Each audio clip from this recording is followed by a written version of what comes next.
You've just found the ultimate IELTS preparation resource. This is the longest, most detailed, most comprehensive IELTS preparation course on YouTube.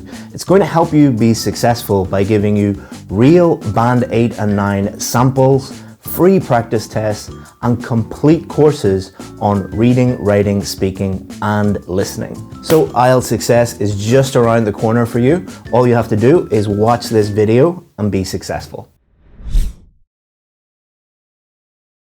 In this video, I'm going to share with you 100 real Band 7, 8, and 9 essays. These essays have been marked by real ex-IELTS examiners, and the students that wrote them all went on to get either a Band 7, 8, or 9 in the real test. But our goal is not to just give you a bunch of essays. Our goal is to help you improve your writing score. So on top of giving you these essays, what we're going to do is do two more things that are going to help you improve your writing scores using these essays. So we're going to first show you what not to do when using these sample essays. Number two, most students are unaware of great strategies and techniques that they can use. So we're going to share with you 10 strategies that you can use that will help you use these samples to improve your writing skills and improve your writing score. To make sure that we're only helping the students that want help and want to improve, you will only get access to these essays by watching the whole video.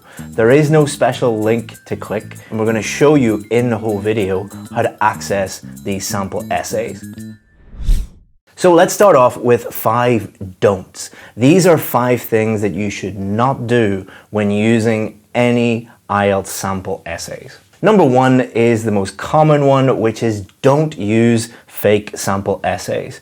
I'd say that more than 95% of the supposed Band 9 essays that you'll find online are not anywhere near Band 9. And if you are reading and copying people that have never even got close to the score that you're hoping to get, then you're learning lots of bad habits. But don't worry, we've solved that for you by giving you these real sample essays, and we'll show you how to get those in the rest of the video.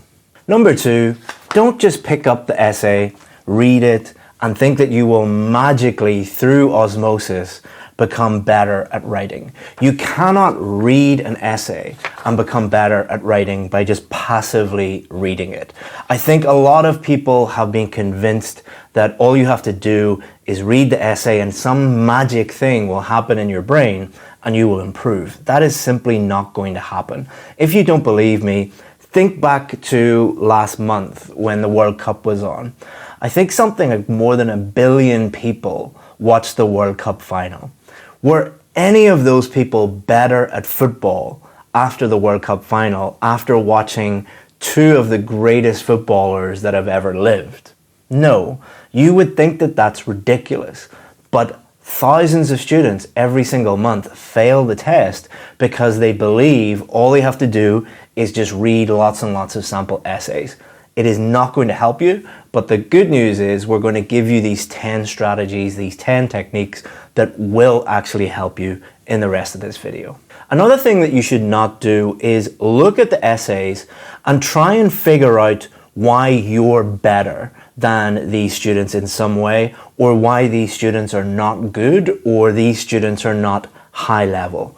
Let me tell you a little story about a trick that I used to play on my students in the British Council. So on the first day of a new IELTS class with new students, what I would do is I would give them Band 6 essays, Band 7 essays, Band 8 essays, and Band 9 essays. And I wouldn't tell them which were which. And I would put them around the room and I'd ask the students to go and look at these essays and give them a score. And every single time, and this is like hundreds and hundreds of students, every single time they thought the Band 6 was Band 9 and they thought the Band 9 was Band 6. You are a student, you are not an IELTS examiner. If you had the knowledge of an IELTS examiner, you wouldn't be watching this video. Most students look at a Band 6 essay, which normally has lots of complicated words and complex language, and think that it is very, very high level. Most students look at Band 9 essays and think that they are low level. Band 9 essays are actually quite simple and easy to understand and very, very clear. Most students look at Band 7 essays and think there's lots of grammar mistakes, there's lots of vocabulary mistakes. This must be a really low-level student. Band 7 essays have mistakes in them. Please do not waste your time and your energy trying to find out why you think these are not good. If you were an expert, you wouldn't be watching this video. The fourth thing that you should not do is look for things that you can copy from these essays. And there's a very simple reason for that. Number one, you are not doing a memorization test. I know many of you come from educational backgrounds where the emphasis in your education system is just on memorizing things, and that's how they test intelligence. This is not a memorization test. This is a writing in English test. This is a can you communicate clearly in English test. You cannot memorize words and phrases and chunks of essays and hope to just put those in on test day and get a higher score. That is not how it works. You can use these to improve your grammar and your vocabulary, and we'll show you how to do that in the rest of the video, but don't just memorize them. It is not going to help you. And number 5, this might sound really silly, but a lot of students do this. Do not copy the entire essay and put it into your response on test day. A lot of students believe that if they copy a high-level essay and then just put it in no matter what the question is, that they're magically going to get a high score. I don't know why students do this, but they do. Please do not do this. I don't want to be responsible for students failing the test. So please, please, please do not do those 5 things. It is a waste of your time and it is a waste of money. These days, the IELTS test costs a lot of money. Don't throw it away by using these incorrectly.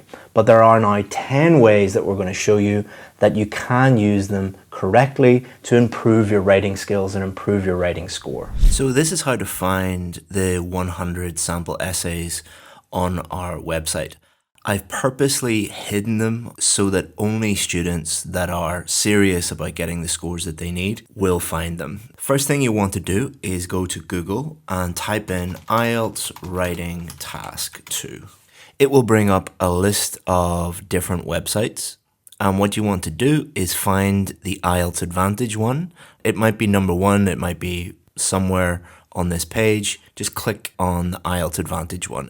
That should bring you to this page on our website, IELTS Writing Task 2 in 2023. That's step 1. Now continue to watch the video and I'll show you in step 2 how to find the essays. So I'm going to give you these 10 things that you can do, these 10 techniques, but you don't have to use all 10 of them.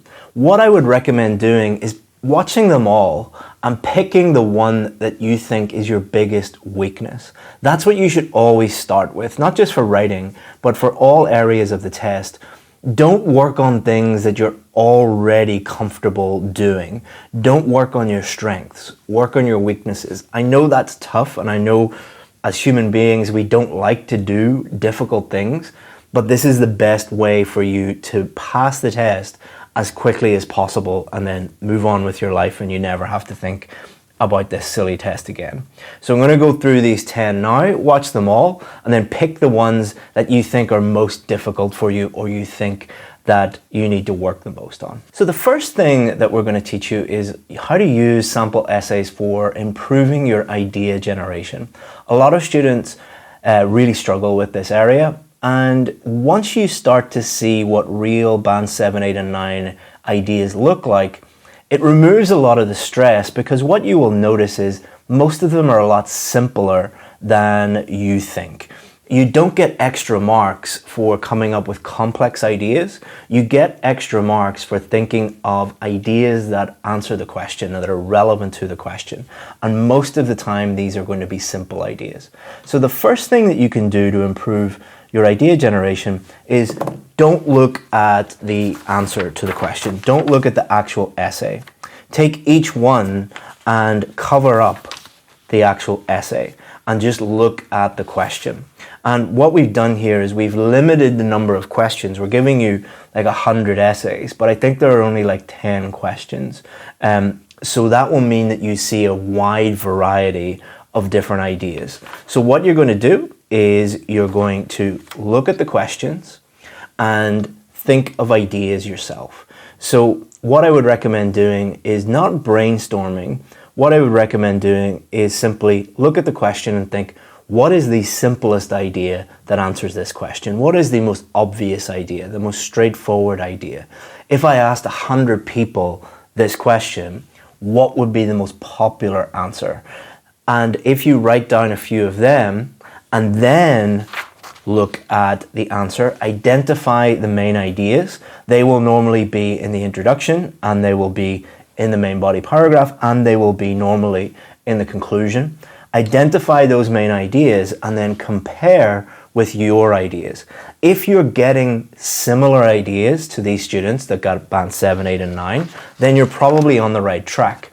If you have different ideas, that doesn't mean that you're wrong, doesn't mean that your ideas aren't relevant, but think about whether they are relevant or not. Are you getting different ideas because they're just different relevant ideas? Or think about whether your ideas are relevant or not. If you think about them and you compare them and you're like, actually, my ideas are completely irrelevant, that might mean that you didn't understand the question, so you have to work on that more.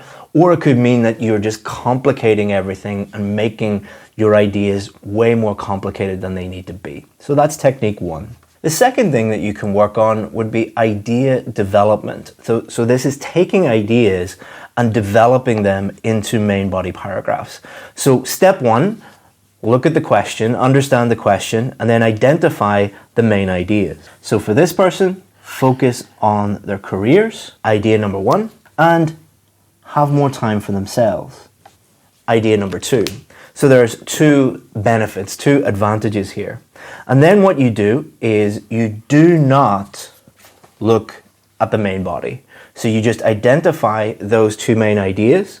And then what you could do on this blank piece of paper, you could pick one. So for example, you could write an explanation, you could write an example, and then you could compare that with what the student has done in this essay. So here, focus on the careers. This is because they have less responsibility and distractions in their lives compared to the couples that have a child. So if it's the same, then you're probably on the right track, but you could also make this better. You might think, well, I could maybe explain this a little bit more. Again, you're not looking for exact matches. What you're doing is thinking about what they have done and what you have done. And this is just one essay. You might look at 5, 6, 7 other essays for this question and then look at all of the explanations and compare those with your explanations, compare those with your examples, and then that's going to help you develop your own. The next thing you can work on is structure. So what you can do is read the question, read the whole essay, and then think about the structure that they used. So for example, this is their introduction, this is their main body paragraph 1, this is their main body paragraph 2, and this is their conclusion. So what we're going to do here is discuss both views and give your own opinion. This is the type of question that we're talking about here. So they're using this 4-paragraph structure. But then within each paragraph, what are they doing? So here in the first sentence, what they have done is they have paraphrased the question. They have given their opinion here. They've talked about the first point here. And they've given the reason for the latter point here.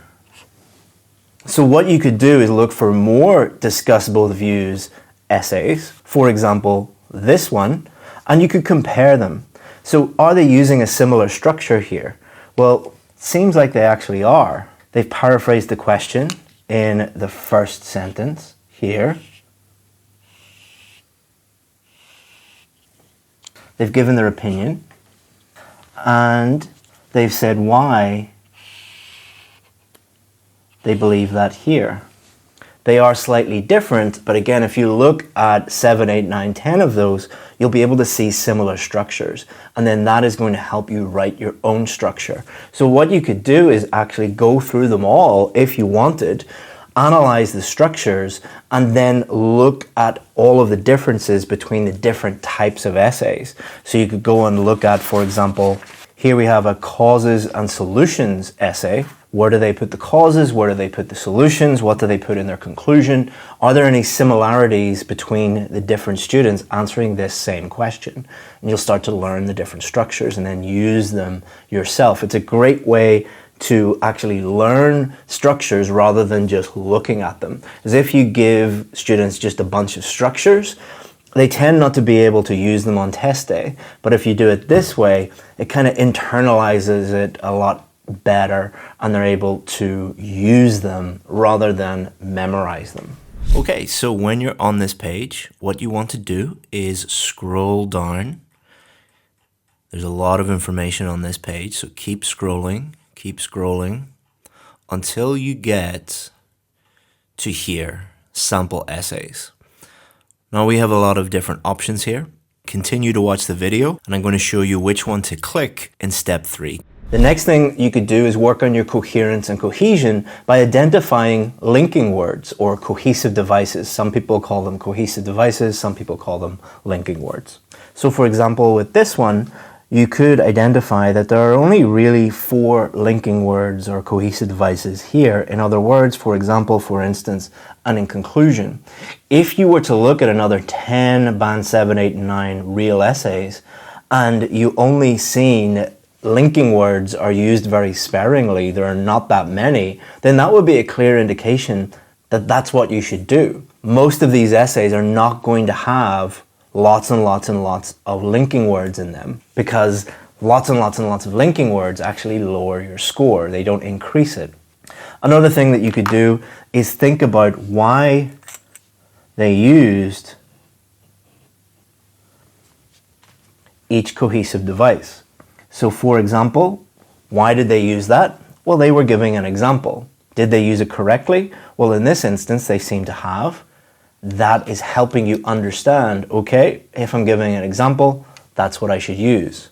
Or you might identify some linking words that they used incorrectly. That is going to help you improve because identifying other people's mistakes is helping you improve your knowledge and your use of linking words as well. Remember, these are real essays, which means that they have mistakes in them. They are not perfect. Perfect essays are not actually going to help you as much as real students that are at your level and have got the scores that you need. And that brings us on to number 5, which is identify grammar mistakes. As I've just said, one of the best ways to improve is to identify other people's mistakes. So what you would do is you would go through and highlight any mistakes that they have made. So for example, this one, you could write here, this is an article mistake. Here's another article mistake. So by identifying these mistakes and correcting them, you can think about the rules of articles and your knowledge and your ability to use them correctly will improve. Not just articles, but any mistakes. So identify the mistakes and then think about why those mistakes were made or categorize the mistakes into, is it a preposition mistake, an article mistake, a punctuation mistake, and then you will improve too. The 6th thing you can do is also related to grammar and thinking about the different grammatical structures and tenses that were used in the essay and why they were used. So for example, if we take this essay, obtaining this type of information in most cases means breaking the law. Why did they use obtaining, ing, and breaking, ing, rather than furthermore, to obtain this information in most cases means to break the law. And this will force you to think about whether this is correct or incorrect. If you think that it is incorrect, what is a better way to use it and why do you think that? Or if it's correct, why did they use that? Here's another one. However, not only are paparazzi hired to invade properties belonging to politicians to take photos without their permission, but also, not only, but also. What does that not only, but also grammatical structure allow this student to do? Why did they choose this grammatical structure? What were they able to do? Is it correct? Could you use this grammatical structure in your essay? Again, not copying it, not blindly copying this and inserting it into your essay, but adding tools to your toolbox. The more tools that you have in your toolbox, grammatically and for vocabulary, then the better able you are able to build your essay on test day yourself. Number 8 is vocabulary and improving the range of your vocabulary. And you can do that simply by reading the question, reading the essay, and identifying any unknown vocabulary or collocations or phrases that you're unsure about. You're not 100% sure what they mean or how to use them in a sentence. So for example, you might see the collocation discover their talents. What does that mean, to discover their talents? Here's another one, potential talents. What's the difference between discovering your talent and a potential talent? What does potential mean? What does potential talent as a collocation actually mean? So you would note down those words or phrases or collocations, and then you would guess the meaning from the context. So you would read the whole sentence, read the whole paragraph, and try and guess what that word means. That is going to help with your reading skills. It's going to help you identify and understand unknown words in the reading test, and it will also help you improve your vocabulary, because you can take those new words or phrases, put them into a vocabulary book, add all the new information like the meaning, the synonyms, the example sentences, and then after a while, if you do this, you're going to have a massive bank of new words and new phrases. And then if you review those and use those in your own essays, then you're improving your ability to write essays. Another thing you could do with vocabulary, number 9, is identify any vocabulary errors. So for example, in this essay, if we look at this sentence, recently the pictures of a famous politician of Milan while playing football with local children were published in many newspapers, and he instantly became famous. So there's a problem here because it's saying a famous person became famous. Well, they were already famous. So either there is a meaning error here with this word, or we need to change this word to something different. Another thing that you could do is look for repetition. Are there words that are maybe repeated many times, and then you could try and change it to a synonym that means the same thing but has a different word that means the same thing. And last but not least, number 10, what you can do is look at the question, write the whole essay, and then compare your essays, compare everything with what the students have done. But I wouldn't recommend doing that right away. What I would recommend doing is use 1 or 2 of the other 9 techniques, work on your weaknesses, and then once you are more confident, then you can write the whole essay and then compare it with what the other students have done. But please, please, please don't think that if your essay is different, that it's wrong. There are hundreds of different ways that you can write a Band 7 or a Band 8 essay. It is not mathematics. It is not, there's only one answer to the question. So don't look at these essays and think that you're on the wrong track just because yours are different. What you're looking for are the main things, like the ideas, are they relevant? Is the structure similar? Did you develop your ideas in a similar way? If you focus on those big things, then your essays will be fine and you will really, really improve. Okay, so you should be here. The one that you want is this one, how to use Task 2 sample essays. If you click on that, you will get access to 100 Band 7, 8, and 9 IELTS Writing Task 2 essay samples. It will introduce them, it will tell you how to use them, and then it will give you all of these samples. So thank you very much for watching the video, and I hope that you enjoy using these samples and they help you improve your score.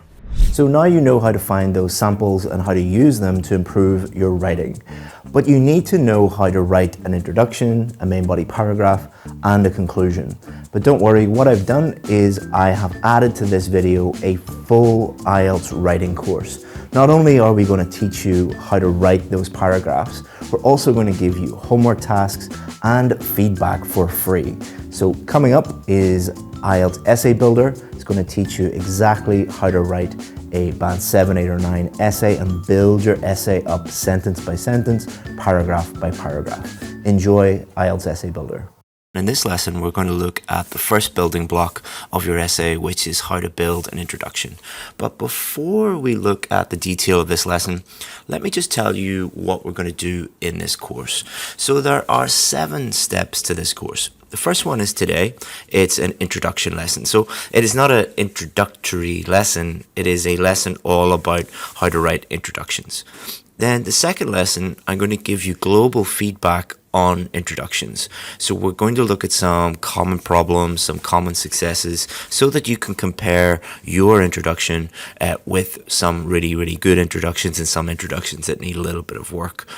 And then the third step is we're going to look at how to write our main body paragraphs. The fourth step, giving you feedback on your main body paragraphs. Fifth, conclusion lesson and writing a whole essay.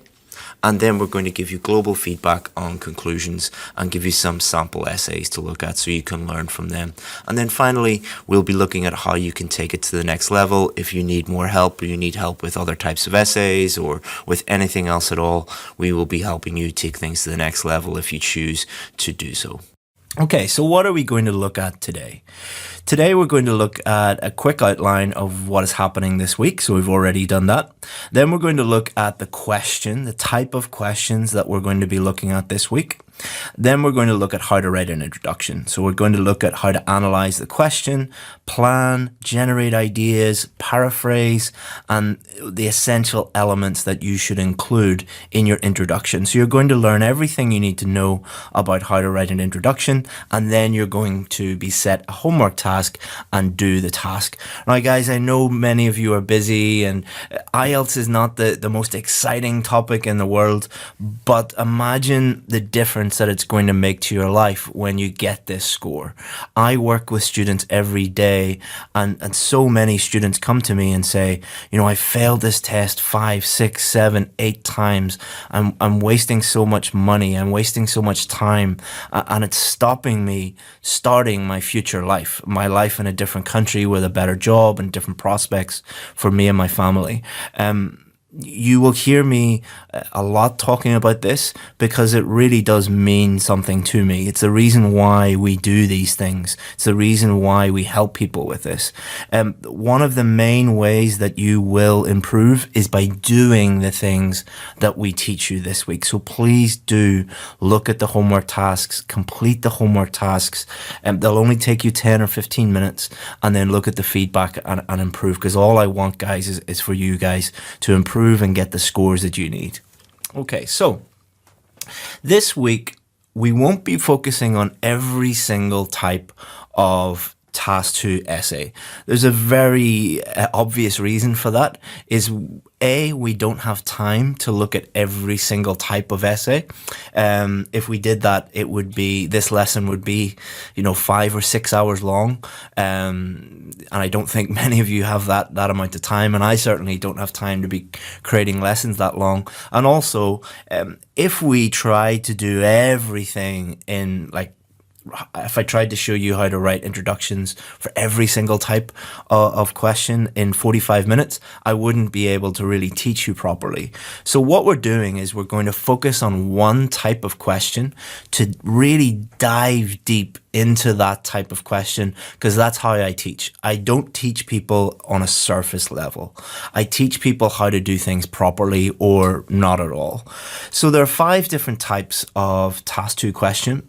Opinion questions, discussion questions, causes and solutions or problems and solutions questions. There are different types of advantages and disadvantages questions, and there are double questions. Double questions are, in one task, there are 2 direct questions. And that's what we're going to focus on this week. We're going to only look at double questions. But don't worry too much, guys. The reason why I chose double questions is they translate very well to the other types of questions. So you'll hear me talking a lot about double questions, and you'll hear me talking a lot about this is only for double questions, etc., etc. But a lot of the things that we'll be doing this week will be applicable to all of the different types of questions. For example, in this lesson, we're going to be looking at paraphrasing. You can use that for any different type of question. But what I will do throughout the course is highlight when this is only for double questions and you need to look at other stuff, that you need to go deeper on the other types of questions if that's applicable. Okay, so what are double or direct questions? So these are normally two questions in one task. So you'll get a background statement and then you'll be asked two different questions in the one task. And normally these are both direct questions. They are asking you directly what you think about something. And as I've already mentioned, these questions translate very well to the other types of task 2 question. So here's an example of a double question. So we have the background statement here. Nowadays, more tasks at home and work are being performed by robots. So this is just giving you the background information. And then these are your two direct questions. Why do you think this is happening? Is it a positive or negative development? So we have to answer both of these questions in one essay. And these questions are, I've noticed that they're becoming increasingly more common. I'm not suggesting that you won't get another type of question. You very well might get a discussion question, advantages and disadvantages, opinion question. But I've noticed these getting a little bit more popular. But this doesn't mean you're guaranteed to get this. Please do not think that all you have to do is just study double questions and then you can go and do the test. It's not like that. But they are becoming more popular. Okay, so just to give you an overview before we look at the introduction, before we get into the detail of the introduction, let's look at the overall paragraph structure of double questions. So there are 4 paragraphs. Introduction is your first paragraph. Then your second paragraph, which is your first main body paragraph, is you're going to answer the first question. Then your second main body paragraph, surprise, surprise, answer the second question. And then your last paragraph is going to be your conclusion. So keeping everything as simple and as straightforward as possible, guys. This is something that is really a hallmark of my teaching, or something that I'm known for, something that my VIP students experience a lot, is we take a subject that seems very complicated, seems very complex, and what we do is we simplify it as much as we can. We can't simplify it into, baby steps, 1, 2, 3, ABC. But one of the goals with this course is to show you that many of your issues are related to you overcomplicating things, or maybe you have a teacher who doesn't know how to simplify these things as much as I do. I'm not saying I'm the best teacher in the world or anything like that, but one thing that I am good at is simplifying things. So this means that you will find it easy to understand and easy to do on test day. Okay, so here's what the structure would look like. Introduction. So the introduction is basically, let's break it down into simple language.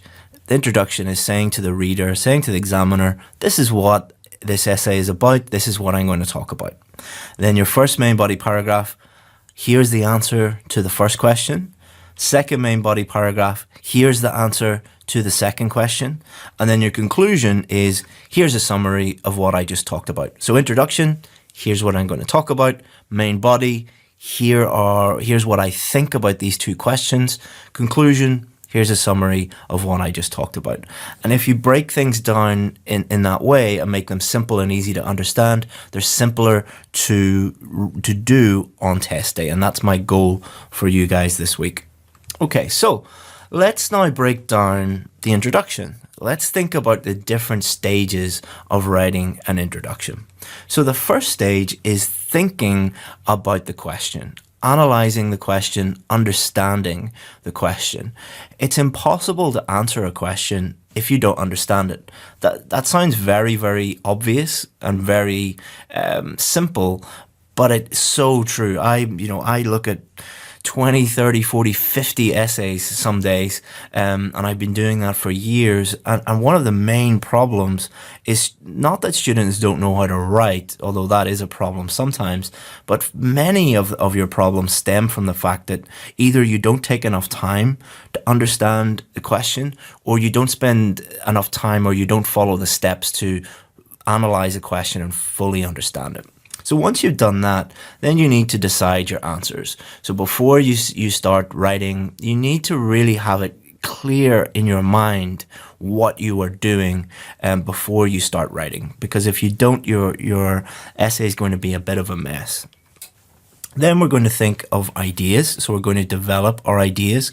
And you'll notice that these 3 stages, these are stages without you having a pen or a pencil in your hand. You know, you can have a pen or a pencil in your hand and making little notes, but really this is all just mental process. This is you really just thinking. This is the thinking stage, a stage that many of you neglect because you feel that you're under pressure, you feel that you don't have time, but it's an absolutely crucial, essential stage.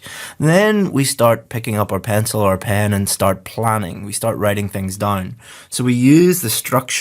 We use the paragraph structure. We use the sentence by sentence structure for each part of the essay to take our ideas, the things that we have been thinking about, and putting them down on paper into a plan.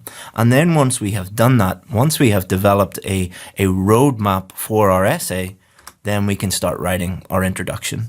So steps 1 to 4 are before we start writing our essay. And then step 5, once we have a plan, then we can start writing. Okay, so the first stage is question analysis, thinking about the question. The writing test is not just a writing test, it is a thinking and writing test. If you immediately open your paper and start writing immediately because you think that you're going to run out of time, you are going to get in a lot of trouble. You need to dedicate some time at the beginning to think about the question, plan your answer, and then start writing. Think about it this way. If you were going to New York City tomorrow, you're going for a job interview in New York City, and your plane lands, you get to the airport. Would you find your destination quicker with Google Maps or without Google Maps? Imagine if you just left the airport and started running towards New York City. Would you get lost pretty quickly? But if you had Google Maps or you had Uber, for example, they'd be able to take you directly to where you need to go pretty quickly. This is the same as someone who doesn't think and doesn't plan versus somebody who does think and does plan. Thinking and planning is like having Google Maps for your IELTS essay. It might sound like a silly analogy, but my students seem to really like that analogy, and it does make sense. So the first stage is understanding what the question is about. That might sound very, very simple, but just think about what the topic is, and then go a little bit deeper and think about what the specific things they want you to talk about within that topic. So for example, you might get a question about the environment. So the topic would be the environment, but then once you look at it deeper, they don't want you to just talk generally about the environment. They might want you to talk about a specific thing related to air pollution, for example. So air pollution would be different from water pollution, for example. So thinking about what the general topic is and then looking a little bit deeper what the specific content is, what they want you to write about. And then looking at the instruction words. What is it that they want you to do? Do they want you to give your opinion? Do they want you to discuss the advantages and disadvantages? Do they want you to talk about problems and solutions? You must do what they ask you to do.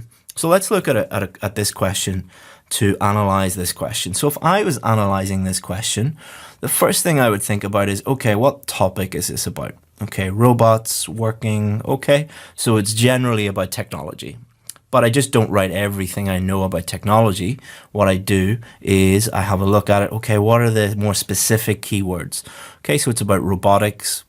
Okay, so it's about robotics doing work for humans, basically. So that's what the specific things they want us to talk about. Okay, so I've understood this. Now I need to think about the instruction words. What do they want me to do with this statement? Well, there's 2 things they want you to do. They want you to answer this question. Why do you think this is happening? So you have to clearly state why you think this is happening. But it doesn't stop there. They want you then to say if you think it's a positive or negative development. So once we've understood the question and we've understood what they want us to do, the first thing that I always get my students to do is to make a decision on their answer. Make a decision about how they're going to answer this question. So how do we do that? So make a decision early on. This will mean you think and you plan clearly. One of the worst things that you can do, guys, is start your essay without having a clear idea about how you're going to answer it. Many of the students that I work with, they email me after their test and they say, "Oh, I changed my answer halfway through. Like, is that okay? Will I be okay?" It's like, no, you've probably failed because you didn't decide early on. You didn't make a concrete plan. You should never start your essay without knowing what to do. It's like, running into New York City without having any idea where you're going. You're going to get pretty lost. And a writing is a reflection of your thinking. So I stole this quote from somebody called Tim Ferriss, who I follow online, and he's a writer, and he said this, and it really resonated with me because the students that I work with who are very confused about what they think about a question always write a very confusing essay. Students who think clearly about what they're going to write a very clear, easy to understand essay. And a huge part of your overall mark is coherence and cohesion and answering the question clearly. So that's very, very important. Here are some things that you should consider when deciding how you should answer. Keep it simple, guys. Do not overcomplicate things. Do not, as I say, your writing is a reflection of your thinking. If you overcomplicate everything and your thoughts are very, very complex, then you're going to write an overly complicated, confusing essay. The simplest, most straightforward answer is the best.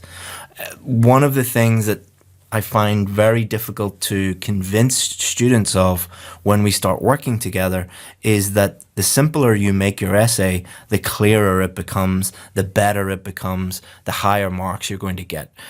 Many of my students find that very difficult to accept because when you fail something or when you get a low score, you automatically assume that you need to complicate things or make things more advanced or make things more complex, when the opposite is really true. And I guarantee many of you right now are thinking, that doesn't make any sense. How could making something simpler get me a higher mark?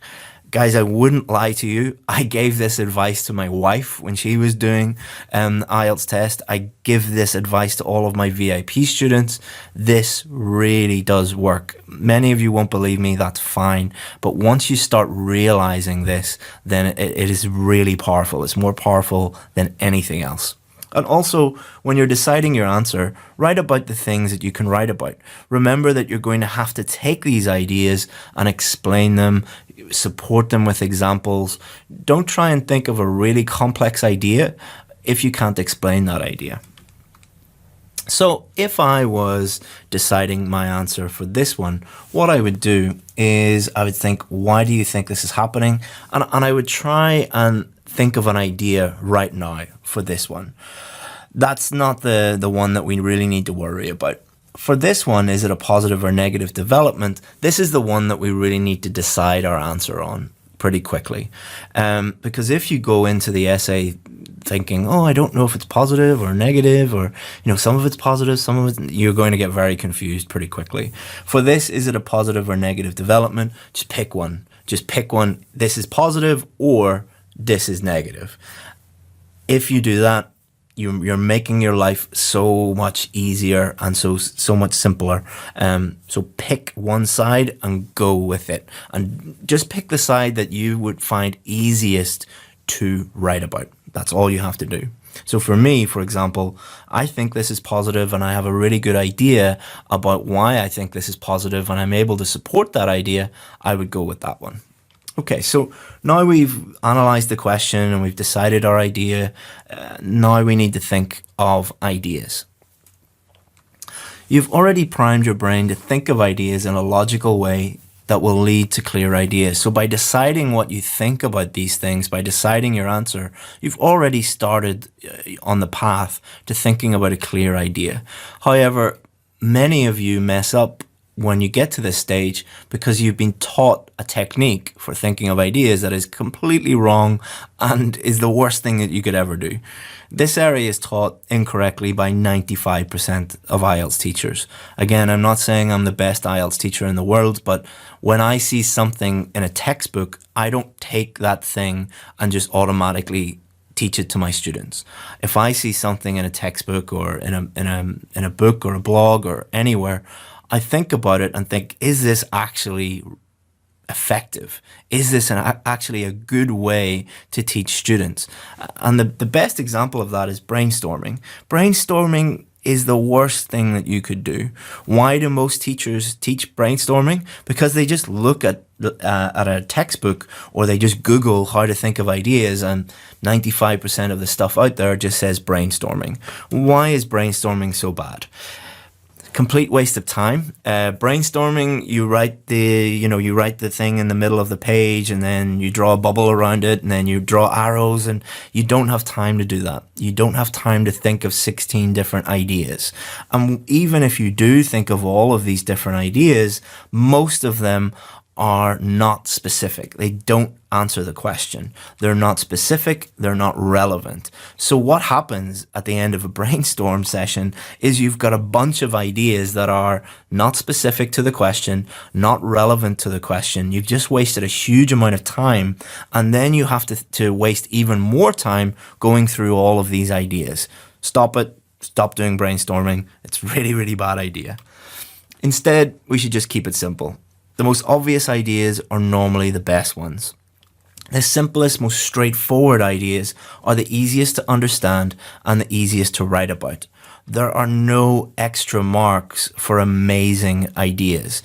Many of you think that there are, 2 or 3 ideas for each question that get you a band 9 or a band 8. It doesn't work like that. It's not like the examiner has a list of ideas, and if they follow those ideas, they'll automatically get a high score. It doesn't work like that. It works by, are your ideas relevant to the question? Do they answer the question? And how well do you develop and use those ideas? So how can we think of simple, straightforward ideas that we can use in our essay? The answer is the direct method. Ask yourself direct, specific questions about the question being asked. This will generate specific, relevant ideas in a very short amount of time.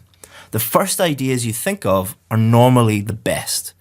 So many of you are very intelligent people, like doctors, engineers, lawyers, and throughout your life, throughout your studies, you have had to think of complex, complicated ideas your whole life. So when you do the IELTS test, you tend to do the same thing. Other people have been taught by teachers that, complex, high-level ideas are a good idea. Many of you just assume that you would get more marks if you think of more complicated ideas. The opposite is true.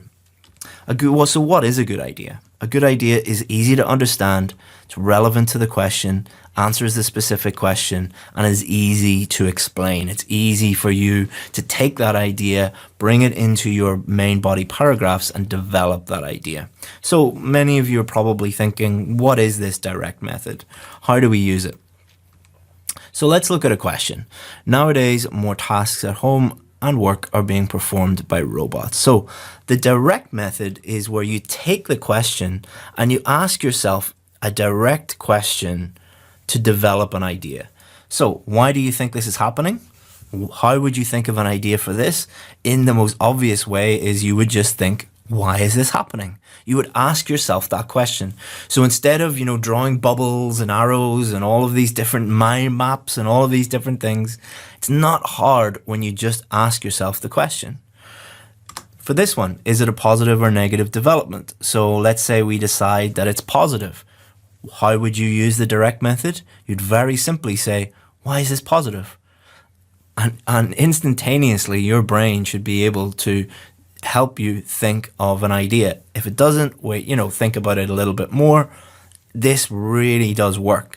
And when students start using this, they're like, why did I waste so much time brainstorming? And why did I do that for so long?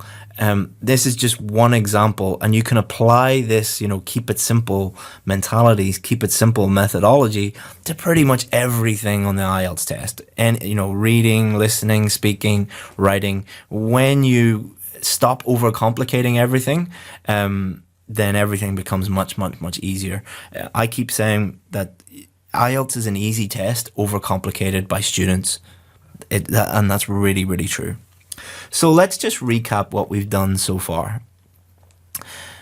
You understand the question first, you've decided how you're going to answer it, and you've thought of relevant main ideas. So as mentioned before, this is just the thinking stage, all right? So it's taken, 30 minutes to get to explain all of this, but you should be doing this in the real test in 1 or 2 minutes.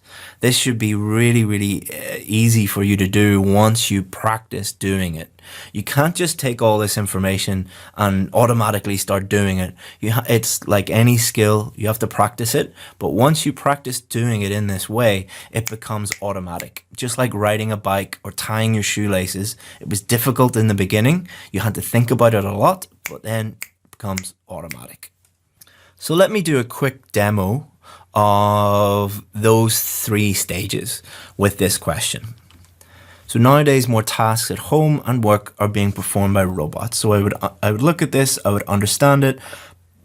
The words that I've highlighted in red here are the specific keywords. Okay, I know what this is about.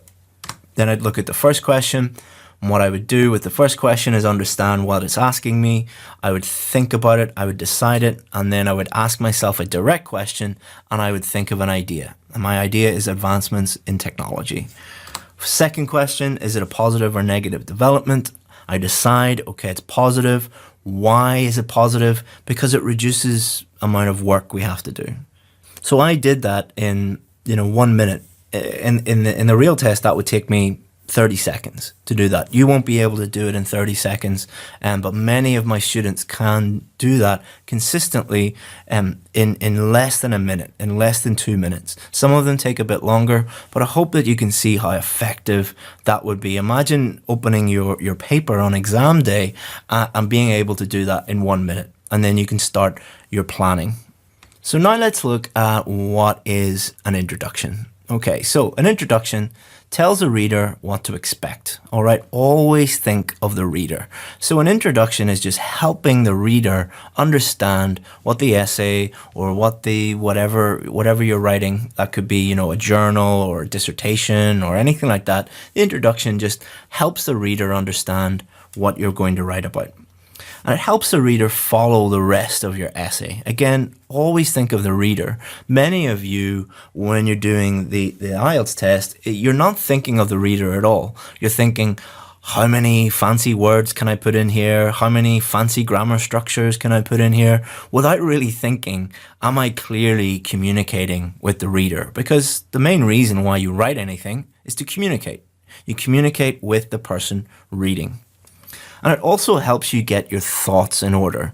So think of it as a mini plan that will help you write a better essay. So people who write very, very clear introductions normally write very, very clear main body paragraphs and conclusions. If I see an introduction, I can pretty much predict what the rest of the essay is going to look like. A very good introduction is a good indicator of what the rest of the essay is going to be like. Don't worry, examiners don't just look at the introduction. They'll always look at everything. But people who write bad introductions normally write bad main body paragraphs and conclusions. People who write very, very good introductions write very good main body paragraphs because it's kind of like a little mini plan. They know exactly what they're going to write about. Also, what is an introduction not? So it's not a chance to show the examiner how amazing your language is. Do not insert lots of fancy words and memorized phrases and all of these different things. If you can use high-level language, be my guest, use it. But if you don't know how to use it, don't stick it into your introduction, because you're starting your essay off in a way that makes it impossible to read, because the examiner has no idea what you're talking about, because the collocations are wrong, the meaning of the word is wrong, the grammar is all wrong. Focus on clarity. It's also not a chance to hook the reader. You do not have to hook the reader. The reader is an IELTS examiner who's being paid to look at your writing. Believe me, they do not need to be hooked, so don't be writing any hooks. It's also not a chance for you to use memorized phrases or proverbs or quotes or anything like that. If you have a teacher who is telling you to memorize proverbs or quotes to put into your introduction or any part of your Task 2 essay, run very, very, very far away from them, because they do not know what they're talking about. So there are 3 elements to a double question introduction. This is something that is specific to double question introductions. If you want help with other introductions, obviously you need to go a little bit farther, and this only applies to double question introductions. So number 1, paraphrase the question statement. And then number 2, briefly answer question 1. Number 3, briefly answer question 2. So there are not 3 separate paragraphs. There are 3 elements. So for a double question, if you do those 3 things and write them clearly so that it's easy to understand, so it helps the reader, you're off to a great start with your essay. So let's start off with how to paraphrase, and then we'll look in more detail at how to briefly answer both questions. So paraphrasing. So paraphrase is you state the same ideas but using different words. So how would you say it in your own words? So when you paraphrase something, it must mean the same, but you're using different words to express the same meaning. And we can do that in many, many, many different ways. I'm going to show you 2 ways. I'm not going to show you 6 or 7 different ways, because we've already been talking for about 35 minutes or something like that, and that would take way too long. So I'm going to show you the 2 most effective ways, or the 2 most common ways. The number 1 way is to use synonyms. So synonyms are words that mean the same but different words. Or we can use this by changing the structure of a sentence. We can flip the clauses around, or both. I'm going to show you how you can combine both to paraphrase effectively. But let's look at some common errors. These are really, really, really, really important. Most of you are not paraphrasing effectively because you're doing things that maybe you've been taught incorrectly, or maybe you just have a wrong idea about what paraphrasing is and what it isn't, and the different rules and requirements for IELTS. So the most common problem is people trying to change every single word. Sometimes there will be some words that either are impossible to change. For example, a date, you can't change a date, or, a place name or a person's name. You simply can't change those words. Or sometimes you'll get a word that you don't know how to change. So if you see a word and you don't know how to change it, you can either just guess and try your best and 99% sure you're going to make a mistake, or you can repeat that word. There is a huge stigma, incorrect stigma, about repeating words. I don't know where this comes from, but many, many teachers teach their students that you can never repeat a word. Let's think about how ridiculous that statement is. Think about articles and prepositions. Think about, the word and, or the, or of. Some teachers teach their students that you can't repeat those words. That's ridiculous. Look at any good writing, and there will be several words that are repeated, maybe even in the first sentence. Also, as we've just mentioned, there are some words, for example, dates, times, place names, company names, people's names, many, many nouns that you just cannot change. You should vary your language as much as you can to demonstrate to the examiner that you have a wide-ranging vocabulary. That's absolutely true. But many of you actually fail the test because you are so afraid of repeating a word. Many times students have argued with me about this and say, oh, you don't know what you're doing. You repeated a word. Yeah, that's totally normal to repeat a word. The rule is vary your language as much as you can, but not to the detriment of your overall score. Changing words incorrectly. So this comes from people fearing repeating words. So they try and change words as many times as possible. And most of the time when they're doing that, they're doing it incorrectly. So the meaning could be wrong, the collocations could be wrong, the spelling could be wrong, the grammar could be wrong. Don't change a word unless you know how to change it properly, because all of those mistakes add up. If you're making mistakes in most of your sentences, it's impossible to get a 7 or above. Impossible, if you look at the marking criteria. Also, not thinking about grammar. When you change words, it changes the grammar within the sentence, and you need to be aware of that. Again, if most of your sentences have grammar errors in them, it's impossible to get a 7 or above.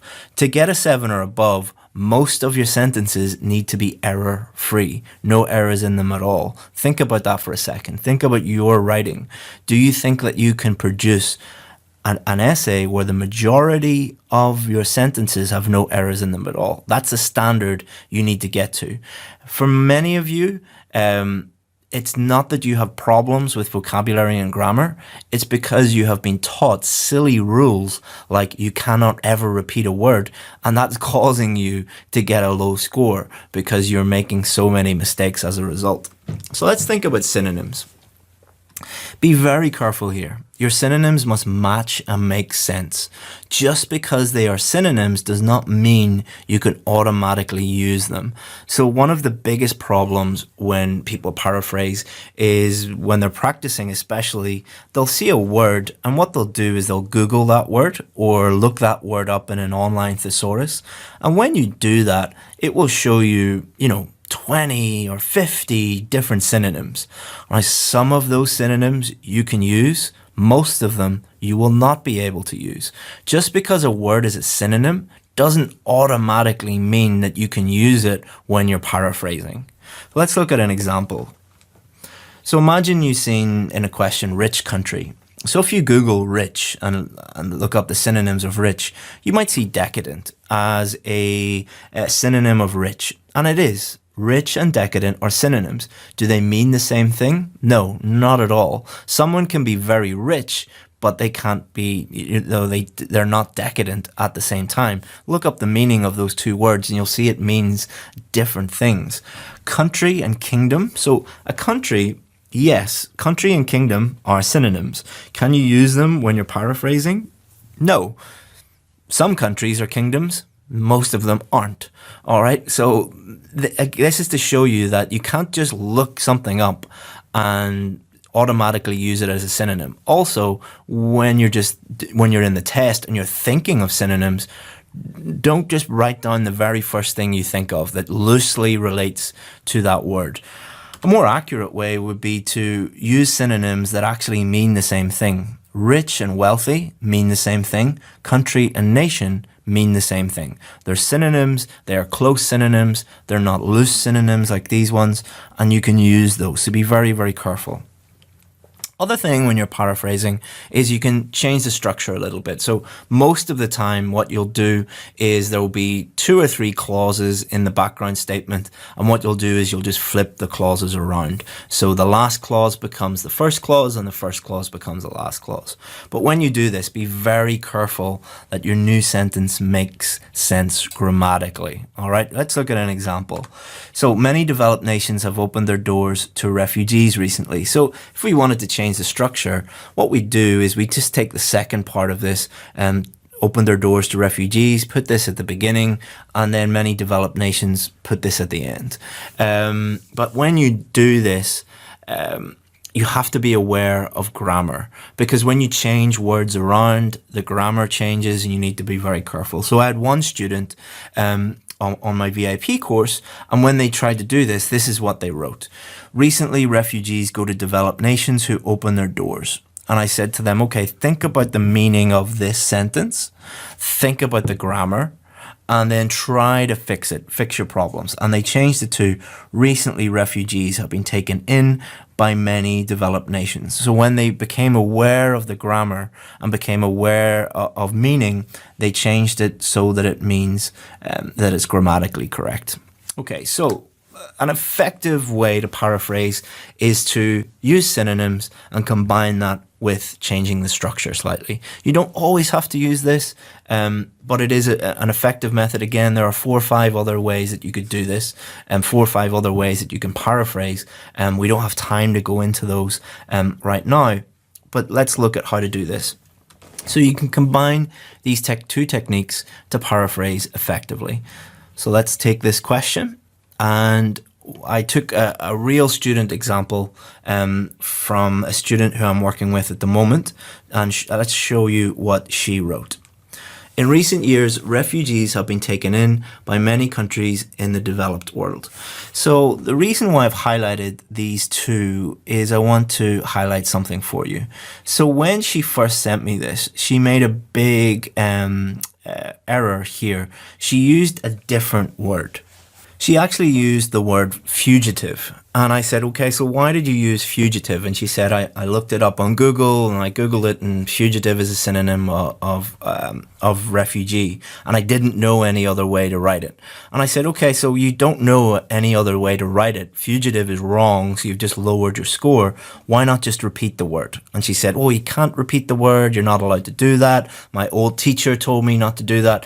And I said, it's fine. You don't have to change every single word when you're paraphrasing. If there's just one word that you can't change, keep it. You know, it's better to keep it and repeat it than it is to make a big error, because fugitive just doesn't make any sense whatsoever. Also, what she did here, she made a mistake here. And I said to her again, why did you make this mistake? And she said, oh, again, I don't want to repeat the word developed. And I said, well, you're not actually repeating it. If you changed it to developed world, you're changing developed nations. So if you think of developed nations as a collocation, as a unit of language, you've changed that collocation to a different collocation, 2 words that work together. So you've repeated the word developed, but you've not actually repeated it because you've combined it with, correctly combined it with world. So that is fine to do that because you've actually demonstrated to the examiner that you know that developed nations and developed world are the same thing, and they go together and they collocate well together. So in recent years, refugees have been taken in by many countries in the developed world. If we put that together, does it mean the same thing as this? Yes. Is it grammatically correct? Yes. Is it varied as much as we can vary it? Yes. So that's a very good paraphrase that she produced. So let's look at this question. Nowadays, more tasks at home and work are being performed by robots. So here are 2 different ways that you could paraphrase this. Robotics increasingly play a role both in the home and the workplace, and robotics increasingly carry out jobs both in the home and in the workplace. So again, asking yourself these questions. Does this mean the same as this? Yes. Are they grammatically correct? Yes. Have they varied them as much as they can? Yes. Are there some words that they have repeated? Yeah. Home, that's fine. Obviously the is an article. And, you know, we can't change and, you know, it's fine just to repeat these words, but we have varied it as much as we can. So if a student wrote this, I'd be very happy with this. So next we need to briefly answer each question. So why do you think this is happening? Advancements in technology. Is it a positive or negative development? It's positive because it reduces the amount of work. So this would be the plan. We would be looking at our plan, and then we can write a sentence like this. This is due to advancements in technology, and it should be seen as a positive development because it reduces a person's workload. So we've taken our plan and we've converted our plan into a sentence, and then we can put this all together into a nice introduction. So this is our introduction. The part in red is our paraphrase, and then the part in blue is us answering both of those questions. So this is something you should probably pause, have a look at, think about it. Think about how all the different stages, all the different steps that we took brought us to this paragraph. And then think about how easy it would be to start the rest of our essay by following what is in this introduction. And think about how easy it would be for the reader and for yourself to understand what you are going to write, and then what you write in the rest of your essay is going to be very clear and easy to understand. So let's summarize what we did in this lesson. We analyzed the question, we planned our answer, we paraphrased, we briefly answered both questions, and then we put it all together. This is your task. So pause the video and write this down, or pause the video and take a screenshot or whatever. Look at this question, follow the steps outlined in this lesson, and write an introduction. Do not write a full essay, just write an introduction. We looked at lesson 1, and this is the feedback on lesson 1. So if you have not completed lesson 1, go and do that and complete your introduction, because if you haven't completed your introduction, this video will not make sense at all. So what we're going to do in this video is we're going to give you feedback on your work. So we're going to look at some checklists that you can use to help you improve your own introductions. We're going to give you some samples that need improvement, and I'll talk about why they need improvement so you can learn from them. And then we'll look at some good samples from students that have produced good samples, and then we'll look at some VIP samples from my VIP group. Okay, so first of all, it's amazing to see so many of you taking action to improve your lives. The only way that you're going to improve your IELTS scores is by taking action, by learning what to do, by doing that thing, and by getting feedback on your work. So well done for doing that. And if you didn't get the work done, don't feel guilty and give up. Like, things happen, life gets in the way. Go back and complete it, and then you'll be able to make progress. So first of all, I want to talk about criticism. So I'm going to give 3 feedback lessons in this course, and most of it will be criticism. It will be mostly me saying, this isn't good, you need to do this to improve. And the only way you will improve is to seek criticism and to use it to improve. And we only actually work with students that have this attitude because it's so key. You cannot improve your scores unless you have a very positive attitude to negative criticism. And none of the things we say are a criticism of you as a person.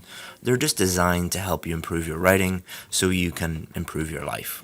So that's our main goal, is just to help you get the scores you need, and then you can move on and improve your life in whatever way.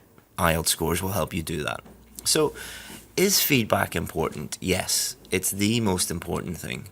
The lessons and tasks are just the first steps. However, they are a complete waste of time if you do not take action on your feedback. So many people, when we've done courses like this before, what they'll do is they'll just look at the content videos. They won't actually do the tasks, and they especially won't look at the feedback videos because they think that they're not that important. But let's look at how important it actually is. So the first thing you need to do is you need to look and think. It is essential that you understand the feedback provided and think deeply about how it applies to your work. So we cannot give individual feedback on this course. We do that on other courses, but not on this course because it's a free course and there's so many people. But what you can do instead of getting individual feedback is you can understand the general global feedback we're giving today and think about how it applies to your own work. Then you can apply that, as I've just said. Honestly apply what you've learned to your own work and think about how it might apply to your work in the future. And then finally, adapt your work in accordance with the feedback and improve it. And repeat that cycle. And if you repeat that cycle, then you're going to improve. So here was your homework task. And what I asked you to do was complete an introduction. So there were 3 things that you needed to do. You needed to understand the question. you needed to paraphrase the question, and you needed to briefly answer both questions. So here's a little paraphrasing checklist. We'll look at the first thing that you needed to do, you practically needed to do first. So first thing you need to do was, does the sentence mean the same as the question? Are there any vocabulary errors?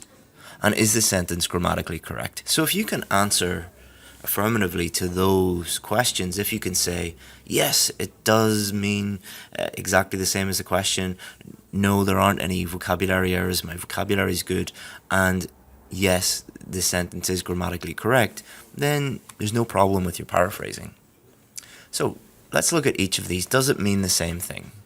So the question said, nowadays artificial intelligence is being used to drive cars. And this was a student sample. Nowadays, automobile industries are growing rapidly in these competitive markets with advanced technologies and artificial intelligence. Now, the question doesn't say anything about automobile industries or about them growing rapidly or about competitive markets. So this doesn't mean the same because they've included things that just aren't included in the question. Do not include things that are not included in the question. Let's look at this one. Does it mean the same? Due to our rapid life movement, the complexity of our life, and the high technology that we face nowadays. So the question doesn't say anything about your life. It doesn't say anything about complex life or fast-paced life or any of those things. So why would you include this? This is just them showing off or copying someone else's answer, which is not the thing that you need to do. Does this mean the same? So the automotive industry is rapidly developing for the last decade. Nope. And one of their latest inventions is utilizing artificial intelligence for car driving in order to make it safer and more convenient for people to travel. So does it say anything about safer and more convenient in the question? No. So why would you include it in your paraphrase? Does this mean the same thing? Artificial intelligence is the fruit of human beings' much toiled work. No, it's nothing to do with it. And you might think that I've went and picked some really, really bad examples. These are very, very common examples. These are not extreme. These are not, and things that you don't see that often. You see these things over and over and over and over again. The other thing that you need to do is you need to change your sentence enough. A lot of the things that we see are people taking words and phrases from the question and putting them into their paraphrase. Now, you can include some things, but more than 50% of the sentence is directly copied from the question. If you copy one or two words, that's fine, but overall, you shouldn't copy like more than 50% of the question. Also, let's look at vocabulary. Artificial intelligence has expanded its plethora in utility vehicles nowadays. Now, what this student has done is they've memorized a list of vocabulary. Often you'll get websites and you'll see it on YouTube and Facebook and places like this where someone will say, if you memorize these words and use these words, you'll get a high score. This is not true. You need to use these words effectively. You need to use these words appropriately. Just putting them into a sentence doesn't mean that you're doing anything correctly. Artificial intelligence to drive vehicles is getting more trendy in the world of advancement. So again, they're trying to use this word trendy. Trendy is not really appropriate. You use the word trendy to talk about fashion or to talk about trends in the world. You wouldn't really talk about it in this context. So these are examples of words that students are using because they think that it will impress the examiner, but they don't know enough about these words. They don't know the meaning. They don't know the context. They don't know the use. They don't know the collocations. They don't know how to use them in a sentence, basically. Don't use words you don't understand. Recently, automobiles are driven by robotics. So, robotics kind of related to artificial intelligence. You can have a robot that has artificial intelligence, but most robots don't have artificial intelligence. Robotics is not really precise enough in this context. So don't think about what word kind of means the same. You need to use words that mean exactly the same. Cars are driven with man-made techniques or functions. Again, this isn't really that accurate. You need or that appropriate. Again, four-wheelers. Four-wheelers, all right, I know what you mean. I know you mean a car, but you would never call a car a four-wheeler. Like, I would never say, I'm thinking of getting a new four-wheeler. You would say a car. Car is a car. Like, keep it simple. In modern life, self-driving cars are popular to transportation. So you'll see a lot of people trying to change the wording and change the vocabulary, but you need to remember that the grammar needs to be correct as well. Grammar is 25% of your total mark. Motorized cars controlled by artificial intelligence can be seen in modern days. Again, it's just small grammar errors can add up. If every single one of your sentences or most of your sentences have small grammar errors, even though you think they're just small ones like, punctuation mistakes or article mistakes or preposition mistakes, these add up and these can lower your score. Again, have a look at this. The artificial intelligence based on car driving is getting increased popularity in many countries these days. Again, just small grammar errors, but they will add up. Same with this person. This person needs to work on articles to make a computer software, way as the intelligent human. But the really great thing about this person is their main problem is just articles. So your main problem could just be one area of grammar, or maybe two areas of grammar, maybe like punctuation and verb tenses, or prepositions and articles. So this is great for this person because they know what to focus on, and they know that they can, improve that area by giving it their time and their focus. So let's look again at the paraphrasing checklist. Does the sentence mean the same as the question? Are there any vocabulary errors? And is the sentence grammatically correct? So apply that to your own sample that you have posted and correct it, and it will help you. So let's look at some good student examples. In recent times, it is not uncommon to see automobiles being driven by artificial intelligence. So does it mean the same? Yes. Are there any grammar errors or vocabulary errors? No. Good. Doesn't need to be fancy. Doesn't need to be showing off how amazing you are, just needs to be effective. So now you need to write your outline. So here's a checklist for your outline. Did you clearly answer both questions? Are your ideas relevant and specific? And are there any linguistic errors? So let's have a look at this and tell me what the problem is. So have a look at it, pause the video, and think about what the problem is with this one. So the problem with this one is there's just way too much detail. You don't need to give this much detail. You need to be getting to the point. You put the detail in your main body paragraph. The introduction is really just introducing them to what is going on. You're not adding in all this detail. So again, have a look at this one and tell me what you think the main problem is. So pause the video and have a look and think about the main problem. So the main problem is there's way too many ideas. There should be two paragraphs, two main body paragraphs.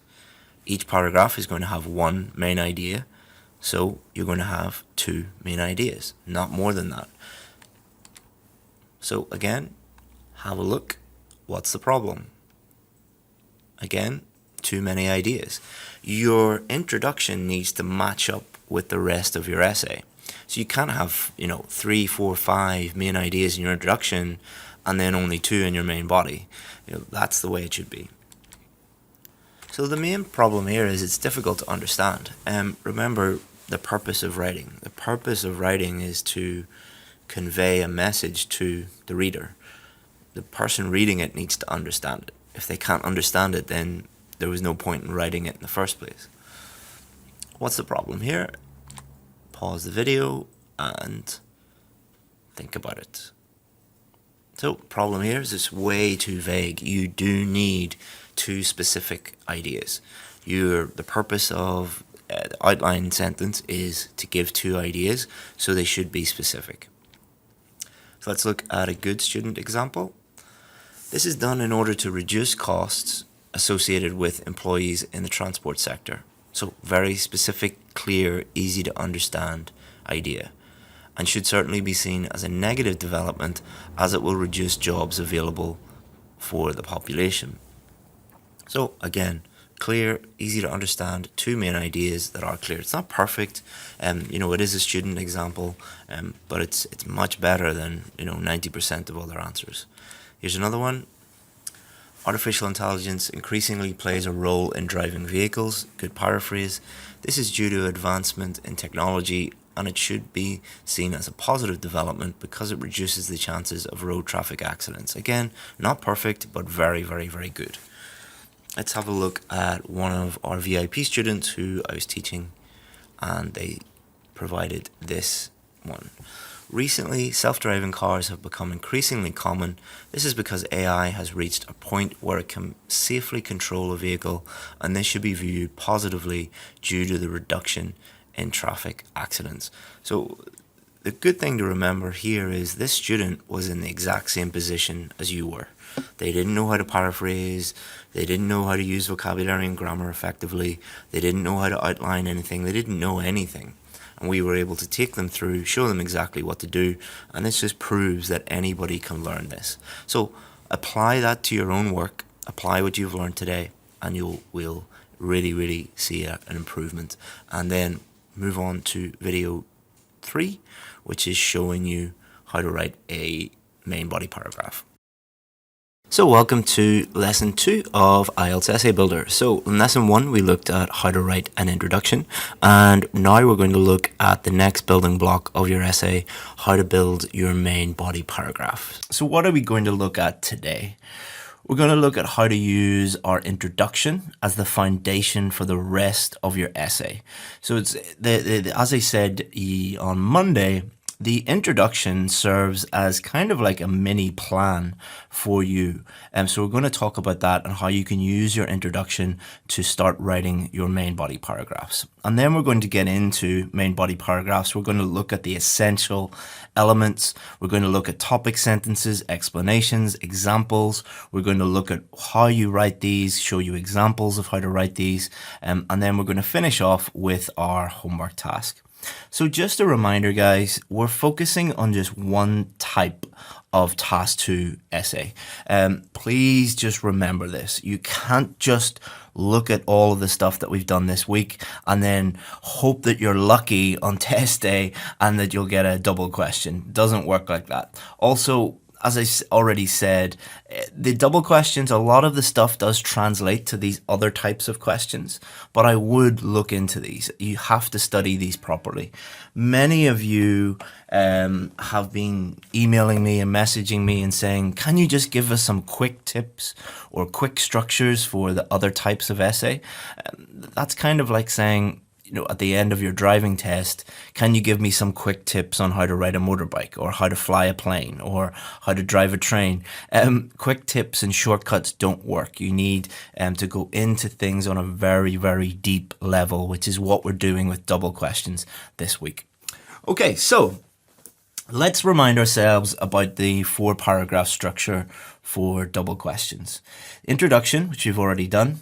Then our first main body paragraph, which is going to answer the first question. Then our second main body paragraph, which is going to answer our second question. And then our conclusion. So let's review lesson 1 a little bit. Let's look at the introduction and the question that we wrote, because this is very, very important that we understand how we use the introduction to then write our main body paragraph. So this was the question that we were using. Nowadays, more tasks at home and work are being performed by robots. Why do you think this is happening? Is it a positive or negative development? So the introduction that I showed you was robotics increasingly play a role both in the home and the workplace. This is due to advancements in technology, and it should be seen as a positive development because it reduces a person's workload. So this is the question that we're going to use today, and this is the introduction that we're going to use today, and we're going to use this introduction as like a mini plan that's going to help us write our main body paragraphs. So how does that work? So if we break it down, the bit in red here is our paraphrase, and then the two bits here, these are our two main ideas. So this is going to be paragraph number 1, main body paragraph number 1, due to advancements in technology. And then paragraph number 2 is going to be about this one. So as you can see, our main body 1 is going to be our first main idea. This is occurring because of advancements in technology. And main body 2 is going to be about this idea. And it should be seen as a positive development because it reduces a person's workload. So this acts as both a help to the reader, because the reader knows exactly what is coming up in the main body. They know exactly what this essay is about. You've introduced them to these topics. And then you're going to take these ideas and you're going to develop them in your main body. Okay, so let's look at what is a main body paragraph, because it became very clear during Monday's lesson that many of you didn't really understand what an introduction was and what it was supposed to be. Many of you have huge misconceptions about the test, especially the writing test. So much of this course is really just removing those misconceptions and teaching you exactly what you're supposed to be doing and the principles, the fundamentals of what you're supposed to be doing. So this is the most important part of your essay. Think of it as the meat in the hamburger. Imagine getting a hamburger and going into McDonald's and getting a hamburger and only the bread or the bun comes out. You wouldn't be very happy. That actually happened to me in Vietnam, in McDonald's in Vietnam before. And I certainly wasn't very happy. And this doesn't mean that the introduction and the conclusion are not important, but the main body paragraph is the most important part. This is where you'll make your detailed argument. This is where you will prove your point. So before I was an English teacher, I used to be a lawyer, and what we would do is we would go to court and we would argue. And an argument, a legal argument, is not like an argument where two people are shouting at each other. It's two people, two lawyers, trying to prove their case, trying to prove their point. So think of your main body paragraphs is where you will do this. It's where you will explain why your points are valid and support those points with examples to help you prove what you are trying to write about or what you're trying to say in your essay.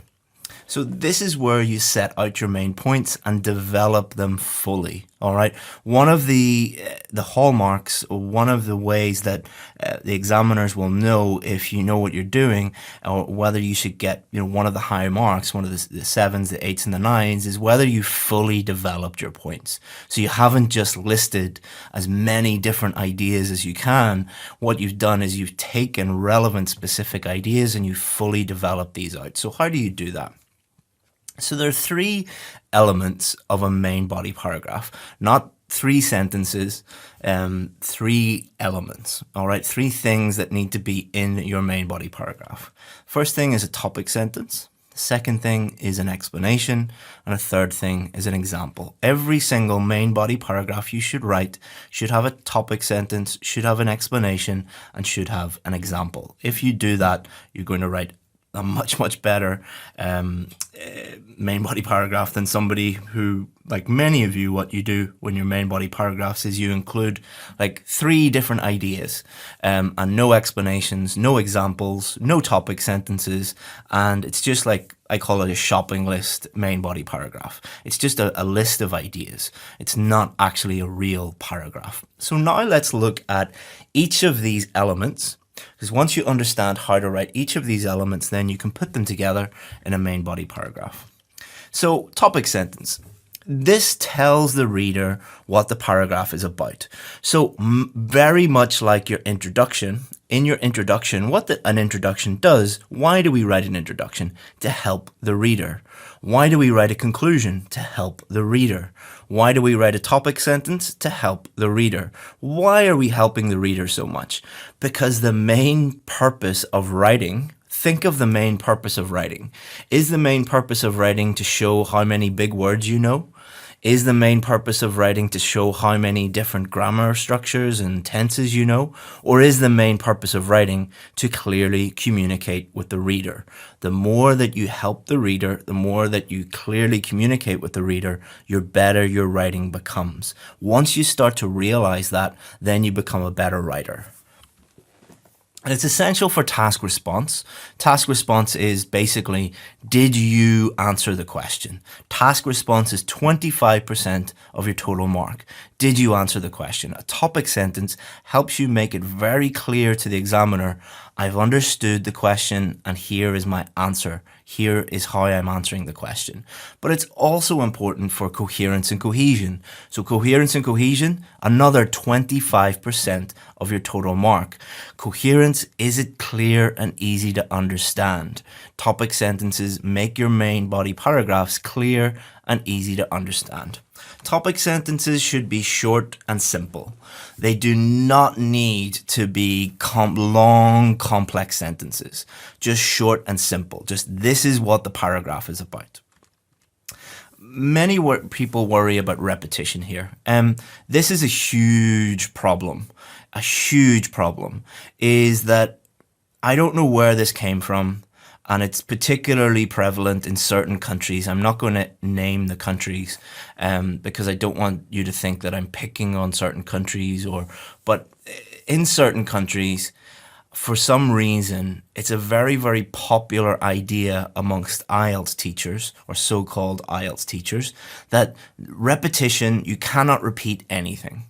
So that means that you cannot repeat anything that is in your introduction in your main body paragraph.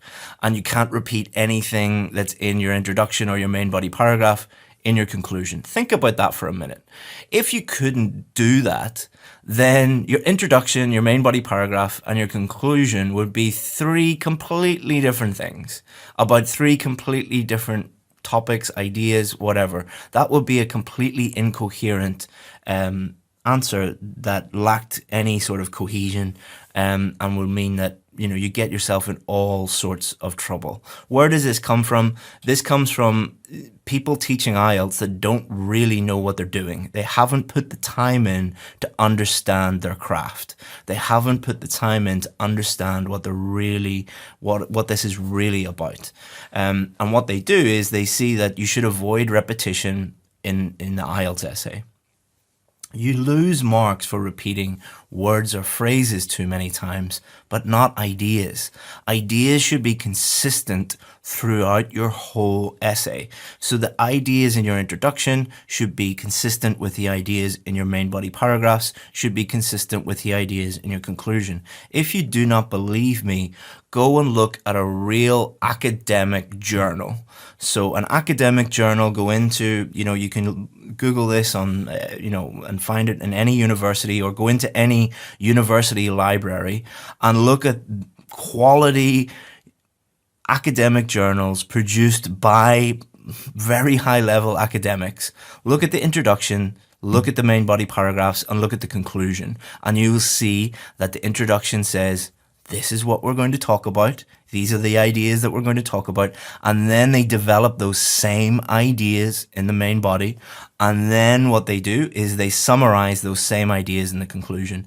If you want to listen to your local IELTS teacher who is pretending to know what that they're pretending to know what they're doing for a living, you want to believe them rather than me. Every single examiner who works on my team, every high quality IELTS teacher I've ever spoken to. If you still believe that, stop the video and go back to your local IELTS teacher. If you want to get the scores that you need, keep watching.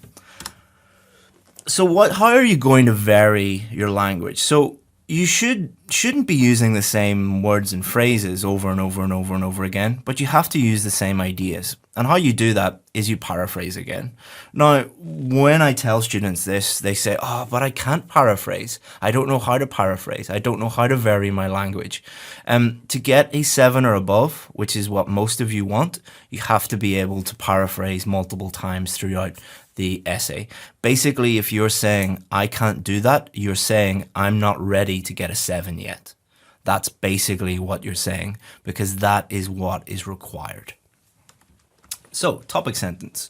Let's look at my topic sentence. So, this in purple, this is the question in blue. In purple, this is what I wrote in my introduction. So all I do is just take this and then paraphrase it, say it in different words so that it means the same thing, and this is going to become my topic sentence. So this is my topic sentence in red.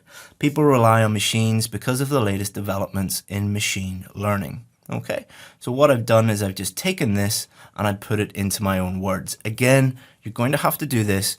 If you want a 7 or above, you have to learn how to paraphrase. You have to have a wide vocabulary. You have to. Your grammar needs to be good enough. Does that mean that you'll never get there? No. I've helped, thousands of students get the scores that they need, but you need to change your mindset from I just need to memorize lots of words and phrases and insert them into my essay to okay, I actually need to learn how to write properly. I actually need to learn how to use grammar and vocabulary properly. And when you change your mindset, then it becomes your progression. You will progress very, very quickly and get the scores that you need. So now we're going to look at explanations. So explanations are very, very important. And I'd say that out of all the elements in your essay, there's none that are unimportant. I don't want you to assume that some things are not important, but explanations, I would say, are the most important thing, because only good students can clearly explain what they mean. It's a skill that is very hard to acquire, and you probably are not even good at this in your native language. And it's not saying, I'm not criticizing you in any way, but in general, people are not very good at taking ideas that are in their head and clearly explaining them on paper. It's something that is quite difficult to do because it's something that many of you just never practice using. But it's something that is quite easy to learn. And we're going to talk about this briefly here. So never assume that the reader knows what your topic sentence means, or that they know how it answers the question. So bad communication, most bad communication, and this happens, I do this sometimes when I'm talking to my team. My team does this sometimes when they're communicating with me. And the reason why they might send me an email or a message and it's not very clear is they assume that I know what is in their head. They assume that I know exactly what they are thinking, and so they don't explain fully what the problem is or what they need help with or what the context of the message. The reader can't ask you any follow-up questions, so you must explain everything. So think about the difference between speaking to someone and writing to someone. And I don't mean writing on WhatsApp or, sending text messages or even emails. Think about writing a book, or think about writing a academic journal. Think about writing an IELTS essay. The person reading that cannot ask you any follow-up questions. So the skill that you need to learn is to anticipate what they might be thinking and what they might need you to explain, and explaining that to them. Pretend you're explaining it to someone who knows nothing about the topic. A very common error that I see is students say to me, oh, well, the examiner knows about this, or the examiner knows everything, or the examiner is really intelligent. Okay, so you cannot assume that.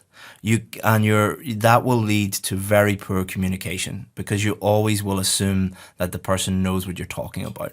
Explanations help you communicate clearly, and you need to explain it in a way that you assume that the person knows nothing about what you're talking about. One really good way of writing explanations is what my old English teacher, or my old science teacher as well, when we would be writing in school, my old English teacher and my old science teacher, he would walk around the classroom and he would look over your shoulder and they would say, so what? So what? So they would look at the sentence that you were writing and they would say, so what? What does that mean? Give me more. In other words, they were saying, develop it, explain it. What does that actually mean? So a number of the successful students that I've had, when we do success stories with our students and we post them online, we post the videos online, a lot of them will say that when they were doing the test, they were imagining me saying, so what? So what? Develop your answer, explain what you mean. And that seems to really work. Another way of thinking about explanations is, how would you explain this to someone who knows nothing about the topic? So imagine you were explaining this to a 10-year-old boy. A 10-year-old boy who knows nothing about this. How would you explain that to them? Another way is, how would you say, or what would you say to an alien from a different planet? Somebody who knows nothing about our planet. Imagine aliens come down. How would you explain this thing to them? And that will help you develop your answer and fully explain what you mean. So this is my topic sentence. People rely on machines because of the latest developments in machine learning. Now, if I just write this, it's not very good, because I'm not explaining what it means, how it answers the question.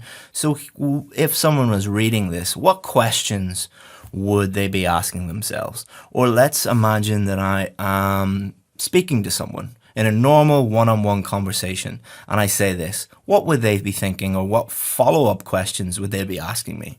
Well, they'd probably say, what is machine learning? What developments? How have those developments allowed this to happen? Why? What's the result? What are the consequences? So you're not going to be writing about what is machine learning and then write about what is the developments and then write about this and then why and then result, and that's not how you're going to do it. What you're going to be doing is you're going to be preempting what the person reading this might be asking themselves, or might be asking you if they were to be able to speak to you. And these are not, who, what, why, where, how. When I say that to some students, what they do is they write, one sentence about who, then one sentence about what, and then one sentence. No, these are just to give you ideas so that you can think about how you would clearly explain this, and then you can write your explanations. So this is my explanation. So this is my topic sentence at the top here, and then this is my explanation. This is because big data and the fact that we are all connected via the internet means that algorithms can learn basic tasks. As a result, software does not need to be programmed, but can learn from millions of other devices around the world, for example. And we're going to look at the example in a moment. But hopefully what you've been able to see here is what I've done is take this sentence and fully develop it, answer all those questions that somebody might ask me about it, and develop it in a way that it clearly helps to answer the question. It helps me to prove my point. And then once you've done that, then you can move on to the example. So examples. The examiners want you to demonstrate that you know how to use examples. The examiners don't want you to demonstrate that you have an unbelievable memory and you can memorize lots and lots and lots of different news stories and facts and figures and stuff like that. All they want you to do is to demonstrate that you know how to use an example. Why? Because that's a very useful skill to have. Imagine you are a doctor or a nurse or an engineer or a lawyer, and you move to a new job in London or Toronto or New York City, and part of your job will be writing to someone or speaking to someone. You should be able to use basic examples to help you prove your point, to help you prove what you are saying. It's a very, very basic skill to have. And if you're not able to do that, then you really, really are going to struggle in the workplace. And you're definitely going to struggle if you're a university student, because you're going to have to do this all the time when you're writing essays and things. The examples must support or prove your main point. So the example must be directly linked to your main point.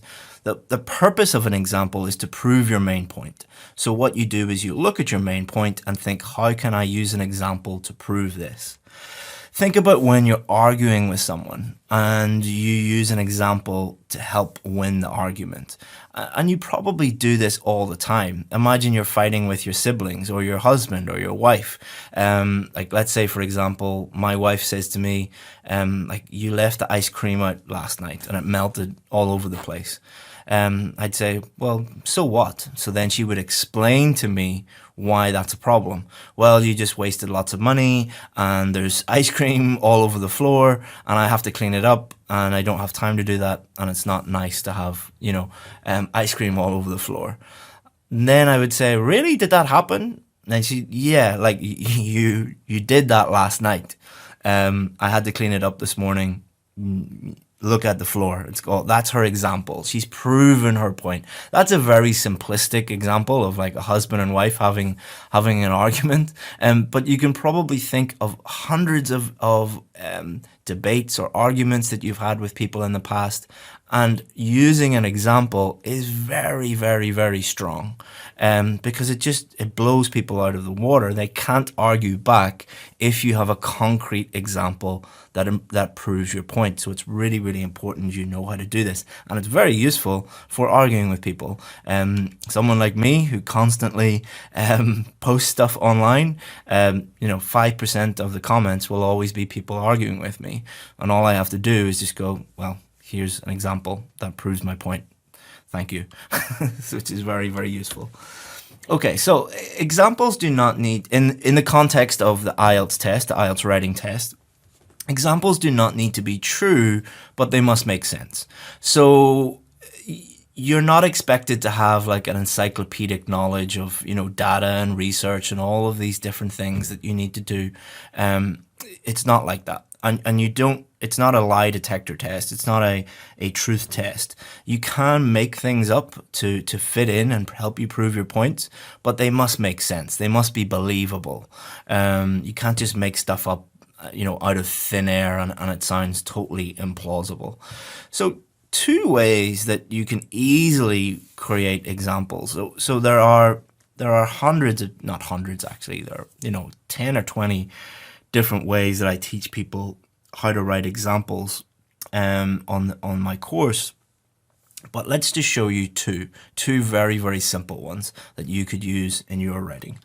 So the first one is recent research concluded that plus what you're trying to prove, or a recent study found that plus what you're trying to prove. Now, for your purposes, don't worry about percentages and data and all of those different things.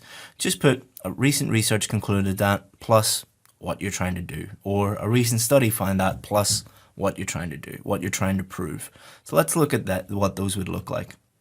You can also use newspapers, magazine stories, a clip you saw on YouTube, or a news story or something like that. Personal experiences, personal examples are okay, but you need to be very, very careful. I would avoid personal examples, personal circumstances. I'm not going to get into why or why not, because it just takes too much time to explain. They're okay, but I would generally not use them. Again, think about explaining it to somebody who knows nothing. What would you use to help illustrate this to an alien from a different planet?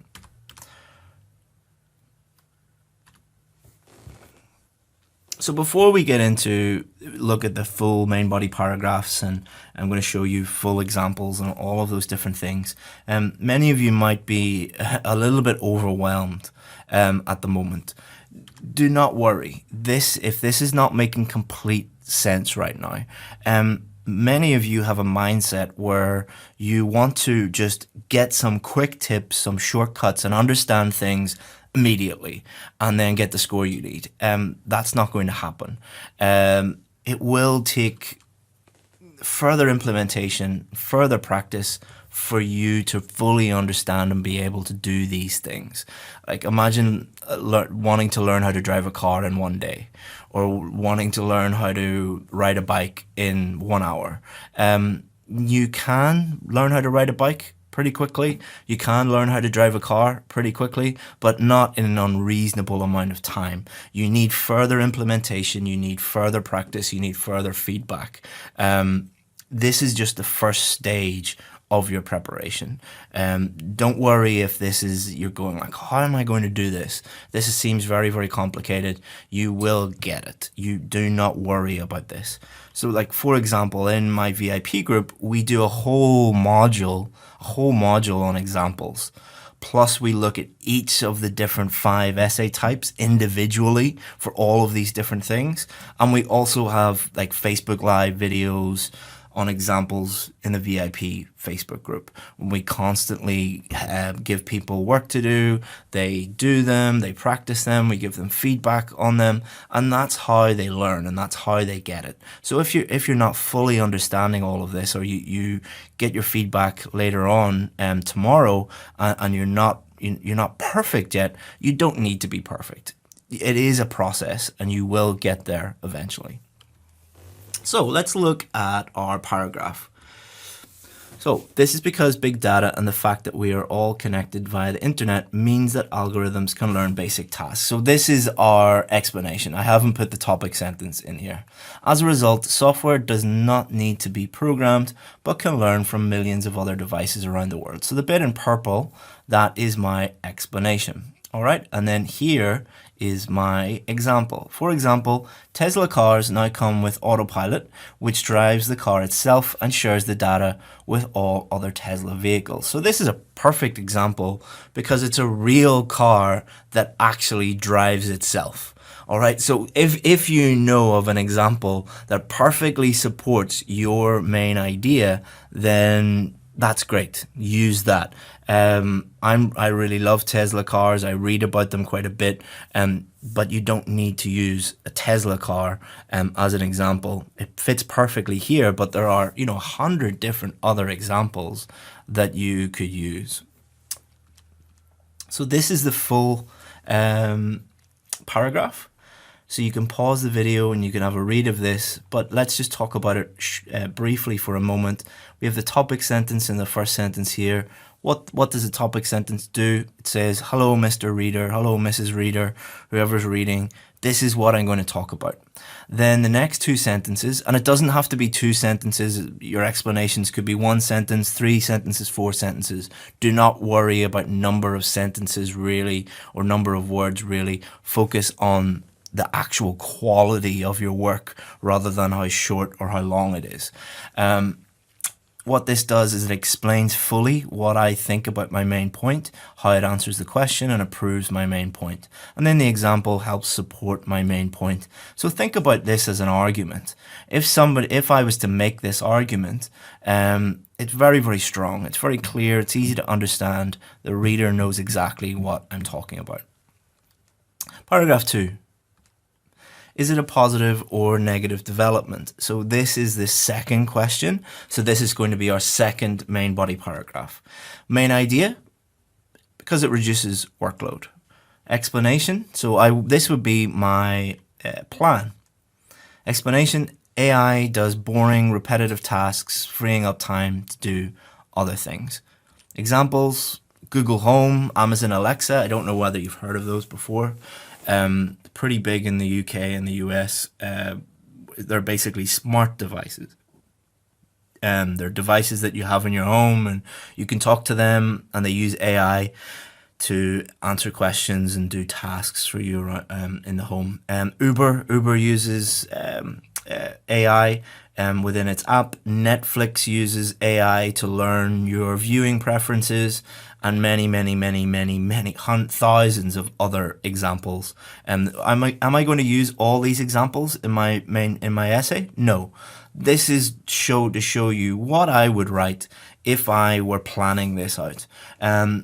I would quickly just jot down some examples. I would write very brief explanations. My main idea would be very, very clear. And then what I do, how easy is it going to be to write a main body paragraph when you have thought clearly about this, you've got it all planned out, and don't worry about time, guys. This will save you time.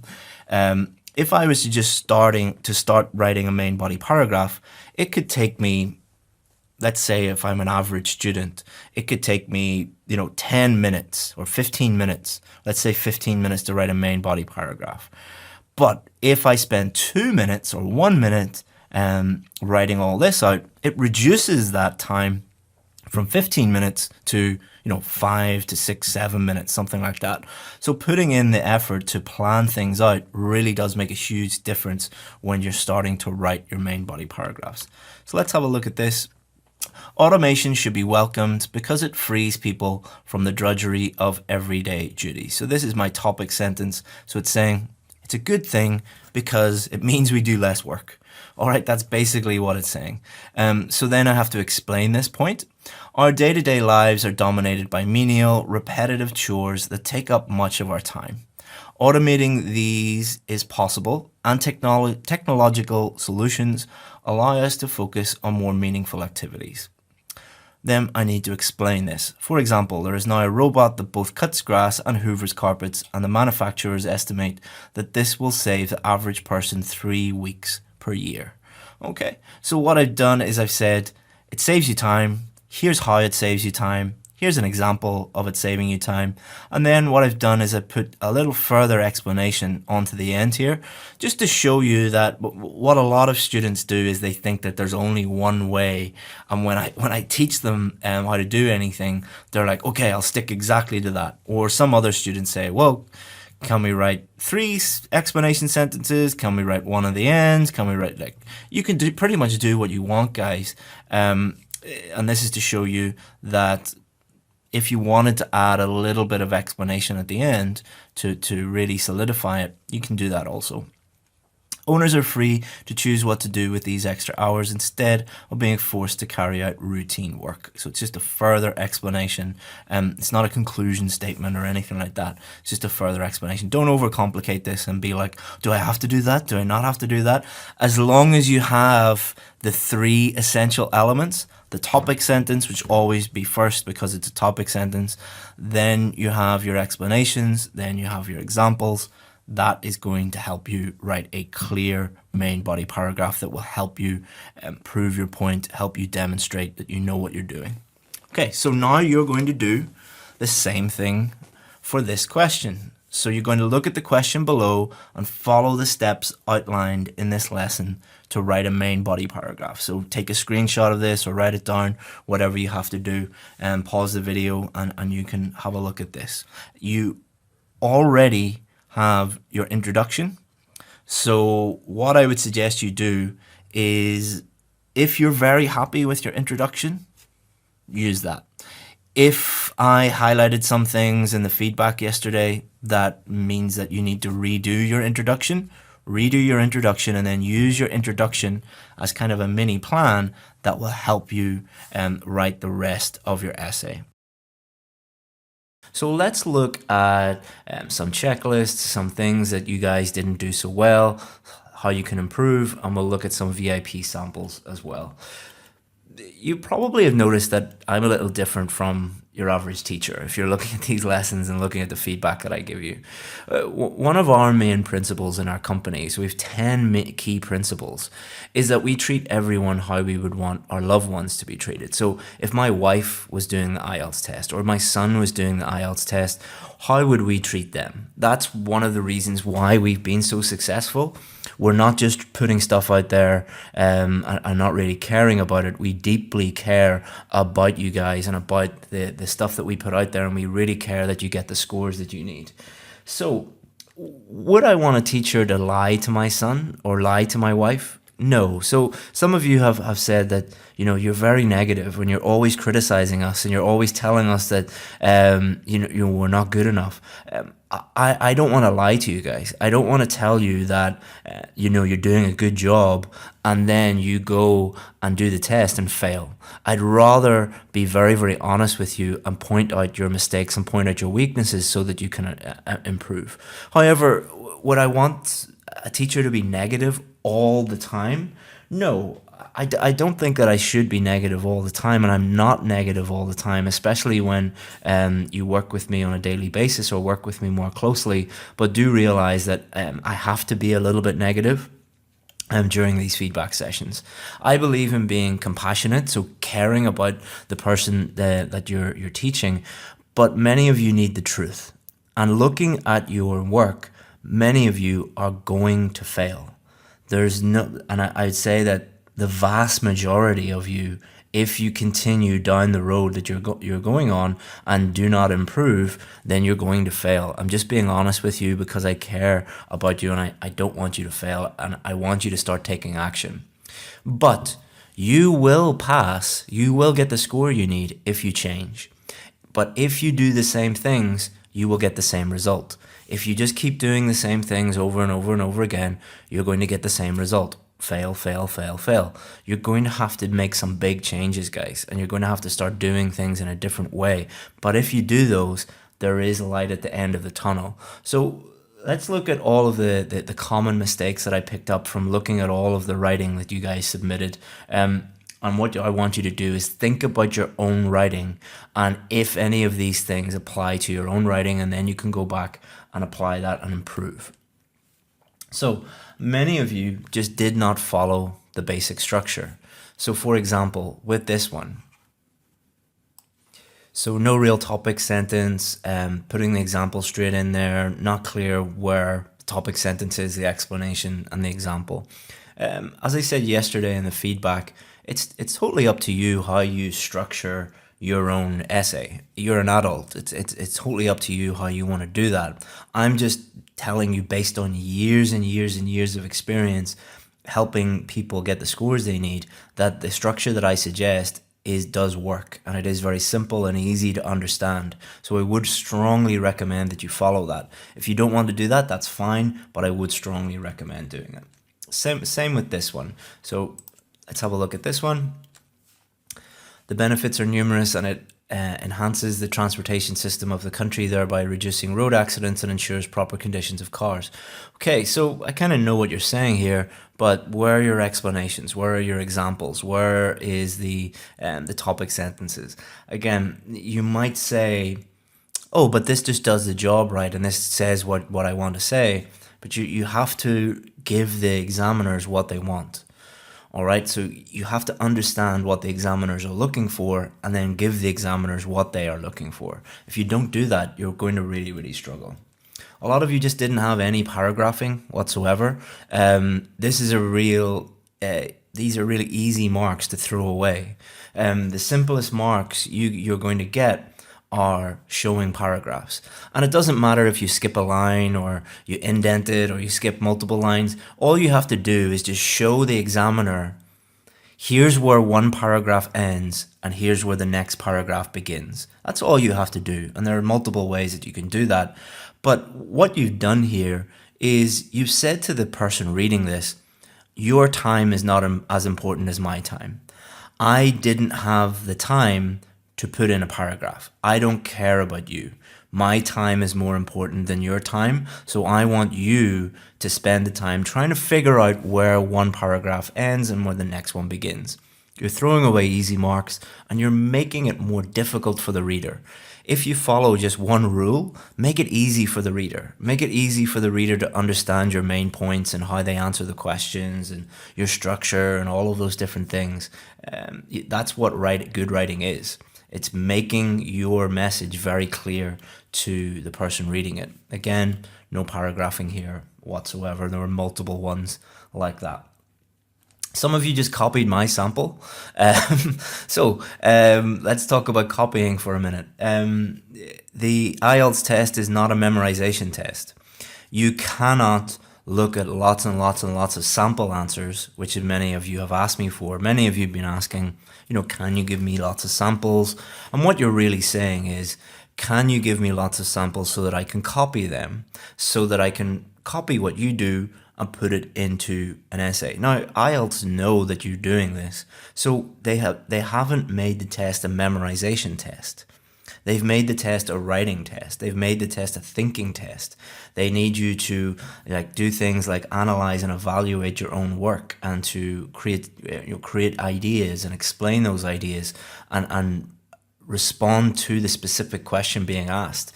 You won't be able to do that if you're memorizing stuff. And that also includes memorizing vocabulary, memorizing grammar structures, all of those different things. You have to start to operate individually and independently. A lot of you just didn't have a position. So position, what I mean by position is that you just didn't state what you think about it. So let's have a look at this one. The world has experienced a huge, unprecedented advancement in technology in recent years, particularly in the automation industry. So this really isn't a topic sentence. What this is just a paraphrase of the actual question. There's no position here. There's no opinion here. There's no main idea here. Vehicles are manufactured with the technology of AI for self-drive. Again, just repeating the question. No position whatsoever. Taking an example of Vorge cars, which are made in China, they have devices that enable to be remote controlled and hence self-driven. Due to this, they are the best-selling cars in China. Okay, so this is a very, very common mistake. And I think it comes from, in a lot of cultures, because I've taught in many countries where this is the case, and I have students from all over the world. In many cultures, it's not taught that you should take a very strong position on something. It's not within, in the education system, children are just not taught to take a very strong position. You kind of dance around things rather than being direct. You are very indirect. And this is what can happen. So what this person has done is they've just wrote everything they know about automated like AI cars. The task being set is not write everything you know about the topic.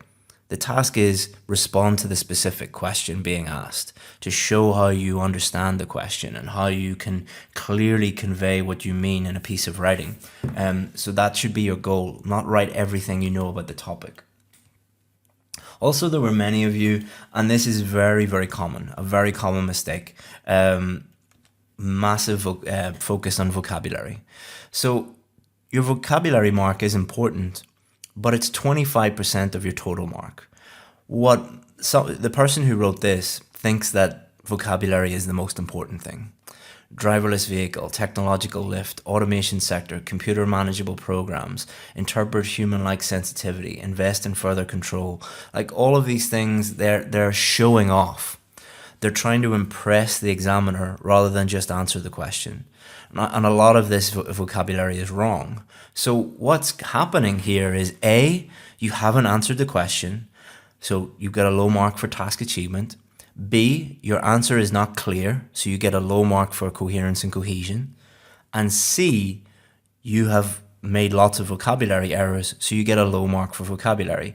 And also D, you might make lots of grammar errors because you don't know how these words operate in a sentence. So many people will look at this and think, wow, this person knows big words. They must be really good. Actually, it's one of the worst ones that we saw. Be very, very careful about showing off how amazing your language is. Again, this is not your fault. This is related to the fact that many of you have gone to IELTS schools or have IELTS teachers that tell you all you have to do is, insert lots of big words and you'll get a high score. Now, if that were true, then all of you would get a really high score because that's what a lot of you do.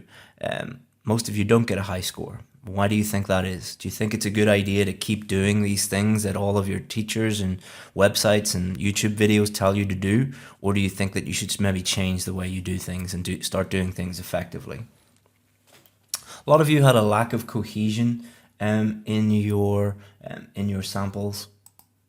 So some of you wrote your introduction and included your introduction with your main body paragraph, which was great to see because one of the things that the examiners will be looking for is your ideas, your outline of your main ideas in your introduction match your main body paragraph. So this person has said this is due to the advancements in technology. Okay, so that's fine, no problems there. However, that needs to be in your main body. So their main idea here is manufacture more efficient cars than in the past. That's two different things.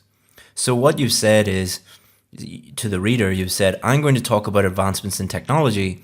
So they're expecting that, and then you talk about something else. So it's kind of like going into a restaurant and the waiter saying, yeah, our special today is steak. Would you like a steak? You're like, yeah. You're sitting there, you're expecting a steak, and then they bring out a bowl of ice cream. It's like, there's no cohesion there. There's no congruence there. why do we write an introduction? We write an introduction to tell the reader what's going to happen. That needs to match up with the main body. So be very careful there that they all match up. Also, a lot of you had very, very vague topic sentences. For example, it is a irrefutable fact that a human has made a huge progress in technology. Very vague background statements. Don't write a background statement, write a topic sentence. There's a massive difference between topic sentences and background statements. Background statements will always have words like nowadays, improving day by day, in modern life, in the modern world. They very, very rarely actually state your main idea. Topic sentences are simple. You just write, this is my main idea, and write that down. Also, a lot of you had explanations not answering the question. So if you have a look at this one, you'll see why. So if we have a look at the explanation here, the cars with this technology have automatic brake in case of crash danger, automatic temperature adjustment, and self-driving by driver choice. Now that's telling me everything this person knows about what they know about an AI controlled car, but the question wasn't what is an AI controlled car. If the question was what is an AI controlled car, then this would be great. But the question is not what is an AI controlled car. So you have to answer the question that is actually being asked. Another common problem was example not proving main point. So let's have a look at this. So this person is talking about Cristiano Ronaldo. So what? So just because Cristiano Ronaldo drives an electric car, an AI controlled car, what has that got to do with your main point? What has that got to do with the question? Make sure that your examples actually prove your main point. If they don't prove your main point, then why did you write them in the first place? There was also other examples of poor examples. Let's have a look at this one. For example, my uncle owns a self-driving car and he is amazed by the precision and accuracy of these automated systems, adding to the mental rest of not driving when the road is really congested. So just because your uncle drives a car, that doesn't mean anything. That's just one person. So be very, very careful with using personal examples. Like I could say something like, my grandfather smoked 20 cigarettes a day and he lived until he was 100. Therefore, smoking doesn't cause cancer. Would that be true? So yes, it's true that my grandfather smoked 20 cigarettes a day, but that doesn't prove that smoking isn't harmful to your health because it's just one person. So don't use one person to prove a general point, all right? Because there are always anomalies, all right? So be very, very careful with those personal examples. Let's have a look at this example. For instance, recent news update has it that one of the richest men in Africa was seen in a sophisticated software installed car. Okay, again, one guy does not prove anything. You need to use something that proves the general point, that proves the overall point, not one guy. Okay, so what do you do now? Do you say, oh no, I'm going to fail? Just because you made a mistake doesn't mean that you're going to fail. If you continue to make these mistakes, you will fail. But what you need to do is look at these common mistakes and then honestly evaluate your own writing and look at it and then correct it and work on it and continue to think about these common mistakes. If you do that, you're going to improve. If you don't do that, you won't improve. It's very, very simple. You'll hear me saying this a lot, like keep it simple. It's very simple. I try and think of things in as simple terms as possible. Now let's look at some of the samples from our VIP students. So I asked them to create some samples for you guys so that you can see the difference and so that you can see an effective main body paragraph. Okay, here is a VIP sample. What I want you to do is just look at each sentence and think about what that sentence does. So let's look at the first sentence. Artificial intelligence is being introduced to many vehicles to reduce the number of road traffic accidents. So, do you know what this person thinks about the question? Absolutely. It is very clear and easy to understand. If you read this main body paragraph, Would you find it easy to understand it from the first sentence? Absolutely. So it's very clear what their main idea is. Their next job is they need to explain how this main idea answers the question. Next sentence. This is because thousands of people are killed on our roads every year and AI can control cars better than human beings. So what this is doing here is, imagine they're explaining this to somebody who knows nothing about the topic, like a 10-year-old boy who knows nothing about AI or cars or anything like that. The 10-year-old boy would say, well, how is AI going to reduce the number of road traffic accidents? Here it is, okay? This is how it does it. Then the 10-year-old boy might say, well, how does it do that? The software scans oncoming threats using a variety of sensors and can even anticipate collisions before they happen. Oh, really? Okay, I totally understand why that is. I understand why AI is being introduced, and I understand exactly what's going on. But can you give me some evidence to help that? Okay. For example, Google has developed a driverless car, and after testing it on public roads, it has only had one accident while driving millions of miles. The same number of miles driven by humans would have resulted in many more serious injuries and fatalities. Oh, okay, I know exactly what you mean then. Also, look at the vocabulary. It is high level without showing off. They're not inserting words randomly. They're using vocabulary effectively and appropriately. Look at the grammar. They're using a mix of complex and simple sentences. They are using a different range of grammar, and all of it is correct. There's no grammar errors in it. This is the level that you want to get to. So this is one student. Let's have a look at another student.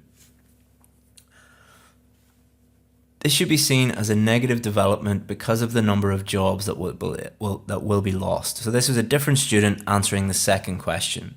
So do you understand whether they think it's negative or positive? Yes. Do you understand why they think it is? Yes, because of the number of jobs that will be lost. Well, what question would that 10-year-old boy be thinking now?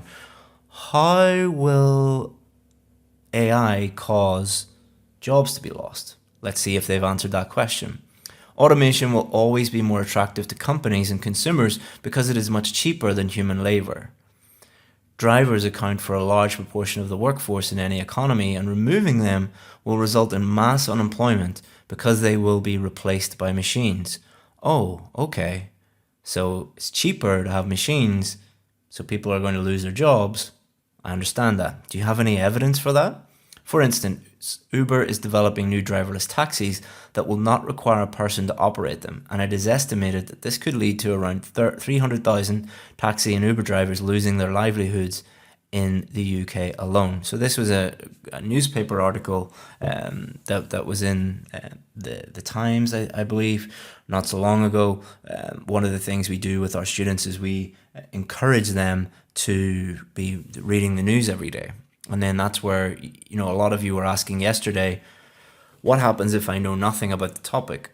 Well, you shouldn't know nothing about the topic because you should be reading in English every single day. So let's have a look now at a checklist. Here are some things that you should have in your main body paragraph, some things you should be thinking about. So, does my main point match what I stated in the introduction? It should. Is my topic sentence clear? Does my explanation actually explain how my main point answers the question? It should. Does my example make sense? It should. Does my example directly support my main point? Why would you write it if it doesn't? Number 6, have I used vocabulary in a way that makes my writing easier to understand, not more difficult to understand? Is my vocabulary accurate? In other words, do you understand how to use the words, and do you understand the meaning and the collocations and everything about that word before you put it into your writing? Is my grammar accurate? Can I understand what I've just produced? If you can't understand it, nobody else is going to be able to understand it. Is it clear where one paragraph ends and the other begins? Paragraphing. And if you can answer those, and I've just made it really, really simple for you guys. It's so easy to understand this now. And literally you just need to apply this to your own writing and you will get better. So today we're going to look at what is a conclusion, and we're going to look at how to write a conclusion. Then we're going to look at proofreading and checking. These are two slightly different things. We're going to give you a checklist of things that you need to have done in your essay, and you can do this at the end of your test. And we're also going to look at time management a little bit. We're going to look at a demo, going to show you what to do, and then it will be your turn to write your full essay. So we're going to give you a completely different question to do. A double question, but on a different topic, so that you can apply all of the different things that you have learned this week, and that you can activate that knowledge, do the thing, and then I'll give you feedback later today. Okay, so what have we achieved so far this week? We've looked at how to write an effective introduction. We've looked at how to write effective main body paragraphs, and now we're going to complete our essay with how to write a conclusion and check our essay at the end. So let's have a look at the question. Nowadays, more tasks at home and work are being performed by robots.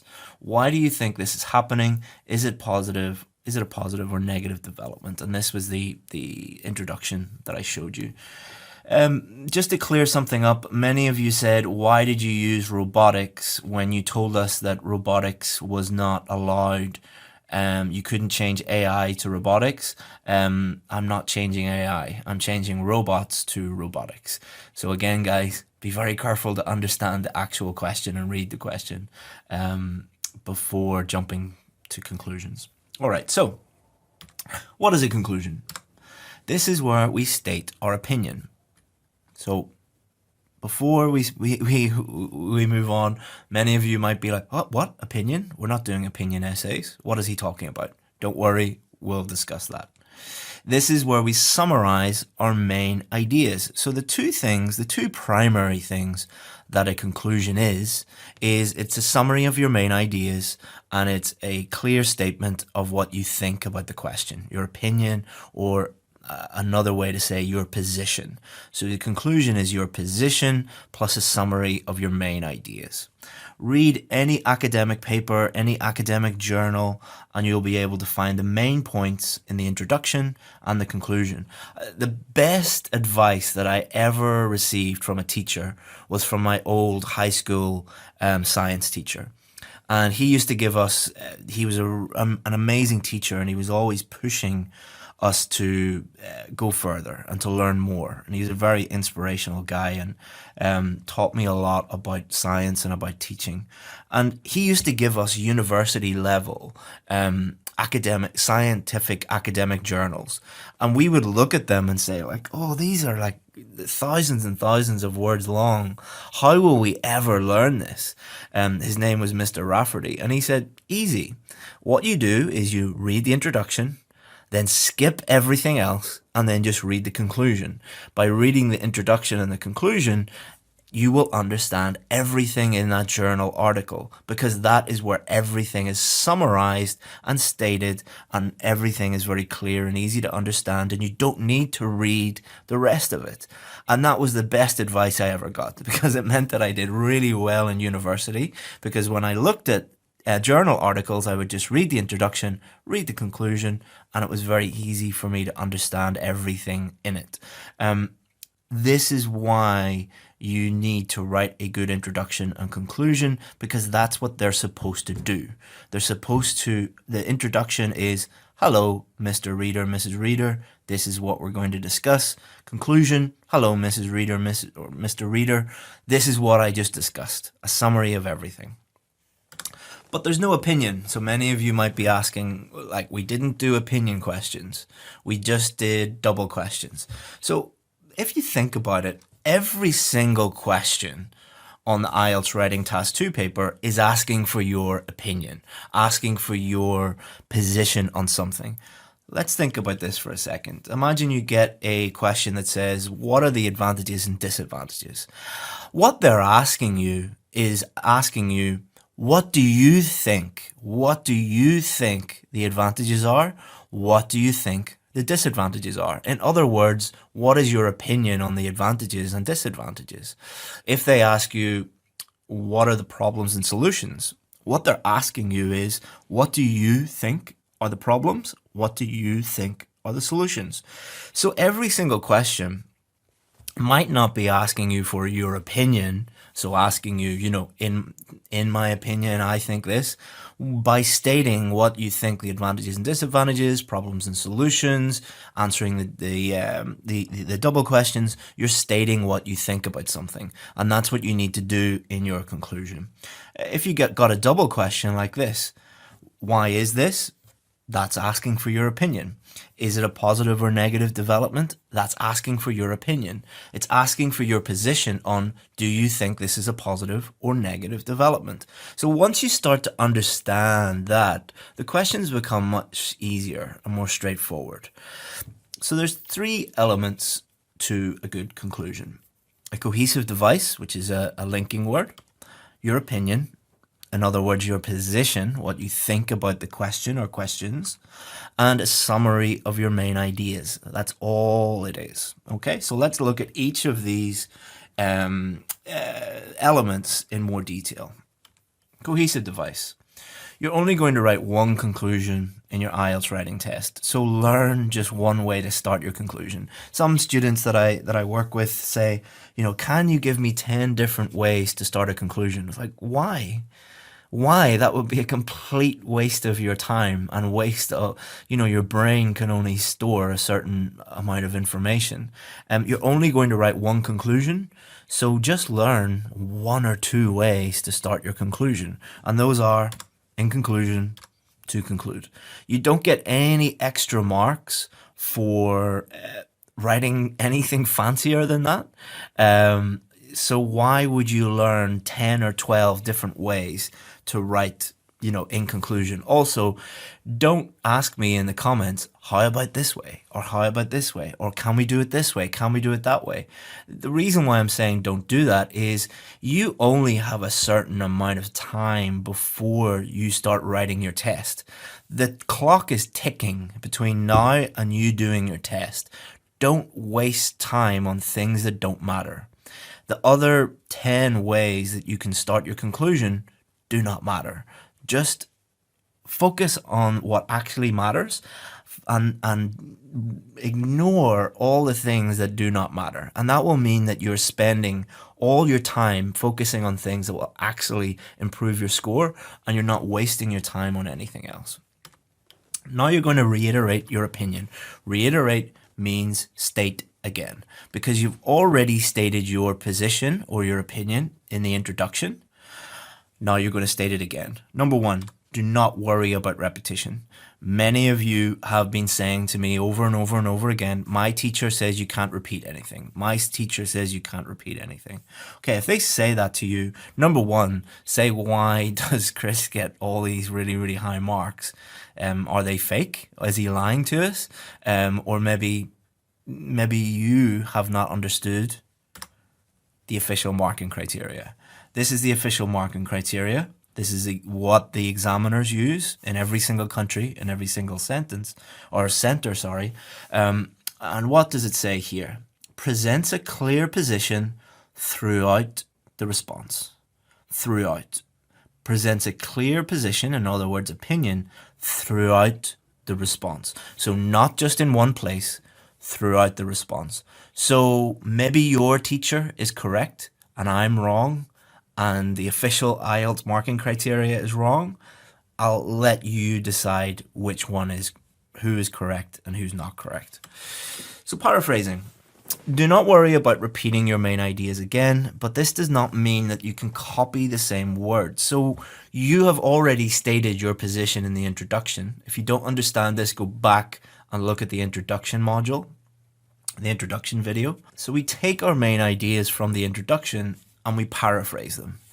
This makes it extremely simple to write a conclusion and ensures that your position is clear throughout the whole essay.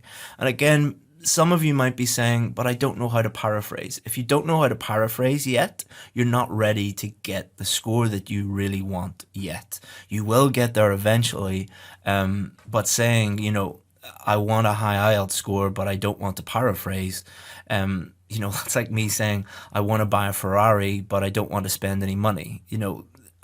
What you want and the price that you have to pay You have to pay a price for everything you want. That price could be money. Like if I want a Ferrari, I have to pay money. For you guys, the what you want is a high IELTS score. The price that you have to pay is work and effort and sometimes money by seeking out someone who can show you exactly what to do. There's a price to be paid for everything. Summary of main ideas. Someone should be able to read your conclusion only and tell you what your main ideas are. So somebody should be able to look at your writing, your essay, ignore the introduction, ignore the main body paragraphs, and just focus on the conclusion and tell you exactly what you just wrote about, exactly what your main points are, exactly what your whole essay is about. Again, don't worry about repeating your main ideas, but you just paraphrase. You must paraphrase.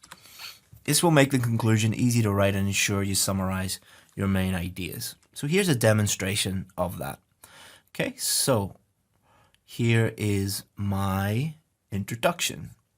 Robotics increasingly play a role both in the home and the workplace. So that was the question being paraphrased. Okay, that was the very first sentence.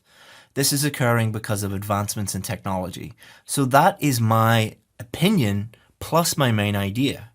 This is occurring because of advancements in technology. That's my position on the first question, and that's my main idea also. And it should be seen as a positive development. That is my opinion, because it reduces a person's workload. That's my main idea. So what the question is about, my position on it, my main ideas are all in the introduction. Now we need to just take this and we need to create a conclusion. Let's see how we've done this. In conclusion, machines carry out tasks for us due to the fact that engineers and computer scientists are pushing the boundaries of science and engineering. And these innovations should be welcomed because they emancipate humankind from routine toil. I used a lot of really high-level vocabulary in there, guys, because many of you were asking for this and saying that the stuff that I was writing was too simple. Another reason why I don't use like really high-level vocabulary is it makes it really difficult for you guys to understand it. Many of you might be looking at this and going like, routine toil? Emancipate? What does that mean? I mean, this is way beyond a band 9. You do not need to use vocabulary at this level. But for you guys that are complaining that my work is too simple, there you go. Always check the question again. So you should be going back to the question. You should be thinking about the question. You should be thinking about your introduction. Does it match up? Does it answer the question? Then your conclusion. Okay, does it match up with the question? Does it match up with the introduction? Does it mean the same thing? And then you're done. Remember, the examiner should be able to look at your conclusion only and understand that you've understood the question, that you have a clear position, and what your main ideas are to support that position. Do that, and you'll write an excellent conclusion. But that's not the end of your journey. You need to proofread. Why do you need to proofread? Number one, everyone makes mistakes, guys. Everyone. Every single time I write an essay, I make mistakes. Every single time I do a lesson like this one, I make mistakes. I have to proofread it. Every single person on planet Earth has to proofread. So if Oxford professors or Cambridge professors need to proofread, then you probably need to do that too. I make crucial errors every single time I write something. You make multiple crucial errors in multiple sentences every time you write. This is not I'll do this if I have time. This is not an option. It's an absolute necessity. You need to do this if you're going to get a high score. So how to proofread? You should proofread 3 times. Once at the end of each sentence, then once again at the end of each paragraph, and then once again at the end of each essay. So when you write your sentence, full stop, read it. Is it grammatically correct? Is the vocabulary correct? That's what you should be asking yourself. We're going to talk about all the other things you need to worry about at the end. That's what you should be thinking about. Then once you finish your paragraph, skip a line and look back at your paragraph. How's my grammar? How's my vocabulary? Does it make sense? Then at the end of your whole essay, read it all again, check it all again. So many of you might be thinking, I don't have time to do this, Chris. I barely get, you said that I have to, plan everything, then write everything, then check everything, then proofread at the end. I just don't have time to do this. Unless you have time to do this, you won't be able to get the score you need. You're not going to be able to do this through time management tips or time management techniques or anything like that. Have a look at this. Look at the guys. Look at the behind Usain Bolt. Look at how bad these guys are at time management. All right, so do these guys need time management tips, or do they need to run a bit faster? This is exactly like this is someone getting a band 9, and this is everybody getting 6, 6.5. You do not need to work on your time management. You need to work on your grammar, your vocabulary, your task response, your coherence and your cohesion. You need to work on task 1, you need to work on task 2, you need to work on introductions, main body paragraphs, conclusions, planning, proofreading, all of these things. Once you master all of these things, you'll be like Usain Bolt. Until you master all those things, you'll be like these guys, struggling to catch up. Is this impossible? No, it's not impossible. As you've seen, all the results that I just showed you, every single one of those people that are celebrating today that because they got the results that they needed, all of those people were in exactly the same position as you are today. They had the same fears, they had the same doubts, but the difference between them and all of the people today who failed is they actually took action and improved themselves. So how are you going to proofread? As with everything I teach, you should be thinking of one thing and one thing only. What does the examiner want? You should only be looking for mistakes that the examiner will pick up on. As with everything I teach, you should also be thinking strategically. Focus on your areas of weakness and get proper feedback on your work. So we've had lots of students over the years, and every student is different. Everyone has different strengths and weaknesses. Some students might really need work on articles, another on prepositions, another on tenses, another on vocabulary collocations, another on spelling, another on introductions, another and any combination of those things.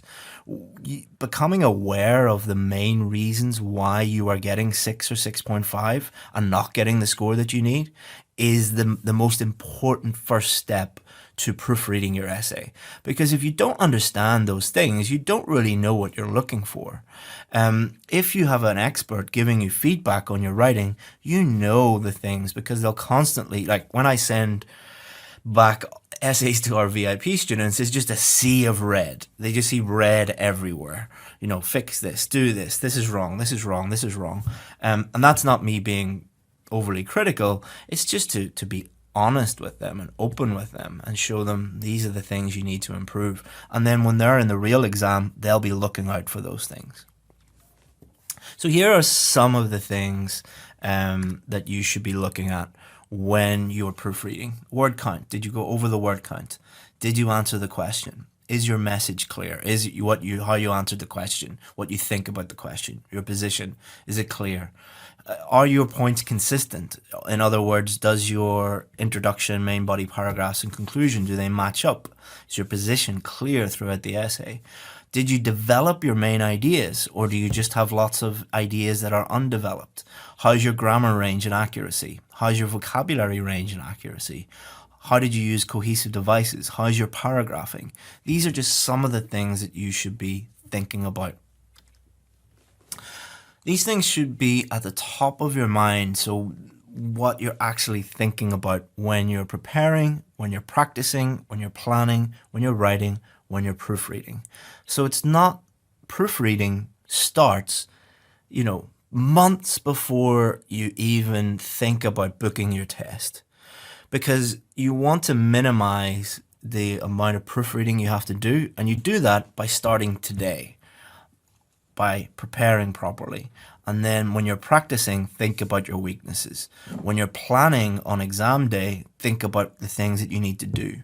When you're writing, think about how do I give the examiner exactly what he or she wants. And then when you're proofreading, your proofreading's easy, guys, because you're just looking at it and going, okay, just checking off I know that I've prepared properly and I practiced and I've got feedback on my work and I know exactly what to do, and yeah, good. I'm going to get the score that I need, move on with my life, and forget about Chris Pell and IELTS and all this silly stuff, so that you can just, move on with your life and get over this obstacle, and leave me to worry about IELTS. All right, guys, so this is your turn to put into practice everything you've learned this week. Artificial intelligence will soon replace teachers in the classroom. Do you agree with this statement? What is an alternative to traditional face-to-face teaching? Write the whole essay using everything you've learned to write a Band 7 essay. Hello and welcome to the final lesson of IELTS Essay Builder. Well done for making it this far. And what we're going to do is give you your final feedback and do this through a live demo. So what we're going to do is I'm going to do a full demo lesson. So what I'll do is I'll share my screen and I will do the question myself. And what I'll do is I will take you through how I would think about the question, how I would think about writing it, and write it live on the screen for you. So this will bring together all of the things that we have learned throughout this course, and so that you can learn from it and compare your own writing and compare your own thinking. Also, what we'll do is we'll talk about how to take things to the next level. We do have a very small number of places available on our VIP course, and I'll tell you a little bit about that at the end of this video. Okay, so hopefully you can see this. This is a document on Google Docs, and what I'm going to do is I'm going to look at the question that you have already attempted, and I haven't looked at it, I haven't prepared an answer or anything like that, and I'm going to just do it as if I was a student doing the test. Obviously, I have to talk you through it because you can't read my thoughts, but I'll try and talk as much as I can about how I'm thinking about the question and as I write it. Now, because I'm doing it live, I will make small mistakes, and that's all part of the process, and I'll go and edit it at the end as you would do in the real exam. Now, let's start. So the first thing we need to do is we need to understand the question. So artificial intelligence will soon replace teachers in the classroom. So artificial intelligence, AI, deep learning, computer learning, whatever way you want to put it, will replace teachers in the classroom. So this is going to understand this. I need to think about teachers and education. So what we're going to have is we're not going to have teachers. Instead, we're going to have artificial intelligence. So students will be learning by looking at computers or speaking to, an AI robot or something like that, and it will be in the classroom. So I understand that, and that's going to be in the near future. So it hasn't happened yet, but it will be in the near future. So in the test, the first thing I would do is just sit calmly and not try and think of any ideas or not try and think of how to answer the question at all. Do one thing at a time and just think about what this means. Because if you don't understand what it means, then you're not going to be able to answer the question. The next thing I'd do is I would look at the type of question it is. So we have two clear questions here, so it's a double question. So I understand what that one is. So what I would do now is I would just separate this out. Most people are not good at multitasking. What you want to do is give each question just total focus. So I'm going to ignore this question for the time being, and I'm just going to look at this one. So do you agree with this statement? So there's only two possible answers to this. Again, as I always say, keeping it simple, there's only two possible answers. Yes, artificial intelligence will soon replace teachers in the classroom, or no, they won't. Now, you could give your personal opinion, but the best way to answer this is just which one can I easily write about? Which one is the easiest to think of an idea, explain that idea, and to support with an argument, support with evidence. And I think the easiest one, because it's the near future, you're not talking about 100 years. No, I don't think that they will replace teachers. And the reason for that is I can think of, immediately 2 or 3 really good reasons why they won't, and I can explain that, and I can support that with evidence. So I'm going to think no for this one. So what I need to do now is think of an idea. So I would just think, imagine I'm sitting with a friend and they said to me, do you think that artificial intelligence will soon replace teachers in the classroom? No. So why would I think that? What would be the first reason to pop into my head?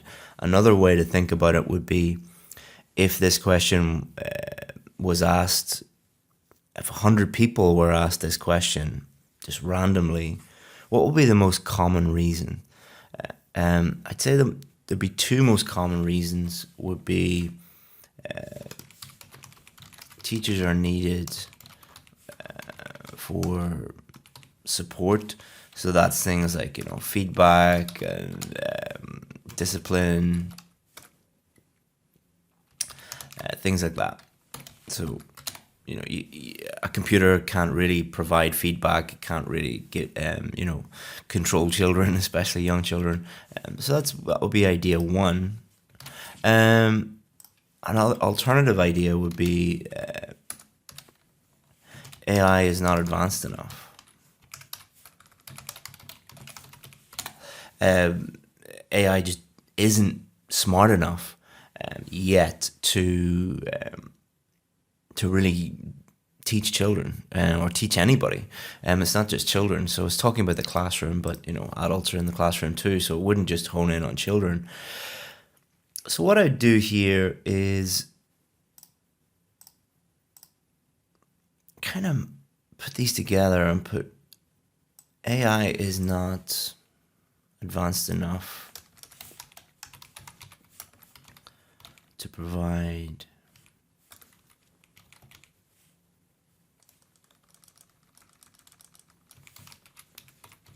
to educate. And I'll just put some ideas here, because remember, it's just the ideas phase. We haven't begun writing yet, and obviously you wouldn't take this amount of time. I'm explaining this and talking through it, and in the real test I would do this in 1 or 2 minutes. So what I'm going to do is I'm going to keep that one. How would I explain this? So a teacher needs to give feedback and support and discipline. Again, just very basic notes. I know that that's not grammatically correct or anything like that. It's just doing quick notes. I think example I would use for this would be Google Translate. So if you look at Google Translate, it has 2 major flaws. The first major flaw would be it's not very good at translating language, demonstrating that AI is not advanced enough. And the other thing is that like a program like Google Translate obviously can't, identify strengths and weaknesses, provide practice, things like that. So this is a very, an example of AI, an example of a computer program that isn't a tool that is involved in education, but it's just not there yet. Maybe in 20 years it will be, but not there. So we already have like the bones of the structure of an argument here. You wouldn't go into too much detail, just very brief notes. And then what you would do is just stop thinking about this one and move on to the next one. And again, it's taken me, I don't know how long to do that, but in the real test it would be, a minute or two just to note down these things. So what is an alternative to traditional face-to-face teaching? Okay, so idea that will pop into my head would be an online course, because I run an online course. But online course, a teacher can remotely do all of the things that a regular teacher can also do. Also access to the best teachers in the world. You know, in your local area, you might not have access to really good teachers, but if you're using an online course, normally, you know, you could have access to literally the best teacher in the world, and they could be on the other side of the planet. Example, so a lot of the best universities in the world have online courses now where they record the lectures and they put them online, and then they provide like individual classes and practice activities and all of these different things. So already I have, this is my paragraph, all right? So to check back, always check back to the question. So this is good. Do you agree? No, I don't. Here's my reason. What is an alternative? Here's my alternative. Here's an explanation about why, you know, why is it a good alternative? And then an example here. I could use my own course, but I'm not going to. Okay, so this is my argument. Now, what you could do now is you could do a full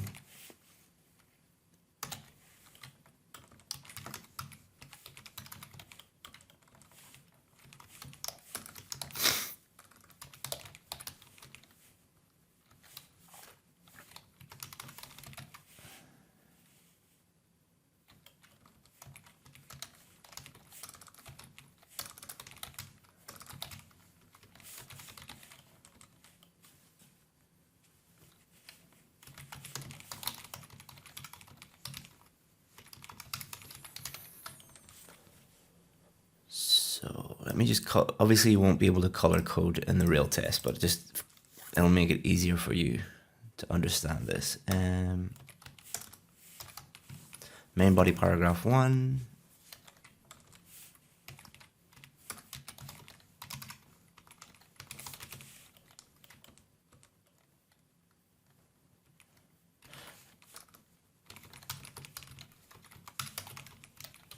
Let's put softs that I'm not going to get into an argument about what soft skills are, but just for the sake of in the test, if just to encapsulate what that is, and let's put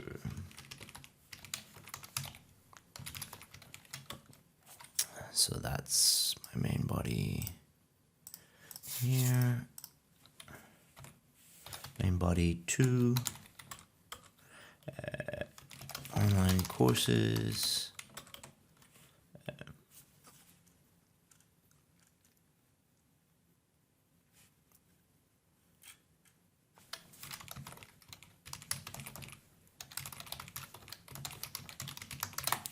That could be two separate ideas and two separate explanations. What I tend to do when I'm planning stuff out is I don't really delete stuff. If I have like a couple of ideas or a couple of explanations or a few different examples, I normally just keep them in here.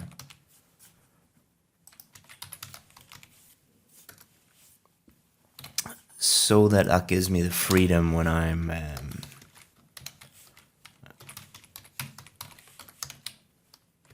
let's put that in there just in case I do use that, because when you start writing, ideas pop into your head and you can go in different directions. So it's good to just have a few different options here. Conclusion.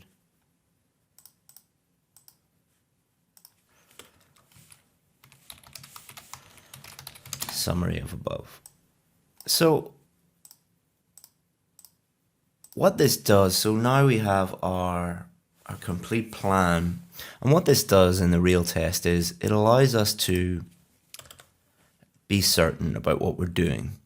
Because if you don't have a plan, you don't know where you're going. Like, and there's this quote, I think it's Warren Buffett said, who's, was the richest man in the world. An idiot with a plan can outperform a genius without a plan.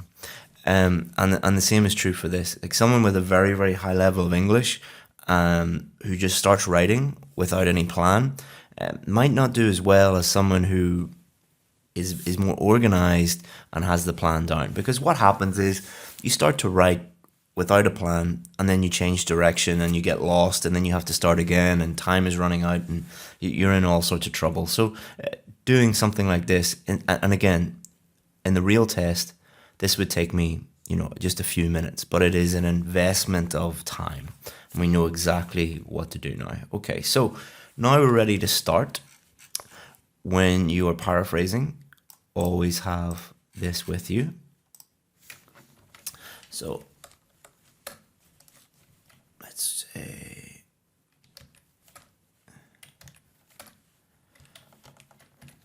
so normally you wouldn't just abbreviate words. Like I've shortened artificial intelligence to AI, let's say FBI, everyone knows that that's the Federal Bureau of Investigation. CIA, everyone knows that's the Central Intelligence Agency. If it's commonly known, everybody knows that AI means artificial intelligence. So if it's a common thing, then that's no problem. But you couldn't, replace teachers with RT. Like that's not commonly known. BBC, British Broadcasting Corporation, you can do that. So just be careful with shortening stuff. But for the purposes of this is fine. So AI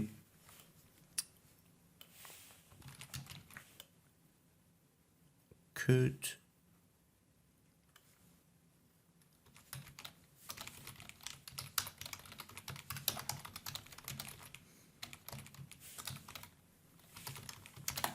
Okay, so AI, artificial intelligence, could take the place of, will soon replace, could take the place of teachers. I'm going to keep teachers because in the test, what might happen is when you're paraphrasing, you might be like, teachers, teachers, teachers, teachers. I can't think of anything. Oh, I can't think of it. And then you're wasting time and then you panic. Like if you have to replace one word or you can't replace one word, that's no problem. They're not going to mark you down for that. In the near future, will soon replace it. Will soon in the near future. So that's fine. I'm happy enough with that. Also, students get so obsessed with not repeating words. For key words that have no or very limited ways of changing them, it is fine if you do repeat them. You should change them as much as possible, but only as much as possible. There's a limited number of ways that you can change teachers. Teachers, you could have educators, education, people that teach, things like that, and we'll try and do that as much as possible. But remember the purpose of the test. The purpose of the test is to assess whether you can clearly communicate in English through writing an essay. If you repeat a few words, that's not going to be a big problem. The big problem is the bigger things involved in like the accuracy of your vocabulary, the appropriacy of your vocabulary, your grammar, your coherence and cohesion, your task achievement. So let's remind ourselves of the question. Do you agree with this statement? So this essay disagrees with this statement because computers, which is kind of a catch-all term for AI, are not advanced enough yet. And second question, always refer back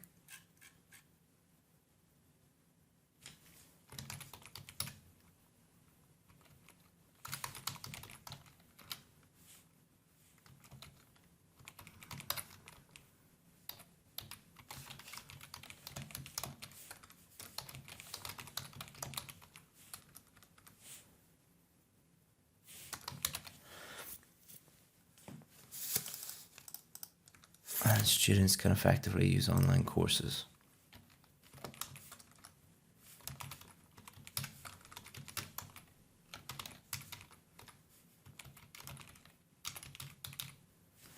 Okay, so what you want to do is you want to, instead of immediately jumping into the next paragraph, read this and make sure that it makes sense, there's no mistakes. You're going to make mistakes. Everybody makes mistakes. I'm doing this live. I will probably make a series of mistakes. AI could take the place of teachers in the near future.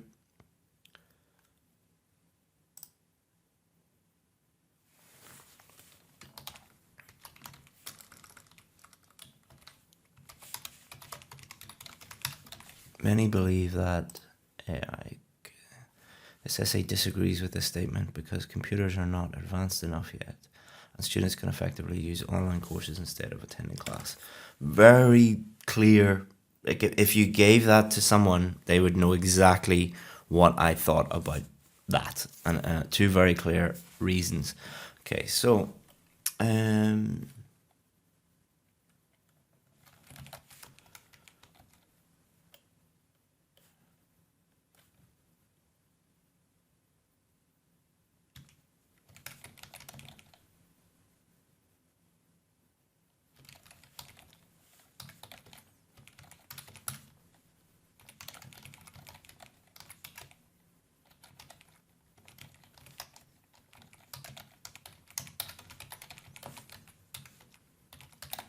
So computer learning is not at the stage yet where it can do the job of an effective educator.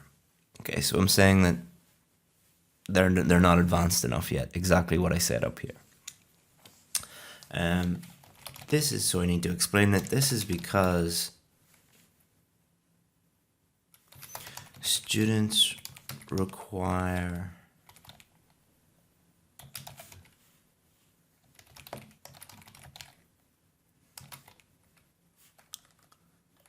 many things that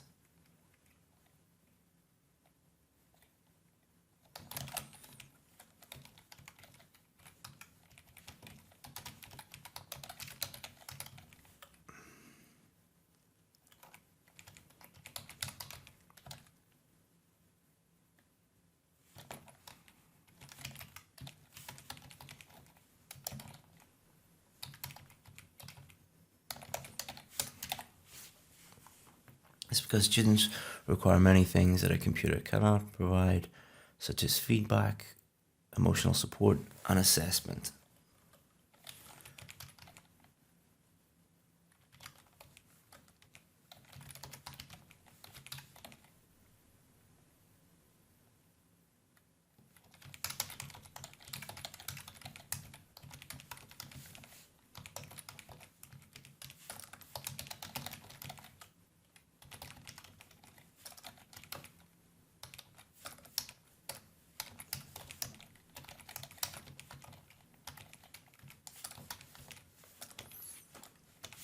These soft skills that teachers have are absolutely essential for the proper education of a child or adult. There is no computer program that can compete with human beings. And there is no computer program that can compete with human beings.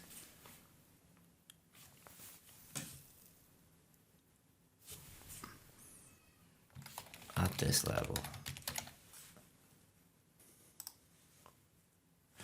Okay, let's read this. Computer learning is not at the stage yet where it can do the job of an effective educator. This is because students require many things that a computer cannot provide, such as feedback, emotional support, and assessment. These soft skills are absolutely essential for the proper education of a child or adult, and there is no computer program that can compete with human beings in these areas. Okay, for example, so I'm not going to use, I know up here we put translate, but just as I was writing, I was thinking of a better example that is linked to this, because we want to link all this together with the example. And that's Grammarly. Grammarly, you can check it out. It's a tool that checks your English, checks your grammar. But it has some major weaknesses. So it's perfect for this. For example, Grammarly is a program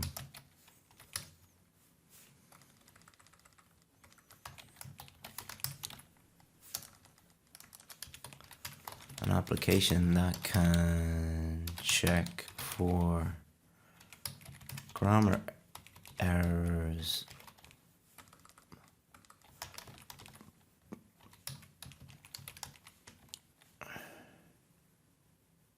but it falls short for English learners because it cannot tell someone what their main weaknesses are or explain why the mistake was made or how it can be fixed. So, for example, Grammarly is an application that can check for grammar errors, but it falls short for English learners because it cannot tell someone what their main weaknesses are or explain why the mistake was made or how it can be fixed. Okay. So I'm happy enough with that, and we can move on to the next one.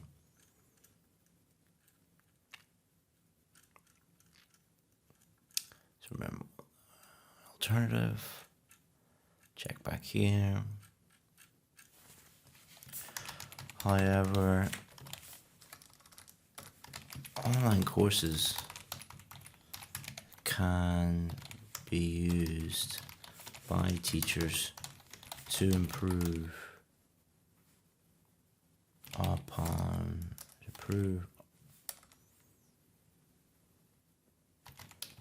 lessons.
Okay, so just explaining how do online courses make education better.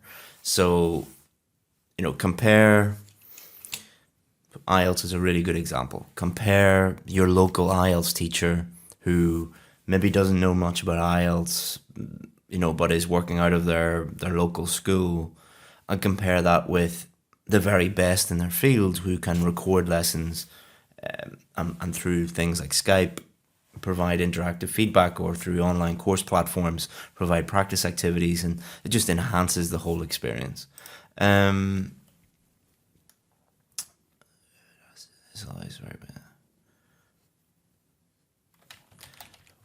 For example,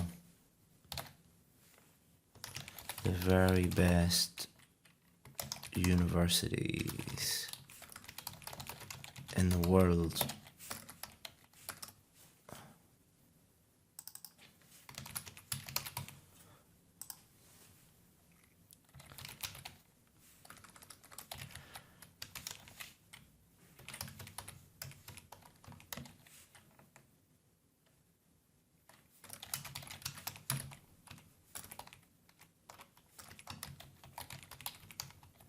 And I offer online learning platforms that allow anyone in the world to learn to, let's put, enjoy their courses for free, and also have the option of having feedback sessions with their tutors through Skype. Okay, let's have a read of this. However, online courses can be used by teachers to improve lessons. That is to say that they could enhance their ability to teach by using technology. This allows the very best in their field to reach anyone in the world, record their lessons, and provide interactive feedback. For instance, the very best universities in the world, namely, now offer online learning platforms that allow anyone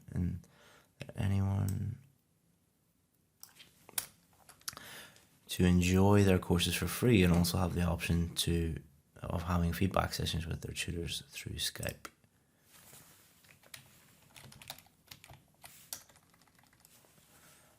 Okay. I want to link it back to the question a little bit. This does not replace the teacher, but makes them even more effective and available to a wider number of pupils.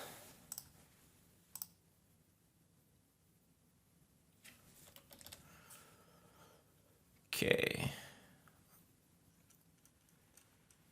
So I'm happy enough with that. Now I can do the conclusion. So the conclusion, what I'm going to do is look up here at the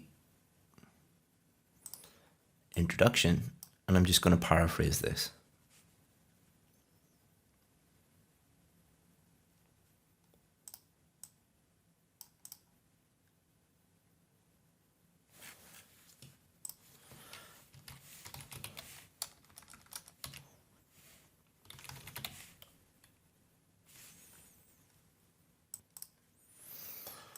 So although neural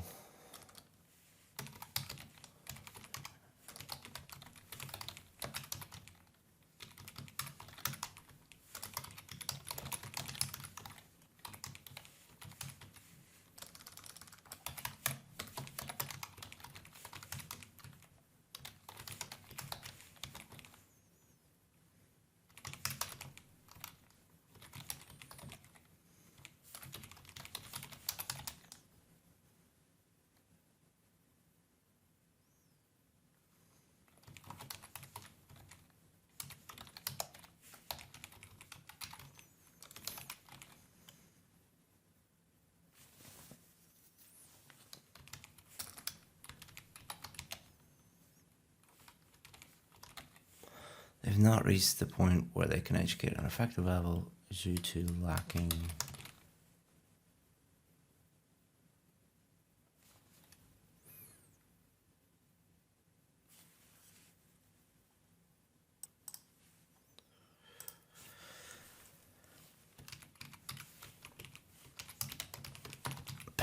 pedagogical is a fancy word for education. So, although neural networks have made great strides in the past number of years, they have not reached the point where they can educate at an effective level due to lacking. However,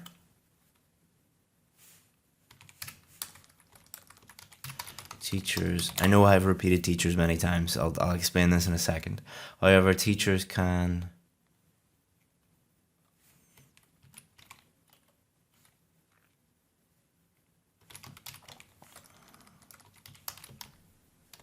and I've probably repeated technology as well. Don't be freaking out. Don't be like many people do. Teachers can use technology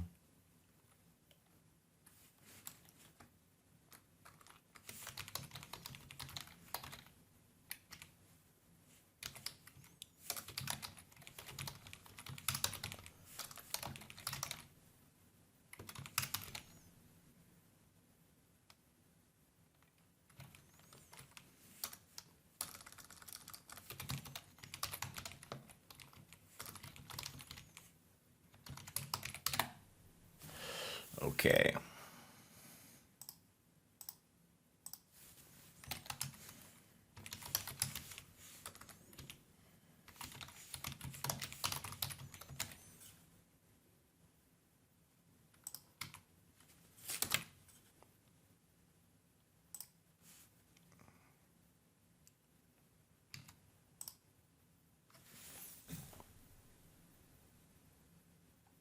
Okay, so I mentioned vocabulary there and repeating words. So what I found with both students and myself is often you'll get to the end, or even at the beginning, it doesn't matter where, but particularly at the end, you'll get, and you'll be like, oh, I've used this word so many times, or I've used this word so many times, and it actually stops you thinking and writing.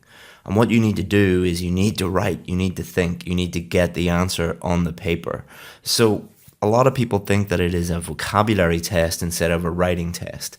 So it's better to repeat some words, and then what you can do is you can go back and look and see, have I repeated these words? Is there any way that I can vary them at the end? Because it's very, very difficult to think of vocabulary, writing, ideas, all of these different things at the same time.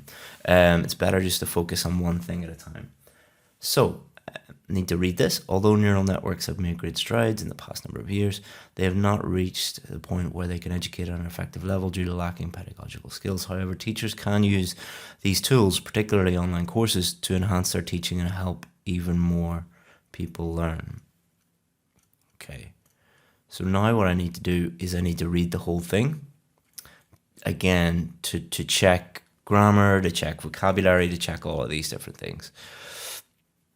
So let's read that.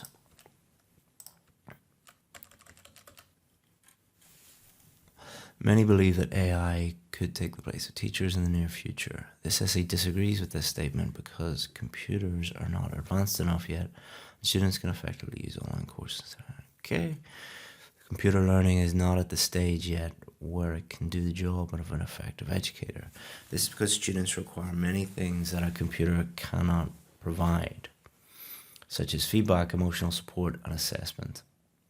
These soft skills are absolutely essential for the proper education of a child or adult, and there's no computer program that can compete with human beings in these areas. For example, Grammarly is an application that can check grammar errors, but it falls short for English learners because it cannot tell someone what their main weaknesses are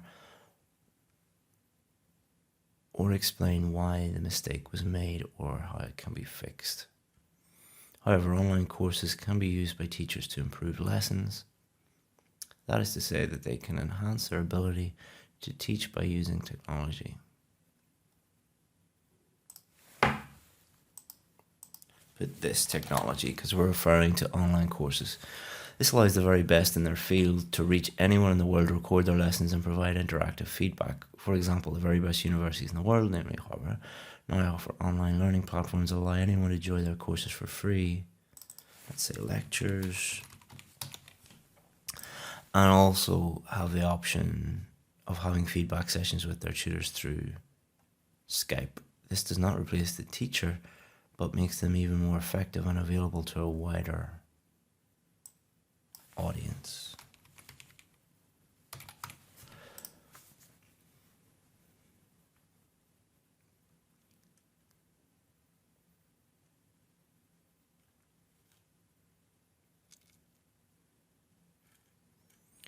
Although neural networks have made great strides in the past number of years, they have not reached the point where they can educate at an effective level due to lacking pedagogical skills. However, teachers can use... Okay. So now what you can do is you can go through and see if there are any ways that you can improve the vocabulary a little bit. So what you do is just check, see if there are any words. So teachers,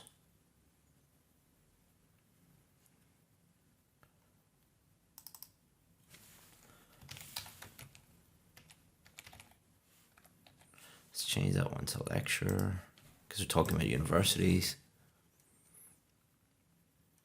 Is there any other ways you could teacher. And you're not going to have time to really spend,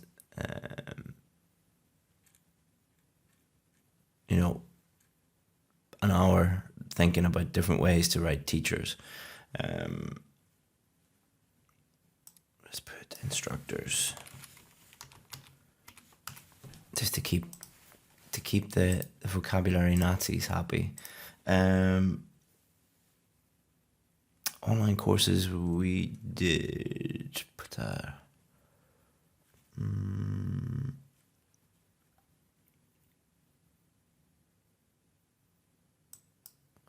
Let's put distance learning. And there's no other way of saying that. There's no, without getting really contrived.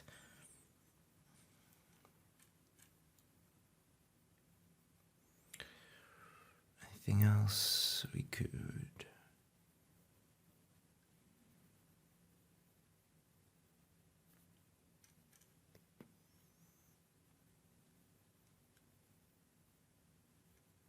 So here we have computer.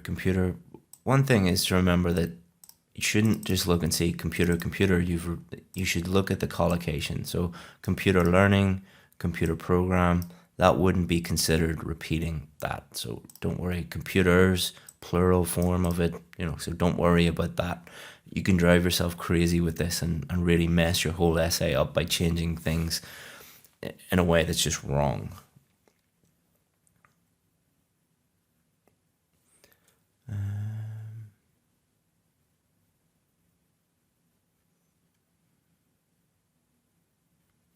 Feedback sessions.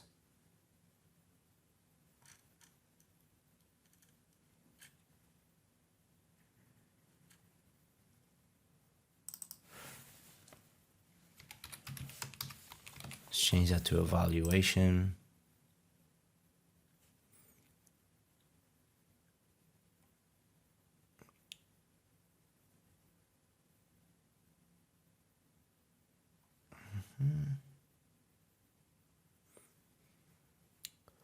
And change this to competent.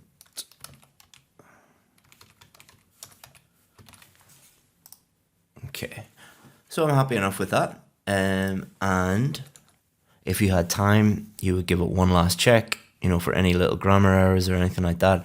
But what you would do is you use that checklist that I gave you in the previous lesson to think about your own essay. Don't look at your own essay and be like, oh, I can never use grammar or I can never use vocabulary the way Chris does or anything. I'm a native English speaker. I was lucky enough to be born in an English-speaking country. It's also my job to teach English. So, don't think that because your vocabulary or anything is not as advanced as mine, don't think you're going to fail. You only probably need a band 7, which is much lower than the level of this essay. So don't worry about, don't make too many comparisons.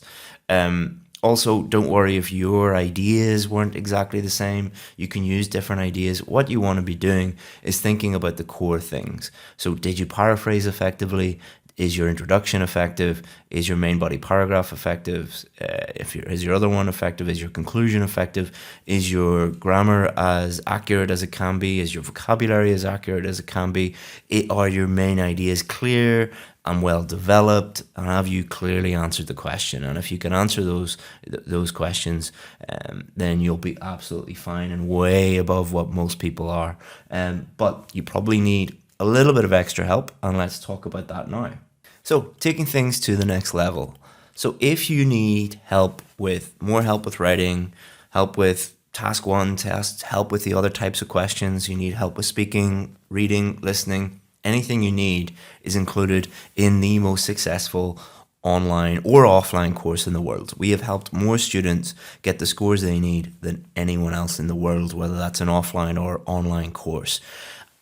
Does it actually work? Well, let me show you something. So no other course in the world has this number of successful students.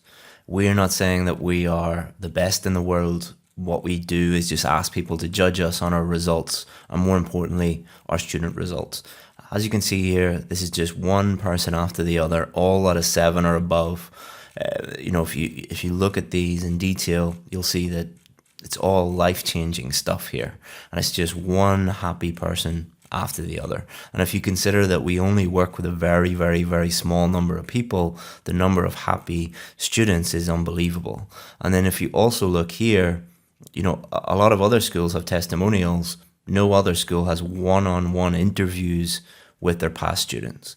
Every single one of these videos is a one-on-one interview with a past student, all of them talking about how happy they are and how life-changing it was to join IELTS VIP.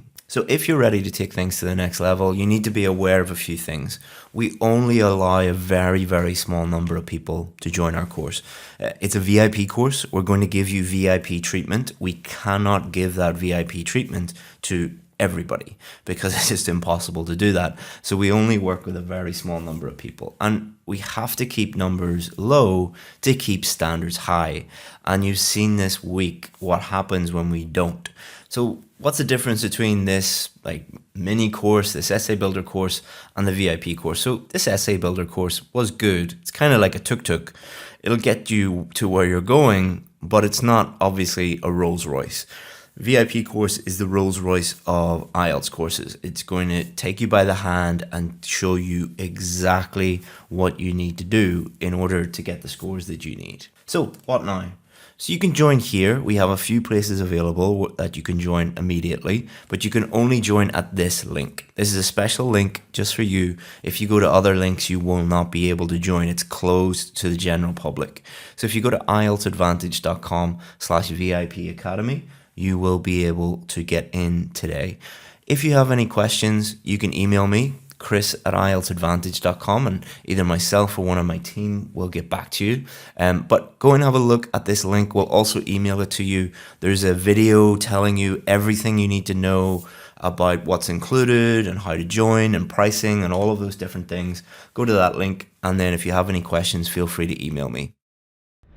So now you know how to improve your Task 2 writing, and we're going to move on to speaking and help you with that. But one of the biggest challenges that students have when it comes to speaking is where to find real, genuine questions and how to use those questions at home for free to improve their speaking. And that's exactly what we're going to give you. We're going to give you more than 1,000 real IELTS speaking practice questions and show you how to improve your speaking at home for free without paying for a course or a teacher. So without further ado, here's how to find those questions.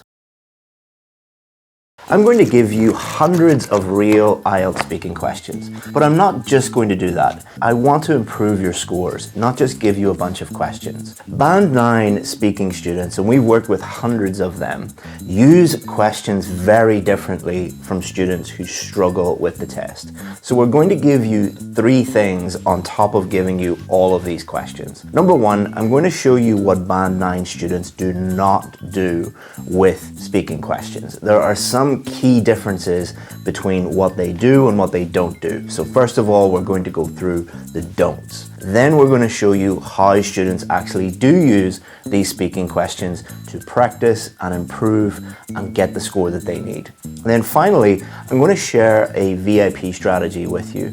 This is a strategy that we give our VIP students that uses AI to allow them to practice their speaking questions at home and actually get feedback for free. So you can not only use these real questions, practice and get feedback. All of this is 100% free. But we're not just going to give you a link so that you can go and look at the questions, because that is not going to help you improve your scores. You have to watch the whole video to get access to the questions. So without further ado, let's get into it.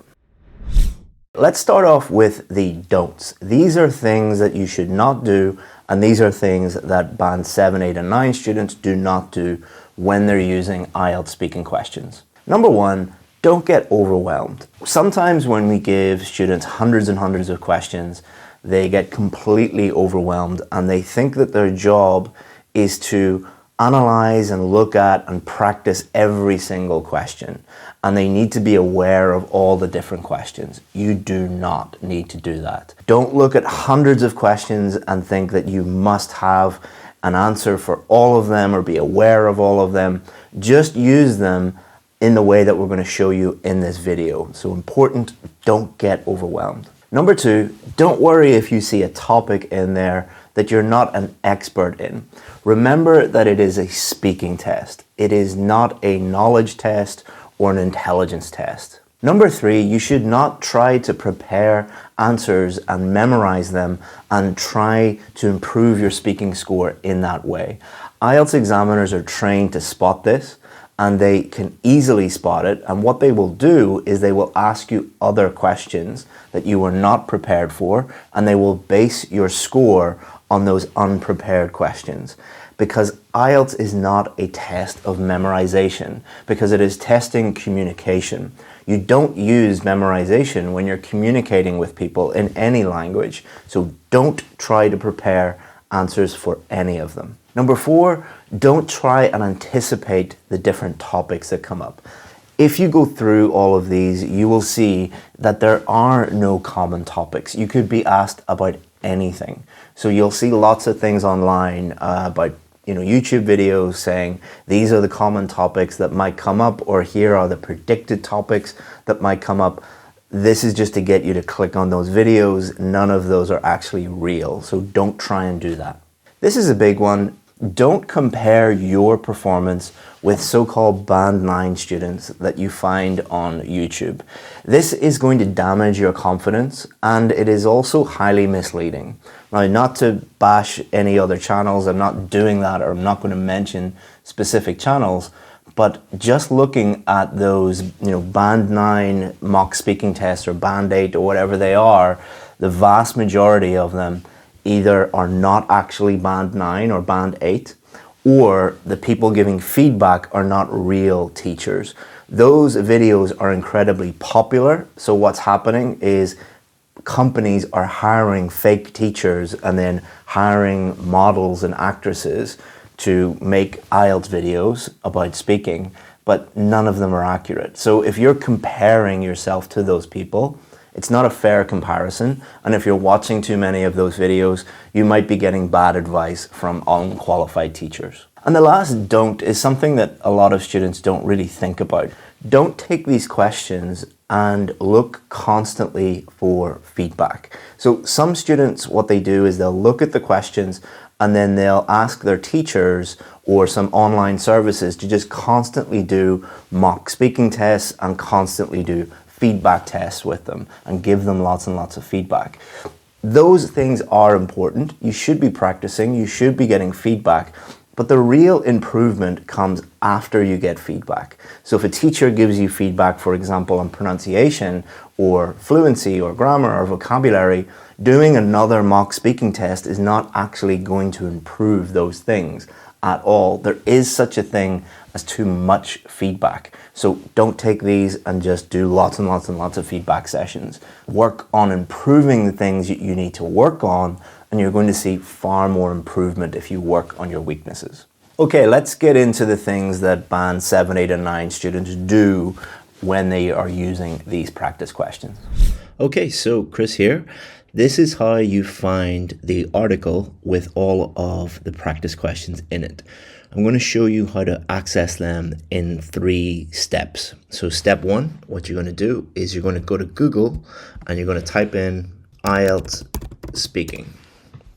Once you have IELTS speaking up in Google, you're going to scroll through all the different websites and go to IELTS Advantage. So it might be on the first page, it might be on the second page, probably be in and around the middle of the first page. You're just going to click on IELTS speaking, how to get a Band 7 or above, IELTS Advantage. You're going to click on that. That's step 1. One of the big things successful students do is they treat each part of the speaking test separately. So part 1, part 2, and part 3 are very, very different. Different types of questions, different types of answers, and the examiners are thinking about different things when they are assessing you. So what you should not do is just take some part 1 questions, a part 2 question, some part 3 questions, and then try and answer them all in the same way. Band 7, 8, and 9 students don't do that. Keep watching this video, but at the end of the video, I'll give you some links so that you can understand the differences between the different parts. It's very, very important. Number 2, Band 8 and 9 students understand the marking criteria. It is far more important that you use these questions to understand the marking criteria than just to go through all of these questions. Use the questions to test yourself, to practice, to think about your performance and think about how are you doing in relation to the marking criteria. That's the only thing that matters, because that's the only thing that the examiners are thinking about on test day. And we'll show you how to do that when we give you the VIP technique at the end. Number 3, get your speaking checked at least once by a real IELTS professional. Now, I'm not saying that because I want you to buy our services. We're normally completely sold out. I'm saying this because it is so easy to spot. If you're a real IELTS professional, an ex-examiner, it's so easy to spot little things that the student is doing that will lead to failure. And it's so easy to fix these things. Now, many of you don't want to spend any money on this, but it is a lot cheaper than failing your test. And the difference between failing your test and doing a mock speaking test with a real professional is the real test costs a lot more and you get no feedback. If you do a mock speaking test with a real professional, it's much cheaper and they are going to give you real actionable feedback. You're going to know what's going on, what your weaknesses are, what your score is, and how to improve your score. But please be careful. Most people calling themselves ex-examiners are not really ex-examiners. And your local IELTS teacher who has very little experience and has never been an examiner probably will not give you very good feedback. It is better to find a source that you trust, that you know that they're real ex-examiners and they really know what they're talking about. In general, the more expensive ones are going to be more reliable, the cheaper ones are going to be unreliable.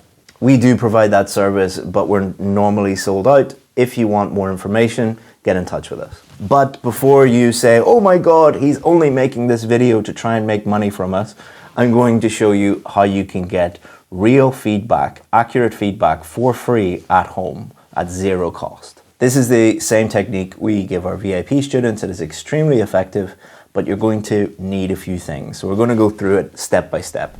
Step 2, it should bring you to this page on our website, IELTS Speaking in 2023.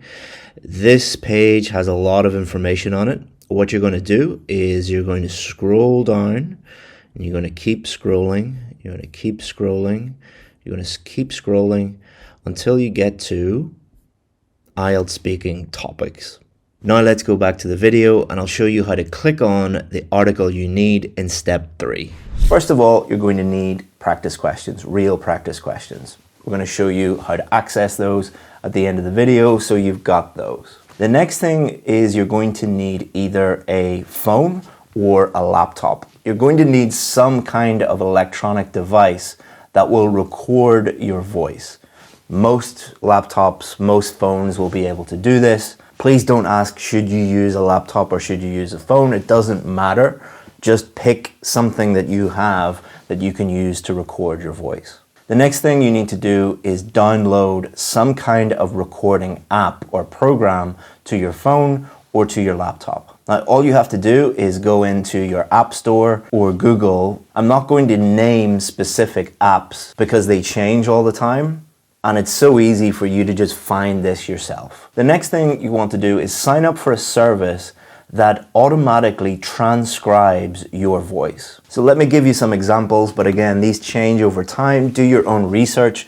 So on an Apple phone, in the notes function, you can just press the transcribe button and it will transcribe what you say. There's also a service that you can use on your computer called otter.ai. They have a free version of that software that will record your voice and transcribe it. But as I said before, do your own research, find a tool and you'll be able to get this done. But you do need one to record your voice so you can listen back and one to transcribe it. There might be some apps out there that do both. If there are, put it in the comments, let people know what you found and help each other. Okay, so that's all the tech setup done. Next, what you're going to do is you're going to pick one part of the test, either part 1, part 2, or part 3.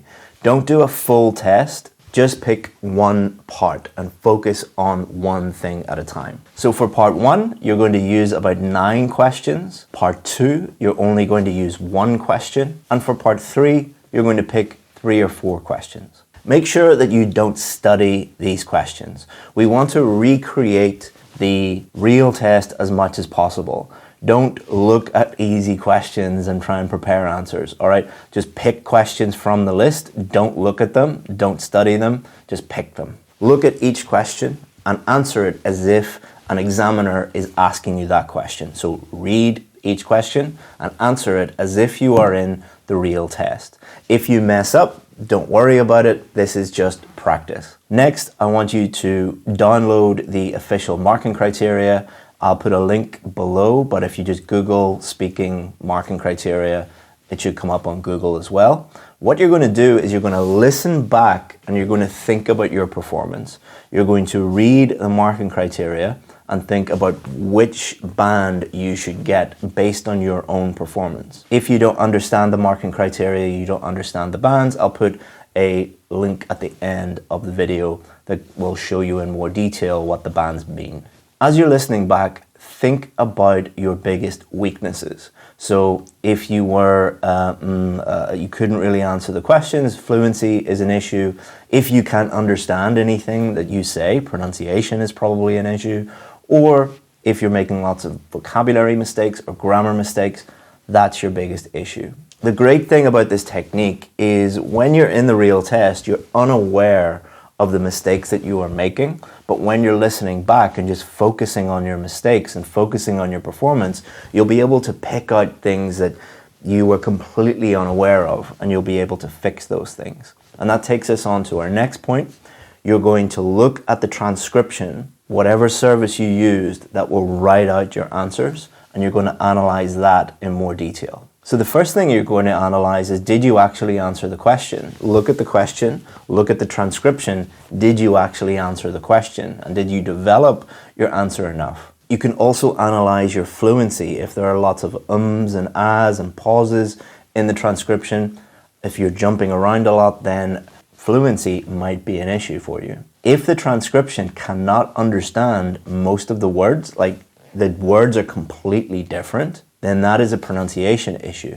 You can also analyze your vocabulary. Did you repeat too many words? Are you trying to use words that you don't really understand? Did you struggle with that topic because of a limited vocabulary? And then with grammar, what you can do is you can put that transcript into something like Grammarly, for example, or there are lots of other options, and it will highlight all of the grammar mistakes that you made, and you'll be able to identify your key grammar mistakes. For example, if you are using the wrong article before every noun, you need to work on articles. So this technique is not actually about improving your speaking yet. This technique is to give you feedback. As I said before, feedback doesn't improve your speaking instantly, but what you do after does. So for example, if you look at the transcript and you messed up every article, being aware of that is just the first step. You're not going to magically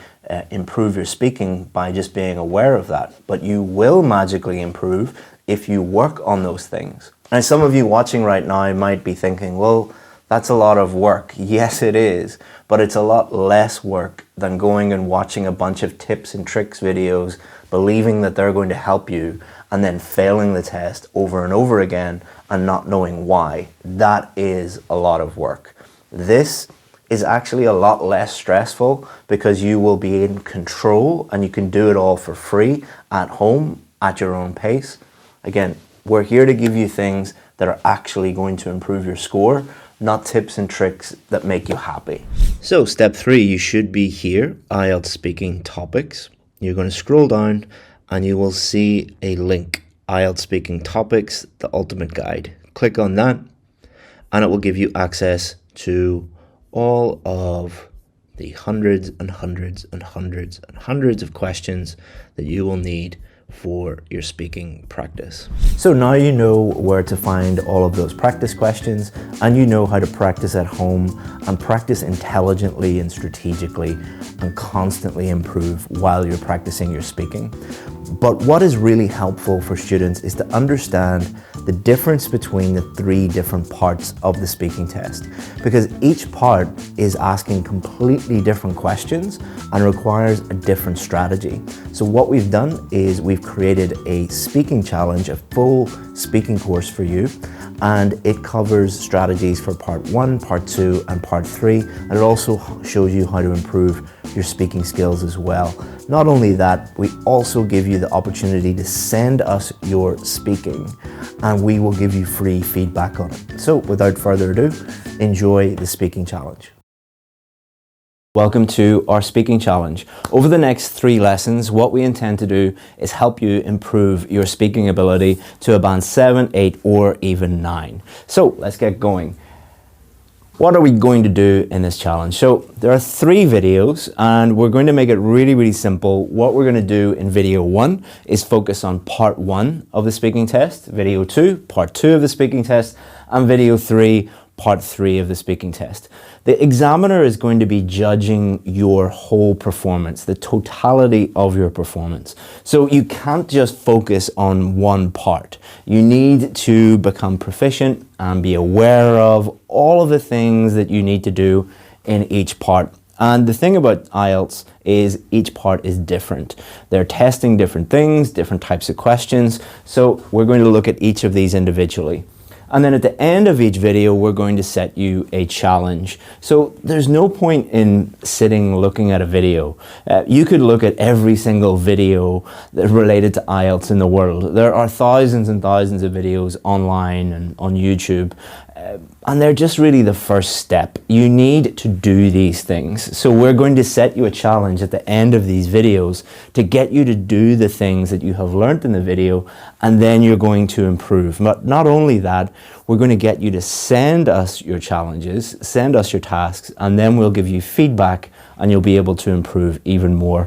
Our mission at IELTS Advantage is to help people improve their IELTS scores, and we will do everything we can in this short 3-day or 3-video challenge to help you improve your speaking scores. But if you need anything else, if you need help with writing, reading, listening, always feel free to just hit reply to any of our emails. We respond to every single email that you send us, and we'll help you out as much as we can if you have any questions or need help with preparation or anything. Okay, so part 1, what are we going to do in this lesson? We're going to look at what part 1 is. It's really important that you understand the types of questions being asked, what the examiners are going to be thinking about, what not to worry about, all right? In the speaking test, it's really important that you only focus on the things that actually matter. Because if you go into the speaking test and you're worried about all the things that don't matter, then that's going to affect your performance. It's going to definitely affect your fluency, but it could also affect your grammar, your vocabulary, even your pronunciation. So we just want you worrying about the things that you actually need to worry about. We'll look at common mistakes. If you can avoid these common mistakes, then you're going to do much better. And then we're also going to look at a real student who got a band 8 in her speaking test and show you some good answers and answers that could be improved to really demonstrate what needs to be done. And finally, we're going to give you that challenge. Okay, so what is part 1? The most important thing to remember about part 1 is it is about you. They're not going to be asking you questions about general knowledge or abstract ideas. They're just going to be asking you questions like your hometown, whether you study, what your job is, your likes and dislikes, what you do in your free time. So the best way to think about this is, imagine you started a new job or started a new English class and you met a person for the first time. Just small talk, everyday chit chat, just getting to know someone. And that is all they're going to ask you about. Now, they might throw in a few more unusual questions, like I've asked people about their favorite hat or their favorite color, and you might be like, well, what has that got to do with anything? They will throw a few strange topics at you to test your ability, but I wouldn't worry about that. Remember that every answer is you talking about you. So the important thing is you can't get it wrong. It's impossible to get any part 1 questions wrong because they are asking about you and you know more about you than anybody else. This part will last about 4 to 5 minutes. And they start off with quite easy questions, like tell me about your weekend, or what you do in your free time, or what your job is, or where do you live, your neighborhood. These are quite easy questions because they don't want to immediately start with really difficult questions, because they want you to warm up and ease into this. Now, that doesn't mean that these questions are not important. Remember, you're being judged on all of your answers in total. So don't think that you can, ignore these questions or not practice them. They are very, very important. But it will only last about 4 to 5 minutes. And the examiner will ask you a range of questions. So they definitely will ask you about either your hometown or your job or your studies or your home. And then they might ask you a few other questions, but remember, they're just about you. Okay, so do not worry about it. So think about your brain as a computer. So a computer has a CPU, it has memory, it has RAM, and what happens when you open up too many tabs or too many programs at the same time? Your computer slows down. It doesn't perform very well.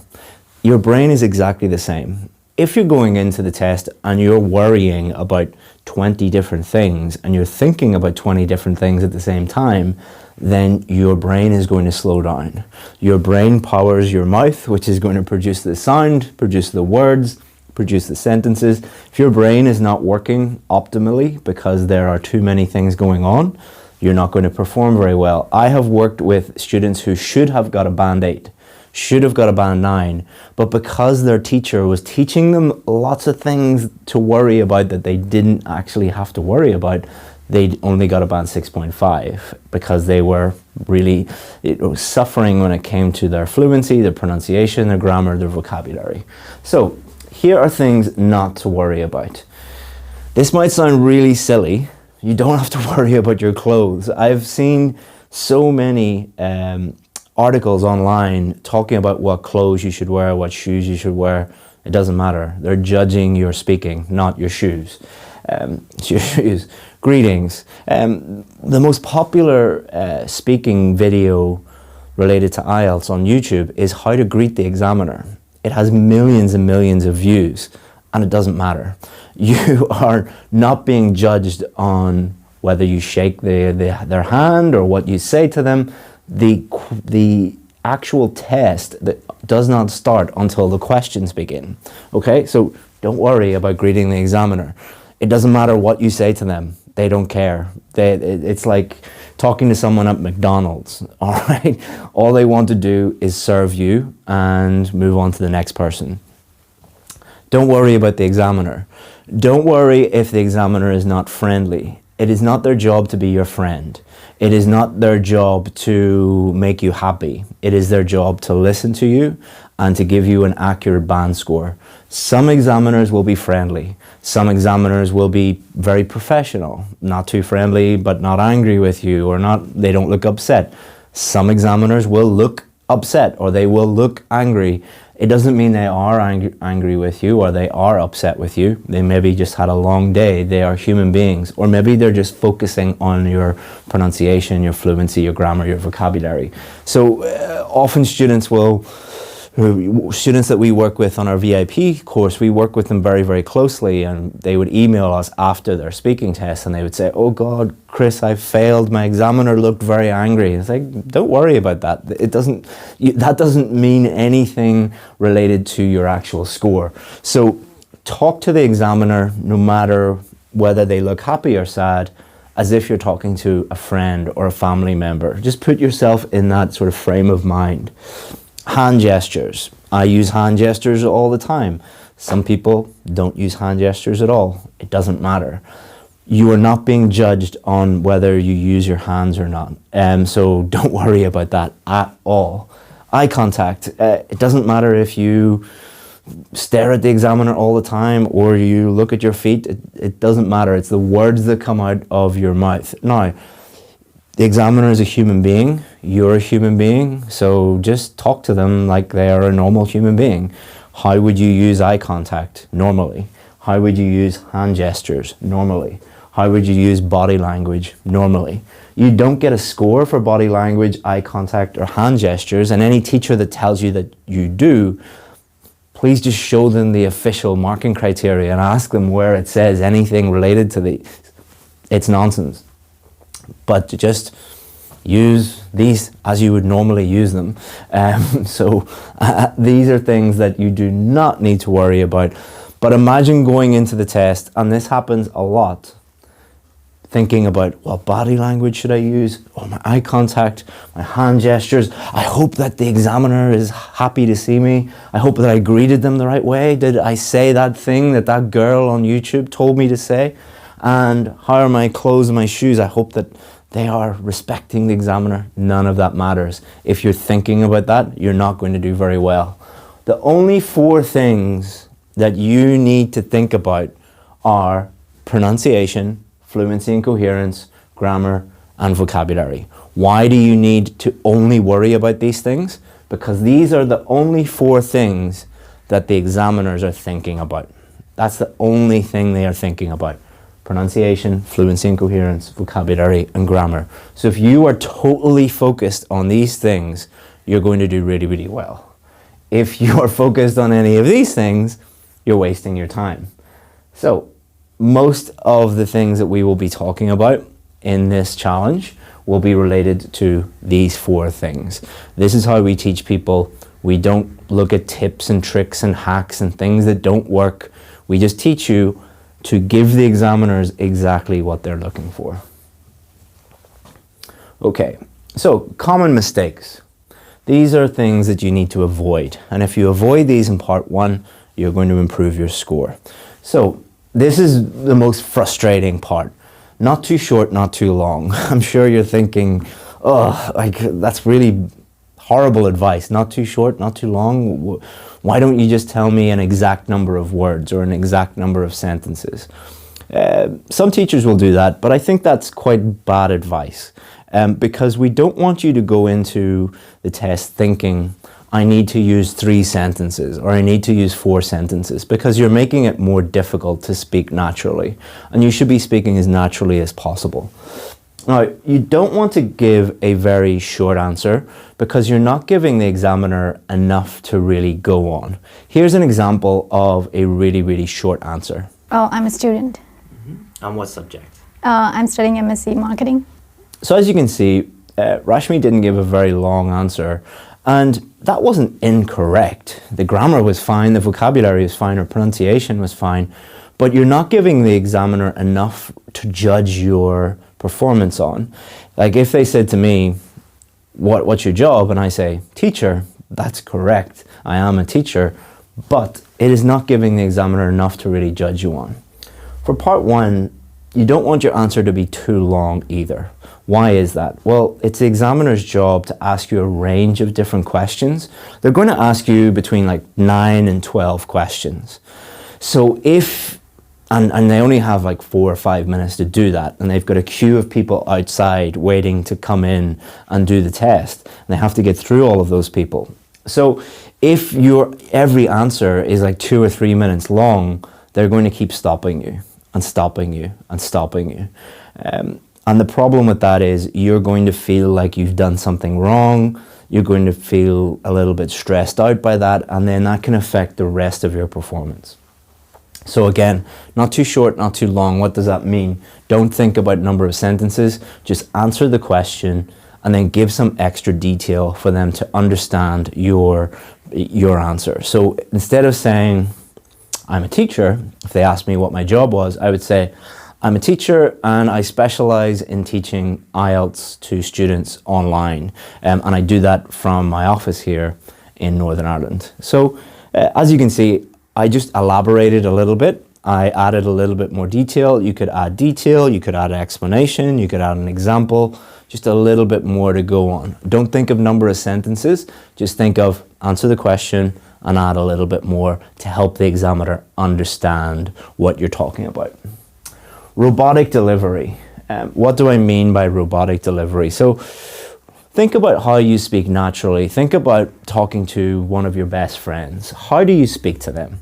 You imagine they say, hey, what did you do last weekend? I went to the cinema, I saw this great movie, it was amazing. Very relaxed, very natural delivery. You wouldn't say, imagine your friend said, what did you do last weekend? You wouldn't say, I went to the cinema, I watched a movie, it was good. You would never do that. Your friend would be like, are you a robot? What happened to you? But this happens all the time. And I think it's because students respect the test and maybe respect the examiner and the formality of the situation a little bit, and they speak to the examiner like a robot in a very slow, robotic way. That is not how you would speak to a normal person. So why would you speak to an examiner like that? So again, imagine you were speaking to a friend, a colleague, a family member. How would you talk to them? That is going to help you improve your fluency, but also it kind of frees up your brain and you're more relaxed and you can avoid grammar mistakes, avoid vocabulary mistakes, and your pronunciation will be much smoother as well. You'll be easier to understand. Memorized answers. It's very, very tempting for part one to try and anticipate some common topics and think, okay, they're going to ask me about my hometown, they're going to ask me about my job, they're going to maybe ask me about my home or my hobbies, and to write out a very detailed answer with lots of idioms and lots of phrasal verbs and, you know, some amazing vocabulary and amazing grammar. Don't do that. It is tempting to do that. I know why you want to do that, but the examiners are trained to spot that. They know that you are doing that. So if you give, like, often it will happen where you will ask a student to talk about their hometown and they give this amazing answer where they're talking about the architecture and the history of their town and famous people that used to live there and their favorite place there, and it's all amazing. And the examiners are trained to ignore that answer because they know it's a memorized answer. And what they'll do is they will then ask you a more difficult question related to that topic. So if they said, tell me about your hometown, and you give a memorized answer, they'll say things like, is it a good place to bring up children? Or they'll say, what are the transportation links like to the rest of the country from your hometown? And you'll be like, I wasn't expecting that. They're not judging you on your memorized answer. They'll judge you on your, I wasn't expecting that, because that is your real ability. It is not a memorization test. It is a speaking test. So, next, trying to impress the examiner. This doesn't relate just to part one. This relates to every single part. The examiners are not stupid. They are trained professionals who have been trained to spot when you are trying to impress them or trying to show off. Examples of this are memorizing fancy vocabulary, memorizing fancy idioms, memorizing fancy grammar, memorizing anything in general, and trying to regurgitate this in the test. They're not judging you on what the fancy things that you have memorized. They're judging you on your ability to actually speak. Why do we do the IELTS test? We do the IELTS test to test when we move to an English-speaking country, when we move to Canada, or move to Australia, or move to America, or move to the UK, and we meet someone, can we talk to them? In your job, can you talk to them? And when you meet them socially, can you speak to people normally? Not trying to impress people with things that you have memorized. They're judging you on your ability to naturally speak at your natural level, and they know how to do that. So memorizing things and trying to show off is a complete waste of time. They're not judging you on that. They're judging you on your ability to talk naturally. So, part one, best practices. These are things that you need to focus on. These are things that you need to be aware of, that you need to practice, that you need feedback on. And if you do all of these things, you will really, really improve and you will perform to the best of your ability. Okay, so next one. Part 1, best practices. Natural. All right, we've already talked about this. You're not in a memorization contest. Just speak to the examiner like they're a friend, they're a colleague, and speak as naturally as possible. Give reasons or give explanations or give examples or give extra detail. That is going to help you develop your answer. So instead of saying, what do you do at the weekend? I went to the cinema. Which cinema did you go to? Why did you go there? Which movie did you see? What did you think of that movie? What was the character like? Who did you go with? You don't have to answer all of those questions, but those are just some examples that you could use to help you develop your answer by giving reasons, by giving extra detail. So you're not being judged just on fluency, you're also being judged on coherence. So what does coherence mean? Well, for the purposes of the speaking test, coherence means, did you actually answer the question? So if they asked you about what did you do last weekend, tell them what you did last weekend, not what you're going to do next weekend or what you had for dinner last night. Like, you need to actually answer the question. That might sound really obvious and really straightforward, and duh, Chris, why are you telling us that? You would not believe the number of students who memorize a bunch of answers and then try and fit their answer that they have memorized to suit the question. Don't do that. Just answer the question that they've asked. How do you do that? Literally answer the question and then develop your answer. You'll always answer the question if you follow that. I've already talked about this. Develop your answer by giving explanations, giving examples, giving extra detail, and talk about things specifically, all right? When they ask you about a specific thing, don't talk generally about that topic, actually answer the question that they're talking about. So if they ask you, for example, about your hometown, is it a good place to bring up children? Don't talk about, oh, the architecture from 1789 and the history and the founding father. Like, that's not what they asked you, all right? They asked you the specific question. Answer the specific question. And the questions in part 1 are not difficult, so that should be pretty easy to do. But people don't do that because they prepare memorized answers. Give examples, and that is going to help you be as fluent as possible, and you will become fluent if you practice and you are not worried about all of these things that you don't have to worry about. We'll also talk a lot more about fluency in lessons 2 and 3. And grammar, don't try and use every single tense in the known language and every single grammar structure. Use the grammar and the tenses that are appropriate to use in the circumstances. So if they ask you, what did you do last weekend? You're going to use mostly past simple. If they say, how has your hometown changed in the last 20 years?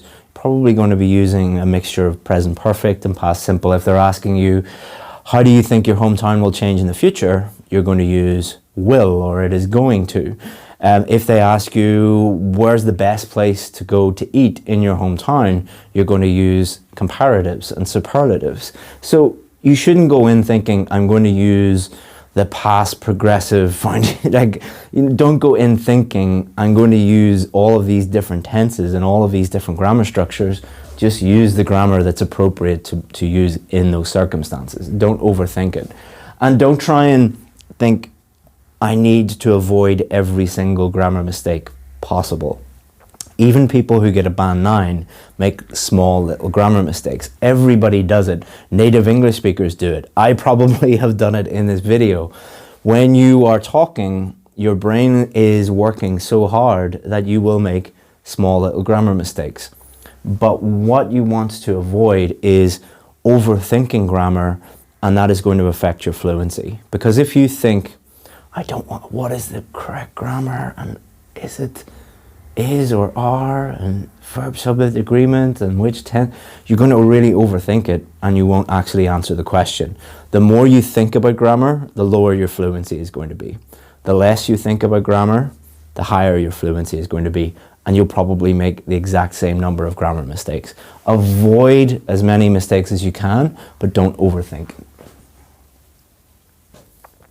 So a really easy way to answer part 1 questions is answer the question, give an explanation, and give an example. You don't have to answer every single question like that. In fact, I would encourage you not to answer 100% of questions like that, because some of them you won't be able to think of an example, or some of them won't need an explanation. But if you practice using that, most of your answers, you will be able to answer them in that way. So for example, if someone asked me about my degree, I studied law. Why did you study law? So what did you study? I studied law at university because I wanted to be a lawyer. So that's my explanation. And then I would give an example. So when I left, I became a lawyer and I worked in the City of London as a commercial lawyer for about 3 years, and then decided to become an IELTS teacher, which is a true story. Okay, so that's how you answer a question, but you don't have to stick to that, but it'll help you if you practice that way. Okay, now I want you to listen to a student who got a band 8 and listen to some of her answers. Some of them are really, really good answers. Some of them could do with a little bit of improvement, but I just want you to listen to them and think about her answers and how she has answered these questions. So now let's talk about travel. Do you like to travel? Yes, I do.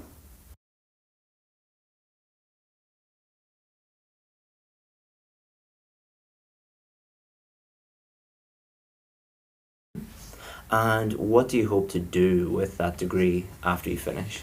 Oh, I hope to work as a data scientist in the future, yeah.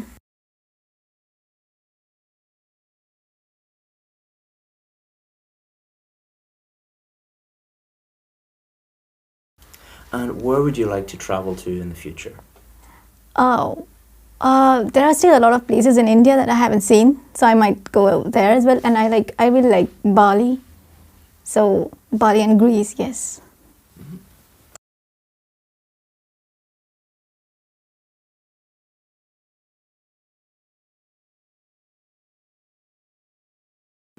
Is traveling abroad very popular in your country? Oh yes, it is. It is quite popular. So people mostly go travel during the summer, but it's always summer in India. So yeah, I think movies have a huge role to play in it, because they show all these destinations where there's snow-covered mountains and all, and that's very fascinating for us because we don't really get snow, at least not where I come from.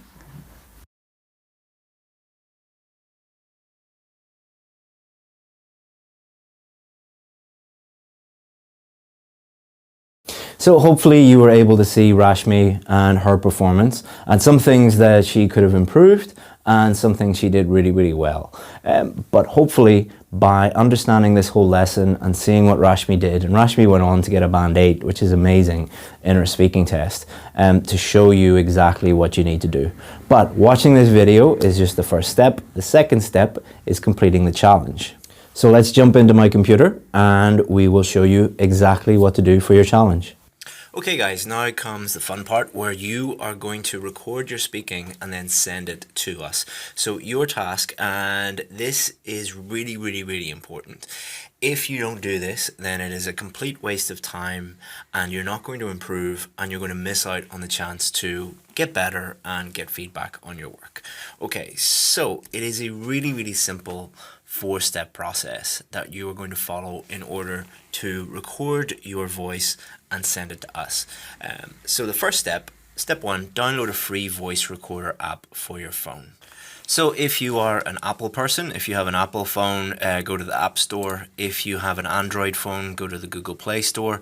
And on both of those stores, you're going to find hundreds and hundreds of free voice recorder apps that just make it really, really simple for you to hit a button and it automatically records your voice. Don't ask me which one to choose. There are too many to choose from. Just pick the one that you want to choose. It's not that difficult. So step 2 in the 4-step process, answer these questions and record your voice. So you should have a phone, you should have an app on your phone that records your voice. You're going to look at these questions and don't pre-prepare the questions, don't research the questions, just pretend that you are in the actual exam and you are reading the questions just like the same way that the examiner would be asking you those questions. So look at the question, answer it. Second question, answer it. Third question, answer it. That's all you have to do. All right, so I'm going to show you the questions for part 1. Okay, so here are 6 questions. Look at each of them, and then all you have to do is just hit record on your little recording app, and that's all you have to do.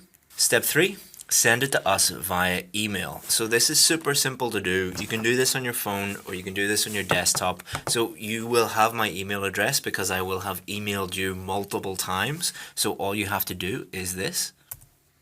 So imagine you are on Gmail, you could be on Yahoo, Hotmail, whatever. Just click the email that I sent you, click reply, and then attach the audio file to your email and just hit send. If you have any problems whatsoever, then my email address is chris@ieltsadvantage.com. All right, this is my email address, chris@ieltsadvantage.com, but you will have received it many times before. Okay, so now that you have sent us your recording, what I want you to do is just wait, have a look at your email inbox, and we will send you your feedback video right to your inbox. And then it's really important that you look at this feedback that we send to you so that you can really learn what to do and really improve. And welcome to speaking lesson 2. So let's have a look at what we're going to do in this challenge. So think about it as 3 steps. Step 1, we're going to look at part 1. That was the video before this. Today we're going to look at part 2, and then step 3, the next video, the next lesson, we're going to look at part 3. As I already said, it's really important that you watch all 3 of these and do the tasks, do the challenges for all 3 of them so that you can give your best performance on test day. Okay, so part 2 of the speaking test. What are we going to look at in this lesson? We're going to look at what the goal is. What is your overall mission? What your overall goal is? And if you focus on that, it's going to completely change the way that you think about your performance in part 2. Of course, we're going to look at common problems and how to avoid those common problems. Common strategies, you'll find a lot of strategies online, on YouTube. Maybe your teacher has taught you a few strategies, and if you're watching this video, those strategies probably don't work for you. And I have a much better strategy that actually does work and has repeatedly, week after week after week, for years and years, got scores of a band 7, 8, and 9 for my students. And I'm going to share this with you today. So, what is the goal? So the goal is to speak fluently and coherently for up to 2 minutes about the topic. Let's look at that again. Speak fluently and coherently for up to 2 minutes about the topic. So for 2 minutes, you have to speak fluently.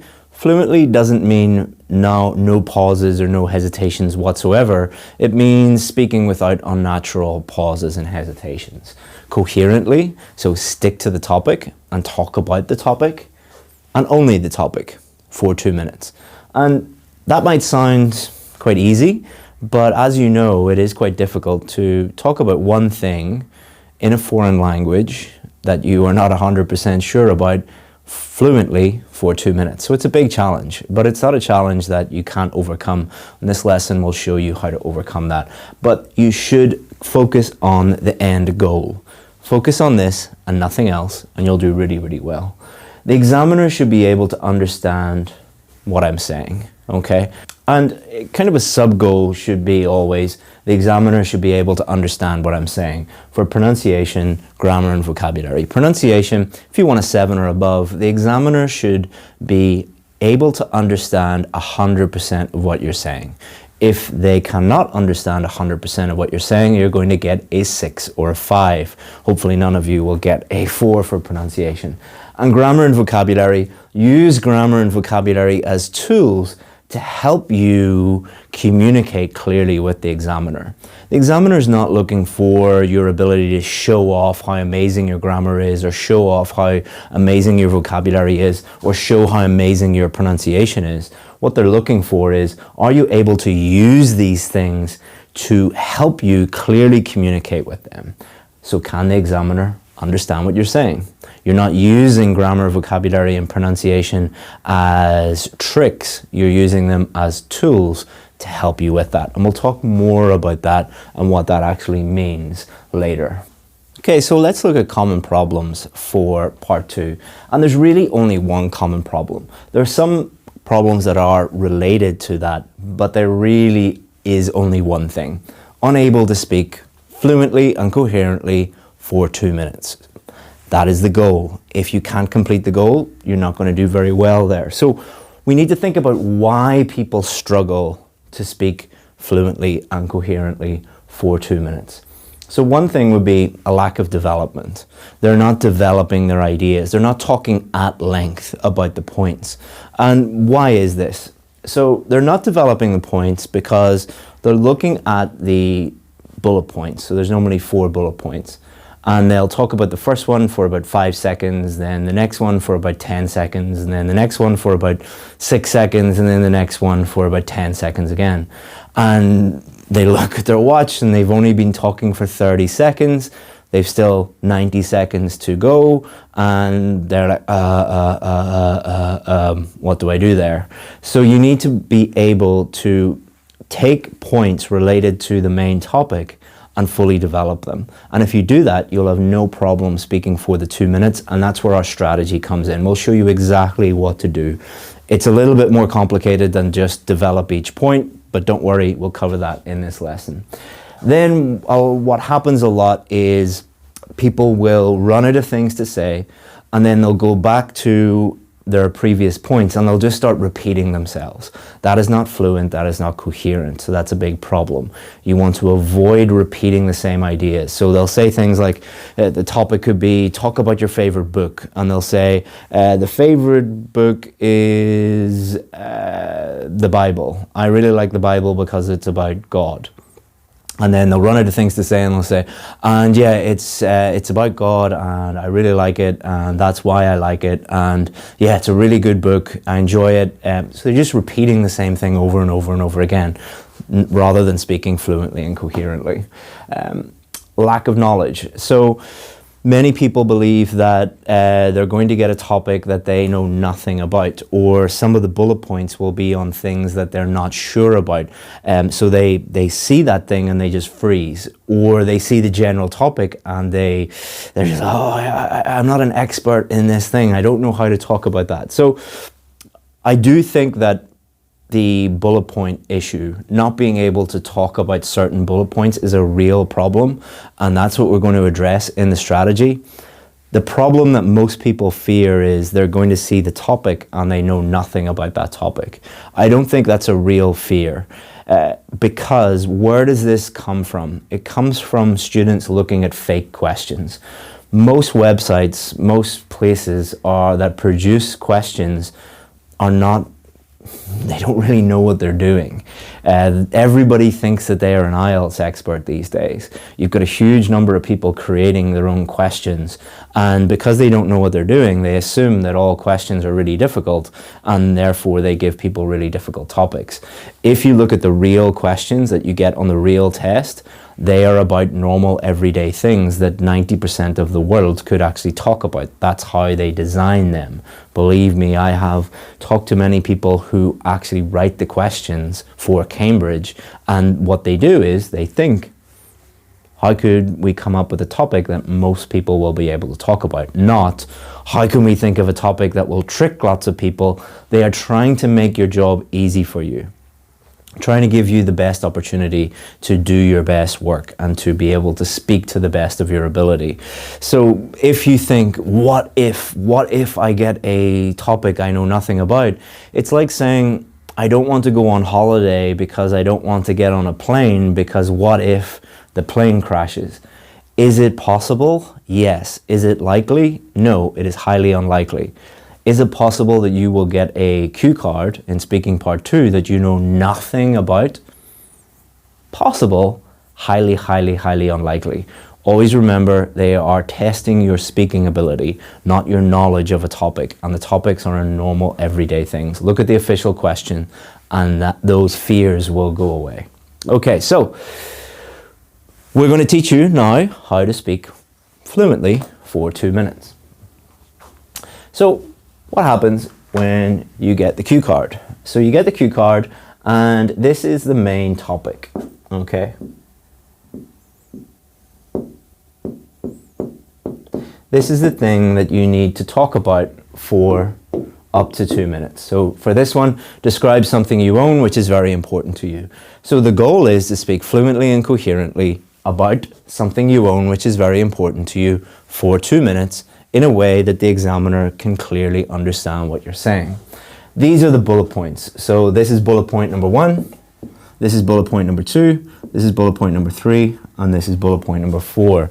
These are important, but not as important as you think. And we'll talk about that in a second.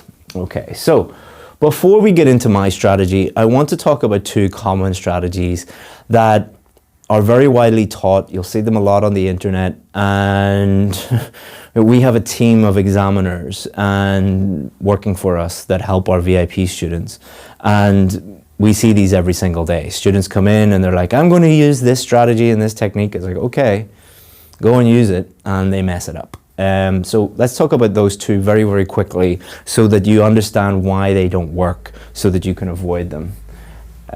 So common strategy number 1 is talk about each bullet point in order. All right, so common strategy number 1 is you look at this bullet point and you talk about it. You look at this bullet point and you talk about it. Then you look at this bullet point and then you talk about it. And then you look at this bullet point and you talk about it. The big problem with that strategy is you're going to run out of things to talk about very, very quickly. Also, there might be one of the bullet points, let's say what you use it for, and you don't know what to say. So you're going to be like, you talk about this one, then you talk about this one, and then this one, you don't know what to say. So you get in trouble. So it's you're going to run out of things to say, and it's also a very unnatural way of talking to someone. Remember, the goal is to talk to the examiner as if they're a friend or a colleague. You don't normally talk to a friend by saying, let me look at a bullet point, and then let me look at another bullet point. It's not going to help you speak fluently and coherently. It is kind of the worst thing that you can do.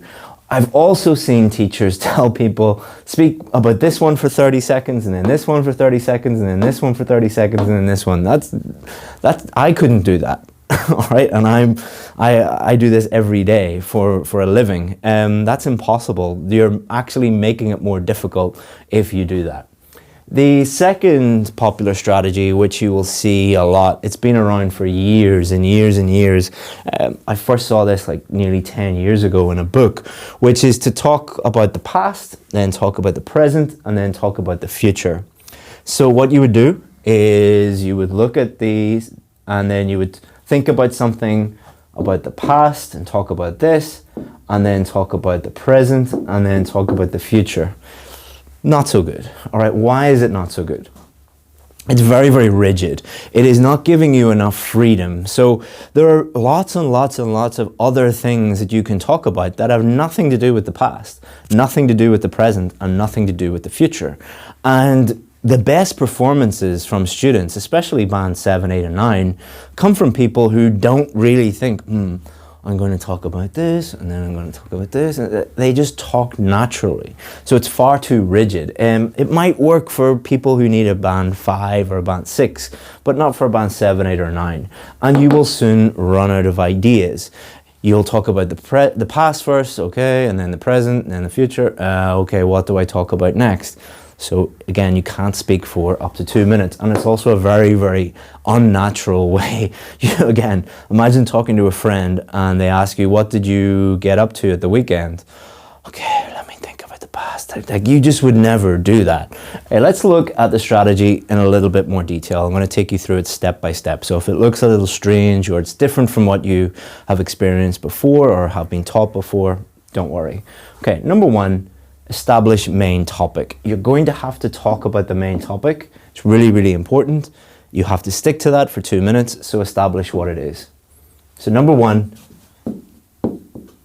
what is the main topic? Take time to understand what it is, because if you don't understand what it is and you just start talking, you're going to go off on a tangent and you're not going to actually stick to what the actual topic is. Number 2, think about each bullet point, all right? So look at the different bullet points, and what you're trying to do here is establish which ones you actually want to talk about, all right? So describe something you own which is very important to you, where you got it from. Okay, no problem, I can talk about that. How long you have had it. Yeah, no problem. What you use it for. Yeah, no problem. Explain why it is important to you. I can't really think why it's important to me. Okay, so here we go. We're going to delete that. Okay? So we've understood the main topic, and we've thought about the bullet points, and we've deleted the ones that we don't want to talk about, and we've thought about these ones that we do want to talk about.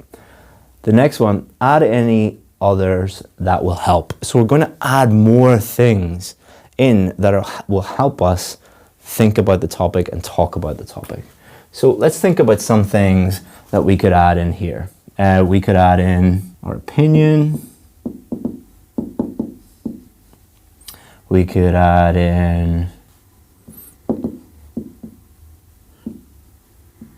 we could introduce the topic. We could describe it. We could talk about the past. We could talk about the future.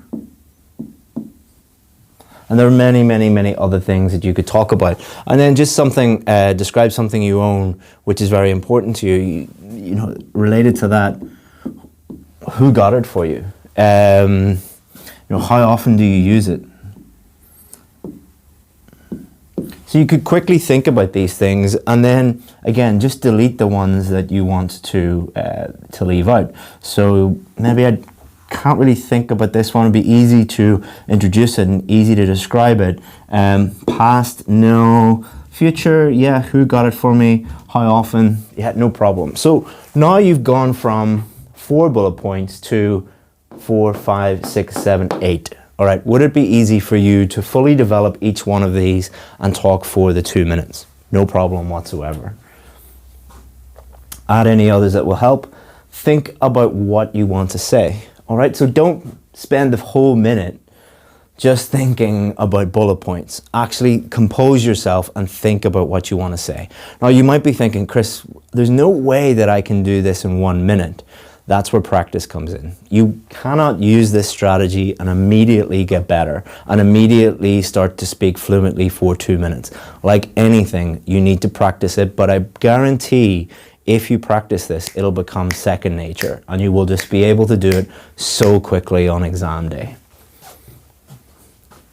Number 5, speak naturally speak naturally until the examiner stops you. The examiner will stop you when you get to the 2 minutes. Believe me, they've got stuff to do. They don't want you in the room any longer than you have to be there.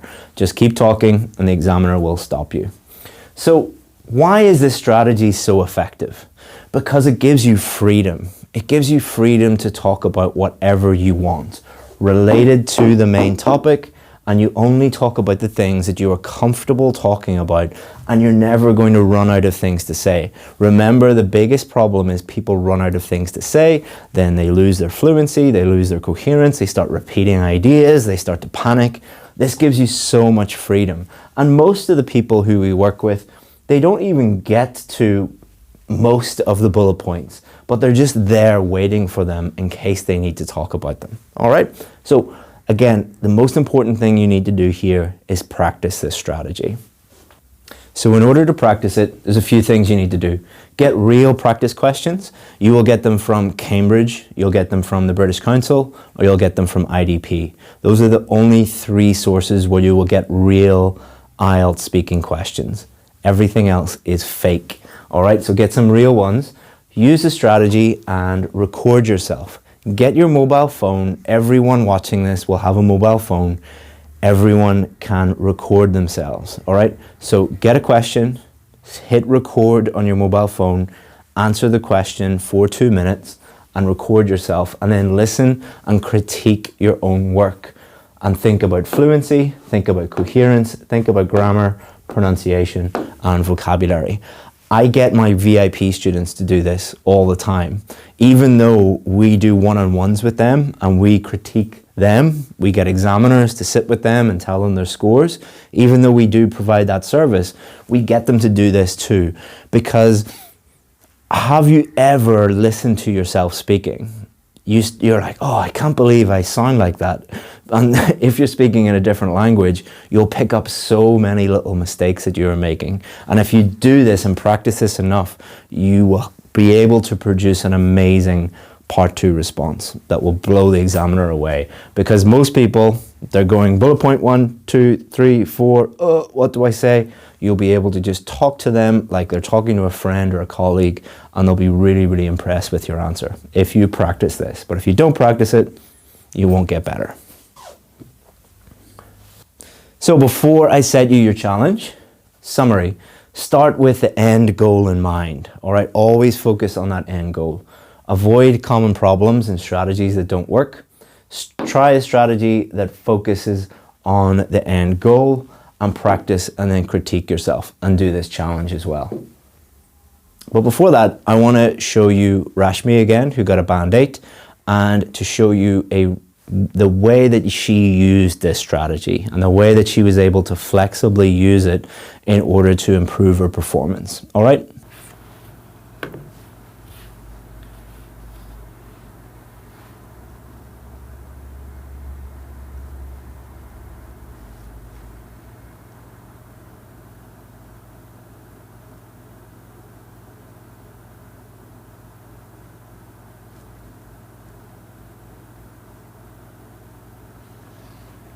Okay, Rashmi, when you're ready. I don't think I have bought too many expensive things. I'm not materialistic at all, so I don't tend to spend too much. But if education counts, then I think the most expensive thing I've ever bought is an education at Queen's. I paid £25,000 to be here. That does not include the plane ticket. But yes, till date, that would be the most expensive thing. Where I bought it? Well, I live in India, so I came here at Queen's, and I came here in the UK to study at Queen's. Education has become really expensive, but I think this is by far the most expensive ever. But it was worth it because I learned a lot. They have really good infrastructure, and the quality of the teaching staff is really good. I met students from all over the world here, so the cultural exchange was really good. I learned a lot, not just from being in the classroom, but from outside of the classroom as well. And just talking to people on the streets or volunteering, it gave me a lot of experience, which I don't think I could have gotten just being in a classroom. So I did pay for education here to study marketing and analytics, but I came out learning a lot more than just that. Why I bought it? Because I really wanted to study analytics, like I mentioned before, but besides that, Queen's is a really good brand, and it has a really good image in India, and I think all over the world. It's in the Russell's group, so an education at Queen's is going, I knew that if I invested in it, it was going to pay off. So as you can see, Rashmi used our strategy to talk fluently and coherently for 2 minutes with ease. And before that, she really struggled with that, and she was running out of ideas. We gave her that strategy. She was able to practice it. She was able to do that and get a band 8. Okay, so your challenge is, let me jump into my computer again and show you what your challenge is and how to send it to us. Okay guys, now comes the fun part where you are going to record your speaking and then send it to us. So your task, and this is really, really, really important. If you don't do this, then it is a complete waste of time and you're not going to improve, and you're going to miss out on the chance to get better and get feedback on your work. Okay, so it is a really, really simple 4-step process that you are going to follow in order to record your voice and send it to us. So the first step, step 1, download a free voice recorder app for your phone.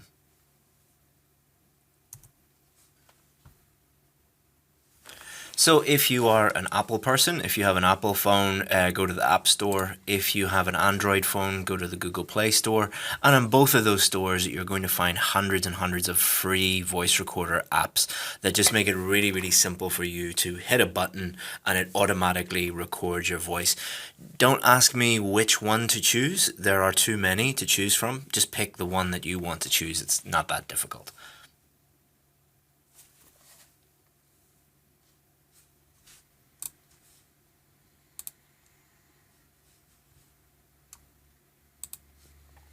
So step 2 in the 4-step process, answer these questions and record your voice. So you should have a phone, you should have an app on your phone that records your voice.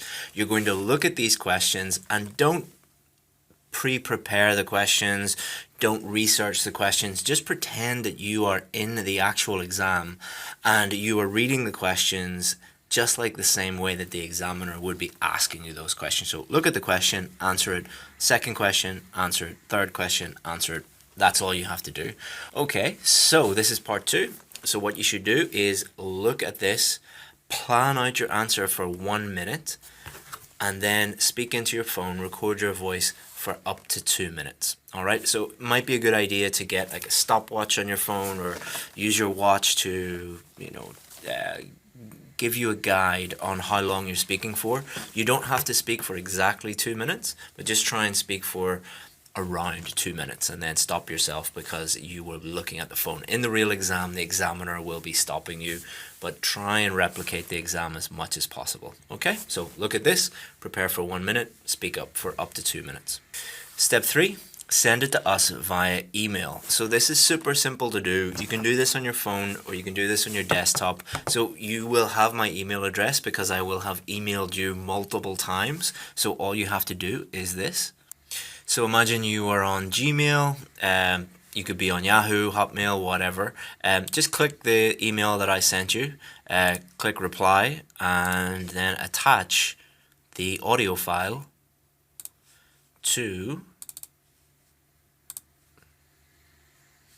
your email and just hit send. If you have any problems whatsoever, then my email address is chris@ieltsadvantage.com. All right, this is my email address, chris@ieltsadvantage.com, but you will have received it many, many, many times before. Next is this. Okay, so now that you have sent us your recording, what I want you to do is just wait, have a look at your email inbox, and we will send you your feedback video right to your inbox. And then it's really, really important that you look at this feedback that we send to you so that you can really learn what to do and really, really improve. Welcome to lesson 3. So as you know, this course is part of a 3-part project. So if you have not watched video 1 or video 2, just go back and watch them and complete the challenges before we do this one. Okay, so let's have a look at what we're going to do today. So here's the agenda. We're going to look at the difference between the question types because it's really important that you understand the type of questions that you're going to be asked in part 3 and the differences between part 1, part 2 and part 3, but especially part 1 and part 3 because they're very, very different questions. And if you're answering them in the same way, you're going to be in trouble. Common problems, as always, so we can avoid them. Some solutions for these common problems so we can help avoid them on test day. And then I'm going to give you 2 different strategies that you can use to answer and practice, most importantly, practice question or part 3 questions. And then we're going to give you a couple of demos. I'm going to demonstrate how I would answer some of these questions. We'll get a student to demonstrate this for you, and then we'll give you your final challenge. Okay, so I want you to have a look at these 2 questions. This is a typical part 1 question, and this is a typical part 3 question. I just want you to have a look at these and think about what the main difference is between these 2 questions. So, oh, I've missed my question mark. I deleted it. So what did you do last weekend versus why do many people spend their free time shopping? So both of these are about your free time, your leisure time, or what you do at the weekend.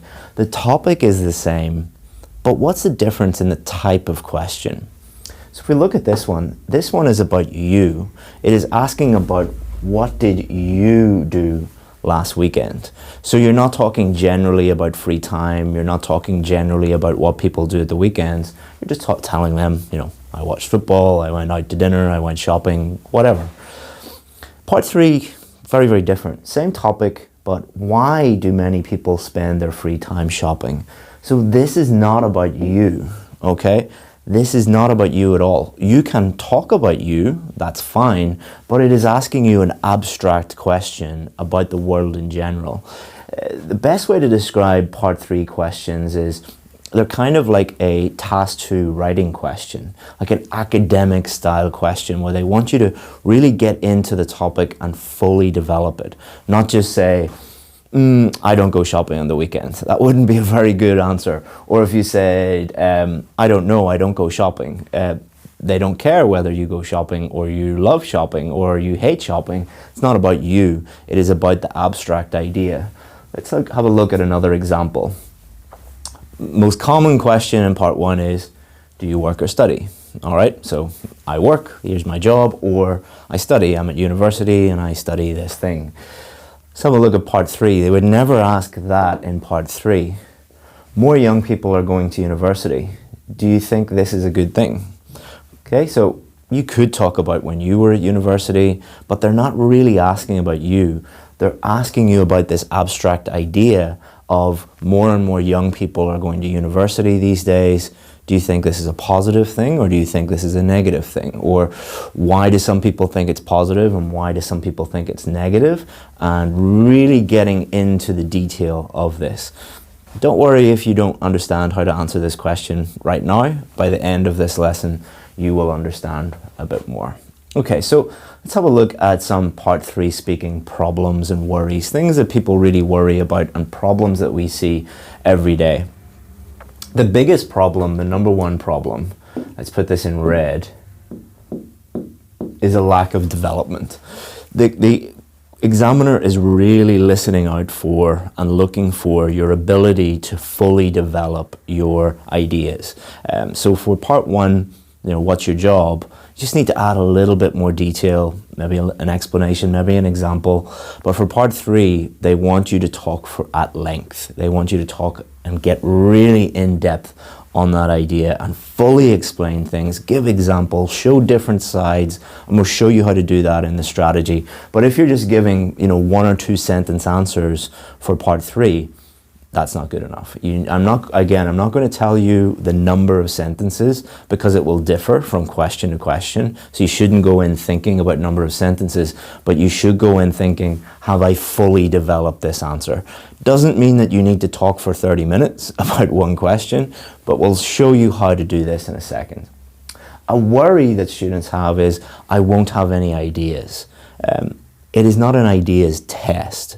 So worrying about ideas is I understand why students are worried about this, because in order to develop your ideas, you need to have ideas in the first place, but it's not something you really need to worry about that much, because the examiner is not judging you on your ideas, the examiner is judging you on your pronunciation, your grammar, your vocabulary, and your fluency and coherence. So I wouldn't worry too much about these ideas. You're not being judged on them so much, but we'll talk about that more later in the lesson.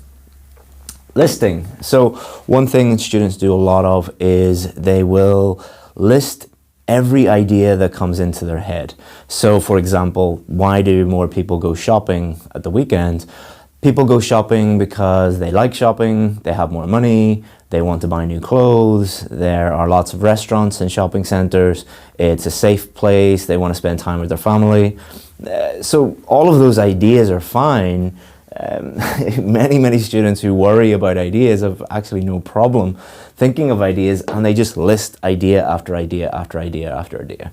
You're not going to do that. What you're going to do is you're going to take one of those ideas or maybe 2 of those ideas and fully develop them, fully explain them, give examples of them. So I think I listed like 6 or 7 ideas there. What you should be doing is taking one of them. So for example, I said people have more money. Why do people have more money? Why are they spending it on clothes, or what are they spending it on? Can you give me an example of this? So you're going really in depth on one or two ideas rather than listing lots of ideas. Again, many people worry about vocabulary, that these topics are things that they don't really understand, or they're difficult questions, and they worry that their vocabulary is not good enough. You are being judged on your vocabulary, but remember, you're being judged on the accuracy of your vocabulary and the range of your vocabulary. So what happens is, what students try and do is they try and insert lots of high-level words, or lots of idioms, or whatever you want to call them, golden words, diamond words, I've heard people call them, and they're not really answering the question. If you just try and answer the question and fully develop it and use the vocabulary that you have, you will naturally use a wide range of vocabulary, and then you will avoid mistakes because you're using vocabulary that you're comfortable using. But if you try and push yourself too much, then you're going to get in trouble because you're going to make lots of mistakes. Your fluency is going to suffer because you are having to think about the vocabulary very hard. So what my suggestion would be for vocabulary, use the vocabulary that you have. Before the test, try and improve it every single day. But during the test, just use the vocabulary that you have. You've no other choice. The other choice is try and use vocabulary you don't know how to use, and then you're going to make lots of mistakes. This is another common thing where we see in part 3 is people just not attempting the answer at all, or saying, I don't know, or saying, that's an interesting question, and then not saying anything, or I've never thought about that before, and then saying nothing. The questions will get more difficult and more difficult and more difficult because the examiner is testing you, is trying to stretch your linguistic ability. If you get difficult questions, that means that the examiner thinks that you're good. If you don't get any difficult questions in part 3, they don't think you're good. There's no point in trying to test you too much. But what they're looking for is you to attempt the answer. If you don't attempt, then they can't give you any score for that answer whatsoever.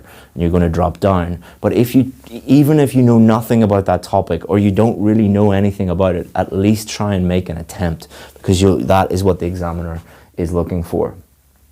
And if you are overthinking your ideas, and you're trying to think of really impressive ideas, and you're trying to think of really impressive vocabulary, and you're thinking about it too much, overthinking is going to cause fluency problems. As people see these questions, they're like, oh, I've never thought about that before.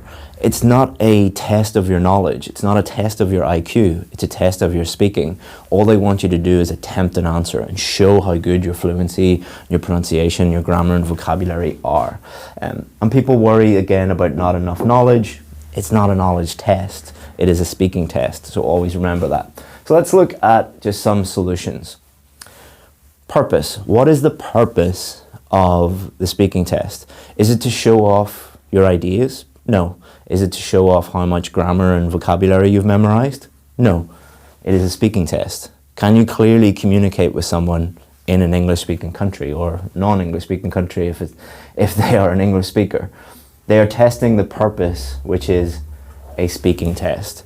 So don't worry too much about ideas. Don't worry too much about trying to use fancy vocabulary and grammar. Just focus on speaking, all right? Don't overthink it. Just focus on clearly communicating naturally with the examiner. And you can practice doing that. It is about practice. Once you start to get in the habit of practicing this, the way that we're showing it to you, it becomes very, very natural.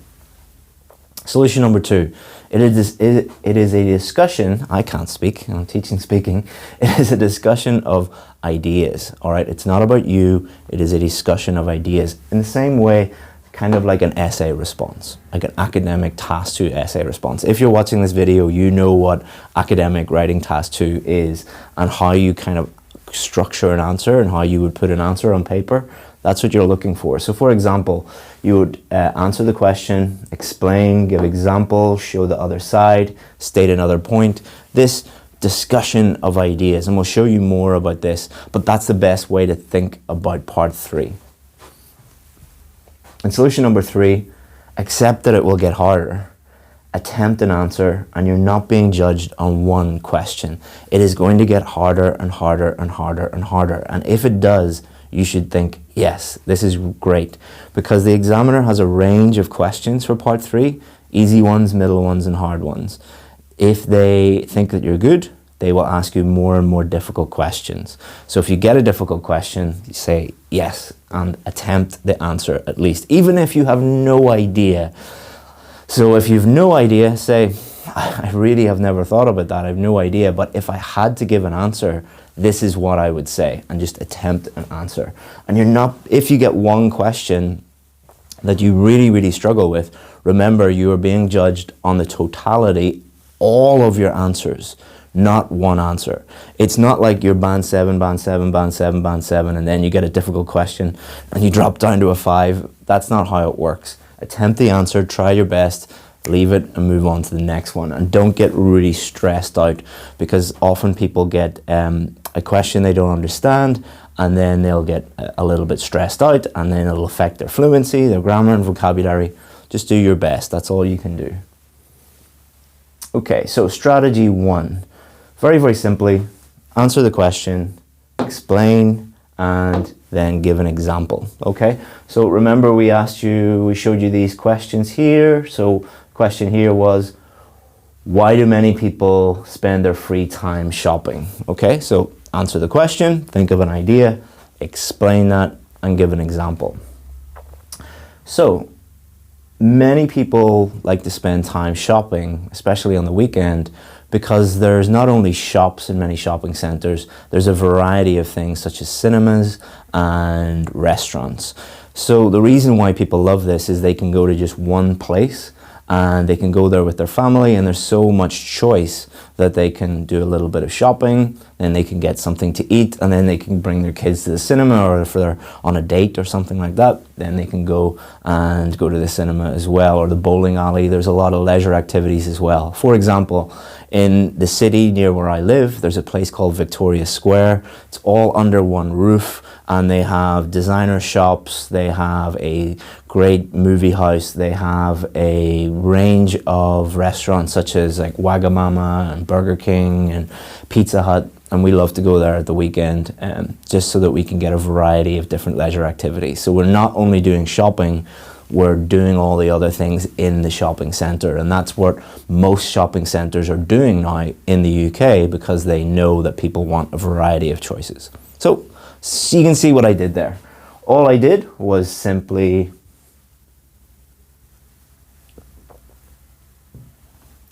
answer the question, then I explained it, and then I give an example. All right? You can do that for pretty much any question. Don't go into the test though and think very rigidly, like I'm going to answer every single question in this way, but it's a good way to think and a good way to practice your questions. But allow yourself that flexibility. Strategy number 2 is, where is strategy number 2? Here we go. Strategy number 2 is, it's 3 parts. Part 1, part 2, and part 3. So some people think this, explain why they think it and give an example. Others think this, explain why and give an example.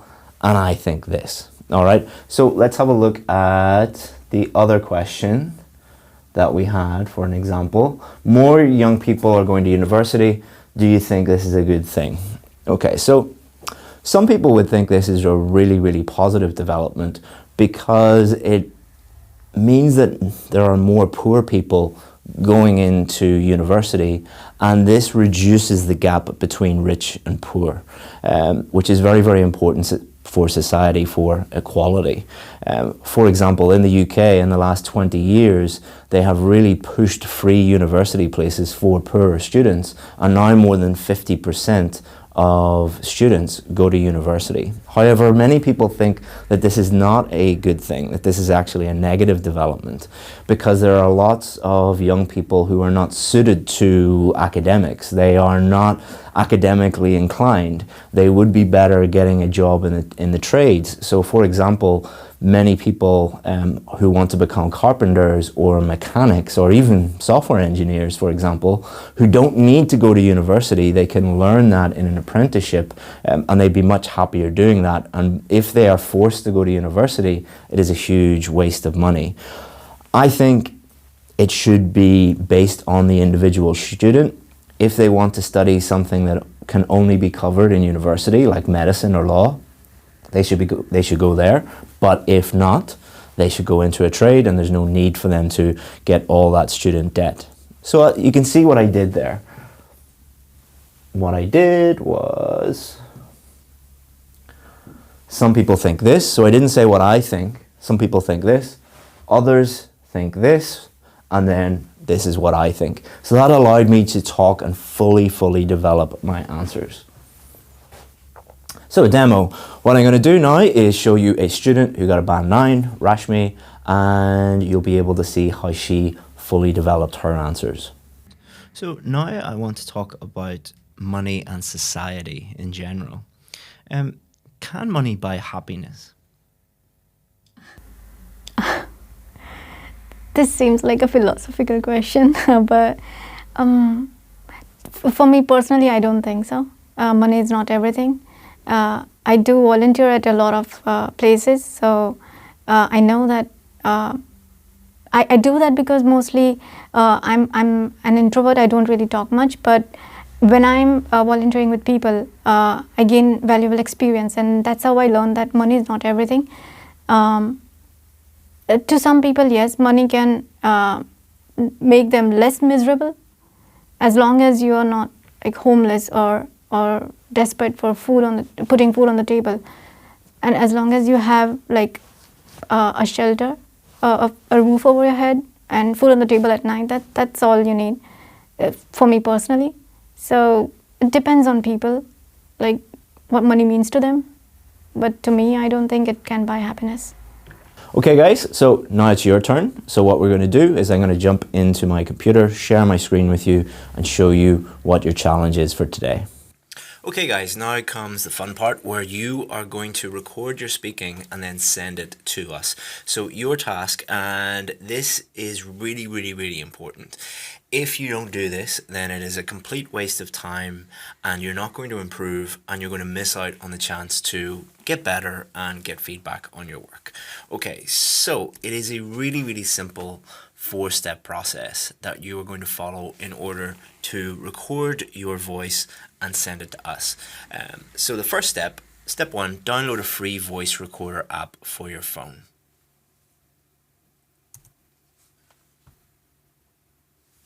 So if you are an Apple person, if you have an Apple phone, go to the App Store. If you have an Android phone, go to the Google Play Store.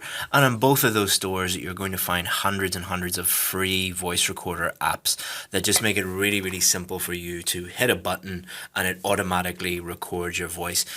Don't ask me which one to choose. There are too many to choose from. Just pick the one that you want to choose. It's not that difficult.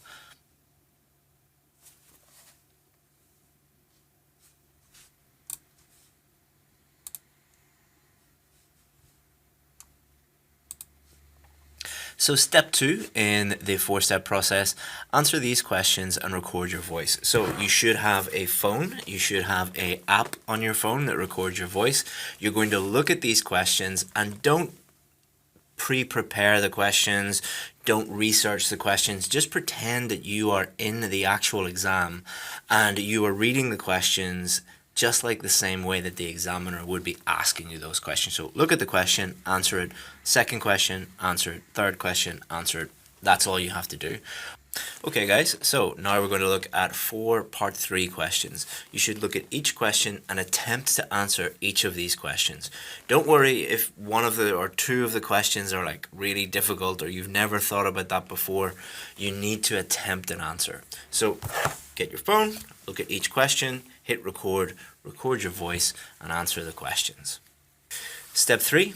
Send it to us via email. So this is super simple to do. You can do this on your phone or you can do this on your desktop. So you will have my email address because I will have emailed you multiple times. So all you have to do is this. So imagine you are on Gmail, you could be on Yahoo, Hotmail, whatever. Just click the email that I sent you, click reply and then attach the audio file to your email and just hit send. If you have any problems whatsoever, then my email address is chris@ieltsadvantage.com. All right, this is my email address, chris@ieltsadvantage.com, but you will have received it many, many, many times before. Next is this. Okay, so now that you have sent us your recording, what I want you to do is just wait, have a look at your email inbox, and we will send you your feedback video right to your inbox. And then it's really, really important that you look at this feedback that we send to you so that you can really learn what to do and really, really improve. So hopefully you enjoyed the speaking challenge. Now let's move on to reading. One of the biggest challenges that students face when it comes to reading is where to find real, genuine practice tests.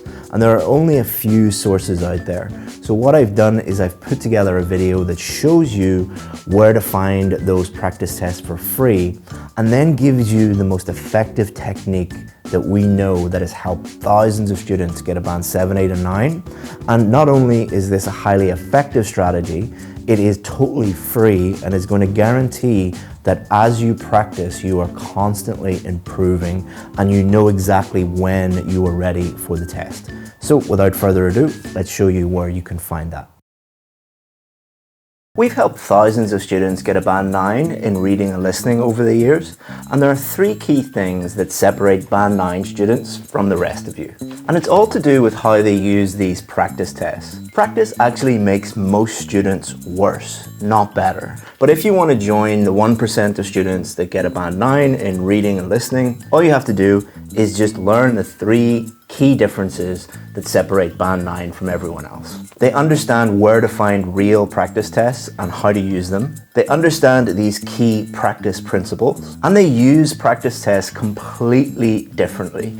Every single minute a band 9 student is using practice tests, they are improving. And I'm going to show you using these real practice tests exactly what they do in this video.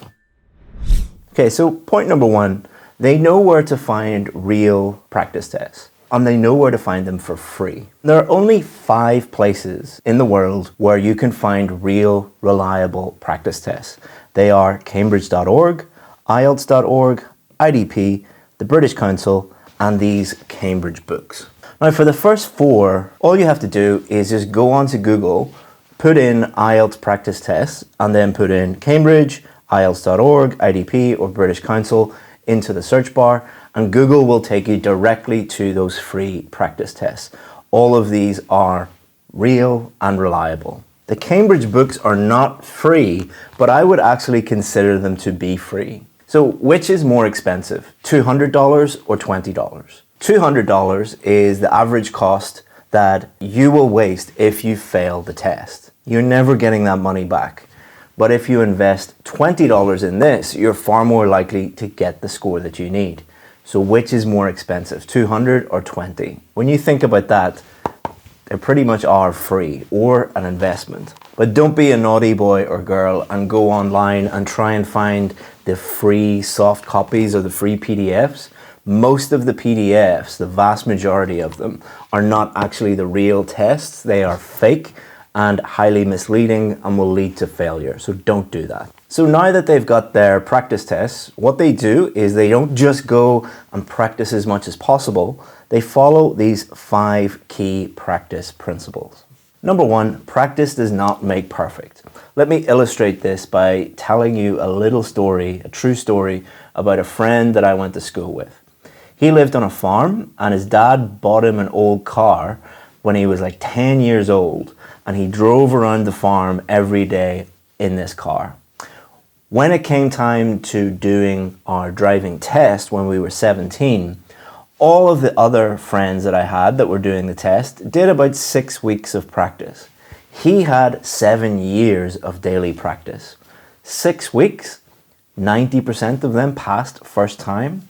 The guy who drove for 7 years, practiced every day, he failed multiple times. This is because he developed bad habits, and every time that he drove that car, he was making these bad habits worse. This is exactly the same what I see with IELTS students. They have bad habits, they're doing things wrong, and by doing lots and lots of practice tests, they are getting worse, not better, and they're wasting their time. But don't worry, we're going to show you a technique in this video that guarantees that every second you are practicing, you are constantly improving. Number 2, most practice tests are fake. As I said, these are the only 5 sources that are trustworthy.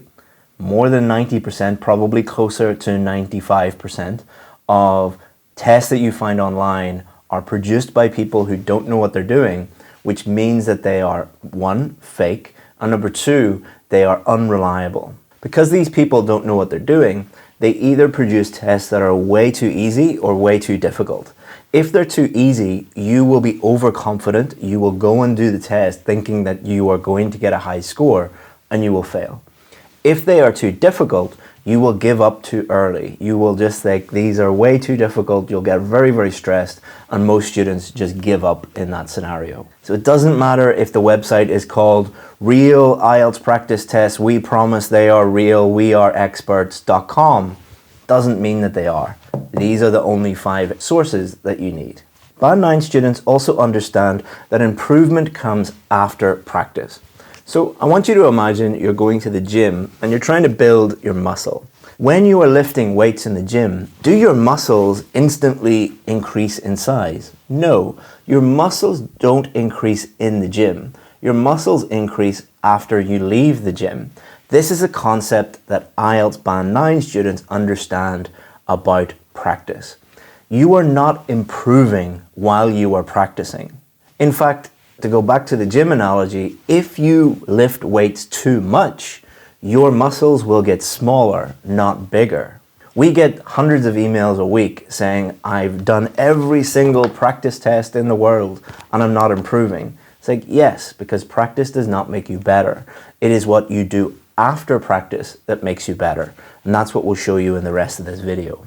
Because Band 9 students understand the real purpose, the real goal of practice is not to get better, it is to establish weaknesses. So I want you to imagine you are sick, you go to the doctor. What does the doctor do? Does the doctor immediately treat you? No, they normally diagnose your problem, they will run tests. But once they establish what the problem is, they don't just keep giving you tests until you get better. They treat the problem. This is exactly the same approach that Band 9 students use. They do practice tests in order to establish what their key weaknesses are, and then they can improve those key weaknesses. This is where the real improvement comes. After practice, outside of practice, they turn those weaknesses into strengths, and then they are constantly improving. And they only do practice tests again to establish if they improved and what their new weaknesses are. And we're going to show you exactly what students do, showing you real tests in this video. Number 5, Band 9 students understand the difference between slow practice and fast practice. So when you are doing your driving test, in lesson 1, does the driving instructor take you onto the main road and tell you to drive at 100 miles an hour? No, you would both die if that happened. This is exactly the same principle that we apply to our VIP students. When they are learning new strategies, you are going to use these and go very, very slowly. So for example, let's say you are trying to improve true, false, not given. And you're using a strategy, a step-by-step strategy. And don't worry, if you need those, I'll give those to you in a video at the end. When you're learning that strategy, you might take 20 minutes, 30 minutes, 45 minutes just to do these 7 questions. Because your goal is learning the strategy. Your goal is not to do everything as quickly as possible. And then you will speed up bit by bit by bit. But when you are establishing your weaknesses, when you're trying to get where you are, you're going to practice fast under exam conditions. And that's what we're going to show you now. So here's exactly what our Band 9 students do when they are doing fast practice. Number 1, don't cheat. All right, make sure that you have never seen these questions before. Don't use questions that you have used in class or you've practiced like 10 times. Don't get the books and just flick through them and see what questions are going to come up. We want to recreate the real test as much as possible. So don't cheat and look at the test before you do them. Number 2, do it under exam conditions. Go into a room that is quiet, where you will not be distracted, and time yourself using the exact same time that you would use on test day, and don't cheat. Don't go 30 seconds over. Number 3, honest correction. If you spelt the answer wrong, it is wrong. Don't give yourself, oh, I'll do it better on test day. If it is wrong, it is wrong. Now, the 4th thing you're going to do is you're going to establish what your score actually is. So you're going to go to the book, you're going to go to the back, you're going to count how many you got correct, and you're going to establish your band score. I'll put a link below the video where you can check your band score, but it's pretty easy. Just use Google, what does 35 out of 40 equal in band scores? Now, the rule that we give our VIP students is if you are half a band more than the score that you need, and you can do that 3 times in a row, you are ready to do the test. So let's say, for example, you need a band 8. If you are getting 8.5 or over 3 times in a row, you are ready to do the test. But let's say you need a band 8 and you get 7.5 and then you get 8 and then 7.5 again. It's highly likely you're going to get 7 or 7.5 in the real test, because most people don't perform better in the real test, not because the tests are more difficult, but because it's just a very stressful environment. Now, you might think that that's a lot of work. It is, but it's not as much work as failing the test 2-3 times in a row. It is much cheaper and more cost effective to actually improve before you even book the test. More than 99% of the students that we work with that don't get the score that they need, the number one reason that they fail is they book the test before they're ready. But if you are consistently getting these scores that you need before you book the test, then you're pretty much guaranteed to get the score that you need. So you might be thinking now, well, how do I improve? How do I work on my weaknesses? That's what we're going to work on next. So really what you're doing now is you're doing real tests under exam conditions in order to establish your weaknesses. So what you're going to do is you're going to go to the answer key at the back of the book, and you're going to honestly evaluate and give yourself a real score. If it's wrong, put an X beside it. If it is right, put a tick beside it. And then what you're going to do is you're going to look at each of these mistakes and establish why you made each of these mistakes. So let's go through each of the 5 key mistakes, the most common ones, how you find them in both the reading and listening test, and then how to improve them. So the first one is very straightforward, spelling. Don't cheat and, correct the spelling or anything. If you're consistently spelling words incorrectly, you are going to fail. You're going to get a lower score than you're hoping for. And you need to address that. But that is very, very easy. Just look at exactly what you wrote and then look at the spelling, compare the spelling and the answer key. If it is different even by 1 letter, it is wrong. Mark it as wrong. You're not aiming to get the score that you need right away. You're establishing weaknesses. So be totally 100% honest. Number 2 is not reading instructions. So for example, if you go and look at some questions that say write a letter and instead you write the word, like this example here, then that is going to be wrong in the real test, not because the Cambridge people are horrible people or the tests are unfair. Don't blame the test, blame yourself.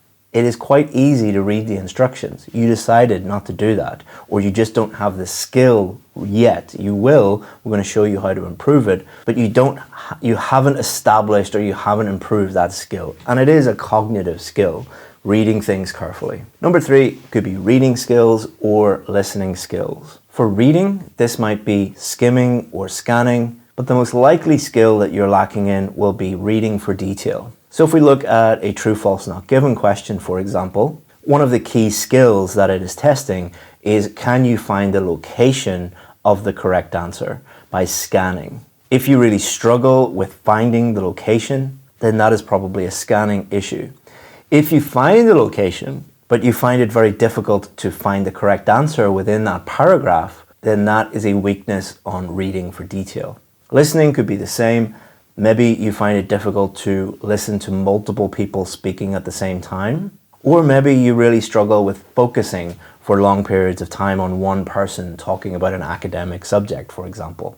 Those are all skills that you need to improve. And by thinking about why you got that question wrong, that will establish what skills you need to work on.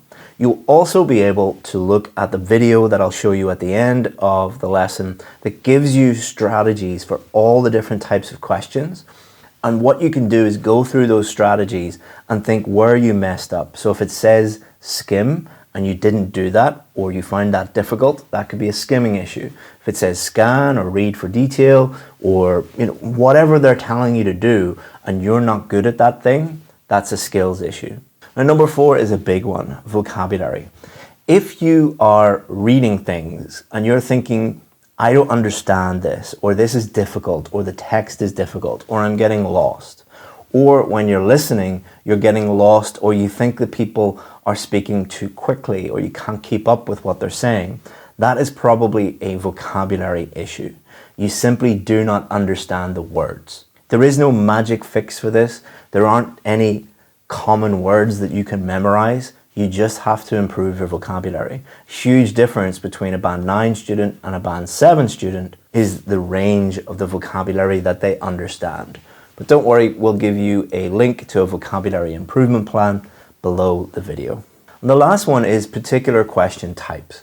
So let's say, for example, you're looking at the answer key and you notice that most, if not all, the yes, no, not given questions that you get, you do 2 or 3 different tests. Every time these questions come up, you're getting them wrong. That is not a vocabulary issue or a reading skills issue or a spelling issue. That is, you're just not comfortable with those questions yet. What you need to do in that scenario is you need to familiarize yourself with a strategy, practice that strategy slowly, learn the strategy, become more comfortable, and then you will improve. So as I said at the beginning of the video, what Band 9 students do is every minute that they are practicing, they are constantly improving because they are establishing their weaknesses and then they're working on those weaknesses. So let's say, for example, you need help with spelling. I'll put a video at the end that'll help you with that.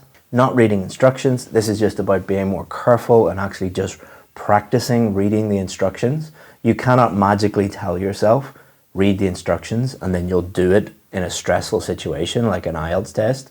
You need to practice that multiple times. Always read the question. Reading and listening skills. I'll give you a free course. I'll put it below in the description that will help you with that. I'll put a vocabulary improvement plan and I'll give you access to that video with all of the different strategies. You actually do need to sit down and practice those strategies if that is a weakness. Finally, I would recommend focusing on your biggest weakness first. I know that's difficult, but it is far easier to tackle your biggest weakness first, get that out of the way, and then everything becomes much, much easier. Next up, we have our free reading course, our IELTS Reading Challenge. It's going to give you strategies for all the different types of questions and show you how to improve your reading skills as well. So enjoy the reading challenge. Welcome to our IELTS reading course. Thank you very much for joining me. My name is Chris Pell. You might know me, you might not know me, but I'm the founder of IELTS Advantage, and we've helped thousands of students over the years with their IELTS reading scores, and particularly helping students who need a 7 or above. So what we decided to do with this whole course that we're going to give you today is we decided just to put it all into a mini course, just the essentials, just the most important things so that you can improve your reading scores in the fastest time possible.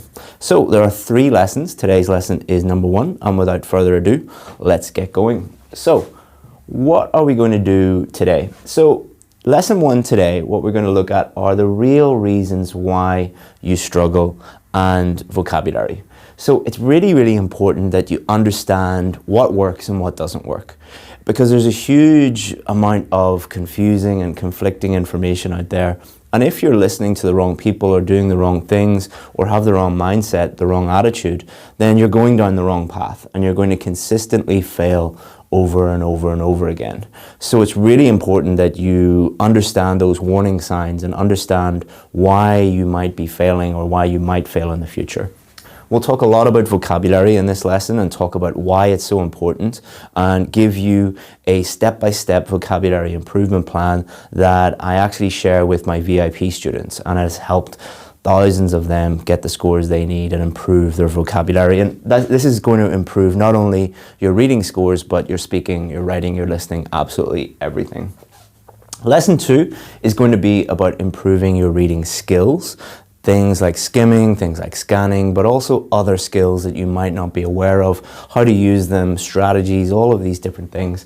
And then lesson 3, we're going to look at using a strategic approach, having a step-by-step strategy for all of the different types of questions, how valuable that is. And we're going to demo that and show you exactly how to do that in these lessons. So just 3 lessons, and I would definitely encourage you to watch all 3 of them in their entirety. All 3 of them are really, really important. So, why are you struggling? So, to answer this question, I'm going to show you this diagram. If you're watching this video, you're either struggling with the reading test or you're worried about the reading test. So, the number one reason why I'd say 90% of students are struggling with reading is not because of their reading skills, it's not because of their English ability, it's because of this. They're looking for tips. They're looking for, in other words, shortcuts or hacks or tricks to pass the reading test. And a lot of the stuff that you'll see online, a lot of the YouTube videos and Facebook videos and blog posts and things like that, they're all focused on giving you tips and shortcuts and hacks and tricks. Why is that? Because basically they're giving you what you want. Normally they're giving you that so that you'll join their school or you'll buy their course or something like that. But basically they're being smart. They're giving you exactly what you want. So one of the reasons why we have helped more students and get the scores they need than any other course or school in the world is we don't tell you what you want to hear. We just tell you the facts. We just tell you the truth. We give you the things that actually work. So what you're ignoring are the things that actually matter, the things that will actually determine your score. And let's look at these. So the first one here, very, very important, is mindset. So in other words, how you think about the reading test and what your attitude is to preparation will determine your score more than anything else. This is the most important thing. What does that mean? Well, we'll be talking a lot about that throughout the course, but one very quick example of a good mindset versus a bad mindset. A good mindset, they know that, shortcuts and hacks and tricks don't work. Name one thing in another area of life, like can you hack your way to losing weight? Like can you eat some pill and then magically lose 50 pounds? Can you shortcut your way to becoming stronger, or shortcut your way to becoming smarter or more successful or make more money? No, you can't. All of these things just don't work. They sound good. They sound really tempting. Everybody wants to hear that get-rich-quick scheme that you hear over and over again, or everyone wants to look, fitter or slimmer or whatever by doing something really easy. But in reality, the people who are successful are the people who have the opposite mindset to that. The people who know that success or results only come from hard work and doing the work. Now, I'm not saying that you have to, work 12 hours a day for the next 10 years or anything like that. But you do have to do a lot more work than just looking at, top 10 tips to improve your reading. If you are looking for top 10 tips, stop this video and go somewhere else, because you're not going to get that. We're only going to give you the things that actually will improve your score. The second most important thing is vocabulary. We're going to talk a lot about this today. So when I say this in class, a lot of students will say, vocabulary, well, it's a reading test. It's not a vocabulary test. What I normally do then is just show them the reading text and the real questions. Say, do you understand all these words? How about the questions? Are the words here directly matching with the words in the text, or are they synonyms? Okay, so that is a vocabulary test as much as a reading test. So improving your vocabulary, you're not going to get a band 7 unless your vocabulary is at that level. You're not going to get a band 8 until your vocabulary is at that level. And in today's lesson, we'll show you a vocabulary improvement plan that will get you there and help you with your vocabulary. The third most important thing, or things, are your reading skills. Now, what a lot of people will talk about is skimming and scanning. You just have to skim and then you scan and then you find the correct answer. Well, if that were true, you wouldn't be watching this video. That is very simplistic.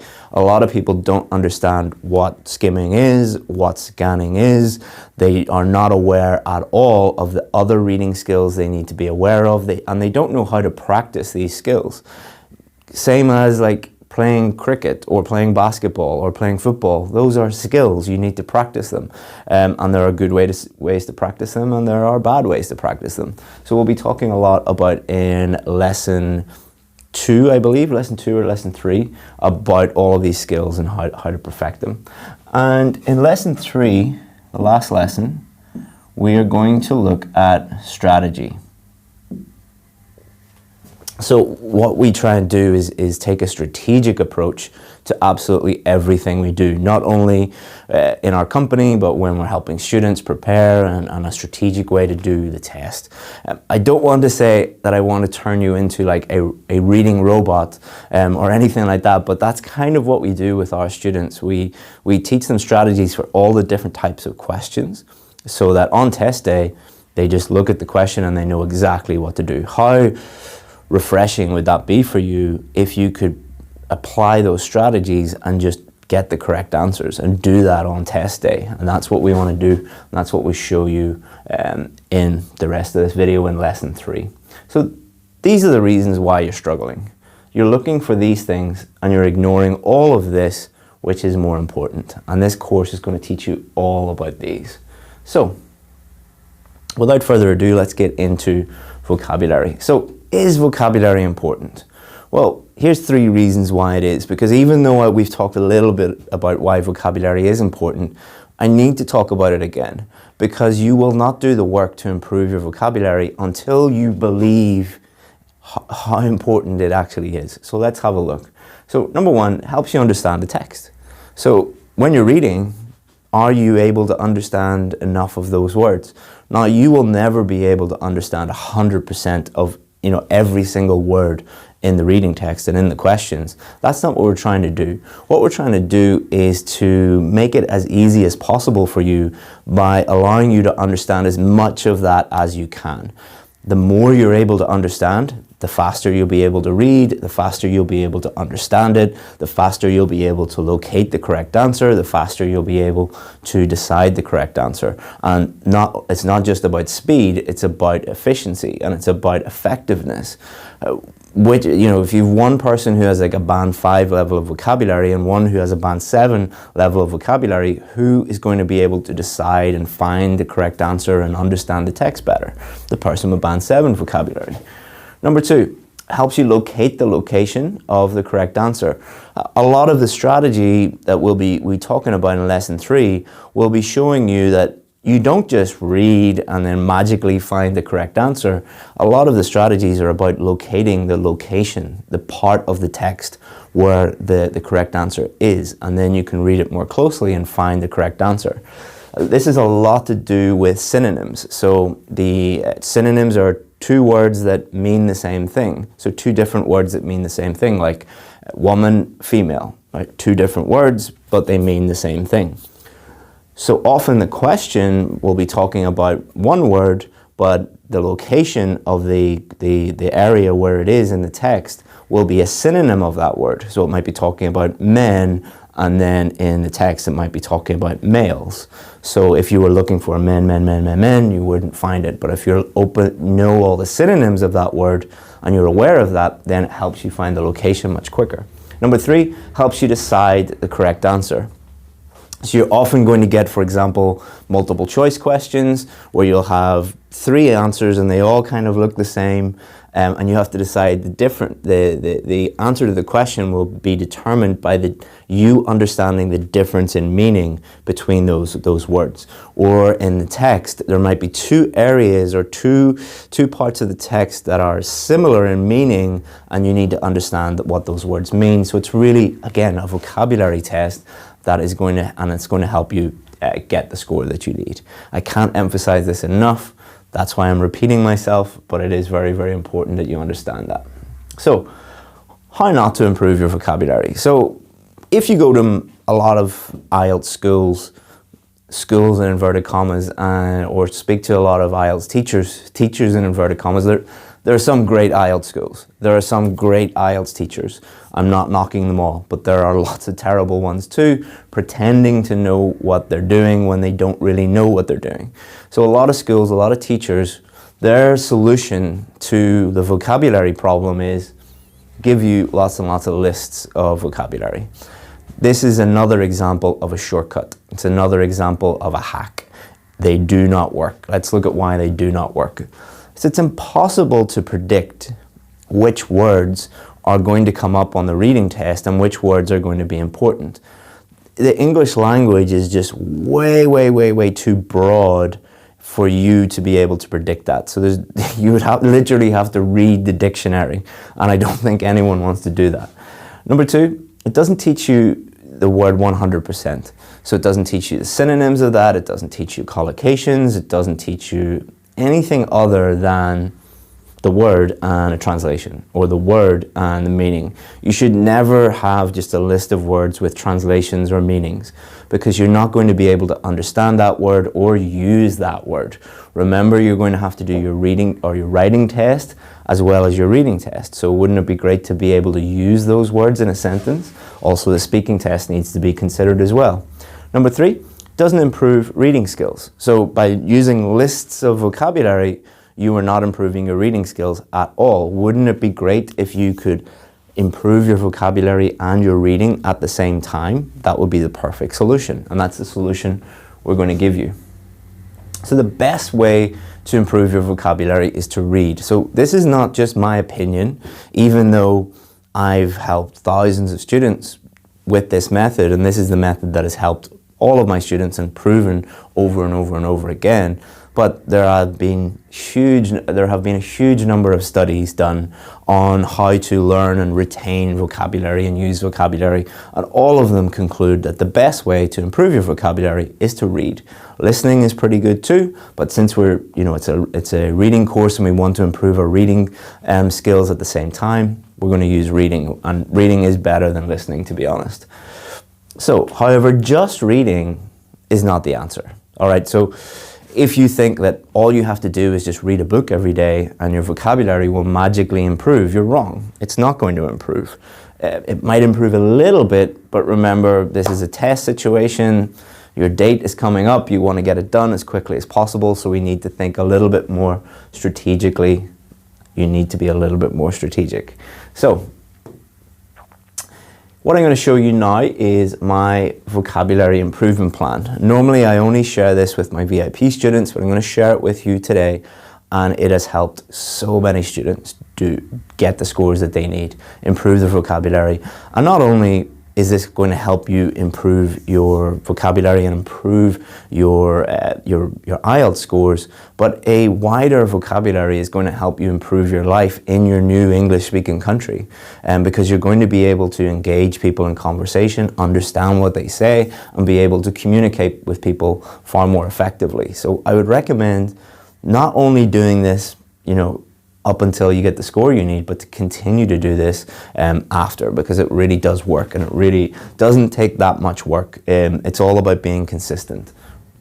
So, part 1. Number 1, pick something you enjoy reading, all right?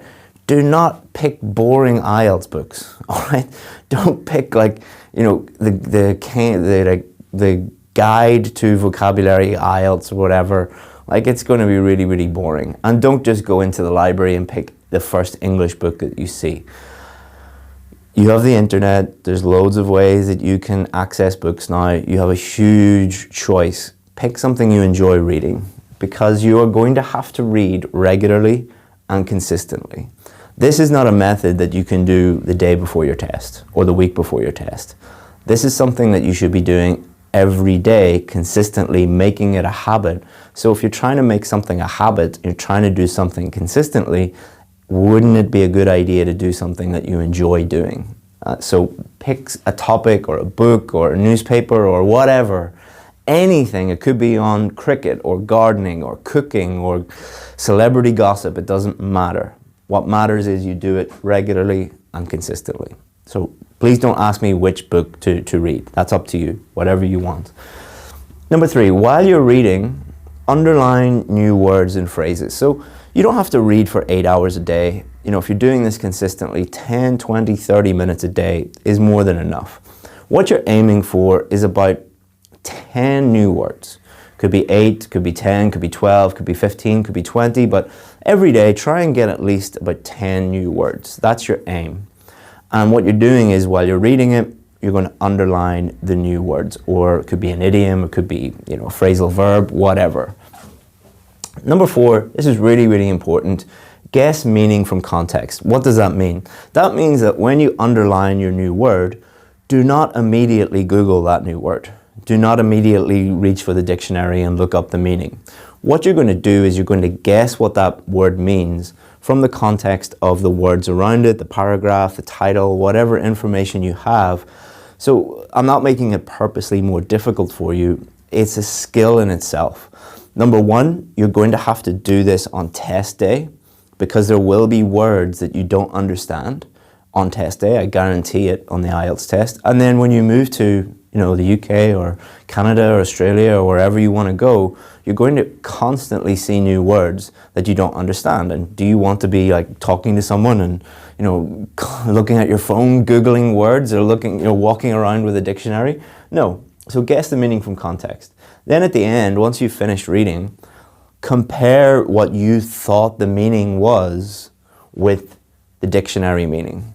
This is going to help you remember it far more effectively than just looking up the word and translating it. Do not translate, all right? Start operating in English. If you need a 7 or above, stop thinking and using your own language. That might sound crazy, but if you're saying that you want to be a high-level learner of English, but you want to keep using your own language and using your own language all the time, when you're studying and when you're learning English, use only English, and that's really going to help you.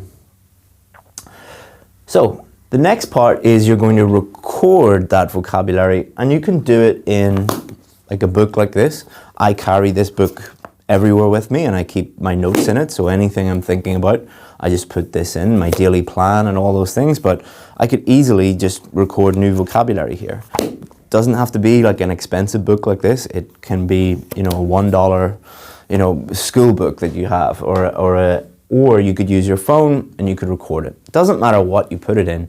What matters is you have a central place to record your new words, phrases, idioms, whatever they are, so that you can go back and review later. And you record in a special way. You do not write the word and the meaning, or the word and the translation. You can write the meaning, but you're going to write a lot of other stuff too. So just look at this for an example. So acquiesce, really nice word. Let's say I was reading and I was like, oh, what does that mean? I'm unsure about what that means. I would underline it, guess what it means, and then look it up. And then I'm going to record all this information that I need to remember it. So the pronunciation is going to help you remember it. The word form, the definition, synonyms, collocations, antonyms, example sentences, whatever helps you remember it. But make sure that you have all this information in your book or your app or whatever it is. Because what you're going to do then is you are going to review those words. So imagine you do this for 20 minutes a day for 2 weeks. Let's say you get 10 words a day. That means you're going to have 140 new words in your book. So your book is just going to fill up and fill up and fill up. But if you don't review them, it's kind of a waste of time. So what you're going to do is regularly review these. I'd say do it once a week. Once a week or twice a week, and you're going to review all of that new vocabulary. And how you're going to review it is you're going to do something with the vocabulary. All right, you're going to produce the vocabulary, and you can do this in a lot of ways. You could just, for example, you could try and tell a story and include that vocabulary, or you could write an essay, or you could write anything, a letter to someone, or you could play a game in some way. There's a lot of ways that you can review vocabulary, but the key is to produce the vocabulary, to produce full sentences with that in it. You could even record yourself. Sorry for the ambulance outside. But the key is to do this regularly and to produce something. And if you do that consistently, imagine you did that a year ago. Like imagine you watched this video a year ago and you were doing that for 365 days. And you imagine you learned 20 new words a day.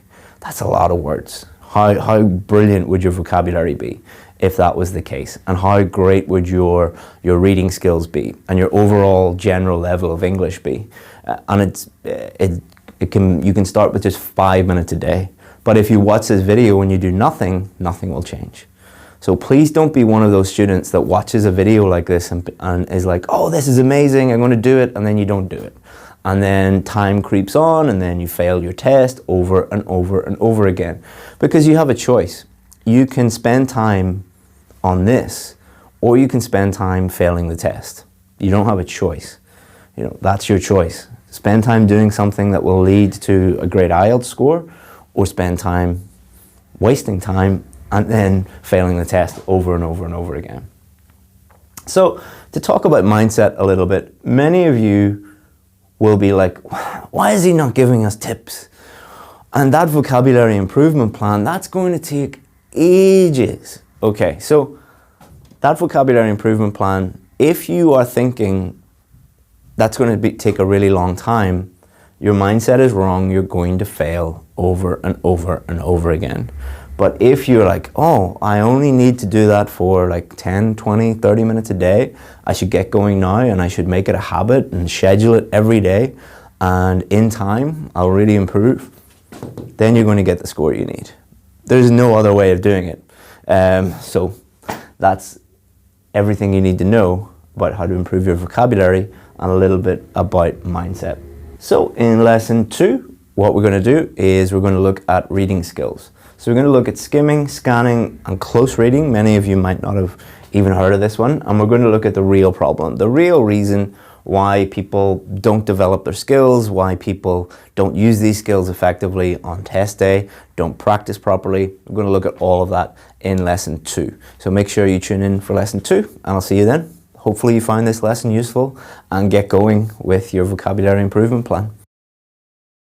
Hello there, and welcome to lesson 2 of our IELTS reading course. So if you watched lesson 1, well done. If you haven't watched lesson 1, please go back and watch it. There's some really essential information in there that you need in order to improve your IELTS reading scores to a 7 or above. So what are we going to do today? So we're going to look at reading skills mostly.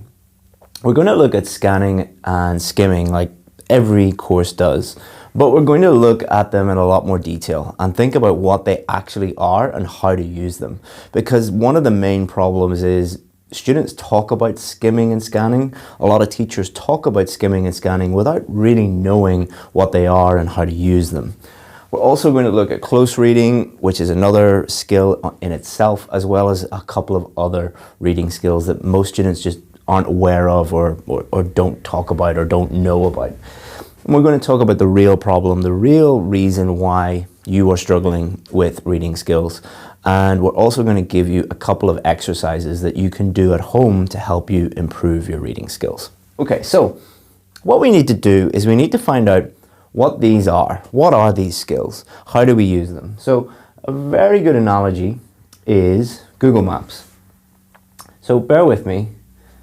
This will all make sense in a second. So I'm here, I'm in Northern Ireland, and I need to answer this question. How many angels are there outside Rockefeller Center in Manhattan, in New York? So imagine this is kind of like a reading question, and we're going to be using the same skills to answer this question as you would during your reading test. But we're not going to be reading a text, we're going to be looking at a map. So to answer this question, I'm in Ireland here, and I know that Rockefeller Center is in New York City. So what would I do in order to find this quickly and efficiently and effectively? Would I go into every single country in Europe or Africa and South America and try and find it there? No, I would scan for the United States really, really quickly, and I would find it there. So using that scanning skill has helped me find it, the location of it really, really quickly. But have I found the correct answer? No, I haven't found the correct answer yet. So what I need to do is look at things in a little bit more detail. So look for New York. So scanning again, New York. Okay, so let's click on that one. Let's go into here. So New York is divided into 5 boroughs. We have Staten Island, we have Queens, where my sister lives, we have Brooklyn, and we have the Bronx and Manhattan. So by skimming this, by looking at it quickly, I can understand that yes, I'm in the right area.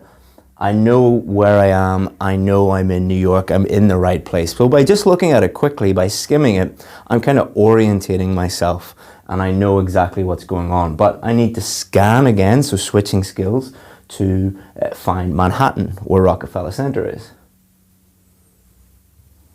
So if we go into Manhattan, so Manhattan's like a big long island and I need to find Rockefeller Center. It is a landmark, so it will probably be one of these things that is highlighted. So what are we going to do? We're going to scan again. Hopefully it comes up.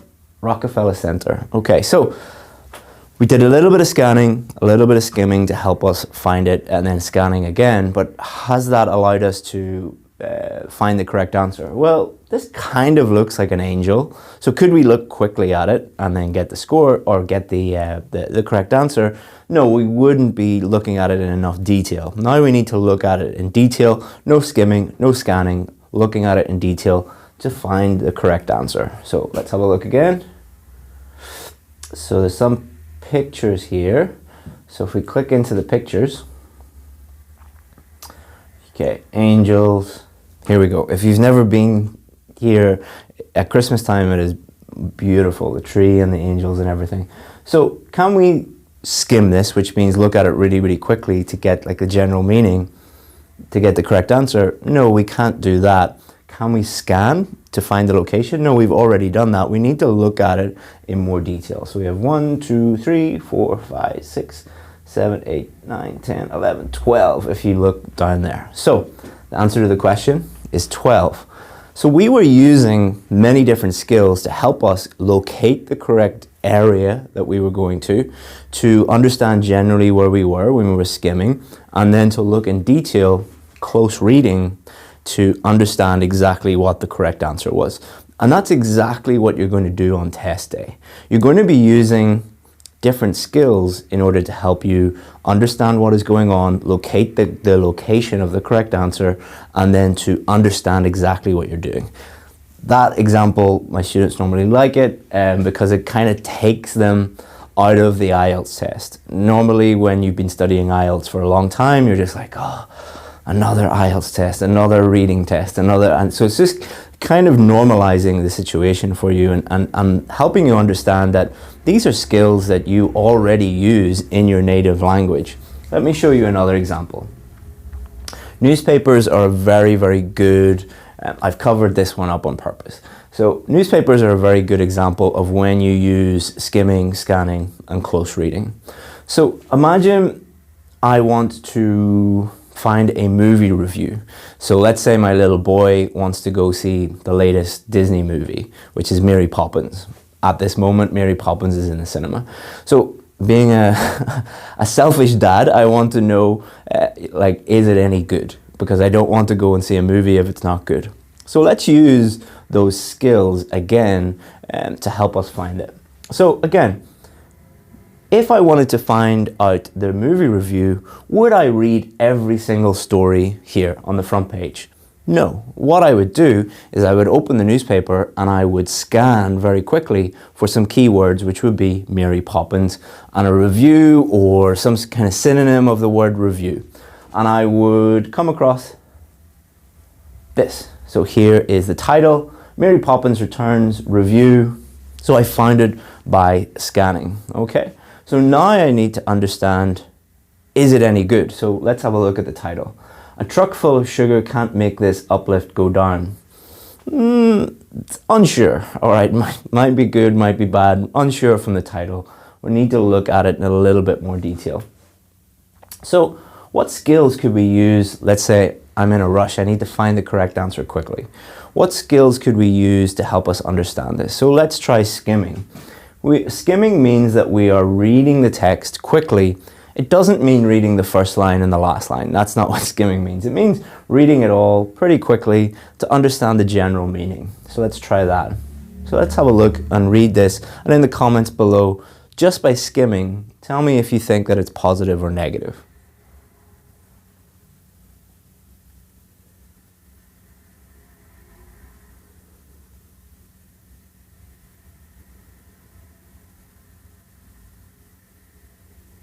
Okay, so reading it pretty quickly, I'm still not 100% sure.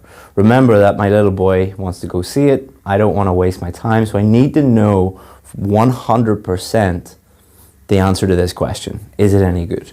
So another skill that we could use would be scanning. What would we scan for? Well, we would scan for positive adjectives or negative adjectives. Like if it says good, it's probably good. If it says bad, it's probably bad. But we'd need to be aware of all the different synonyms and the different vocabulary that might be used. So let's try that.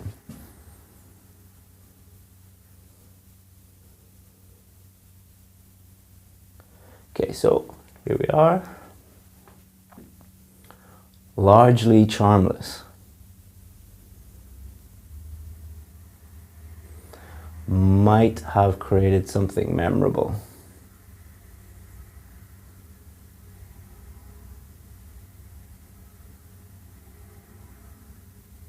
Okay, so does this help us understand the correct answer?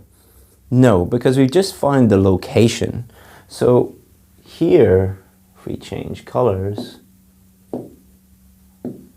so here is the sentence where we've located some adjectives. They seem to be negative adjectives, but if we just did this, just looked for negative adjectives, we don't know 100% sure whether they're talking about the movie or they could be talking about the original movie made in the 60s. Like, we don't know. So we need to use a different skill, which is close reading. So let's look at this in more detail. Let's read this sentence properly and think about it deeply. Suddenly it becomes clear that the people who made this largely charmless venture, charmless means that there's no charm to it, with its hard smiling nanny, might have created something memorable, even good and hummable, if they had turned it over to Miranda. So when we're looking at this in detail, it becomes quite clear, even without looking at the rest of the review, that they don't think it is very good. All right, it's not going to be a positive review. So you can see that the different skills that we used there to help us find the correct answer. Again, you're going to be using these in the test, but it's not as simple as skimming, scanning, close reading. You need to understand what those are and more importantly, how and when to use them and how to practice them, how to get better at them, because they are skills, just like any other skills. So not only are we going to be looking at these ones which you mentioned, two that are really misunderstood or not talked about enough are these two. Understanding the question. You could argue that this isn't a skill, but I'm including this here because it is so important. And deciding the answer, drawing a conclusion. So let's take one at a time. Understanding the question. If you don't understand the question, you will not be able to find the answer. All right, it's as simple as that. If you don't understand the question, you won't be able to find the answer. What a lot of students do is they immediately go in, skim the text, scan the text, look for the answer, but don't really pay enough attention to the different options. It is a reading test. You should be spending most of your time reading, but this is a skill in itself. Also, you need to be aware of synonyms. So it might talk about the movie in the questions, but in the text it talks about a film. Movie, film, they are, or a picture. They are, pictures like an old-fashioned word for a movie or a film, but they're all synonyms of each other. So by looking at the question and thinking about which synonyms might be coming up, then it's going to help you with especially scanning. Skimming, we've already talked about that. Reading quickly to understand the general meaning. You're going to use this for some types of questions, other types of questions you're not. We'll look at that in a little bit more detail. Scanning is just a tool to help you find the location. It's not a tool to help you find the correct answer. What you should use is scanning to help you find the location, and then close reading, looking at things in detail, and that is going to help you decide the answer. And I would separate these out.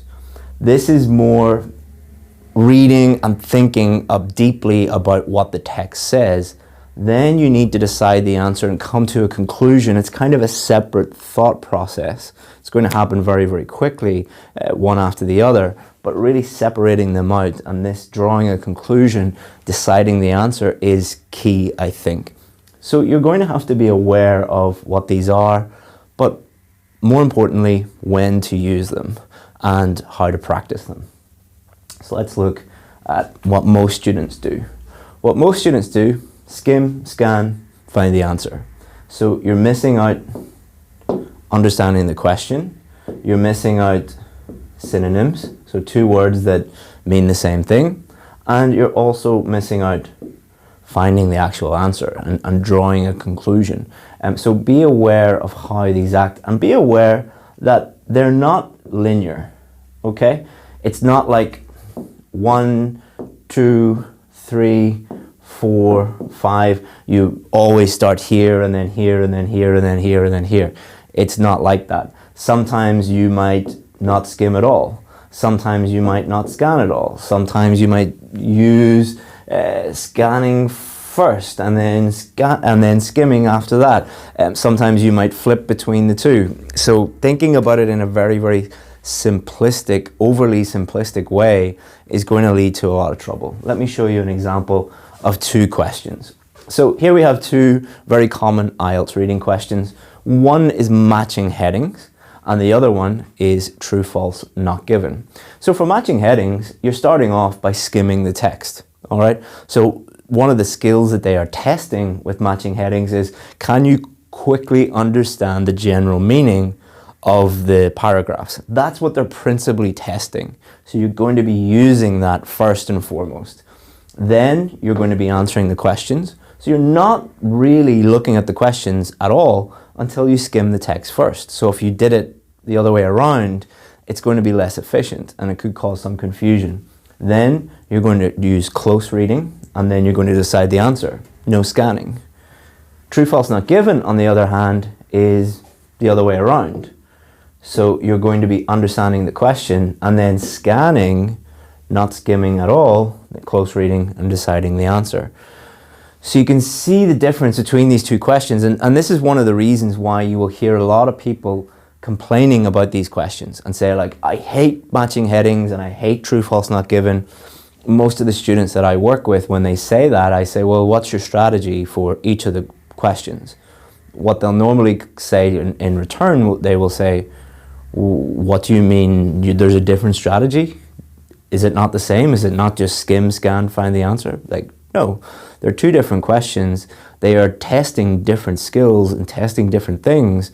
They have been constructed in different ways. Therefore, you need a different strategy. And this is a very simplified version of the strategies that I share with my VIP students. This is not the complete strategy yet. So what we're going to look at now is how to improve these. So these are skills, just like archery or basketball or football or whatever you want to do. Every skill requires you to learn how to do it and then to practice it. If you don't practice it, what happens? If you don't practice anything, like driving a car or riding a bike, they say you never forget how to ride a bike, but it would be a very good idea if you are a keen cyclist to cycle regularly to keep up that skill. And some skills are perishable and some skills are not so perishable. But a perishable skill, something like shooting or archery, means that if you don't do it for a long time, or your skill diminishes very, very quickly. Exactly the same with these. So it's not only important that you practice these regularly, you have to practice them at all. Like, a lot of people just don't practice them at all. And if you are able to do these effectively on test day, you're going to get everything done much more efficiently and quicker, and you're going to be able to find the correct answers more effectively. So if you want to improve your scores, basically, learn these. So these, what I'm going to do is give you some exercises for the 3 main skills. So, and most of these are best to do with a partner, but if you don't have a partner, you can adapt them and do them by yourself. So, improving scanning exercise, number 1, find an article. Could be a newspaper article, could be an academic article. You can find something online. It doesn't matter as long as it's in English. That's the only thing you need. Identify some important words. So underline some words that you think are crucial to understanding this text.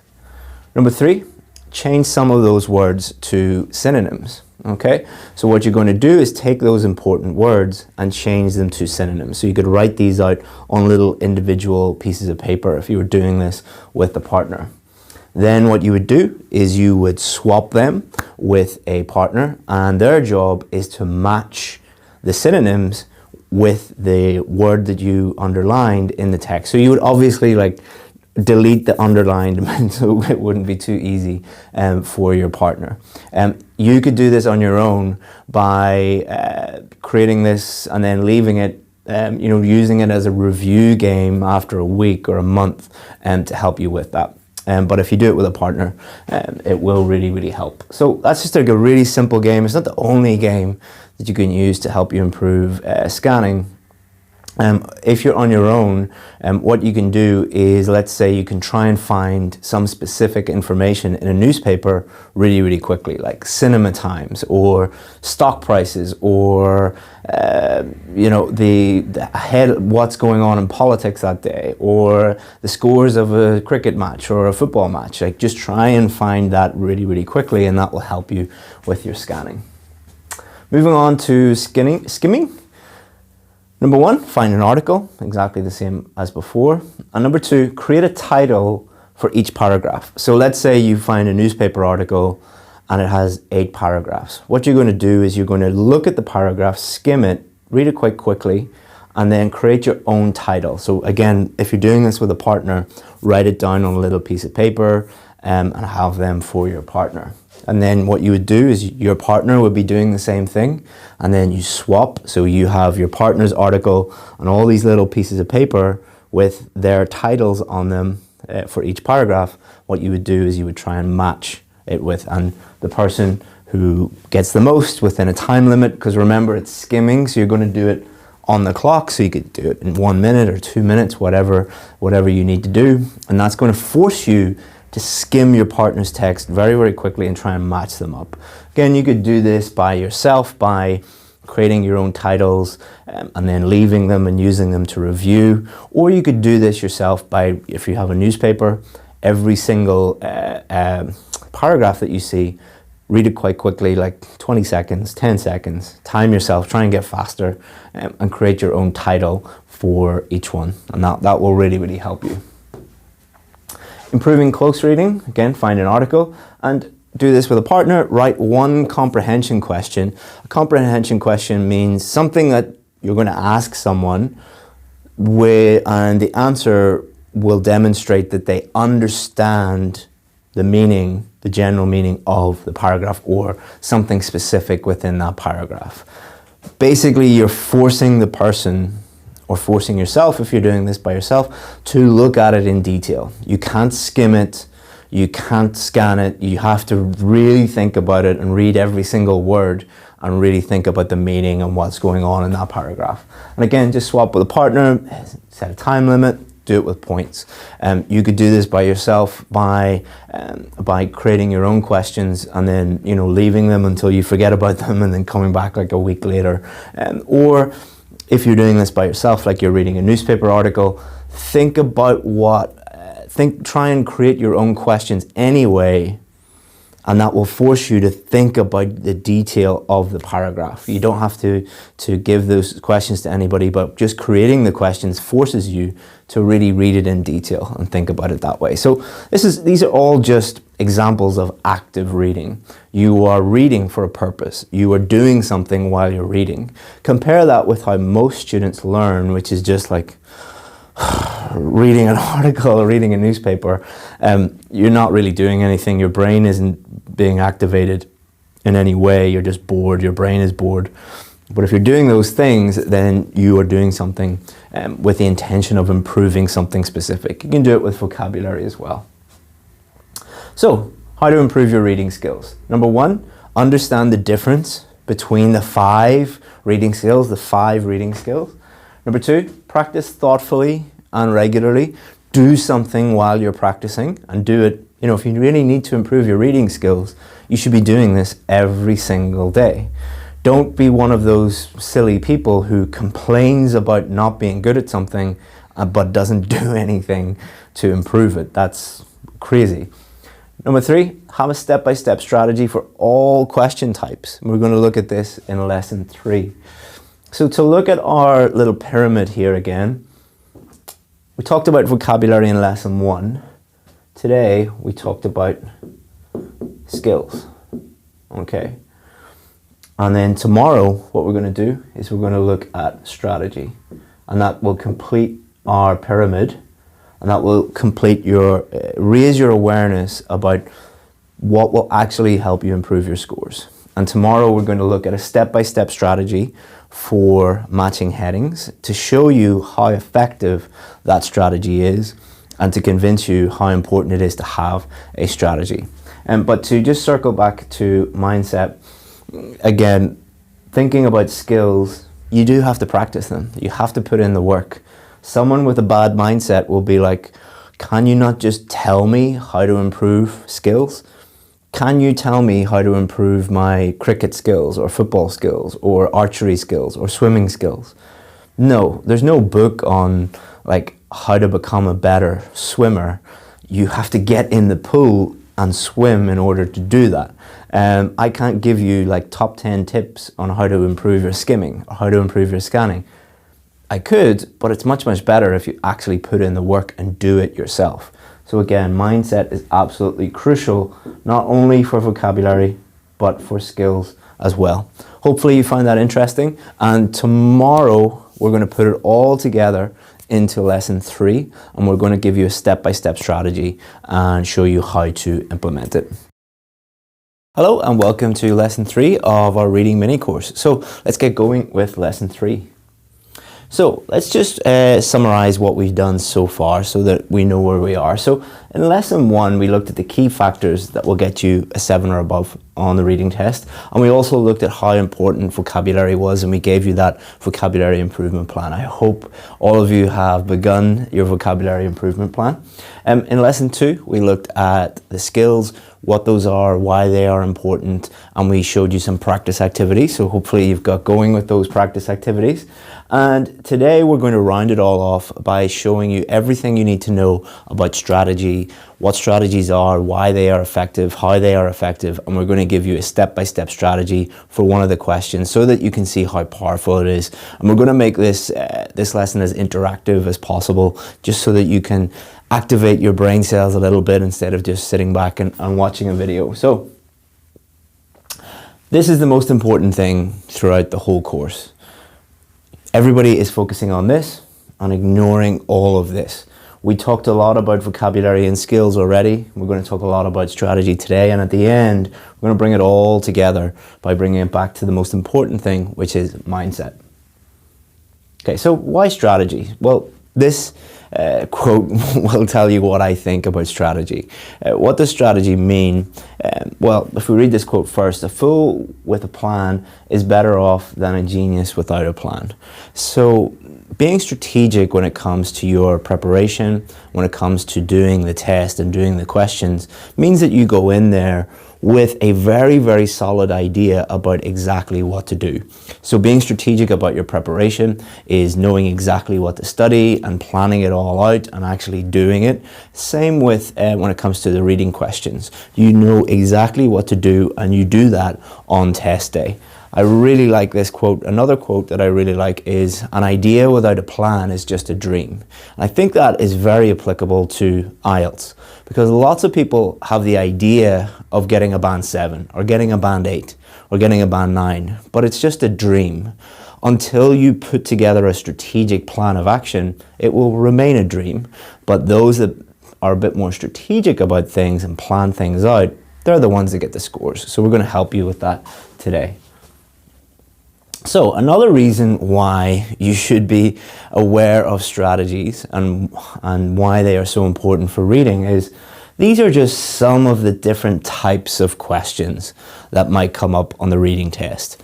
So if true, false, not given, matching headings, multiple choice questions, summary completion, matching sentences, diagrams, matching names, short answer, and on and on and on and on. Now, why do they do this? Why do IELTS have so many different types of reading question? Why isn't it like when you were back in primary school or high school and it was just multiple choice questions or just comprehension questions?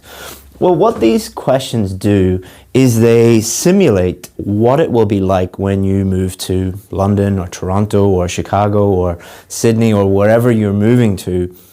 When you are there, you're not going to be just using one skill. You're going to be tested in a multiple different ways when you are in your new country. You're not just reading one thing. You're going to be reading multiple things in multiple different ways.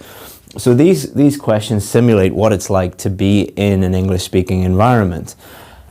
And the key thing to remember about these when we go back to strategy is they're all testing different skills, different sub-skills in different orders. They're all structured in different ways. Therefore, you need a different strategy for each different type of question. Each of these different types of question, you need a step-by-step strategy that is unique to them. So when students join my VIP course, one of the things that we do with them is we give them a step-by-step strategy for every different type of question. And we tell them you need to learn these because you can't go in with just one strategy and hope that it helps you with all of the different types of questions, because it won't. So how do step-by-step strategies help? Well, number one, it's a proven framework. They are proven to work. So I didn't just wake up one day and be like, oh, I'll put together some strategies. No, these have been tested over years and years and years of teaching and students doing the test. So we spent like hundreds of hours putting these together and testing them and working with students. And these are the strategies that actually do work. Also, very importantly, they allow you to practice in a very standardized way. So this is important because if you practice in a standardized way, then you're taking one variable out of your practice. So by applying the same strategy to the same type of question over and over and over again, you know that the strategy is sound because we've proven it. So if you're getting the questions wrong, it's nothing to do with the strategy. It's either your reading skills or your vocabulary or timing, or you just find that question difficult for some reason, but it allows you to practice in the same way over and over and over again. And then on test day, what are you going to be doing? You're going to be doing the exact same thing that you did on test day. So just one less thing to worry about on test day. So next point, you know exactly what to do on test day. And then the final point is it saves you a huge amount of time on test day as well. One of the worries of the typical IELTS student is I'm going to run out of time, and most do run out of time on the reading test. Strategies save you a huge amount of time because I don't like to say robotic because that's kind of a negative thing to say, but it kind of does turn you into like an IELTS reading robot. You know exactly what to do when you're just like, step 1, do this, step 2, do this, step 3, do this. And obviously you're going to be, you know, freely thinking and thinking about the different things that are in the text and in the questions, but that strategy is going to be very structured, and it's the same over and over and over again. So this is a strategy for matching headings. Please note that this strategy is for matching headings. It is not for true, false, not given, or yes, no, not given, or multiple choice questions, or any other type of questions. It's just for matching headings. There's a unique strategy for every different type of question. Sorry for repeating myself, but it's really important. So let's go through this one. And this is kind of a simplified version for the purposes of this lesson. The one that we have on our course is more complicated than this, and this is more of a simplified version, so just be aware of that. So let's talk about each step and why we do each step, why it's there. So number 1, skim text first and create your own heading for each. So you're looking at the text first, okay? You are not, that shouldn't be like that. Let's get rid of that. We need to change our thing to this. Okay, so you're looking at the text first. The reason why you're looking at the text first is what they're testing is for you to be able to look at a text and quickly understand the general meaning of that, and to be able to match headings with the text, with each paragraph of the text. So if you look at the questions first, that is going to slow you down, and it's going to mean that you get a little bit confused, and it can also lead to some false conclusions and can lead to some false answers. So it's really, really important that you look at the text first. Now, other questions, you'll look at the questions first. For this one, you're going to look at the text first. And create your own heading for each. So why do we get students to do this? So this is just something that I discovered in class when I was working with students. I set this up as like a little game for students, and just discovered by accident that it was really, really, really effective, because what it does is it forces you to understand the general meaning quickly. And then by putting your heading beside each paragraph without looking at the questions first, a very, very special thing happens after that. When you read the headings, so the difference between headings and text, you're looking at the headings, some of them will become very, very obvious. Some of them, which we will show you in a second, will be so obvious that you can match them pretty much immediately. But let's not get ahead of ourselves. Step 2, you're going to read the headings, understand and highlight any keywords that are going to help you with that. So you're looking at the text first, then you're looking at the headings, and you're just focusing on one thing at a time. You're focusing on the text, then you're focusing on the headings. And it's really important that you understand them, because if you don't understand them, you won't be able to match them. Number 3, match obvious headings, okay? So you might have a text with, let's say, a few paragraphs, and you have your little heading here, and then you look at the possible headings here, and this one matches this one directly. It's like nearly exactly the same.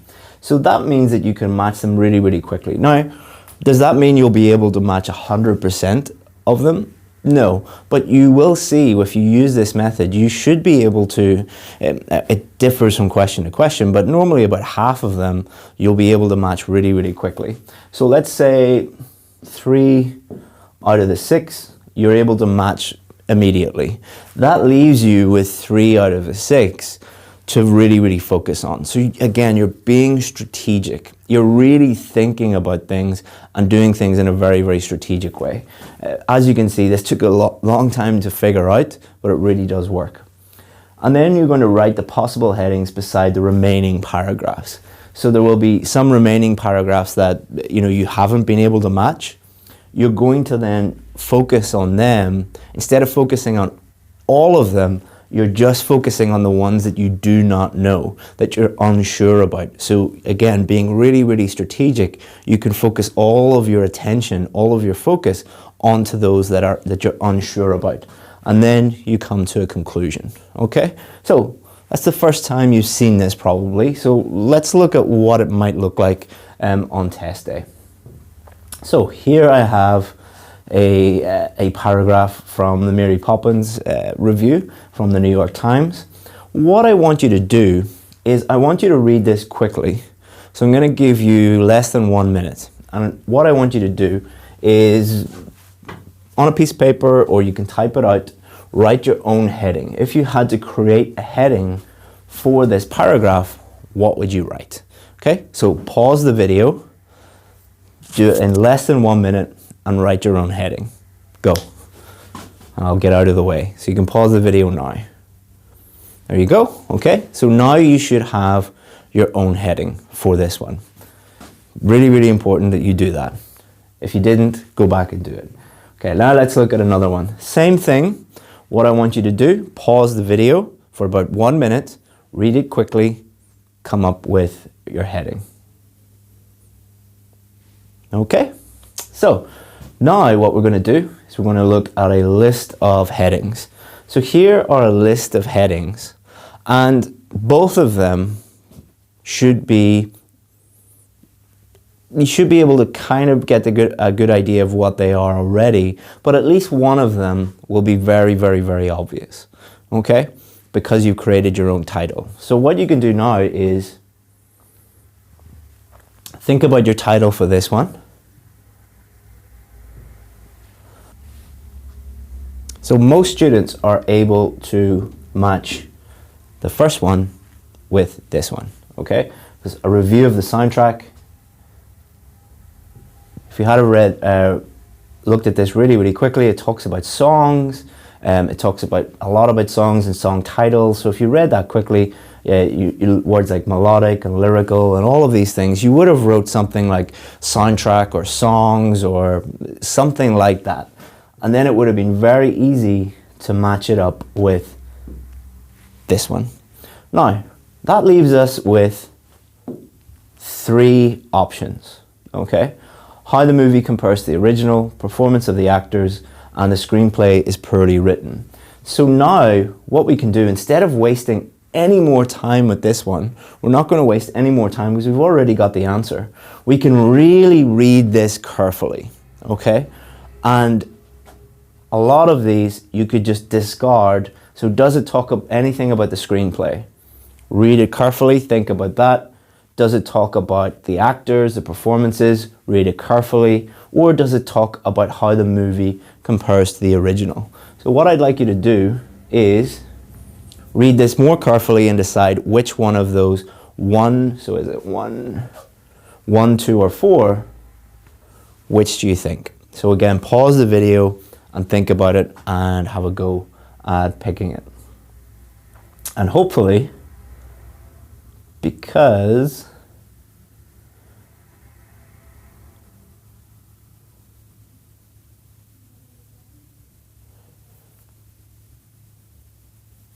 you were able to pick up that it's nothing to do with these, nothing to do with these, but it was talking about comparing it to the original. So hopefully you can see by using a strategy like this, you're just making everything so much easier for yourself. So matching headings are one of those types of questions that students hate. They're just like, oh, I absolutely hate this question. I can never get the answer. So imagine going from someone who just doesn't know anything and hates those questions to someone who can just apply this strategy and hopefully get the answers. Now, are you going to get 100% of the answers all the time? Probably not, unless you're like a band 9 student or you're hoping to get a band 9, but you are just increasing your chances massively of increasing your score, and that's what we want to do. So, finally today, let's go back to here. So hopefully you've been able to see that tips and tricks are not going to help you. By improving your vocabulary, improving your reading skills, and employing a strategy for all the different types of questions, you're able to ignore this completely because tips just do not work. But as I said at the beginning of the week, the most important thing is mindset. So what do I mean by that? Well, you could get two students. Imagine you have two identical twins, all right? They're the same language level, the same everything. Uniquely, they have access to exactly the same information. So every student in the world now has access to the same information online, all right? Or imagine they went to the exact same school and got given the exact same books and the exact same lessons. But one of them is getting a 7 or above, the other one is getting below a 7. So this is why he is not very happy and he is.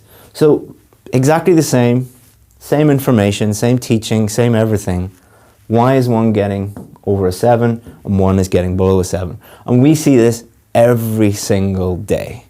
Every single day. There's one thing that is the crucial factor in this equation. So let's look at the difference between happy student who's getting the score they need and unhappy student. Well, unhappy student, all they want to do is just learn tips and tricks and shortcuts. Happy student, what they want to do is they actually want to learn and improve. They want to improve their vocabulary. They want to improve their reading skills. They want to improve their general level of English. They want to improve their scores.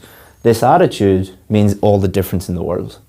The guy who failed, he wants it now. He might have, like 6 months ago, he started studying and he said, I want it today. I want it right now. I just want shortcuts and tips and tricks. Whereas this guy said, okay, it's going to take time, it's going to take effort, it's going to take hard work, but I'll get there. I'm not there now, but I'll get there in the future. And that is the difference between getting the score you need and not. This guy is totally clueless. He doesn't know what is going on. He's not aware of any of his problems. A lot of these guys actually think that they are entitled to getting a really high score. These are the guys that blame everybody else. They blame their teachers, they blame the British Council, they blame IDP, they blame everybody because they deserve a high score. Whereas this guy is aware that in order to get a high score, you need to do a few things. You need to put the work in. You need to learn a few things. So this guy is a lot more humble. This guy is a lot more arrogant.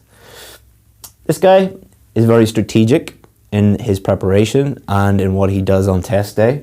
This guy, luck and hope are his two favorite words. How many times have you heard this? Next time I'll be lucky. Oh, I hope that I'm lucky next time. Luck is going to play is going to be a factor in my preparation. It's not, all right? I don't care about other areas of your life where you believe in luck and you believe in hope.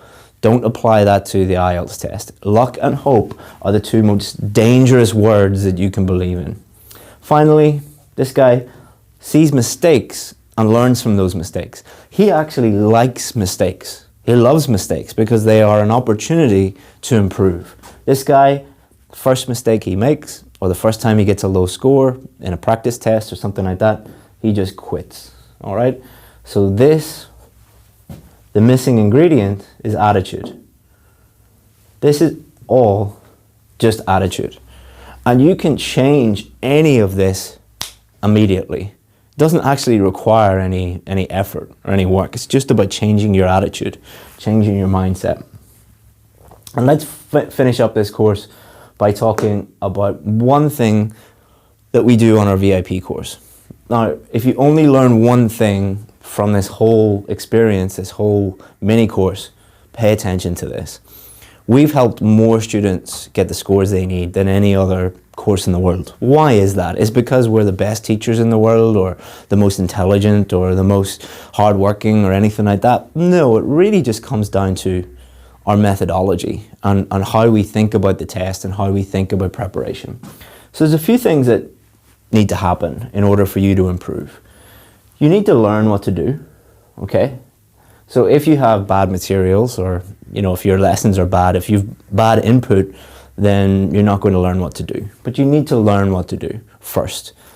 But that's just the first step. Then you need to do those things, okay? So you need to practice, you need to put in the effort to do those things. But if you just do them without any feedback, you've just wasted your time. So you need feedback on your work, okay? Then from that feedback, you're going to learn. So it just goes around in this positive feedback loop, and you're going to improve if you do this. Let's look at a real example. Let's say you don't know how to write an introduction for a Task 2 essay. You need to learn how to do that first. Someone needs to teach you what to do. Then what are you going to do? You're going to write an introduction, but you're probably not going to do it perfectly. So you need to get feedback. These are the things you did well. These are the things you need to fix. You're going to learn from that, and you're going to do it again and get more feedback until you are able to do it at the level you need to do it at. This is simple methodology is where you need to get to. But most students are nowhere near this because they're listening to people who don't know what they do, or they are using materials that are just unreliable. Then there are some students who have a really great teacher, but they're actually not doing anything. If you just sit back and listen to a teacher or just watch videos, you're not going to learn anything. You need to do those things. There are a lot of students who do have a good teacher, are doing those things, but they're not getting any feedback on their work. So they don't know where they're going right, they don't know where they're going wrong. So you need to do all of these things in order to move up and get the score that you need. And we believe that anybody can do that. We believe that anyone can help, we can help anybody get the scores they need as long as they're prepared to put in the work and have a really good mindset. And that's it. Hopefully you enjoyed this course, and there will be a few spots available for people who want to continue to work with us. We only work with a very, very small number of students on a more intimate basis. But you know, if you want to be one of those students, there'll be some information about that. We'll send you an email. As I said, there's only a few places available. But if you want to, continue on your journey with us and get the scores you need, and then you can forget about this silly test and move on with your life and move to the country of your dreams, we'd love to help you do that. So if you do need extra help, feel free to get in touch. So I hope you enjoyed that reading challenge. If you need help with listening, I've included this video that is the fundamentals of IELTS listening. It is going to really help you understand exactly what is happening during the listening test and what you need to do to improve your score to a band 8 or even 9 in listening. So enjoy the fundamentals of IELTS listening, and after that I have something very, very special for you. And in today's lesson, we're going to focus on the fundamentals of IELTS listening. So what are we going to do today? So we're going to look at an overview of the listening test. Many of you will be aware of this, but it's good to just quickly go over it so you know exactly what's going to happen. 10 reasons why you are failing and 10 solutions to those problems. So the IELTS test is, the listening test is quite difficult to teach online. The reason why it's quite difficult to teach online is obviously you need to be listening to things, and you need to be looking at the questions. It's really easy to teach when you're working one-on-one with a student, but online it's a little bit more difficult. So I thought about what would be the best way for me to structure this lesson so that you could get the most out of it and so that you can improve your listening, improve your strategy. So what we're going to do is look at, I've identified the 10 most common reasons why students don't get the score they need in the listening test, and then 10 simple solutions to those problems. And what we're also going to do is I'm going to demo how to use step-by-step strategies for any type of listening question. Listening is probably the area that students need the least help with, but some students do struggle with it, and it can also just help boost your overall score. And it's also just a good idea to have complete confidence and the least number of worries on test day. So what we want to do with this is give you complete confidence that no matter what happens in the listening test, your score is going to be guaranteed. You're definitely going to get the score that you need if you follow these steps. Obviously, we can't guarantee that everybody will get a band 9 or a band 8, but moving towards getting the score that you need and being very, very confident through practice and through these strategies that you'll get the score that you need. Okay, so let's look at an overview of the listening test first. So it's 4 sections and there are 10 questions in each section. The questions get more difficult as the test progresses. It's really important that you know that, because what happens is a lot of students find it very difficult to cope with the last questions, and they really focus on those questions. So they get really stressed out and they're like, I really don't know how to do any of the last questions. I would kind of flip that around, and I would say make sure that you're getting 100% in the first section and 100% in the second section and as close to 100% in the third section, and do as well as you can in the fourth section, and that will really ensure that you get the score that you need. If you spend a huge amount of time stressing out and worrying about a few questions at the end that you probably aren't going to get anyway, because they're really designed for the people who need a band 8 or a band 9, then you're sabotaging your progress. The test lasts for approximately 30 minutes. That might not sound like a long time, but the thing that you need to think about with that is, how many times have you focused completely on listening to English and really focused? So I'm not talking about, listening to songs or watching a movie or watching a TV program or a podcast or anything like that. I'm talking about complete focus and concentration for 30 minutes. That is actually a very long time in a foreign language. So be aware of that and be aware of, that is a big challenge. Each recording is played only once. One of the big things, the big things that students get used to when they're learning English, when you're with a normal English teacher, what they do is, when they're practicing listening, they will repeat things. They'll repeat the recording many times until you get it correct. The other thing that a lot of English teachers do is they will speak to you in a very slow way, and they will make sure that you understand every single word they say. Not a very natural way to speak. In real life and in the IELTS test, you will hear things just once, so you have to get used to that. And you'll have 10 minutes at the end to transfer your answers. So that's just good to know from a strategic point of view. So section 1, you'll hear a conversation between two people within a social or everyday context. Section 2, one person speaking in a social or everyday context. Section 3, a conversation between two or more people within an education context. And section 4, a lecture, normally on an academic subject. So it's good to be aware of these, but it's also good to be aware that these test different listening skills. Listening and reading, you can break those down into different sub-skills. And whenever I deal with students in my VIP course, we talk about that a lot, that reading is not just reading, listening is not just listening. There's lots of little sub-skills that you need to be aware of. For example, listening to a lecture requires different skills to listening to multiple people talking at the same time, because they're just two different styles of speaking and they require different skills. Also, the different contexts that you'll be listening to, normal everyday social situations. If you are used to listening to podcasts and listening to TV programs and YouTube clips and things like that, where lots of people are talking within a social context, that might not be a problem for you. Or if you live in an English-speaking country, that might not be a problem for you. But if you just are not used to listening to people in these everyday social contexts, that might be a problem for you. Section 3 and Section 4, more academic type contexts. If you are listening to lots of TED Talks, for example, that will not be a problem for you. Or if you are attending university and you're listening to academic lectures, that might not be a problem for you. But if you never do that, that might be a bit of a difficulty for you. So it's good to be aware of the different contexts and the different situations that you'll have to listen to. So problem number 1, here's a lot of reasons why you're not getting the scores that you need. This sounds really obvious, and you might be like, Chris, why are you even wasting my time with this? The main reason why people don't do very well on the listening test is they don't do any listening.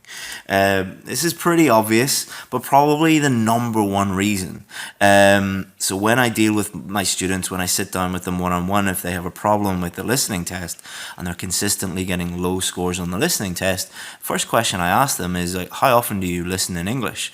And most of the time, if they're being honest with me, they'll say, oh, I listen to a little bit of music, or I listen to, when I'm out, I sometimes hear a little bit of English. But when do you actually sit down and listen to a movie or a YouTube clip or a TED Talk or a lecture? Probably not very often. If you want to improve your listening, listen. Sounds very, very simple, but extremely effective. Reason number 2, you listen passively and not actively. So some students who are getting, 6 or 6.5 in the listening test, and they say to me, but Chris, I'm always practicing my listening. I listen to movies, I listen to songs, I listen to YouTube all the time in English. And I say, well, you're not really listening. You're listening passively. You're not listening actively. The test requires you to do specific things while you are listening. Therefore, listening passively will not help you as much as doing something while you are listening. For example, if you have a problem with vocabulary and you're just watching lots of YouTube clips and not really thinking about any of the new vocabulary that's coming up, and then you compare that with a student who is really focusing on synonyms, really focusing on paraphrasing, really focusing on guessing the meaning of new words from the context, and they're actively doing that when they're watching TV or watching movies, compare those two students. The student who's sitting with popcorn in the movies and just thinking about it very passively, or the student that's sitting there and taking notes on the new words and guessing the meaning of new words. They're two completely different students. So if you want to fix things within your repertoire of listening skills, or your vocabulary, or your grammar, or whatever it is you need to focus on, actively focus on those things, and it's really, really going to help you. Obviously, that requires extra work, and you have to put away your popcorn. I'm sorry about that. After you get the IELTS test, you can go back to chilling out and watching Netflix or movies or whatever you want to do. But until that time, you're going to have to do a little bit of work. Reason number 3, your spelling is wrong. If you don't spell the word correctly, your whole answer is wrong. So students get really upset about this, and upset with me in class for some reason. But is that I don't make the rules. So I think that a lot of students think that this is a little bit petty. They're like, okay, I got the question correct. I know what it is, but I just misspelt the word. Can they not just give that to me? I'm sorry, I don't make the rules. If you have a spelling mistake, even if it's the correct word, it's wrong. So if you a really good thing to do is go and analyze the reasons why you got some questions wrong. So what I would suggest you do is do some listening tests, and then correct them exactly how they are corrected in the real test. So look at the answers, and if you're making spelling mistakes, mark it wrong. If you're consistently getting things wrong because of spelling mistakes, then you really do need to work on your spelling and not your listening. So establish if that is a problem. If it is a problem, you need to work on that. Reason number 4, you don't read the instructions carefully. Again, this is something that a lot of you are going to be like, oh, of course, I read the instructions properly. I always do that. This looks like a really simple reason, and something you would never do, but everybody, even the best students that I've ever dealt with, even the students who are very meticulous and very hardworking and very careful, sometimes they get things wrong because they didn't read the instructions properly. You must do this. Again, go back and analyze your mistakes. Do some practice tests under exam conditions and analyze why you made the mistakes. Did you make the mistakes because you just didn't read the instructions carefully? If that's the case and you're getting multiple questions wrong because you just didn't read the instructions carefully, you should be very, very, very happy, because it means that you can boost your score almost immediately by focusing on understanding the questions and reading the questions carefully, following the instructions and doing what they say. So see these mistakes that you're making as opportunities to improve. Reason number 5, your vocabulary is just not wide enough yet. Your vocabulary can improve, but if you are struggling to maybe go from a 6, 6.5 to a 7, 7.5 or an 8 could be vocabulary. Very, very common. The listening test is as much a vocabulary test as it is a listening test. The listening test is actually a listening test, a reading test, a writing test, a vocabulary test, all at the same time. But vocabulary is a huge, huge component of it. If you don't understand the meaning of some words, or you don't get used to being able to accurately guess the meaning of some words from the context, you're really going to struggle. If you are completely unaware of synonyms and paraphrasing, you don't know that one word is a synonym of another, you're really going to struggle. So for many people, with the listening and the reading test, they don't need to work on their listening skills or their reading skills, they need to work on their vocabulary. If you want help with your vocabulary, go and check out the video and the bonus video that I've given you in this course, all about how to improve your vocabulary, and you can actually combine your reading practice and your listening practice with improving your vocabulary. Reason number 6. You don't listen just once. So this is not your fault. This is because most English teachers, when they're practicing listening, they will let everybody listen 3, 4, 5 times. In real life, people are not going to repeat themselves 3 times. If you're listening to a lecture and your professor says something once, it's not like you can put your hand up and say, sorry, can you please repeat yourself because my English teacher always played things 3 times for us. You will have to do this in the real test and in real life. So get used to it. Do not make your, how would I put this? Do not make your preparation too easy. There is always a temptation to make things a little bit too easy for yourself when you're doing your practice. When you're doing your practice, you're listening to things many times, you're getting a high score, and then you make it so easy for yourself that on the real test, you fail.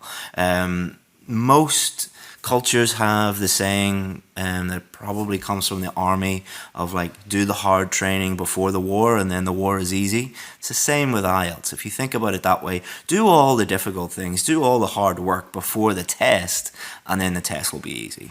If you do it the other way around, you're going to get into trouble. Reason number 7, you can't predict. So a lot of the listening test is predicting what is going to happen, what is going to come up. So based on what you read in the question, you have to predict what is happening. This is a skill that you need to develop. If you do not develop this skill, same as like a golfer or a footballer or a boxer, there are certain skills that you need to develop. If you don't practice them, you're not going to do very well in the overall competition. Many of the questions require you to predict the answer before it comes up. Get used to dealing with this. You could do this when you're watching a TED Talk or a YouTube clip or a movie. Think about what they're going to say next based on what they've said already. Or you can definitely do it by doing practice IELTS tests, because the IELTS listening test is just full of prediction. Reason number 8, you can't hear the words. So very, very simply, you cannot, if you don't understand what the person is saying, you're not going to be able to answer the question. Native English speakers do not speak like robots. They connect words together, and you have to get used to this. So, for example, if you're listening to an elementary or pre-intermediate or intermediate, if you're in an English class, the teacher might talk to you like this. Or the recording, if you're listening to recording, people speak very, very slowly and very, very clearly. Now, you might think that that is helping you, but it's actually doing the opposite. It's harming you, because when you move to an English-speaking country, people do not talk like that. So instead of saying, do you want to go to the cinema, they'll say, do you want to go to the cinema? Do you want to go to the cinema? They link all the words together. It's called connected speech. And a way that you can overcome that is something I call micro-listening. So what I would do with my students is I would play them one sentence, like, do you want to go to the cinema? And I would say, okay, listen to this multiple times and try and break down what they're saying. Try and write out the sentence and try to identify the links in what they're saying and how they connect to speech, and then try to mimic that. Connected speech is part of pronunciation for the speaking test, so you can improve your pronunciation and you can improve your listening by focusing on connected speech and trying to improve your connected speech through micro listening and mimicking, and that's a really advanced technique that really helps. But what a lot of students will do is they will just say, I've no idea what they're saying and I'm not going to try. I mean, if that's your attitude, you're never going to become a very advanced English learner. Other students are like, okay, I have no idea what they've just said, but I know that if I really try and focus on it and really work hard to try and understand them through micro listening, I'm eventually going to be able to both understand what they're saying and sound more like a native English speaker by connecting words together. Reason number 9, you don't pay attention to signposting. So what's signposting? Everyone does this through signposting language, intonation, or even sentence stress. So especially like a lot of students complain that they don't know how to deal with a question with a map on it, like labeling a map. And throughout that talk, often you'll get a question where, for example, it'll be someone giving you a tour of a university or giving you a tour of a library or something like that. And what they'll constantly do is, through signposting language, intonation, and sentence stresses, they will show you where they're going with the conversation or with the talk through this signposting language. So if they might say something like, following on from there, means that they are ended one part of the talk and they're going to start another part of the talk. And if you analyze the IELTS speaking test for these types of questions, the listening test, I'm getting my tests mixed up again, what you'll find is a lot of this signposting language and intonation and sentence stress, and just helping the listener understand where they're going with the talk or with the conversation. So being aware of that, especially for labeling maps and things like that, is really helpful. Final one. The reason why you're not getting the score you need is you treat all questions in the same way, and we're going to get into this in far more detail in the rest of this lesson. There are many different types of listening question. There are many different types of reading question. If you approach every single one of those questions and in the exact same way, you're going to get into a lot of trouble. So each of the different types of question requires a different set of skills. It's a different situation. So if you are applying the same strategy to every single question and they're all different, you're going to get in a lot of trouble. So there are several different types of question and they all require a different set of skills, therefore a unique strategy. So with all of my students, what I do is I give them a separate strategy for each different type of listening question and each different type of reading question. And all they have to do is learn that strategy, apply it, practice it, and then in the real test, they use that strategy to help them through the questions. So all I'm trying to do is just make it easier for them and give them a system that works, that I've tested over years with students, and I've got them all down exactly the way that students need to do them for each different type of question. So let's look at one. We obviously can't look at every single type of listening question and give you a strategy for every single type of listening question because the video would be 10 hours long.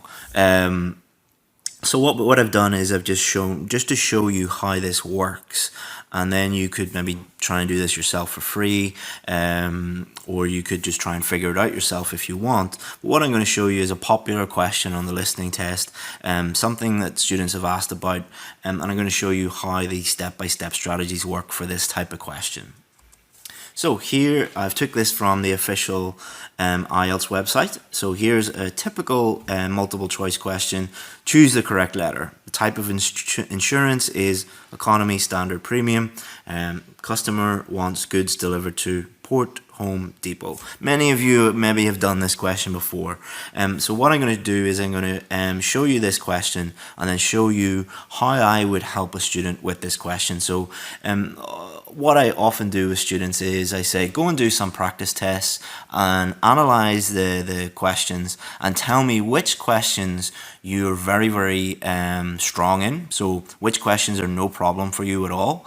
And then also tell me which questions are you getting like all of them wrong or most of them wrong.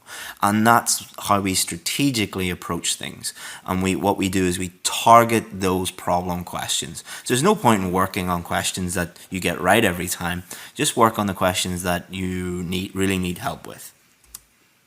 So this is the advice that I would give my students for multiple choice questions. So this does not apply to the other types of questions. This is just for multiple choice questions. Obviously, read the instructions.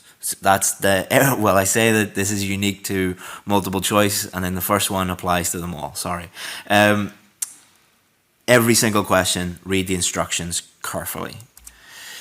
Move to this question as soon as possible. So in the different sections, if you see this question, move to it quickly because there's going to have to deal with it and there's going to be a lot of thinking that you're going to have to do. So move to this question as soon as you can.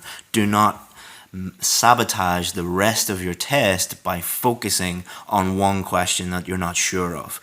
In a test with lots and lots and lots and lots of questions, if the fifth question is causing you a lot of problems, and you spend the whole test worrying about that question, that means you're sabotaging the rest of your test. So if you have a problem question, just guess it or leave it and move on. Move on to keep moving through the listening test. Then you need to look at the differentiating keywords. So what does that mean? So if we look at these different choices, what we need to do is think about the differences. So economy, standard, premium. So economy and standard, they're both kind of synonyms of each other. So if we think about that, there's a big difference between economy, standard, and premium. Premium means you get more service, cost more money, it's more like a VIP type of service. Economy and standard are kind of the lowest standard if you're given a choice of different services and they cost the least amount of money. So it's really important that you think about the difference between the meaning of these different ones. All right. Same with here. Port, Home Depot. All right. These mean three completely different things. Port is going to be somewhere beside a river or beside the sea or beside an ocean where ships come in and deliver things. Your home is your home where you live. A depot is a central building, like a central warehouse building where companies like Amazon.com or whatever big company you have that delivers things in your country, where they keep a centralized place where they keep lots of goods and then they deliver them out there. So being aware of the different types of answers here, but most importantly being aware of how they are different from each other is really, really going to help you. And this will only take 1 second, 3 seconds to just look at these and understand them, rather than trying to understand them in the middle of everything. Okay, so look for differentiating keywords. If you're not sure, move on. Okay, so if you get a listening question, and okay, so this is question number 9. So there are a huge number of questions that are going to come. And if you spend your whole time just going, was it economy or was it standard? Was it economy or was it standard? Oh no, I'm going to fail my test. Oh, I better get this one. What happens is you're so worried about that one and you don't move on that you get questions 10, 11, 12, 13, 14, 15, 16 and on wrong because you just run out of time and you get mixed up. It would be better if you just said, okay, it's either economy or standard, I'll just guess that one and then move on. So what you're doing is you're giving yourself a better chance with the questions that come next. All right, so don't focus too much on one question. Remember that you get a score for the whole test and one question is not going to make a lot of difference. So guess if you have to and move on. We've already talked about that. Remember synonyms and paraphrasing. All right, so remember that. Let's look at this. Premium, so the person might be talking about VIP or the highest level service, or first class. So like first class, the highest level, the most expensive. These are synonyms and paraphrases of premium. All right. So the person might not say premium. The person might say VIP or first class or the most expensive one, or they might just be talking about different levels, the highest level. You have to be aware of this. If you're just thinking premium, premium, premium, premium, I'm looking for premium, I'm listening for premium, and premium doesn't come up, you're going to be completely lost. So again, always be aware of those different things. Get used to reading and listening at the same time. This is a skill that you need to develop. You need to develop the ability to read and listen at the same time. If you do not, or if you are not able to do that, you're really going to struggle. How do you do that? Practice tests, listening and reading at the same time, practicing those skills is really going to help you, and developing those skills is something that is absolutely crucial to do before your test, not doing it for the first time in the test. And start slow and build up. This might be a little bit overwhelming for you right now, and you might be thinking, God, look at the number of things that he wants me to do. Like, and the number of now he's going to start talking about strategies, and this is just one question. Like, how am I ever going to do that? Like, remember how you learned how to ride a bike or learn how to drive a car. You didn't learn how to drive a car by going onto the motorway and driving at 100 miles an hour immediately. You weren't with your driving instructor and they just said, okay, right, now we're going to drive at 100 miles an hour. No, you started off in a car park with no people around you, so you didn't cause any accidents, and you took everything very slowly and slowly built up your confidence.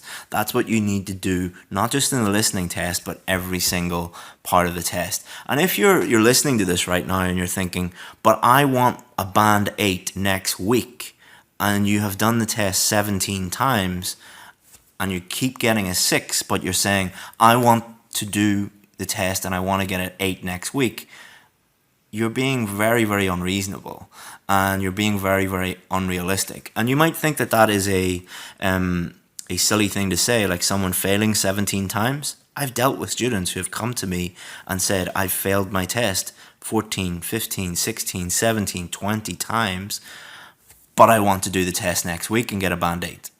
Maybe it might be better, instead of doing the test another 15 times, to take some time and slowly build up your confidence and learn the things properly, and then get the score that you need. Okay, so here's a strategy. Again, not for all listening questions, just for multiple choice questions. Number 1, read the instructions. Number 2, read and understand the questions. Number 3, highlight the keywords and think about differentiation. Number 4, think of synonyms and paraphrasing. Number 5, predict if you can. Sometimes you'll be able to predict, sometimes you won't. Listen to the whole section, all right? Listen to everything they say. Put a tick beside the one that you think might be correct. Number 8, keep moving on.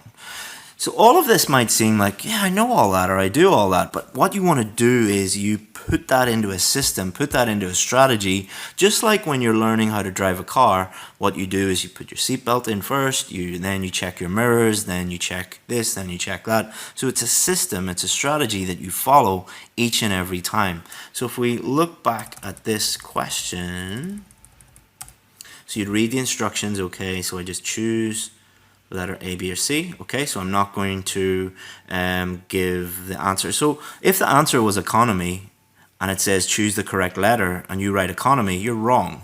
All right, so that's an example of you just not reading the instructions. So read the instructions, know what you have to do. Okay, so I have to pick A, B, or C. So the next thing I have to do is I have to read it and understand it. Huge number of students do not read or understand anything. So type of insurance chosen, okay, I know what economy means, I know what standard means, I know what premium means. If you don't know what those mean, guess them. Okay, any differentiation between these, okay, so economy and standard mean the same thing. Premium means something completely different. It's kind of the opposite to these. Okay, I understand the differences in meaning of these. All right, so what's the next step? All right, synonyms and paraphrasing. So premium could be first class, could be VIP, could be this, could be that. Economy, what are some synonyms and paraphrasing of that?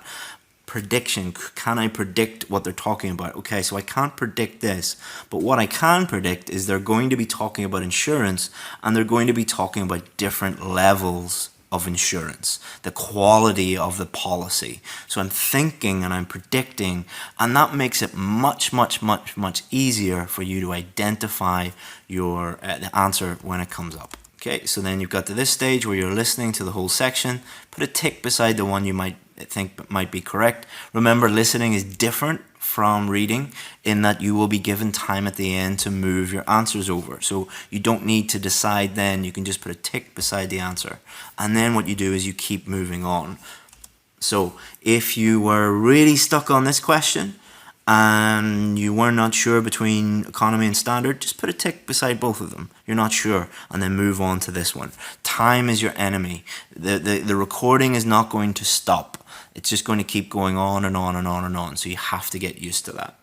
So hopefully that helped you understand the fundamentals of IELTS listening. And the next stage is doing a practice test. So what we've done is we've created a full practice test for you.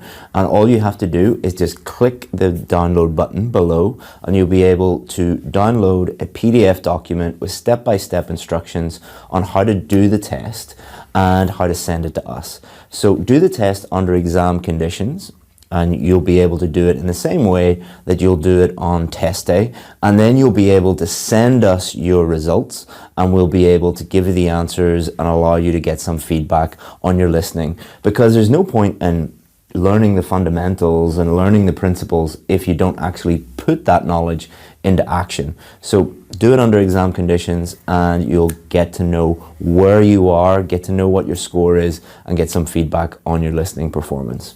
Look forward to seeing it. Bye-bye. So now I have something very special for you that is not available to anyone else but the people watching this video. It is a little thank you for watching the whole video. So there is a saying, success leaves clues. And what this means is that if you can spot successful people and multiple successful people doing something, there will normally be clues as to how they did it. Now, the VIP course is the most successful IELTS course in the world. And what we did was we took the most successful, the cream of the crop, and we interviewed those students and asked them how they did it. So in this video, I'm going to include lots of success stories, and you'll be able to watch them, and you'll be able to pick out what they did and then copy those people. And I'll put timestamps for each of these success stories and show you what they focus on, because different people talk about different things. Some talk about writing, some talk about reading, some talk about speaking. So without further ado, here are the best IELTS success stories you will find on the internet, and I hope that you enjoy them. I interviewed 4 students who were struggling with IELTS reading and eventually got a band 9 so that you can learn exactly how they did it. Interestingly, all 4 band 9 students said the same 4 things. And that's exactly what we're going to teach you in this video, so you can go from struggling with IELTS reading to getting the score that you need more easily. Let's start off with Valentin, who went from a band 6 in reading to a band 9. Let's hear what he has to say about strategy. I had a big struggle with distraction. I could be easily distracted by true, false, not given questions, and I really hated all the questions related to topics. So when you should place topics for different part of the text, I really hate them. So what Valentin said there was that he found certain question types distracting. And he talked about hating true, false, not given and hating matching headings questions. And this is very, very common for students who deserve a very high score, like they deserve a band 8 or a band 9, but they're getting a low score. They're getting a 5 or a 6. And the reason is that they hate certain questions, which means that they go into the test and when they see the question, they're very distracted, as Valentin said, and that wastes a lot of time and leads to lower scores. So in terms of overall strategy, what we did with Valentin was give him a step-by-step strategy for true, false, not given and for matching headings, and this removed all of the fear and ensured that he got all of those questions correct, which improved his overall score. And don't worry, we will give you those strategies at the end of this video, and the other students that got band 9 will show you what they did for those questions as well. But overall, We want to remove any distractions or any fear from the test so that we can perform to our best ability on test day. Now let's check out what Priyanka said about strategy. So she went from band 7.5 to a band 9. Each type of question has a trick, like for filling the blanks or just answering a question. You can skim the paragraph. You should not read whole paragraph. But like for the true and false and match the heading, questions like that, you have to read the paragraph. So you should focus your time over there instead of the matching or filling the blanks. So what Priyanka said was each question has a trick. Now I corrected her on that and said, what you really mean is a strategy. So there are no tricks that you can employ, but you can employ step-by-step strategies for each different type of question. And this is something that every single band 9 student that we interview, they all say the same thing. You must have a strategy for each of the different types of question. You learn that strategy, you apply it on test day, and then you're able to do what Valentine and Priyanka did, which was go from band 6 to a band 9 or 7.5 to a band 9. And don't worry, she's going to go into more detail on the matching heading strategy later in this video. But let's check out what Jaswant said in the video. And he went from a band 6.5 to a band 9, a huge increase. You don't have to have a good knowledge on vocabulary, especially for the reading part. So the main skills you needed are, skimming and scanning and understanding different formats of the exam. I mean, like different question types. And as you can see, he agrees with Priyanka. What he says is that each different type of question is testing different things. They are different, therefore you need a unique strategy for each of the different question types. This is a huge difference between students who get like a band 5.5, 6, 6.5 and the students that get band 8 and 9. Generally, the lower level students will have one strategy for all of the different types of questions, whereas band 8 and 9 students will understand that each question is different and they will learn and apply a unique strategy to each of the different question types. And we're going to give you all of those at the end of this video. Finally, let's check out Shrabani. Shrabani went from a band 6.5 to a band 9, and what she says in this clip, blindly follow the strategies. Totally, I would say that all the strategies that I learned from IELTS Advantage, I just blindly followed those strategies. I used to be highly confused and it used to take so much of my time thinking that where is the answer. But when I got the strategies and I blindly just followed the strategies, and that was really helpful. So band 9 students don't just look at strategies. They don't look at a few YouTube videos or read a couple of books and look at the strategies. They memorize the strategies. They practice the strategies so that on test day, they can blindly follow them. They are not deviating at all from exactly what the strategy does. You might think that this is a lot of work, but it's all about putting in the work before your test so that your test is easy. When Shrabani talks about blindly following the strategies, what she is really saying is that she didn't even have to think about the strategies. She had practiced them so many times that when she saw each question, she automatically, without even thinking, applied those strategies. This makes test day much, much easier because you are not thinking about what to do on the test. You're automatically applying everything, which reduces stress, reduces cognitive load, and not only improves your reading, but also means you have far more energy to apply to the other 3 skills you will be doing on test day. Now let's look at what the students say more specifically about the 2 most difficult, the 2 most challenging question types, matching headings and true false not given. So what Priyanka says about matching headings is this. I always used to do is I always read the questions and all the headings which question is asking us to do, but we should not do that. We should just straight away go to the passage and read the passage, and with each passage we should give a particular idea of that passage or write somewhere that idea, so that in the last you can match it. What's your idea and what's given in question. So this advice shows you how important strategy is. If you were not following this strategy, you would be getting lost, because what most students do is they look at the headings, the questions first, and then they read the passage.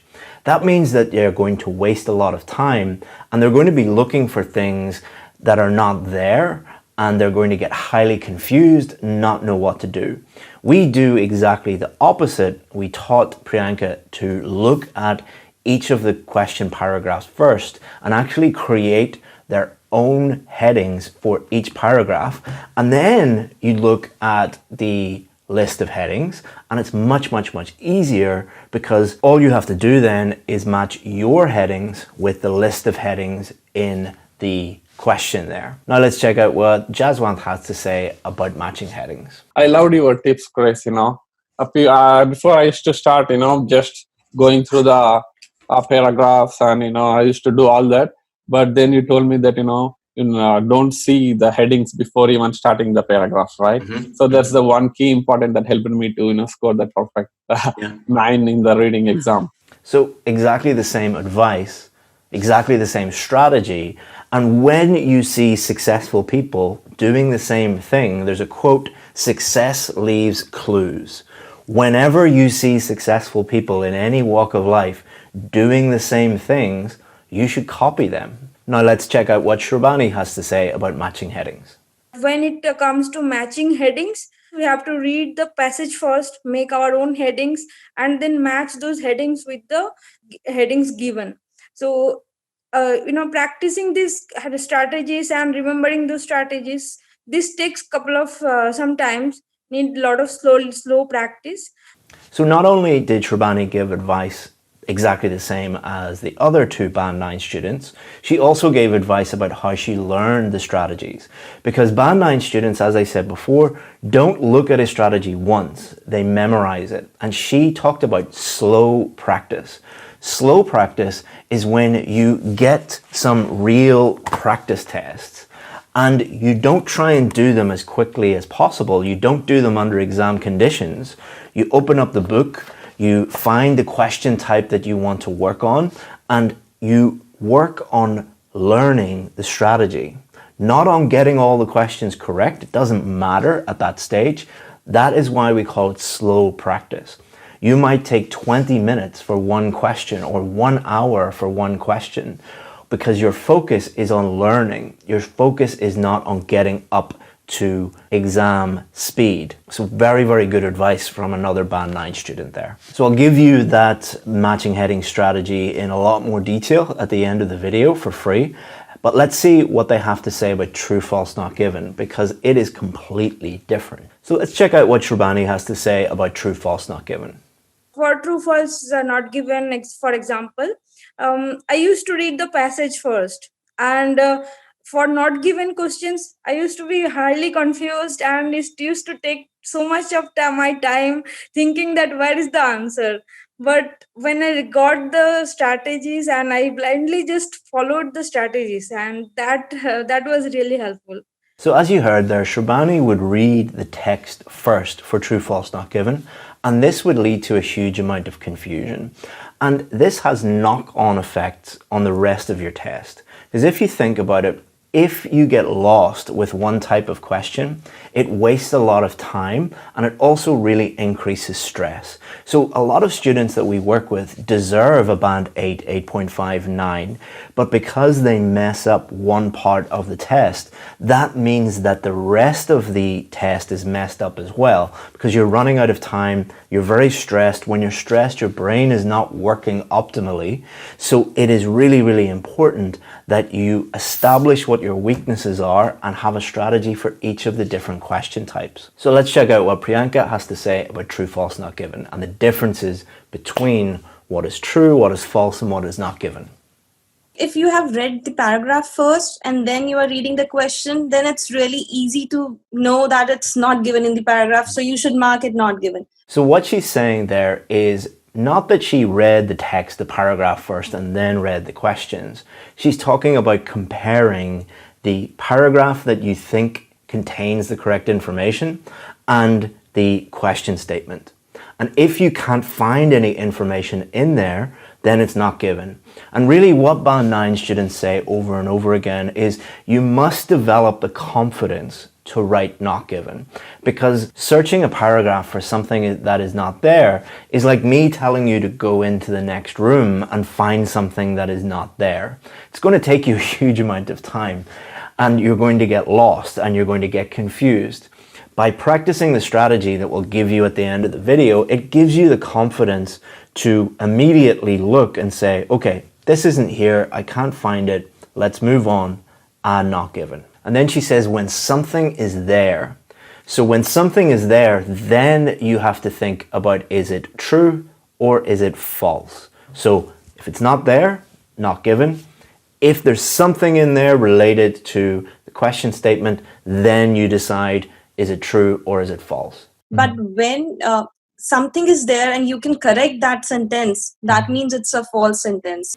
So what she said there was, if you can look at the text and think, this is wrong, I can actually correct it, I can change it to something that is true, then that is false. Now, there are many other ways that you can do that, but that is a very logical way of thinking about it. So first of all, is it there? If it's not there, it's not given. If it is there, then you need to decide, is it true or is it false? If you can correct the statement, then it is false. If you can't correct it, if it's the same, then it is true. Importantly, don't just look at this short part of the video and think that you have mastered true, false, not given questions. You need the strategy and you need to practice it slowly. You need to master it and then apply it on test day. We'll give you that at the end of the video.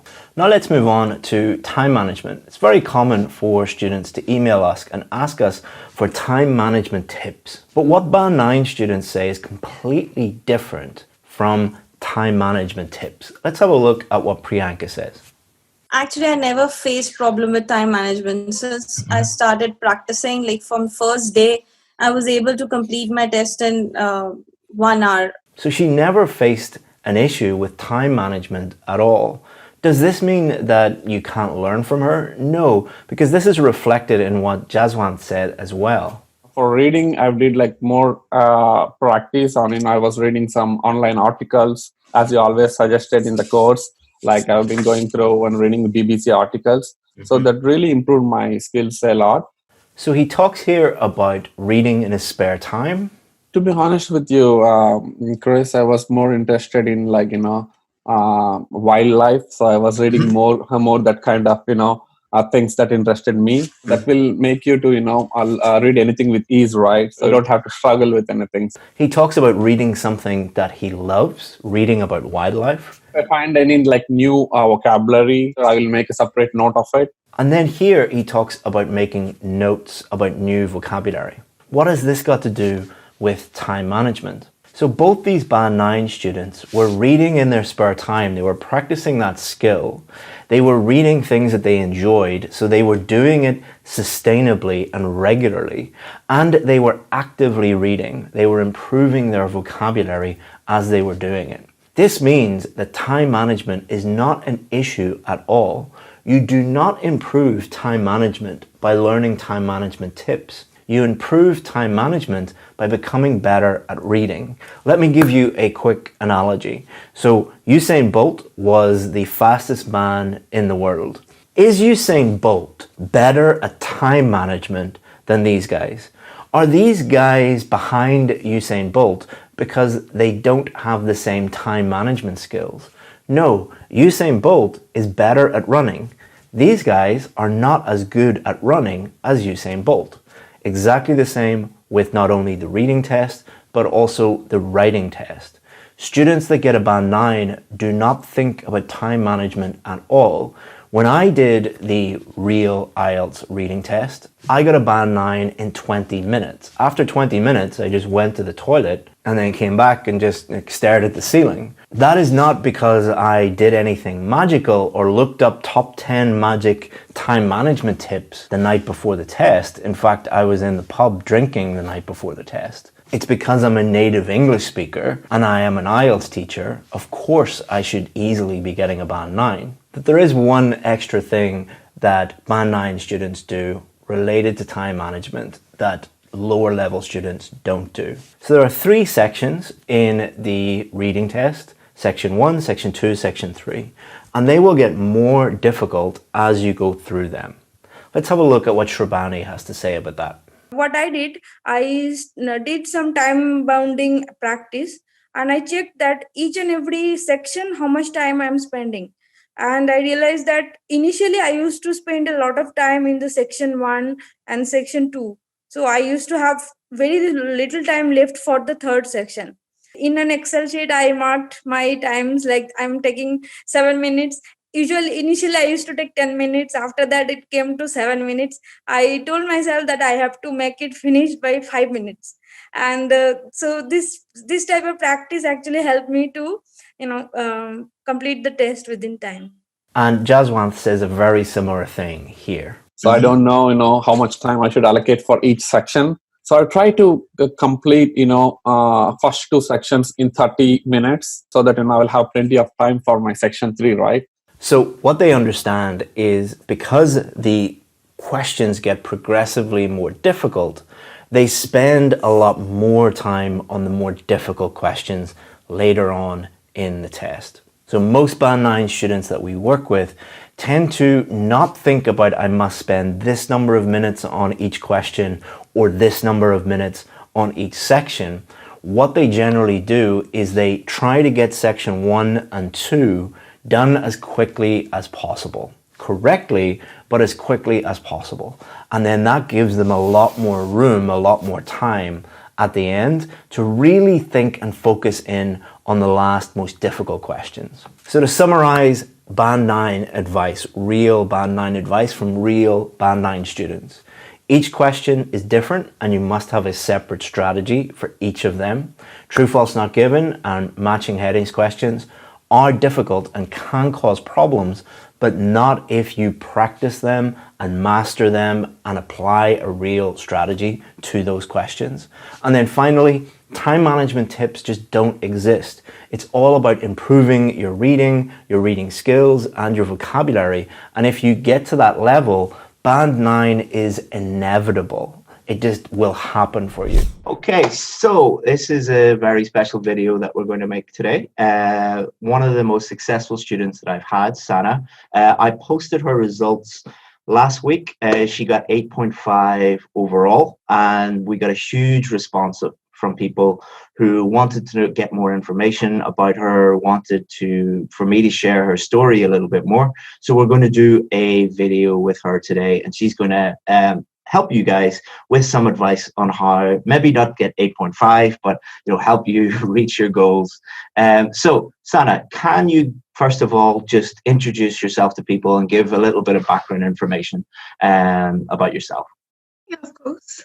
Well, my name is Sana and I'm a medical student. I recently graduated. I finished my medical school, and in order to set my medical exams, I was supposed to do the IELTS exam because my primary medical qualification is not from the UK, so I was supposed to set it, and that's why, yeah. Excellent. And can you tell people just a brief story about your IELTS journey? About so people know that you got 8.5 overall, but how many times did you do the test? Some things like that. Yeah, well, this one was my second attempt. I did the last one in July, yeah. And then what happened was I didn't get the scores that I needed. I basically needed 7.5 each of the sections and also overall. But the part that I really struggled with was the writing part, and that's why I came to you for help. Excellent. So what we're going to do is something slightly different today. On my page, I told people that I was interviewing you and did they have any questions for you. So I have the 5 most popular questions. Okay. So we're going to do that first. So the first question was a really, really important question. I think, how did you identify your weaknesses? Well, I think it was just natural. Whenever I'm doing something, I just know, because my whole purpose is to improve myself in whatever I'm doing. So IELTS was no different anyway. So what happened was I exactly knew that, and after the score especially, I knew that the writing part was the one that I was struggling with. And in the listening, for example, I knew that I'm going to get a 7.5 the last time that I got. That was the score. And I missed 6 of the questions, and that was everything to do with the map. So obviously I knew that the map was the area. In the reading, well, I was kind of confident. Last time I got an 8. So I was okay with that. Then speaking, yeah, I knew that the 7.5 I got wasn't really reflective of my true ability because I got really nervous in the exam and I just messed it up. So I knew.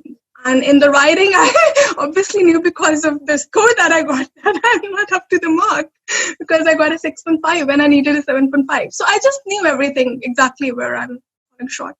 Yeah. So because you were my student, I was able to help you identify your weaknesses in writing. Yeah. But maybe for a student who either doesn't have access to a teacher or doesn't have the money for a teacher or just lives somewhere without any IELTS schools or something like that, how could they identify their mistakes in writing? I think this question is very subjective because it really differs from person to person. Every person has a different way of identifying their weak areas. But the best thing they can do is obviously regarding the IELTS that they can just practice with the official material, and that really helps. Because when you do that, obviously you will know which areas you're falling short of, and if you have sat the IELTS exam before once, twice, thrice, you definitely know because the scores are reflective of your ability.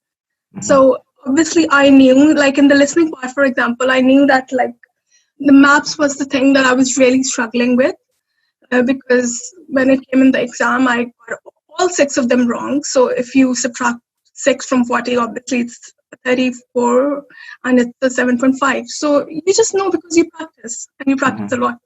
Mm-hmm. And then the next question was just how do you boost your general level of English? Because one big misconception is you can just learn lots of IELTS skills and tricks and tips and things like that. But at the end of the day, IELTS is an English exam. So to get 8.5, you need a certain level of English. How did you get to such a high level of English? Okay, I'm going to be very honest here because I know there are many people watching this. But yeah, I totally understood that it's just not about the IELTS techniques and it's just not about the IELTS. It's an exam of your general level of English. So I read every day. I don't like reading. All I love reading books is the medical books, okay? I'm generally not into reading. Definitely not. But for the purpose of the IELTS exam, obviously I had to because I knew I had to. So I was reading every day. Every day I'll read some article and I'll just read online because I'm always on the net anyway. So I was reading every day. Then I will note down the words. But I followed your 100% rule. I didn't memorize a list of the words for sure. So I made a copy. I still have it actually. So I was writing down the word, then I was writing the antonyms, synonyms, the collocations. That was really important. I used an online dictionary for that, and it was really helpful. So by the end of everything, I had a huge book with a lot of vocabulary that I could use in the exam. And also, secondly, I think it's something to do with my school as well, because I have been taught in English all my life. And the school that I studied in, the country where I was born in, I studied in a school called Convent of Jesus and Mary. And there, the teachers, we were taught by nuns and other teachers, and they used to come from the UK and the Spain and everything. And we were fine if we spoke in the national language and not in English. So it was always stressed, and I am very grateful for that. Yeah. It really helped me.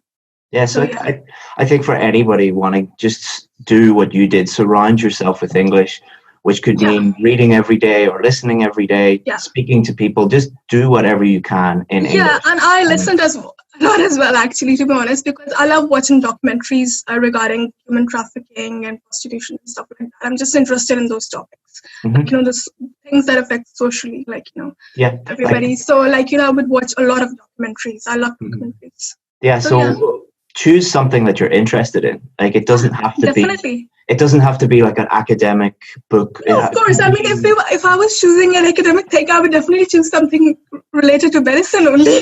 But I'm also interested in all these kind of things. So yeah, I chose documentaries for it. Yeah, I mean, you could watch cartoons in English. Yeah, of course. That's maybe an extreme example, but but it just show the point I'm making is that's true. Do whatever you enjoy in English, and that's going to help you. Basically, just surround yourself with English. Read, listen, write, do everything you can. That's the only way.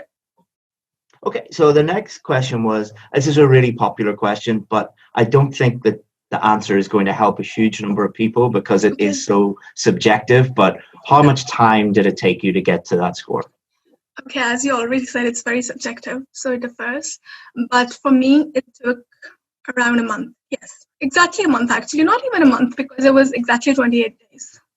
Yeah. But for everybody else, it might take, it could take some people a week. It could take some people 6 months. It could take some people a year. Definitely, because thing is, like, as I already said, my general level of English wasn't bad. I mean, last time I got the other parts, if you take out the writing part, including that one, I got 7.5 and 8, which is obviously much higher level of English, but still, you need to improve. You can't just stay static and just think that everything is going to be fine, because what people do, I think, is because they keep on repeating the test, thinking, okay, I didn't do well this time, maybe next time the paper is going to be easy or something. It's not going to change. If you don't put in the effort, the results are going to be the same. So the choice is yours. Excellent advice. All right, so the next question, how do you write the perfect essay? Actually, I'm laughing because there is no perfect essay. Anyways, but the point is, for me, I just follow the structure that you gave. But I won't lie, because not completely, because I was still running out of time. So in the introduction, I thought I'm running out of time. What do? I had to make a choice. Either I write the perfect introduction, okay, or I just spend more time on the supporting paragraphs. So instead of doing that, I chose to spend more time on the supporting paragraphs, and it actually worked. But I think the structures that you give are really helpful, because then you don't have to go into the exam and think, okay, what do I write next? Okay, what's going to be the next thing that I have to focus? And also, I'm going to say, plan. Planning is very important. I know it's a crucial step that many students just skip, because they think, okay, we have just got 40 minutes, and we've got to do everything in these 40 minutes. But that's the wrong approach. So as you always say in your course as well, planning is crucial, not just for IELTS, for everything in life, to be honest. Yeah, it's no coincidence that every single student that I've interviewed like this, they all say planning was crucial to them. It is the crucial part. But I think the main point in reaction to that question is there's no such thing as a perfect essay. A lot of people are, jumping from website to website, from IELTS book to IELTS book, trying to find the perfect structure or anything. It doesn't exist. There's no that teacher doesn't exist. Of course, yeah.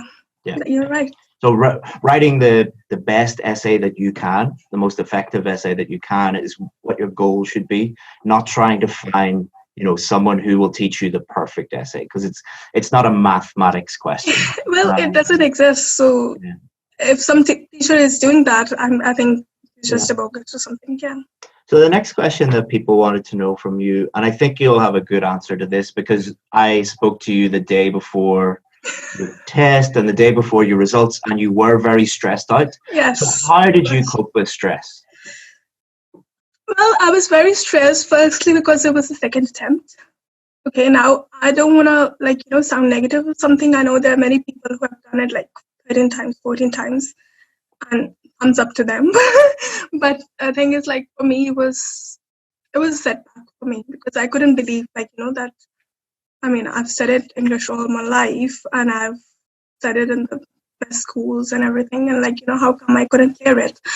But I think IELTS is a little bit different than other exams, Like, you do need the professional help. Like, and sometimes what people do is like, they think, oh, it's just an English exam anyway, like, I'll pass. So I think it's really important to get the professional help that you can. And with the stress part, like, it really depends. Like, it differs from person to person, but at the end of the day, I just stopped thinking about it. Like, I remember, because I remembered word to word what I actually wrote in the exam, in the actual exam. So I remember emailing you as well with the whole essay and asking you, oh, can you please give me the feedback? Can you tell me how my ideas are, how I've presented and everything, okay? And I did the same in the group as well, in the private group. And then, like, some people were saying it's really good. Some were saying, oh, no, you could have done this, that, like, and it was just like, absolutely, like, I was like, okay, I can't take it. So I just, like, deleted that post. Okay, in the exam. With what other students tell you, because it's normally not.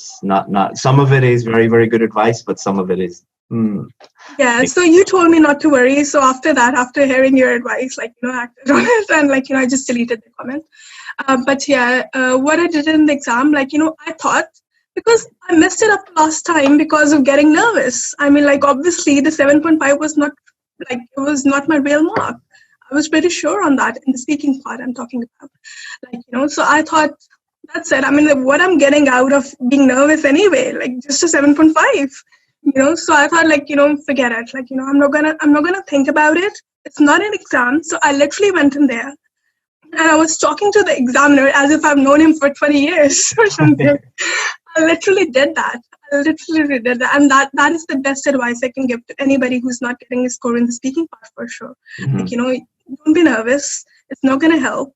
Just go there, remain calm, and do your best. That's all. And talk to the examiner as if he's your friend. I mean, like, exactly. That's all. I said that to you, 10 times, 20 times on the course. So that's great that you did that. All right. So those are all the questions that other students have. So what I think we'll do now is, we don't have a lot of time, obviously. So we'll go through each of the 4 skills. And if you can give just some quick pieces of advice for, let's say most of the students watching this need a 7 or above. So if you were hoping for a 7 or above in each of the skills, what would you do? So listening, what would you say for listening? The best advice is focus. In the exam, just focus. Like, forget about the surroundings, everything. I was literally like, I don't know how to explain it, but be very focused, especially in the maths questions, because you have to use more than one senses at that time, like, hearing, listening, like, just moving from one point to the next. And that was the part I was struggling with. So focus is the number one advice I can give you. And for the people who are not, like, used to listen to, like, English language most of the time, maybe for them, I would say, like, listen to documentaries. There's a lot of stuff on the net as well to help you with the listening part. If you are obviously already in the UK, you're obviously surrounded with people, like, who already speak in English. But if you're not, then try and speak in English, listen to English, I don't know, watch movies and things like that, maybe. And I think for when you say focus, I think that's something that is a skill that needs to be developed. Yes. Yes. I was talking to another student who got 8 or 9 in listening, and they said it was very similar to meditation, that you need to build up slowly the skill, the focus that you need to do that. So I mean, just saying focus is some people will be like, well, how do I do that? How you do that is slowly building up your practice and through listening. Yeah, I can add another advice as well, actually. I mean, I don't recommend this because this is, like, very risky. But I did it and it worked for me, but but I don't recommend it. I just recommend you, like, listening very carefully. But if you can't, like, if you just miss the point of something, let's say, like, there are 6 parts to a question, and let's say you didn't quite get, like, the 3rd part of something, then what you do is, like, you listen, and when you listen, just quickly write the important bit. Like, if it was a map question, that's how I improved on the maps. Like, that was the reason I got a 7.5 last time in the map, because I just couldn't follow the conversation. I just lost focus. So, like, like this time what I did was, like, I just wrote, like, important bits, like, opposite the road or like on the north side or something like that. And I just quickly wrote it. So when you have a minute, just to check your answers, instead of checking my answers, I just quickly read it and then wrote the correct option. That's how I improved. Great. So let's look at reading now. What would be some advice that you would give to someone for reading? Reading I think it's more to do with like improving your vocabulary first of all, because it's just easier when like you know the words already and it's not something new. Secondly, for the reading, of course, practice goes for every part anyway, but for reading it's very essential. Third, and very important, timing. Okay, because I said it in one of my thing, but I'll say it here as well. That like don't divide your time equally. Like because it says like you have 20 minutes for each passage. Don't do that, because the difficulty level of each passage is different. So first one is the easiest, and the third one is the most difficult. So obviously it makes sense to give more time to the third one rather than the first one. And because first two passages are easier relatively, then you gotta like just get as many questions you can get, like just get them correct in the first two, and the third one is just a bonus. So this is my advice. That's what I did. That's great advice. And did you do it in order? Did you start? Yes, I did it in order. Yes, I did it in order. But I mean, you can do any part first. I mean, like you can do the third passage first. But if you're doing a difficult thing first, it's just like maybe. I think it's better to do it in order. Yes, I did it in order. Yeah. The low-hanging fruit first, because what people I've seen a lot of advice from other people that says do the hard part first, but then you're going to spend lots of time, and your brain is just going to be like, oh my god, this is difficult, and then the easier questions become more difficult because you're mentally drained and you don't have time. And probably, because you're not going to get many of them correct anyway in the third one. So like, you're just like, your confidence. The third part is really for people. And a lot of the questions are to separate out the band 7, 8, and 9 people.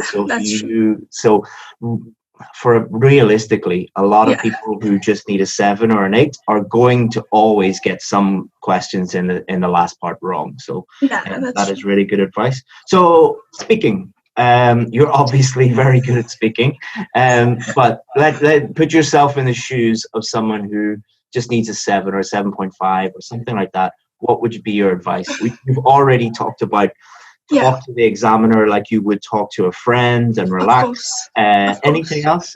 Yeah, for sure. Okay, now because I've been studying in Ukraine, and obviously I didn't know the Ukrainian language. And the only way I learned it was to converse with people in that language. So English is no different as well. It's a language at the end of the day. So if you want to learn it, and be good at, conversing, so you should talk to more people and try to talk to people in English anyway. Because what happens is, when English is not your first language, at home you don't tend to speak in English, But if I have to give an advice, it would be a month before your exam, or if your level of English is really bad, then probably 2 months or something, just speak in English. Don't speak any other language. Just speak in English, and that's the only way you can improve. And it's better to speak with somebody who's got a better level. I mean, because if you are speaking with somebody who's at the same level as you, it's not going to help, because they're at the same level as you and they can't tell you the mistakes or whatever you are. So it's better to do that. Excellent. I mean, English speaking is a skill. You have to practice that skill. I don't know how many students I've met who say that they want a band 7 or a band 8, and then you say to them, well, how often do you speak? Never. It's it is important to practice. Task 2 writing, what would be a quick piece of advice for that? Task 2 is the most difficult. Okay. Practice as much as you can. Because that's what I did. Every day I will write 3 essays. Wow. Okay, now, because and actually I have to say, sometimes I would post the essays, and even though you're only allowed to, So Michael would sometimes just check it anyway. And I was the lucky one. So yeah, practice a lot. At least write. Okay, I'm not saying because most of the people work. I was not working. So, and I had just finished my medical school. So it wasn't a problem for me. But at least write one piece. Writing a day, it really helps. And I mean, in the group, we have the chance to put 2 essays every week anyway. So it's more than enough for the people who are working. And that's the way you can improve. And secondly, I think that's very important. Once you have done the 5 writings with you, once people have sent you the writings and they get the feedback, it's very important to read through the whole feedback. I know it's quite long, but it's really helpful. I mean, that's what I used to do. I would read through the feedback, and then if I was struggling, let's say if I was struggling with a particular part, let's say I was struggling with the grammar bit. I was struggling with the grammar bit, to be honest. I was struggling with articles. The thing is, I don't know, when I speak naturally, I don't think, there should be an or an or the, I don't think, it just comes naturally, okay? But while I was writing, I was kind of struggling with it because according to the feedback you gave me, so, I just went on the internet and, I literally read through all the rules. And after that, I practiced a lot and I improved. So the whole point is just whatever your area is, that your weak area is, know that area, and you will know because we get the feedback. It's very detailed feedback that we get. So after that, just try and improve, and that's the only way you can improve in anything. Just target the weak areas, and that's what I did. That's how I improved. Excellent. And last but not least, academic part 1. Or task 1? What would you That's what I hate. But anyways, yeah, okay. I think everything we need is in the course anyway that you give us. But if I have to give it for people who are not on my course, what would you do? What would you suggest? Okay, I'm not supposed to say that maybe, but as I always say, it's very okay. Writing and speaking are 2 parts in the IELTS exam that you can't do well without getting professional help. I mean, it's not something that I'm just making up. It's very true. Because you can improve your reading and listening just because you've got the keys and everything, but speaking and writing are 2 parts that you can't improve without professional help. That's what I personally believe. And for the people, I think it's better to get professional help. That's just. And guys, I have to say this. I'm not being bribed. Chris told me not to say this, but I don't know how else to answer this question. So yeah, I actually said before the video, I said don't use this as a marketing thing, and don't just say. I know it's not a marketing one. I haven't been bribed. I'm not related to Chris in any way. I'm just a student, but I really think that his help is really what you need. Yeah. So I'll just say, obviously we can help you, but if you are struggling with writing, I'm not saying join my course or anything, but do get someone to help you. So for example, if you're in an English school, find out who is the best IELTS teacher in that school, show them your work, get feedback on it, or find someone to help you with it. And it is really, really going to help, because it's a bit like if you, for example, if you had a problem with your car, would you try and fix it yourself, or would you take it to a professional and get them to identify the problem? So that's it. So thank you very much, Sana. That I think we're about to run out of time. What are you going to do in the future with this result, or what? That's it. Well, it was very, very important for me. I actually I think my 1 year is wasted because I didn't clear my IELTS in time. I didn't know there was a deadline, actually. That was my mistake. But yeah, I'm going to prepare for my medical exams. And after that, I'll have a year, because 1 year is wasted anyway. I know 1 year is going to go in preparation for exams, but after that, I think it's valid for 2 years. So I should quickly clear my medical exams before it runs out. That's great, Sana. Thank you very much for sharing your advice with people. It'll be really useful for a lot of students. Thank you so much. And best of luck in your future. Okay, Sana? Thank you for being an amazing teacher. Thank you. You're welcome. Thanks, You're welcome. Bye-bye. Hey there, Chris here from IELTS Advantage, and this is Anna. Anna recently got an amazing 8.5 in her writing. So if you consider that the average score worldwide for writing is just 5.5 and that most students struggle to even get a 7, an 8.5 is a pretty amazing thing. So I had an idea. Instead of doing a normal success story video where we talked to Anna one-on-one and talked about how she did it, I decided to do things a little bit differently and do a one-on-one interview with her, but get Anna to write out her essay, the real question that she got on the test, and write it nearly exactly the same as she did in the real test, and then go through it sentence by sentence and talk about what she did, why she did that, and show you guys what an 8.5 essay looks like. And we're also going to talk about how she prepared for the test, how she generated ideas, what her practice routine was, all of the things that you guys need to know to help you improve your scores. So without further ado, I'll introduce you to Anna. Okay, Anna, so when you saw this question for the first time, some think that only those people who have worked for a company for many years should be promoted to a higher position. Do you agree? What was going through your head? What were you thinking when you saw this one?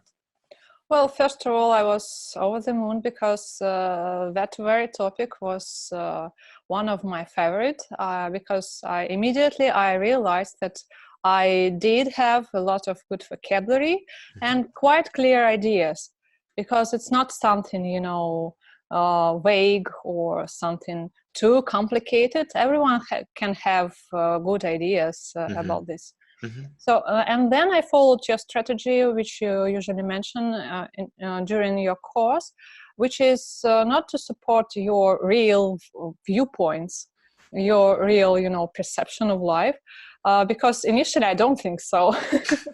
I do think that senior employees actually should be promoted a bit, a bit more.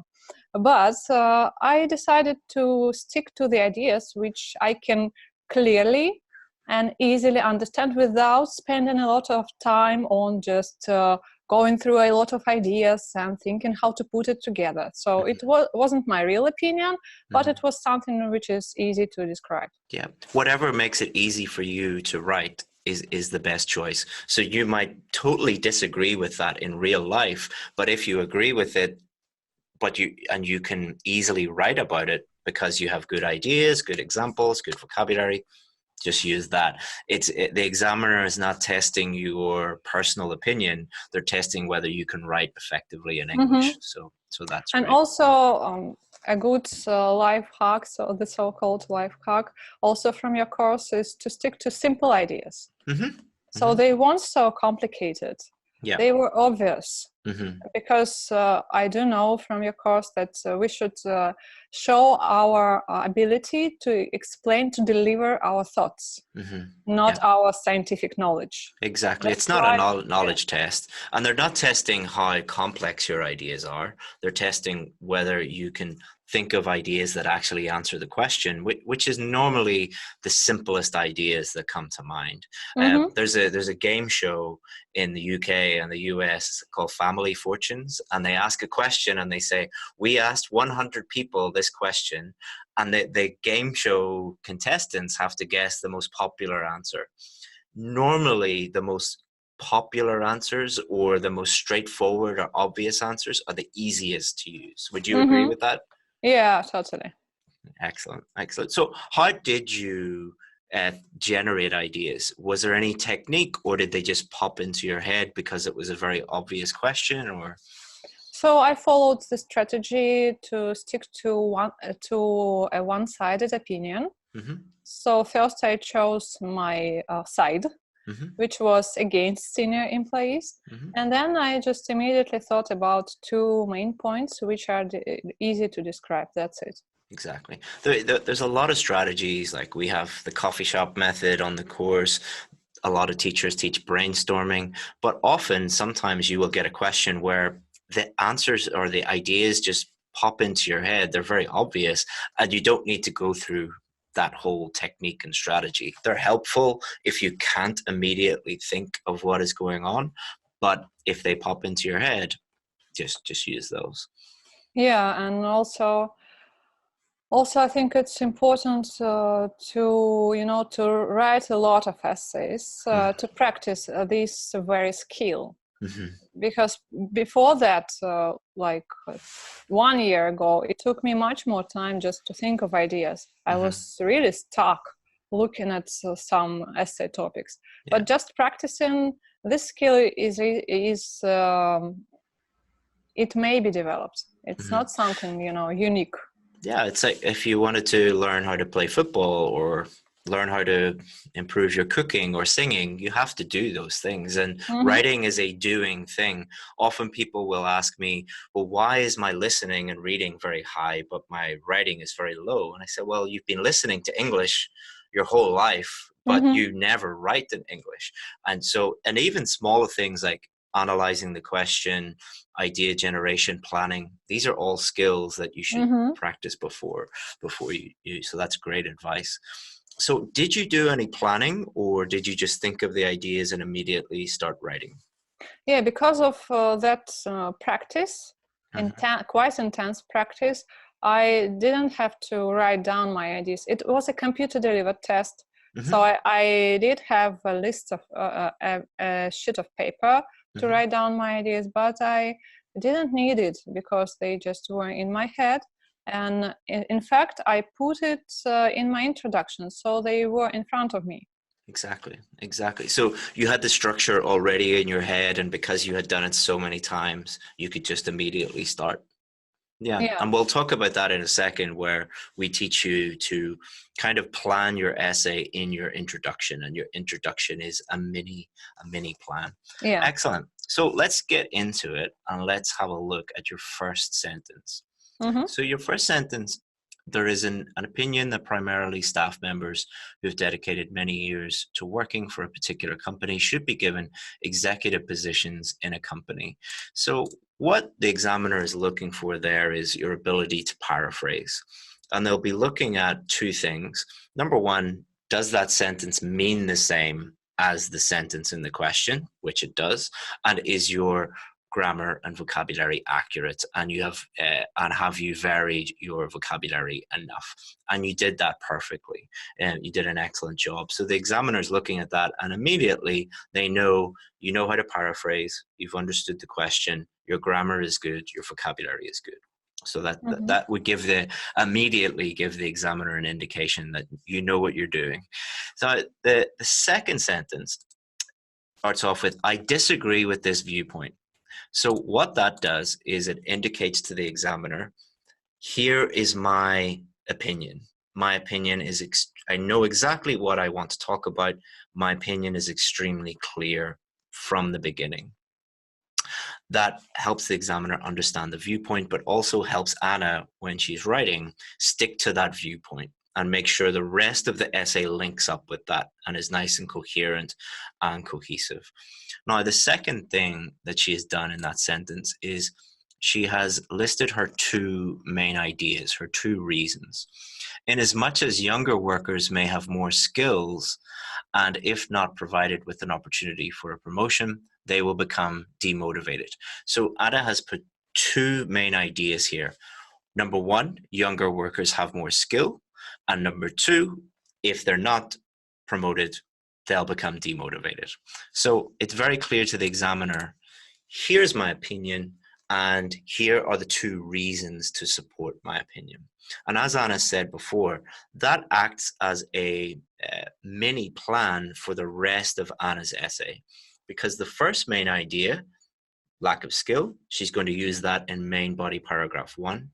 And then the second main idea, demotivated, she's going to use that as her second main idea in her second main body paragraph. So is that what you did? Is that what you were thinking about while you were writing it, Anna? Sorry for talking so much. It's your video, but it's our video. yeah, that was exactly my my approach. Excellent. And did you proofread the introduction, or did you just immediately then go into the Yeah, it was a computer-based test. That's why I used to do a lot of spelling mistakes because of my typing. When I write by hand, I don't do so many spelling mistakes, but when it comes to typing, I do have to check each sentence right on the spot. It helps me because maybe by the end of the test, I may not have any time to check it. So that's why I do it right after finishing a paragraph. Yeah, I would recommend at the end of every sentence, check your work. At the end of every paragraph, check your work, and then when you have time at the end, check your work again. So you check three times. So that would be good. So let's move on to the first main body paragraph. And what we can see here is in the very first sentence, this is Anna's topic sentence. And what the topic sentence does is it tells the examiner, this is the main idea of this paragraph. This is the main thing that I want to talk about. So she says, although senior employees have proved to be reliable and loyal, more often than not, it is novices who have a wider cluster of actual skills. So a wider cluster of actual skills, that matches up with the main point that she listed in her introduction, which is younger workers may have more skills. So she's taken the main idea from her introduction and put it into her topic sentence, which is exactly what we teach on the course, because it makes everything very, very clear to the examiner and easy for Anna to write about in her main body paragraph, and makes everything coherent and cohesive. Would you agree with that, Anna? Yeah, totally. And I also decided to mention that I understand the opposite viewpoint, which is about senior employees who are reliable and loyal, because it didn't take a lot of time and space, and it was clear. That's why I thought it would be a good emphasis, like making a contrast. Yeah, it's fine to do that. What I would, if anyone's watching this, what I would avoid doing is trying to do that in a very elaborate way. By at the end of the paragraph trying to show the opposite view, or maybe have like 5 or 6 main body paragraphs that you, in an agree or disagree question, you can show a balanced view, but it's very easy to mess it up. So what we teach our students is just make it really simple by agreeing with one side, either agree or disagree, and just sticking to that side. Anna briefly talked about the other side, but you don't need to do that. It's not essential. Yeah, it was my experiments with the language to make. And it helped you with complex sentence as well. So that was great. Right. The other thing that Anna did very, very well was she didn't just stop there and list one idea. She then fully developed that idea by explaining her reasoning behind that.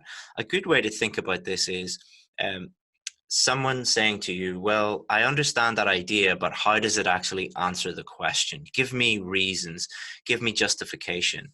And she did that very well here. This is because young specialists exert their full effort in mastering their hard and soft skills in order to meet the requirements of today's highly competitive job market. So she's explained why skills, or a wide range of skills, are useful for the job market, and then continues with that. Therefore, having been promoted, such workers may bring innovation and help to better incorporate the latest technological advances into business processes, which is irreplaceable for every company to flourish. So it explains why companies would want that, how young people with lots of skills would benefit a company, and that helps to really develop her answer. What were you thinking when you were writing that bit?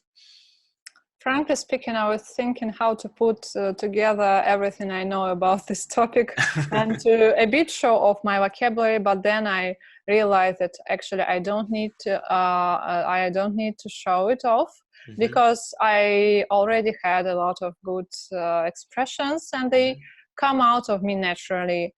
So I just gave up that idea and move on explaining.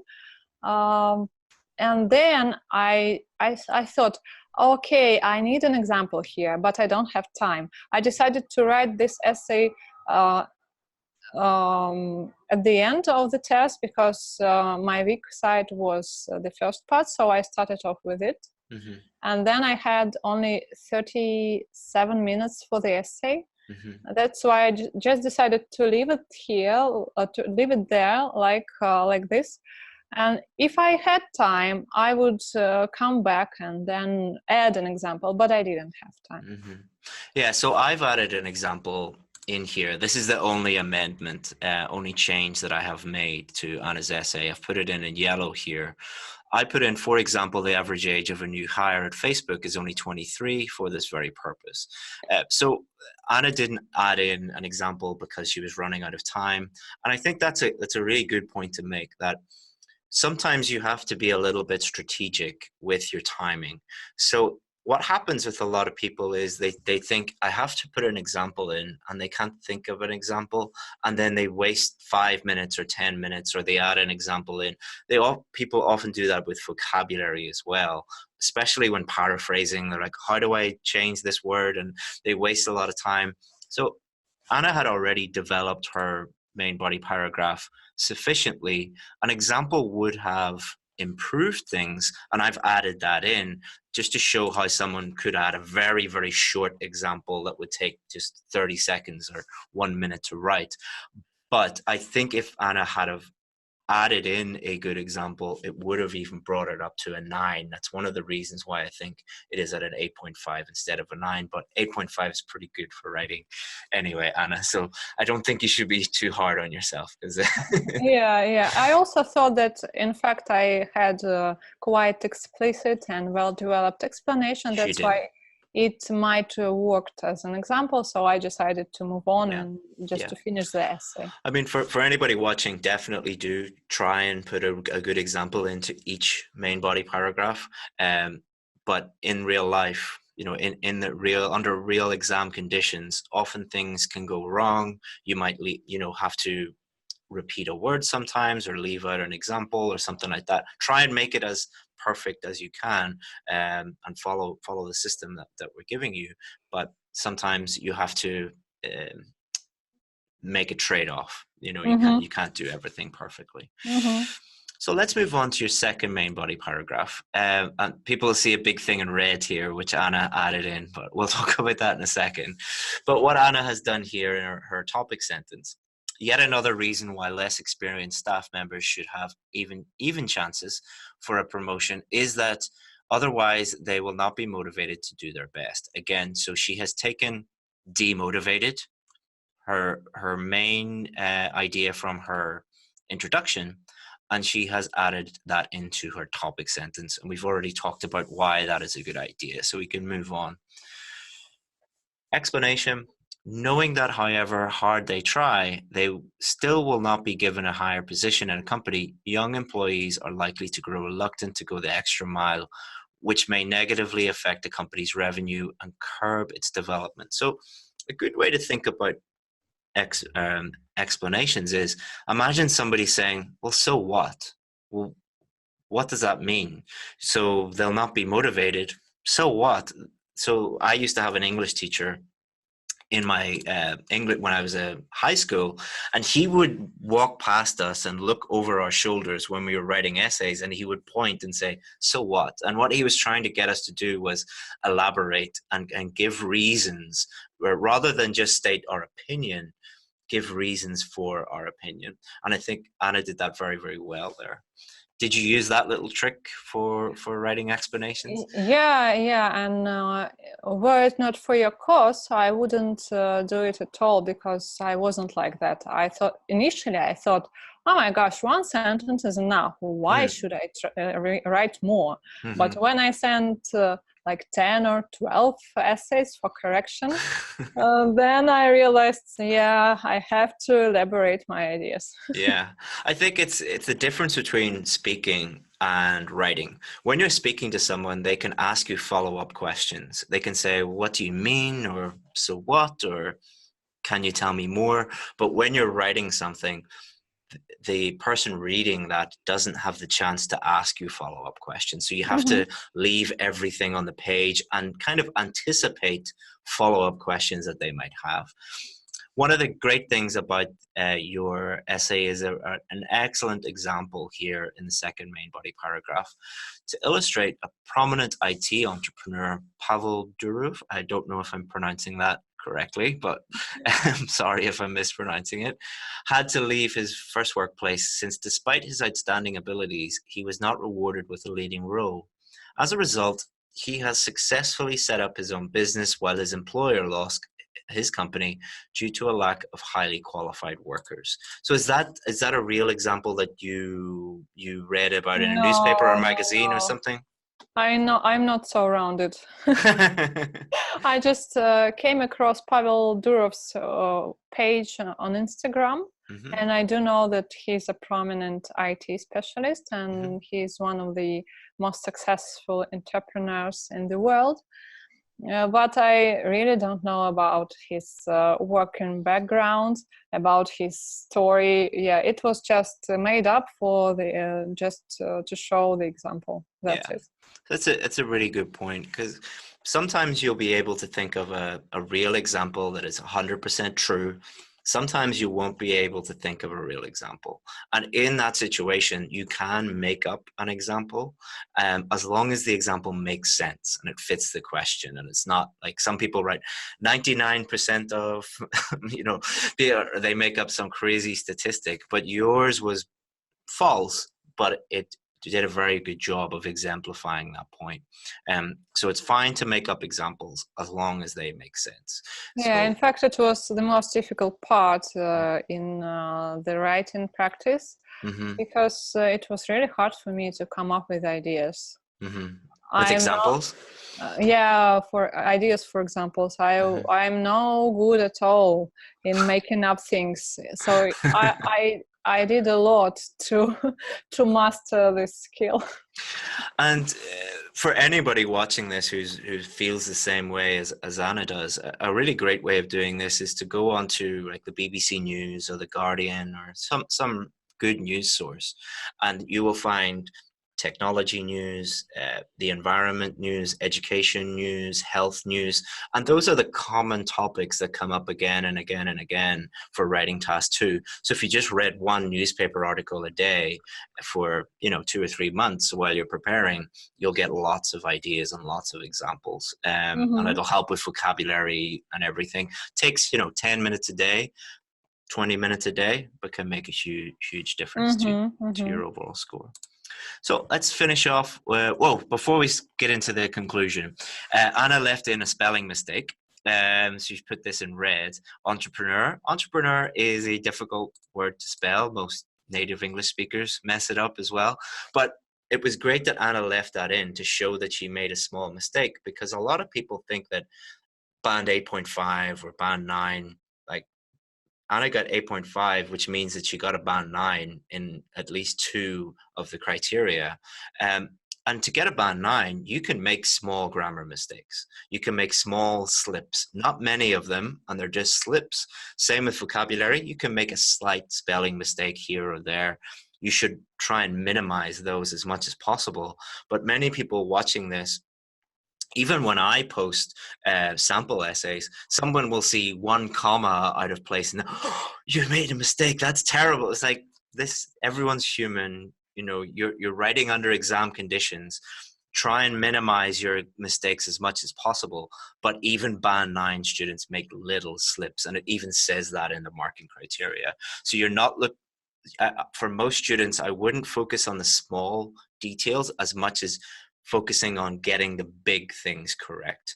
Like, for example, paraphrasing, your idea being clear throughout, your structure looking good, clear topic sentences, clear explanations, good examples, good conclusions. The big things are the things that really matter, not things like a lot of people focus on, oh, you used 1 personal pronoun, or you misspelt 1 word, you must be a band 5. It's like, no, that's not realistic, and that's not how the examiners think about it. By the way, what do you think about the viewpoint? I've heard it a couple of times that there are such things like the so-called native speaker mistakes, and they actually don't lower your score as much as other types of mistakes do. Can you give me an example? I don't really know what you mean by native English speakers. Like native speakers usually mess up less and fewer.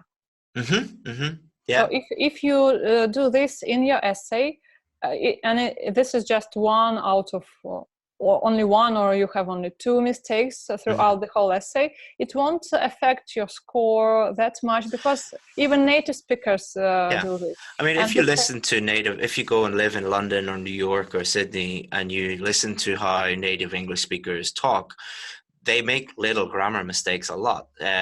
Countable, uncountable nouns, for example, or verb subject agreement. And but they don't make them that often. And that is what is referred to in the marking criteria as a slip, an occasional slip. Mm-hmm. So it wouldn't be like a massive mistake like getting a tense wrong, or you know, or a systematic mistake, which is you make a mistake every time you use that grammar point, you make that mistake. Articles or prepositions is a very good example of that. So somebody who has a big problem with articles, especially Russian speakers, every article is wrong. That would be a systematic error, and that would lead to a band 6, because it just shows that your grammar is not up to the level it needs to be. But if you got one article wrong in your whole essay, that's no big deal. That's just a slip. So yeah, that's a very good point. It's a very good point. I do live lessons all the time, and I make little slips all the time. You know, nobody's perfect. Even in class, I'd be writing on the board and talking at the same time, and I'd make a little mistake. And some students would say, "Oh, you know nothing, teacher." It's like, no, I'm human. You know, I'm a human being. Yeah. So that's a good point. So your conclusion. What we're looking for in the conclusion is the examiner's looking for no new ideas. They don't want to see new ideas or anything that hasn't been talked about in the rest of the essay.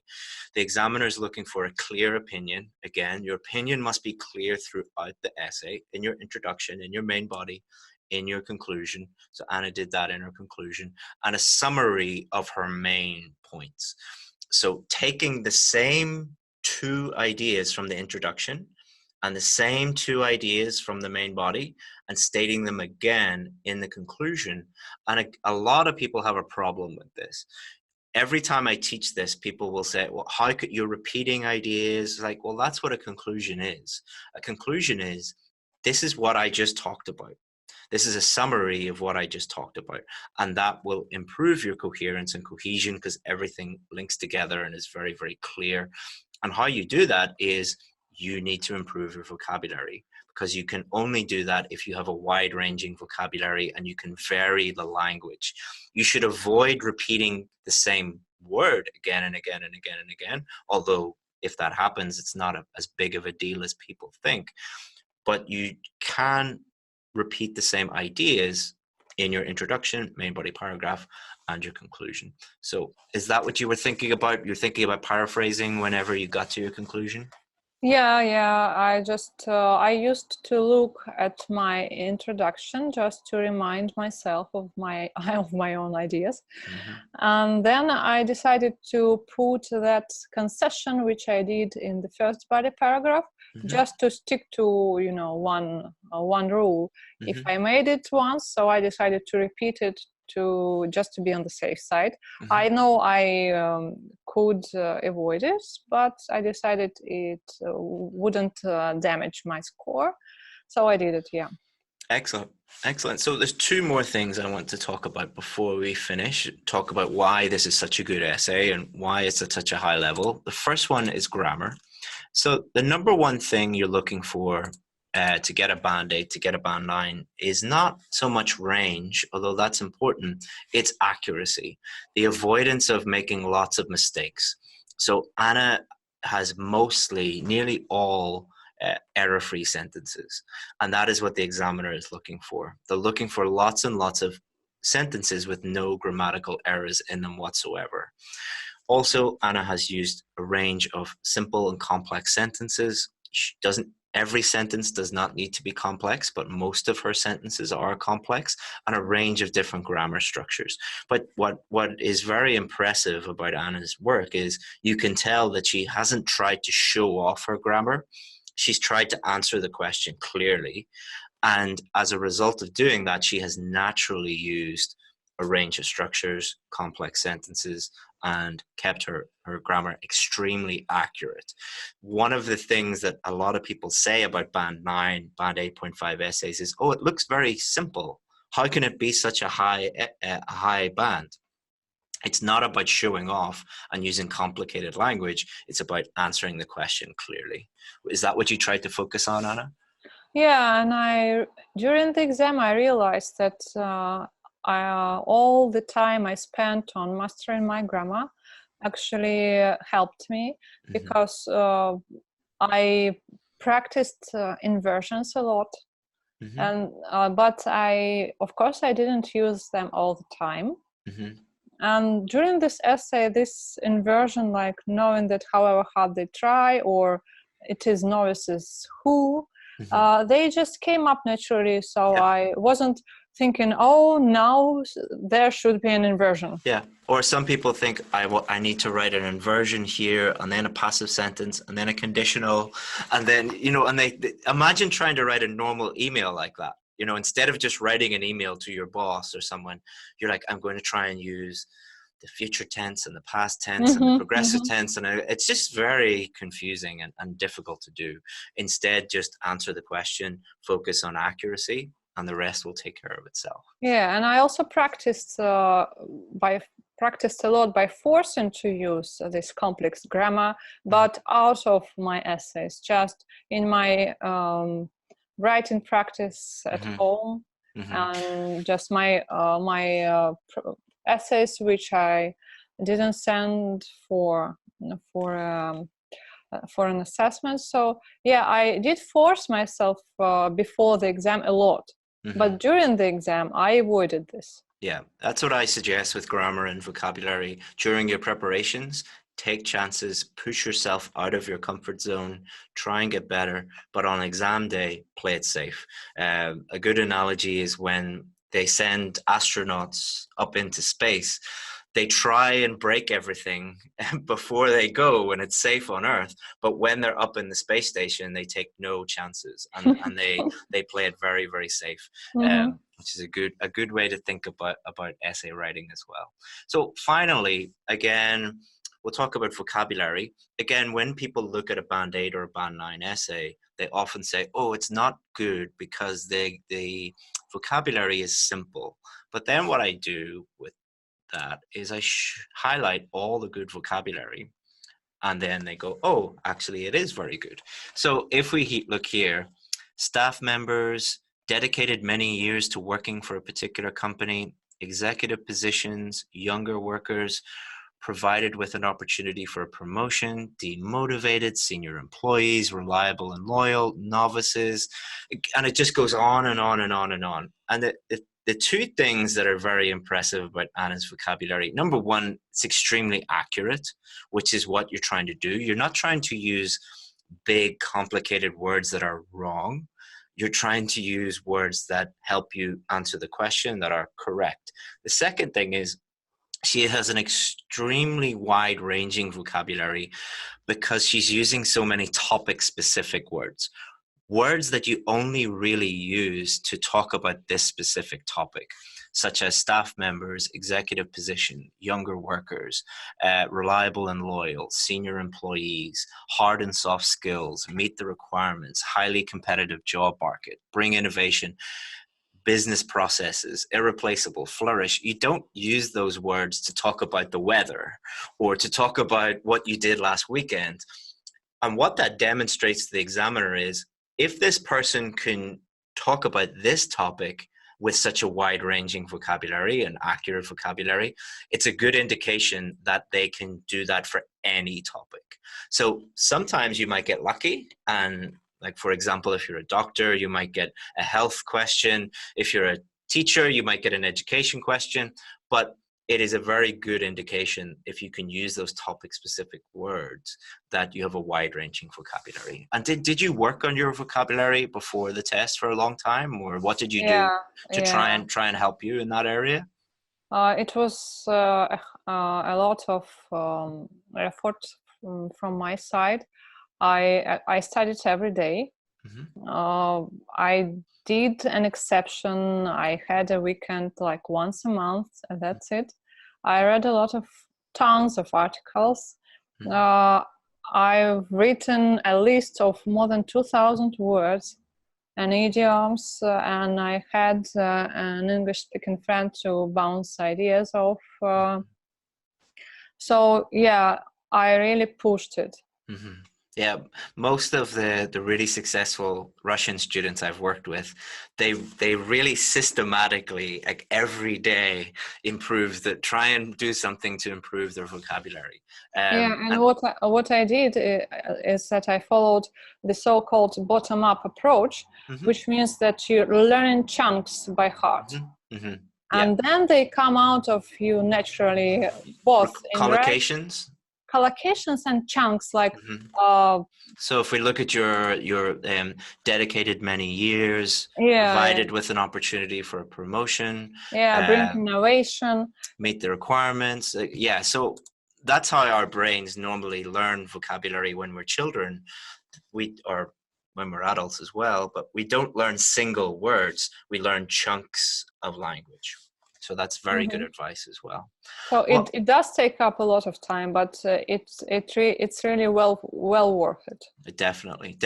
As I said, there's no tricks or tips, or I can't give someone a list of words the day before their exam and say use these in the exam, because you need to learn how to use them, not learn them, memorize them. It's not a memorization test. It's a writing test. Yeah. So Anna, thank you so much for sharing your essay and giving that advice. It's such a privilege to work with a student like you who's worked very hard, and now you can see the results in 8.5, and that will hopefully lead to much success in the future for you as well. Thank you, Chris, for your association and for the course, of course. I will follow the videos, and I will try to take up some new things. So yeah, I do enjoy the simplicity of your explanations, and I can tell everyone that the strategies really work. Keep it simple, as I said. I'm sure you're sick of hearing me say keep it simple, but anyway. Well, thank you again, Anna, and I'm sure everyone will get a lot of benefit from this video, and I hope that you have the best of luck in the future. Thank you very much. Hi everyone, Chris here from IELTS Advantage with another one of our success stories. So today we're going to talk to Komal, and what we were able to do with Komal was to bring her from 5.5 in writing to a band 7 in writing. So Komal was getting great scores for her listening. She ended up getting 8.5 for her listening. She got 7.5 in speaking. She got 7 in reading. But the thing that she was really struggling with, like many other students out there, was the writing. And she did the test 4 times, and on her final attempt, we were able to get her a band 7. So, Komal, let's start off by talking about what were the main differences between when you were getting a 5.5 and when you were getting a 7. What would you suggest to a student who is in a similar position to you, who's maybe getting a 6 or 6.5 or 5.5? What do you think is a good... I'll let you explain anyway. You know better than me because you're the one who did it. Well, actually, I went through a lot of videos online, and what they focused on was vocabulary. They told to practice vocabulary, high frequency words and stuff. And I did practice that. And in my exam, I used them. But when I got my result, I was very shocked. Like after hard work, like I worked hard for around a month. And in the end, the result which I got was like 5.5, which was not what I expected.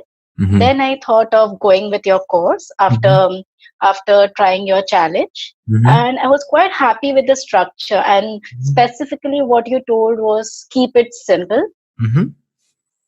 And the sample essays which were provided in VIP Academy, that helped a lot because there were around, I guess, around 15, 16 essays or so.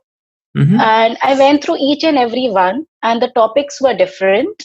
And I read them, the vocabulary, I was shocked.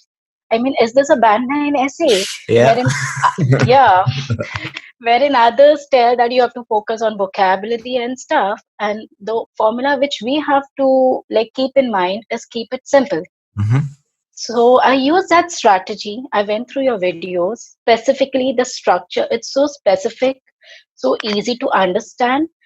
And I made my own notes going through your videos, and I saw most of them were similar. And there were some tips and tricks. Like if you remembered them, then you can score easily band 7 in IELTS. It's not difficult. Yeah, the reason why I was laughing there about vocabulary was one of the things that we used to do when I was teaching face-to-face, when I was working for the British Council. On the very first day of class, I would give them a band 9 essay and a band 6 essay. And I wouldn't tell them which one was which. And I said, take the band 9 essay and put it on the left-hand side and the 6 essay on the right-hand side. And they always 100% got them mixed up. And the reason that 100% of them said was, we thought the band 6 essay was a band 9 because it has lots of big words. And we thought that the band 9 essay was band 6 because it has lots of simple words. And it really comes from this thing that you will see on YouTube and Facebook and in lots of schools where they teach you that the secret to getting a high score in IELTS writing is use lots of big words. The problem with basically I came across those videos, 5 vocabulary words which would help you. For example, plethora and stuff, and it was like I had literally by hearted them. Well, the problem is that the first problem is 25% of your total score is vocabulary. So by focusing on vocabulary, you're ignoring the other 75%. The other problem is what happens if you try and use very high level words? What do you do? It became very difficult. There was a time when I thought, oh my God, this is not my cup of tea. I should not do IELTS. And I told my husband, let's not go to Canada and let's cancel the plan. But then when I referred your structure, it was so simple. I mean, I just spend around 30-40 minutes a day or 2 hours in a weekend. And that was great, especially your correction service. It was so up to the mark. When I went through my mistakes, I understood where I was going wrong. I think that and your team, they are really very active. I mean, on Facebook group also, if I put something that I have difficulty and so, and they will immediately send me a link, which I have to just go through and practice. And I think the other problem with teaching people high-level words is that most of the people that they're teaching that to are not capable of using those words. So it's the analogy I always use is like if I go to the gym, I can normally lift, let's say, 50 kilos. But if I try and lift 200 kilos, I'll get injured or I'll drop the weight on my head. And it's the same thing with giving people lists of big, long words. They don't know how to use them. And it's very common to get 5.5 because you will get a very low score for vocabulary because you have so many mistakes. Would you agree with that? Yeah, I totally agree. Plus, I believe that people should verify before going to an IELTS instructor. For example, what happened with me is before giving my second attempt, I came across one instructor. I mean, there was just a Facebook page to help me with my IELTS preparation. And they charge a very small chunk of amount and they correct the essays and give. But then through my research, I came to know that that person is still struggling with the IELTS exam. And they are just tutoring to earn some money so that they can, it's like an investment for them. But I've seen that. Then I've people seen that like so us, many times. and people like us, they get cheated just by paying, and then they demotivate that no, you need another 6 months of time to prepare for the exam and stuff. But I believe that, as you always say, that take IELTS as an investment rather than giving exam again and again. find a better tutor and do. And I feel that IELTS Advantage is the best. I know there's a lot of people out there that have not even got the score that they need yet, calling themselves IELTS teachers. And it's like, if you broke your leg and went to the hospital, would you ask the other people, the other patients, the sick people to to help you, or would you ask a doctor or a nurse? You know, it's crazy the things that people are doing out there. And the cheapest option, like anything else, if you buy the cheapest car, it will break down. Yeah. If you buy the cheapest house, it's going to have a leaky roof and be in a terrible neighborhood. If you buy the cheapest correction service or the cheapest course, and I'm not saying that because I want people to give me money. I'm saying that because I want people to save money and give it to someone who really knows what they're doing. That's probably not going to be me, because I can't help too many people. But save your money and give it to someone who knows what they're doing, and then you'll get the score that you need. Because it would be a shame for you to have missed out on an opportunity to move to Canada, have a better life, because you trust someone who just doesn't know what they're doing. Yeah, I mean, that was like really shocking for me, how people earn money through various networking sites. Yeah.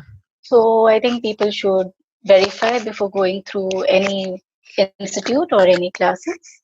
So what would you say to someone who, you mentioned to keep it simple, what would you say to someone who right now is watching this video and would say, well, if you use simple vocabulary and simple grammar, you're going to get a low score. You have to use complex vocabulary and grammar and everything. No, I would just say that follow a particular tutor. Mm-hmm. Don't just keep changing your tutors just because you don't get a good score from that person. Other thing is practice. Practice as much as you can, and follow a structure. I mean, following a structure is very important because, for example, in question when they say that what are the causes and what are the causes and solutions. So when we see that word causes and solutions, there are many people who might misinterpret that, oh, we have to write 2 causes or 3 causes and 3 solutions, which is not possible.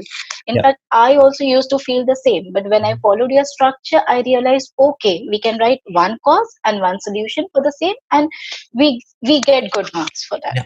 So in the real test, did you have a causes and solutions question? No, I had opinion question. Whether do you agree or disagree? It was like, I don't remember the question as such, but it was based on children growing in, whether children should grow in rural area or whether they should be in cities. And what basic whether you agree or disagree. did you use there? I followed your structure, that is paraphrasing the question and giving, like, I disagree that they should not stay in rural areas. So why do I disagree? In introduction, I mentioned my 2 ideas. Then my first paragraph was on my topic sentence plus explanation and example. Same went with the second paragraph and conclusion. Yeah, simple. Yeah. Another thing I would also like to share with others is, basically I'm from India. I stay in Dubai, but I'm from India. So one problem which we Indians face is mentioning the same thing again and again. Yep. I mean, there would be a topic sentence, and in my explanation, I would just write the same thing, and it would just go round and round and round. So that was a problem with me. And I went through your video on YouTube about mistakes which Indians do, as in going round and round with the same topic. Yeah. So I went through it, and you had explained it in such an easy way. Yeah, wherein we'll link up that video here, so other Indian students can check it out. So. Yeah. After that, when I wrote my essay, there was a sudden change. As in, first, when I used to get my essays corrected by you, I never got more than 6.5 or 6. And after going through that video, when I wrote my essay, I started getting 7 because it went into my mind how I have to basically write an essay. The typical format, because we are so used to writing same thing again and again and again, it reflected in my essay. So that video really helped me a lot to overcome my problem with, you know, running around the bush and writing the same thing. Yeah, I think for anyone watching, they might be thinking, well, I don't have that problem and I have no idea what my problems are. The key is to get feedback on your writing. As if there was a, you know, if there was a problem with your car, you wouldn't try and fix your own car, or you wouldn't go to mechanic school and try and learn it yourself. You would take it to a mechanic and they would fix that one or two problems that you have. Exactly the same with writing essays. Anybody getting below a 7, there's at least one or two big problems that you have, but you're unaware of those things. But once you become aware of them and then you work on fixing those things, then you see progress. Yeah, and another thing, when I went through your videos, it also helped me to improve my listening, because I was listening what a native speaker spoke. So it helped me with my listening, and it also helped. So must have worked. And it also helped me with my speaking, because at times there are particular words which we might be pronouncing wrong. But when I went through your modules, I realized that some words are to be pronounced this way when you're speaking to a native English speaker. So the advantages, it's like a complete package. Yeah, I was recently traveling in Asia. I was going around different countries in Southeast Asia, and I was just Googling IELTS schools just to check out the competition there and stuff. And I couldn't believe that most IELTS courses are taught in the native language. So there was like schools in Thailand that were teaching IELTS in Thai. There was schools in Vietnam that were teaching IELTS in Vietnamese. And I was like, this is crazy. Why are you doing a English test, but you're learning it in a different language? And then wanting to get a band 7, but doing that is just crazy. So yeah, I think another point from that is surround yourself with as much English as possible. Be listening and reading and speaking and writing English as much as you can, because it's an English test at the end of the day, you know. Yeah. And don't be overconfident, because I tried that. I became overconfident, and once I got 7.5 in listening, and I got a good score in other things. So I would advise people, don't be overconfident. Practice as much as you can. You can, yeah. That is the key. And get feedback. Yeah, that is the key. Yeah. Get feedback. That is very important, and go through that feedback. Don't just ignore it, and don't just ignore it and keep it aside. Please read your essays, go through that and review. Yeah, it's even a problem that we have with some students on the VIP courses. We'll give them feedback and tell them, this is wrong, you need to fix this, you need to work on that, and they won't do that even when they get feedback. And we say that learning is the first step, getting feedback is the second step, but the third and most important step is taking action on the feedback. Actually, I was one of them. I got my essays corrected in the start, and I just had a glance, 5 minutes, and then that's it, and you don't read anything else. Okay, I need to just focus on grammar, nothing else. Okay, this is the feedback. Okay, fine. But then later on, when I got my result after my third attempt, I became really very serious. And I took all my previous essays. I literally highlighted my mistakes, and I went through it. And then I understood that, yes, Chris told that once you're done with the correction, go through your essay, review it for 30 minutes or so, and then you write another essay. And that is how I got my desired score. Yeah, I think that's another reason why we limit the number of essay corrections that people can do. Because if you don't do that, people just do essay after essay after essay after essay, and they don't look at the feedback or take action to improve the things on the feedback. Practice alone is useless. If you need to practice, get feedback, and then take action on your weak points, and then you will see the improvement. Because you could, like, imagine learning how to drive a car by just driving a car around and around and around and around. You would develop really bad habits. Same with reading, listening, speaking, writing. You can't just do lots and lots of practice and then see any improvement. You really need to look at the feedback and take action on it. So we will definitely show this clip to the other VIP students. Not all of them do that. Not all of them do that. Yeah, yeah. So And yeah, that's it. what Yeah. was your mindset whenever you saw a lower score than you thought? Like, so when you were practicing, when you were sending us your Hmm. essays, we were giving you 6, we were giving you 6.5, we were, a lot of Hmm. mistakes and things. What was your mindset towards that? Well, I got really very demotivated when I saw my score. And then I told my husband also, look, I cannot do this. You find another way to migrate, or you give the exam. I told him, you give the exam. I cannot do it. So, but then he motivated me, and your quotes motivated me. The quotes which you put regularly on your Facebook page, as Mhm. well as he also. Oh, Como, the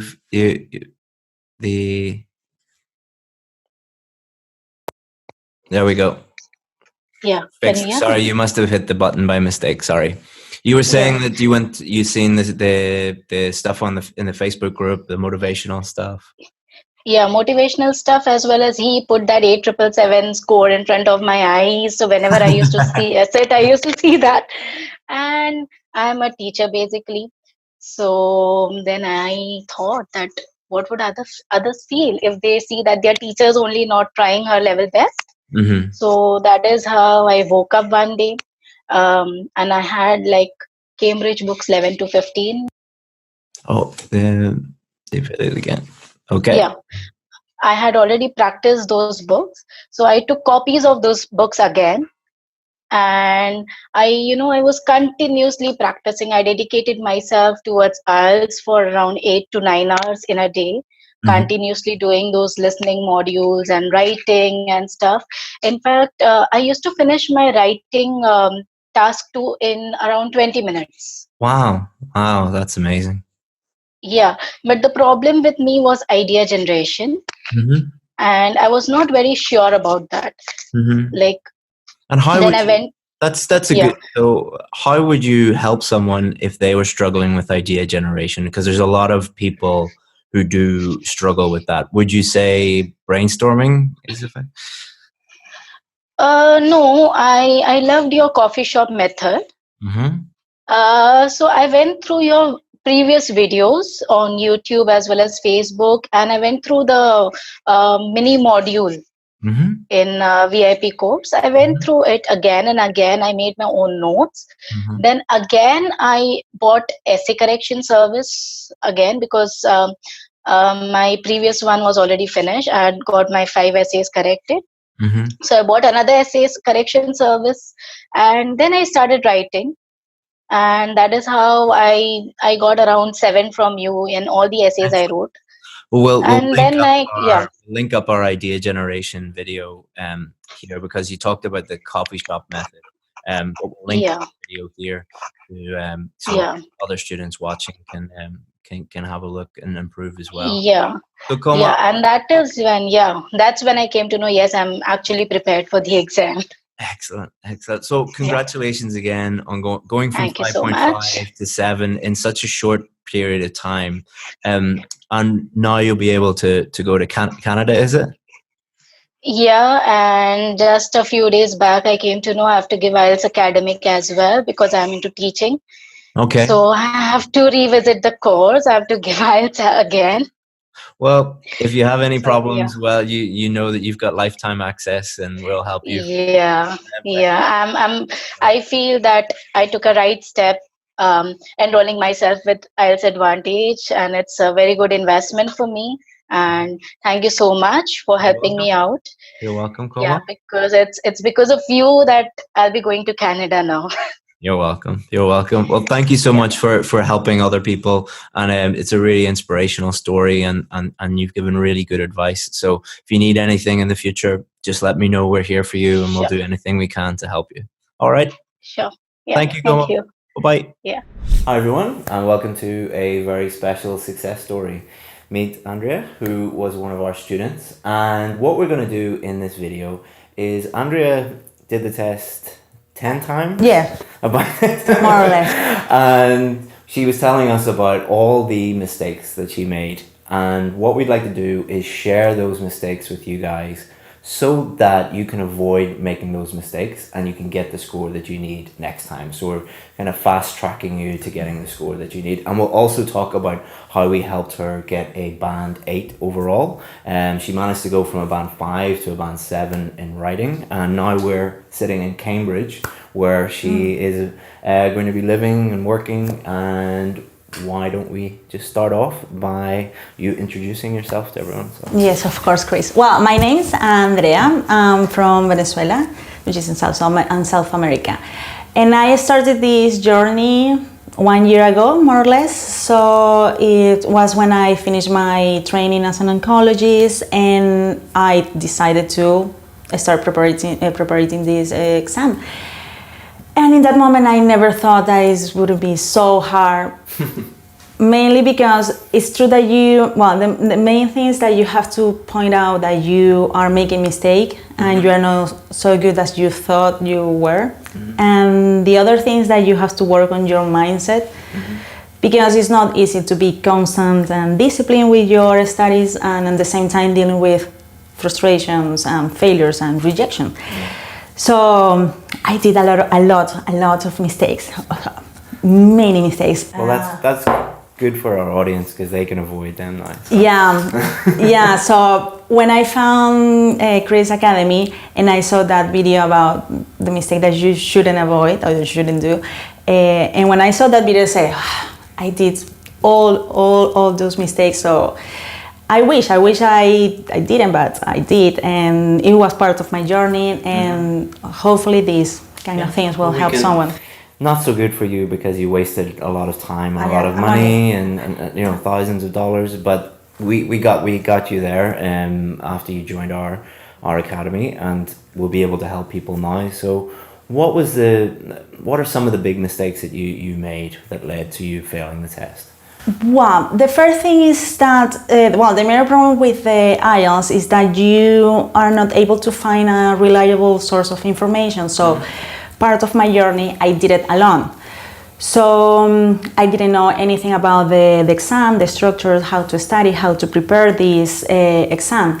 So, for example, I took my first exam just to know the experience and to know about the exam, and it was a huge mistake because you felt like you know nothing. And the listening part, I got lost, and the reading, I was rushing myself, and the writing, I didn't have time to just write one task. I was one task too. So, and the speaking, it wasn't myself who was there, and I failed. I obtained in that exam the listening 5.5, the reading 6, the writing 5, and the speaking 6. So yeah. And did you feel like giving up then, or because a lot of people that's what happens? They go and they do the test because they think it's just an English test. I have good English. I'll go and do it, and then they have a very bad experience like you had, and they're just like, this is not for me, I'm not doing this again. No, I didn't feel in that way with the first exam. What I felt in that moment is the time of the level of English that I was required, it was so far the one that I was obtaining. So I felt like, this is a lot of work and I don't know how to do it. So you felt a little bit overwhelmed. And it was a moment that I started to study grammar on my own. So I bought a book and I was doing my exercises and trying to, but it takes you time because you are studying and you don't know if what you are doing is okay or not. And then I did another mistake. That I was to take a general course. Yeah. It was so expensive and the amount of hours wasn't enough. And it wasn't personalized, so you never knew. So I never knew that what was my mistake. Yeah. So the only feeling that I got from that is, this is so hard, and you have to. Yeah. But you didn't have the guidelines, which step you should take in order to improve. So, and this feeling of anxiety and being stressed, and it was growing up and you didn't know what to do, just to I don't know, taking another test just in case. Just in case I was lucky, and I don't know. But no, don't do that. So would you recommend that people just keep doing the test until they get the score they need? No. No, don't do that, because the first thing is well, you have like two different person in your mind. So the one is that, no, well, maybe if you do the exam again, maybe you are going to obtain your score. But the other has to be be honest. You have to be honest with yourself and say, come on, you are not going to jump from a 5 in your writing to a 7.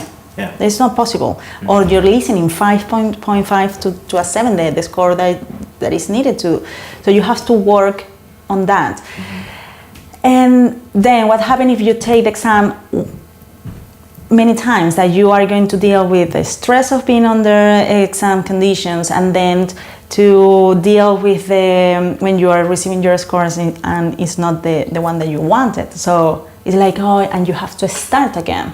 So I don't recommend to do that, even when I did it. Yeah, I think a lot of people email us and say, like, can you help me? And we say, yeah, no problem, but you need to do all of this work, and you need to maybe join our course, which costs a certain amount of money. And they say, no, I don't want to do that. So, well, you don't really have a choice. You can either spend the money failing the test over and over again, and spend the time failing the test over and over again, or you can actually learn what to do and spend, like, you probably spend about $2,000 on failing the test, whereas our course, when you joined it, it was like $350 or something like that. So, it's not cheap. I know a lot of people, that's a lot of money for a lot of people, but it is a lot less than failing the test multiple times. And well, the thing is, I have to say, because I was in that position that I say, oh no, but I already booked my exam. But maybe it's because, well, in my case, I had like a deadline. So I had an extra pressure. And I can understand when people say, oh no, it's because I have to book the exam in 8 weeks, to wait for the results in 8 weeks, and so I can apply or whatever. Because I was in that position, so it's difficult. So if you are there, I recommend you to work hard on your preparation, because it's true that it's hard, but it's not guarantee. It's not a guarantee that you are going to get your score. And then I think a lot of people, they do the test maybe one time or twice without any preparation, and then they do what you did, which was, okay, I'll just go for a general course and see what the format is and see what's going on. But why does that not help? Because it's not personalized. And sometimes I think that because it wasn't, I did two courses, and the other was a little bit more VIP, but it wasn't, because they changed the professor every time, and I think that they make you feel better about what you were obtaining. Because I remember that I was in this academy, there was another one before I moved to England, and they said, oh yes, you're doing great, you're obtaining in a listening a 7, but I didn't feel that my English was improving for that time. It's true that I felt great for me, but for the result on paper, it's not the reality. Well, what we hear from a lot of our students is, oh, my old teacher told me I'm doing really well, and they gave me lots of positive encouragement and said everything was great, and then I went and did the test, and then I failed. What we do is the complete opposite. We don't try and be your friend. We just try and get you the results you need, and we say, this is wrong, fix this, you need to work on this. And people often hate us for doing that. But as I say, I want you to be my friend when you get the results, not during the course. We're friendly, we're helpful, but I think I've been in that position too when I was first teaching people. You want to be friendly with them, and you want them to like you. So telling them the truth is and that was one of the mistakes that I was saying, come on. And I remember my first feedback, and I say, for example, from us, from you guys, this sentence doesn't make sense, it's not related with the subject, and that's it, very cool. And I say, what? But maybe it's because you are not trying to, you don't understand what I was trying to say. Say, no, don't, grammatically it's wrong, it's out of context, And I said, well, that's it. And it's worked for me because they, don't delete that part of your essay and work on that. And it's, you had a good mindset about that. When sometimes when we do that with students, they're like, oh, they get really frustrated and they see it as an attack on them personally, and that's why we say no. It's we're not attacking you as a person. We're just trying to make your English better, trying to make your writing better, trying to make your speaking, your listening, your reading, whatever it is, you know. And it's also true that it was through your feedback, because before that it's true that I was improving my writing skills, but I've never received a proper feedback. Yeah. It's true that some native person, they were reading and they can correct me certain things, but maybe the structure or sometimes I receive like, this sounds weird, but sounds weird for me, it wasn't enough because I didn't know what was the mistake. So that was another great advantage of receiving the feedback from you, because it was there when I realized that I have problem with my word order, and that was because of my Spanish grammar structures. I was doing in the other way around, and the preposition. What? Preposition. I was working with articles, but prepositions, and I had my list and things, and I was reading every time, but it's because I had my Spanish mind and things. So I was failing in every sentence, most of them, I think. Yeah. So I was working on that. I was just, word order, and my preposition, and read again. If you're not sure, change the sentence or use another word. So, and that really helped me in improving my essays. Yeah, it's really interesting to hear your story, because it is a very typical story of the test is not that difficult, I'll go and do it without any preparation, fail. Okay, I'll go for a general course, not get any feedback, look at some videos, look at YouTube, fail. And then you're like, and then what was the next part of your journey? I was consuming every type of video in YouTube about IELTS and Proofreading. It's so confusing, because one guy says this, another girl says the opposite, and you go into the test and your writing reflects the confusion in your brain, because you have no idea what to do. No, exactly. And you have to follow a plan, which I didn't know that you have to. Yeah. I thought that give me a pen and a paper and I'm going to write everything that is going through my mind, which is not the case. No. No, you have to, no. And then I thought that, for example, because in my first attempt that I just finished one task, that if I finish in the other, because if I obtain a 5 with just writing one, maybe if I finish the second one, I will obtain a 7, because, I don't know, just because of percentages or something, but no, it's because I didn't know what was the way that they evaluate my essay. I wasn't aware of that, the 4 areas, until you learn, and the moment that you learn that, is when you say, okay, can I understand what I'm when I'm writing? Can I don't know, it's any mistakes, it's what is your vocabulary, how many words are you repeating, even if you're repeating yourself, your vocabulary, can the examiners understand when you are writing? So I was all over the place. Yeah. And I think the next part of the journey that people normally go on is they get help from a teacher who gives them good feedback, but then they come up against a new difficulty, which is mindset, because it's very difficult for someone to be constantly telling you, you're making a mistake, this needs to improve, you need to work harder, you need to get... What mindset things would you suggest people understand before they go on that journey? Yeah. I think for me that was the only thing that it kept me continue doing this, because if you are in front of so much frustration, so much failure, you want to give up. So what I did is to change this approach to this exam. So I used to think, I think that while you're learning your English, trying to enjoy this.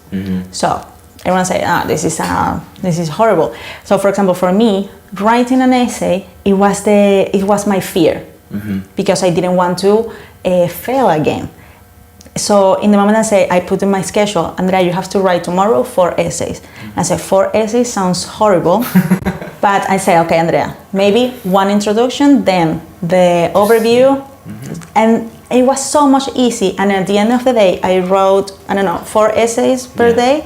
Yeah, if you say to someone, you want to climb a mountain, and you look at the peak of the mountain, you'll never do it. But if you just say, I want to go 1 mile today and 1 mile the next day, you'll get up there. It's and the other thing is because I was so focused on my writing, but I didn't want to write in that moment.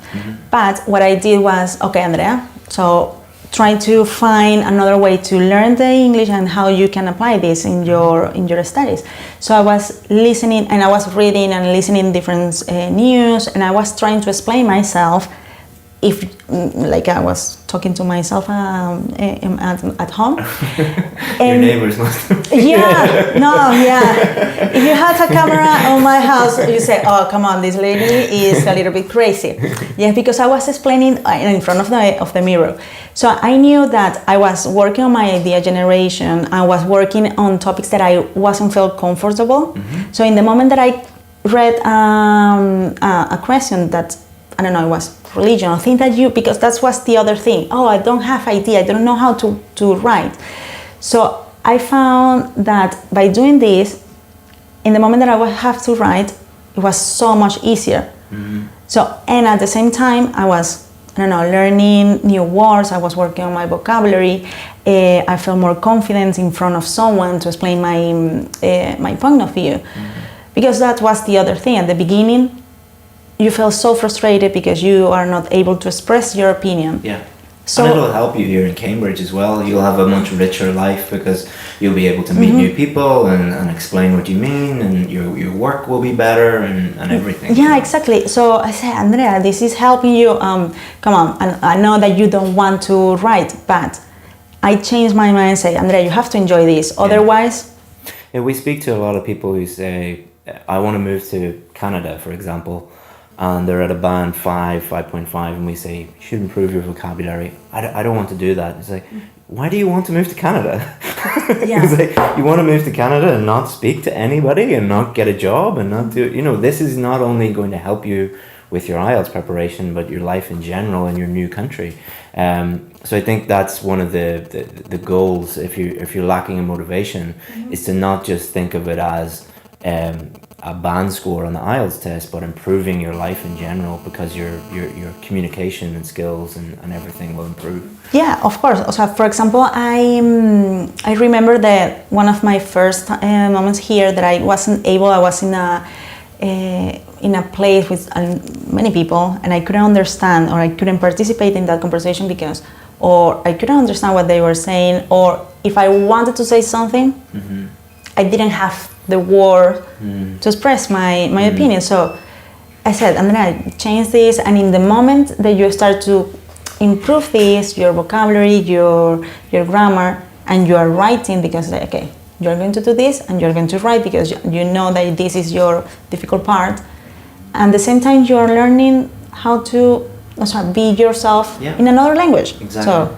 the worst thing that could happen is that you learned another language. Exactly. The worst thing. Seriously. So let's talk a little bit about vocabulary. So we've talked a lot about the mistakes that you made and helping people avoid those. Now let's talk about how you got to this level and the scores that you got. And one of the things that you mentioned was vocabulary. How did vocabulary help you improve your scores, and how did you learn new vocabulary? How did you Well, for me, vocabulary was one of the main things that helped me to improve all the 4 areas. So what I did, I remember because I bought these books, Cambridge IELTS Series I did 9 to 13 books. So when I was doing the reading part, after I did the mock, I went back and I was checking all the words that I didn't know in that moment. But because it's true that you can't, in that moment, you can't identify what is the meaning because of the context. But I always check if I didn't know. So, for example, I don't know, I knew what they wanted to say, but I wanted to be sure. And then from there, I learned about the word, the different usage of the word. So, for example, it was a noun, what is the adjective, what is the verb, and how to use it. So it's true that each passage, after I finished, it took me 1 hour at least, an extra hour just reviewing that. And then I was underlining, I don't know, what is the main idea. And after, I don't know, maybe after each day, I had at least 20 words that I didn't know. So what I was trying to do is to work on that vocabulary that I didn't know that in that moment. At the end of the day, I was making sentences on my own. It could be very simple, because at the beginning I said, I don't know how to use it. The house is green, that's it. And then I was trying to incorporate all those vocabulary on my daily routine. So, for example, if I want to express an idea or something.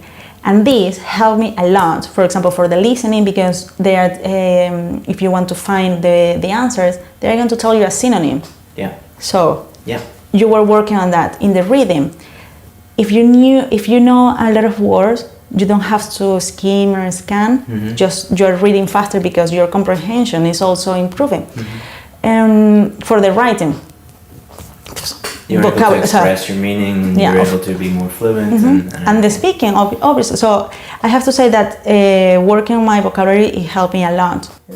Yeah, it improves absolutely everything. And what you did is exactly what you should be doing. And a lot of people forget that you need to, if you're preparing for the test, you're going to be reading every day, you're going to be listening every day, so you're constantly going to be seeing new words. So do what you did, which is guess the meaning from context, then look the word up, and then use the words, review them regularly, you look at the different forms of the word, different synonyms, collocations, really learn them 100%, instead of what most people do is go online, try and find a list of band 9 words. There's no such thing, you know, and it doesn't help you.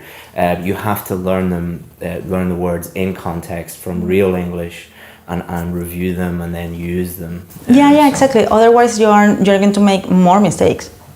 Because if you just learned a list of words, this doesn't make sense. And it improves reading, listening, speaking, writing, absolutely everything. So. Did you have a notebook like we suggest? Yes. No, I think, a huge notebook. Full of new words and everything. Yeah. So then, because I finished that word, it doesn't make sense, so I start to categorize all the... Categorization is really good for reviewing and things. So if I want to talk about education, health, so I was working in that kind of things. And then, the idea generations. At the beginning it was hard because say, idea generation, how? So it's just reading. So the thing that I did was go to BBC News and go to health, education, science, technology. Yeah. No politics, I didn't. It's too boring. Yeah, it's too boring. It's too boring. And you have to try to do the most enjoyable part of this. Yeah, because if you go to any news website, you'll see health news, education news, technology news, science news. What are the common topics on writing task 2? Health, education, technology, science. So if you read one of those articles per day, you're going to help with your idea generation, your vocabulary, your idea development, your examples, absolutely everything. Yes, example. Yes, of course, I'm working on that. So what I did with my idea generation as well, I had my notebook, is if I read something about health, I try to create a debate on my mind, and then the different points of view, even when it wasn't my point of view, because critical thinking, seeing the other side of an argument and appreciating what other people would say about your argument, and all of those things are really important. Yeah, because I didn't know if in the moment of the exam I have to contrast my ideas. So, and you obviously you feel more comfortable talking about what you believe. Exactly. But if you work in also what other people believe, in the moment that you have to write about that, you are not going to have any problem. So it's hard. I remember it took me time. Every day I was studying hard because I was also learning about different things. Yeah. So I remember I thought, Andrea, it's not just exam, it's just also about learning new vocabulary. We're learning about the world as well. The word, yeah. I didn't have too much time. To be honest, it's a great thing because for me, in my case, I say, Andrea, because before I was studying medicine, and the only thing that I read was medicine, and now you're a more well-rounded person. So I have you have to look at this as a positive. Excellent. And now that's 25% of your marks in speaking and writing are going to be vocabulary. Another 25% are going to be grammar. How did you get over the grammar? The grammar. The grammar for me was it was a nightmare because I've never studied grammar before in my life. So never. I was able to talk, but I knew that I was talking in present or in past, and I didn't know anything. So what I did was I bought my grammar books, and I was studying each unit, doing the exercises. It wasn't so hard. So it was hard and slow because I didn't have a teacher because sometimes when someone explains a particular chapter, you are able to understand because I don't know that the teacher told you something and it's more easy to remember that. So I was working that every day. Every day I think that I study 1 hour of grammar. 1 hour. So I did my one chapter of my book, some exercises, reviewing that, going back. So it was part of my. Otherwise, I couldn't improve. And what would you say to someone who, let's say they don't even know that they're struggling with grammar, or they know they have a problem with grammar, but they don't know how to fix it? Apart from studying grammar, what would be your biggest piece of advice for them? The thing is, if they don't know that they are struggling with grammar, I think that the best exercises to do is to try to express something to someone. Could be so easy. Can you describe me this? And what did you do yesterday? So if you are struggling with that, it's because you need help. You need help in your grammar and your structure of this. So find a professional help. I think because you can do it alone, but it takes you time, and you don't know if you are doing well. I'm not saying this because I want people to join our course or give me money. I'm saying this because if you don't get professional help with your grammar, you will have no idea the mistakes that you're making. And the analogy I always use is, if my car breaks down, I don't know anything about fixing a car. I bring it to a mechanic. If my little boy was sick, I wouldn't go onto YouTube and look up, his symptoms on YouTube. I would bring him to a doctor because why do we hire experts? Because they know a lot more than us, and they're able to immediately identify the problems. And for most people doing the test that are like at about a 6 or so, it's not that all of their grammar is terrible. It's because 1 or 2 or 3 areas they make small mistakes, or they have fossilized errors. Like it was prepositions. For a lot of our other students, it is articles. For other students, it's punctuation. So a professional will be able to I can look at your writing and within 30 seconds say, you have a problem with this, this, and this. You need to work on that. No, it's true. It's true that studying the grammar, it will help you, for example, for your speaking. So as you study everything, but you are not going to use the whole grammar on your essay. But if you don't know what are you doing wrong, you're never going to obtain the score that you wanted. So it's the best. The thing, when I received my first feedback and I realized that I was making these mistakes, and I said, Andrea, you have to work that. And when I was producing each sentence, I was double checking these mistakes.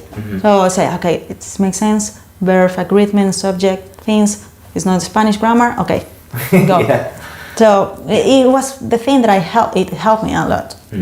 No, it really does help. And what I'd also say about grammar is, don't get too frustrated with it, because it can be little rules. Because I know how frustrating it can be for students who are like, but the rest of the sentence is fine. You know, there's just one tiny article or one tiny preposition or a comma, and it gets very frustrating. But the thing to remember is, let's say articles and prepositions are your two main weaknesses. They're in every sentence. So if you're making mistakes in every sentence, then you can't get over a 7, because to get over a 7 for grammar, most of your sentences need to have no errors whatsoever. And then if every sentence has a mistake, it also affects your coherence, because it's more difficult to read. So, you know, a lot of students get frustrated because they say, yeah, but my structure is good and my vocabulary is good and I answered the question, and it's just articles or it's just prepositions. It's like, I know, but you still need to fix it. Yeah, it happened to me, and I say, oh, but it's just a few prepositions. But then I felt relieved, because I thought, Andrea, it's just preposition. Yeah. So it's not like your grammar is so that no one can understand what you are saying. It's just preposition. Yeah. So just work on that. So it's easy. And you told us you're going for a job interview here in Cambridge in a few days. If you went into the job interview and every sentence had a grammatical error in it, they might give you the job, but they might give it to someone else because they say, you know, well, she might have a problem communicating with colleagues, or she might be writing a very important medical report and make lots of mistakes, you know, so hopefully it does help you with that as well. Of course. I am, and this is another type of motivation. So I said, Andrea, this is so you are going to do this in your future. So you don't want to be misunderstood and have horrible mistakes, and so learn about this the best that you can do it. So I think you have to find what is your purpose. Of why you are doing this. So, and then work on that. But trying to visualize yourself each day. So I'm going to do this, because if you're not doing nothing each day, you're going to feel frustrated at the end of the week. And say, no, I haven't done anything. So I said, come on, but you have to work. One thing we do in our company is we do something called Plan Tomorrow Today, where we force everyone we don't force them, we ask them to, before they finish work, the last thing that they need to do is they need to plan what they're going to do the next day, put it in their calendar, and then they send it to me. It's just small things like that mean that you wake up the next day and you're like, okay, I have to do this essay, read this thing, work on my vocabulary, and then you'll do it, you know. But if you wake up and you're like, oh, I can't do this anymore, and then you watch TV, and then you're like, oh, I'll go for a walk, and then you like come back, and then you get to the end of the day and you don't do anything. Exactly. Yeah, it's something that I set my goals the night before. Yeah, exactly. So, and I was working. Even if you feel tired, do it. It takes 5 minutes and it makes a big deal. And I said, and I remember I said, okay, I'm going to start with the most difficult for me. It was writing. Yeah. I'm going to do it. Yeah, start with the most difficult. The most difficult, because start with that, I did the other way around. Yes, I'm going to do the listening, I'm going to read some news, I'm going to talk to myself. And then when I was the time to write, I said, I'm so tired. I've been working so hard, maybe tomorrow.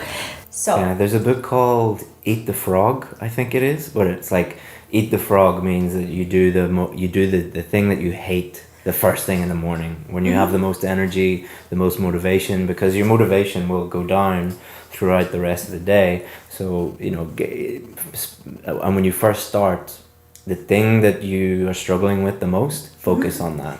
Because once you turn those weaknesses into strengths, everything becomes much easier.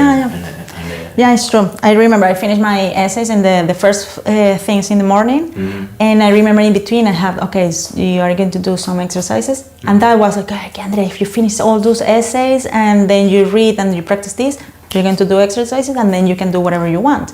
So, and then you're going to review and work on your feedback, and working on your feedback was so much easier than producing an essay. Exactly.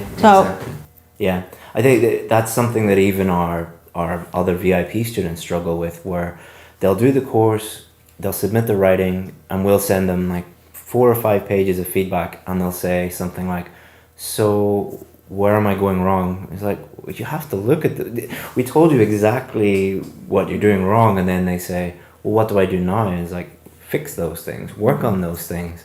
And that's where you see the biggest improvement. Just doing essay after essay after essay after essay is a complete waste of time. Yeah.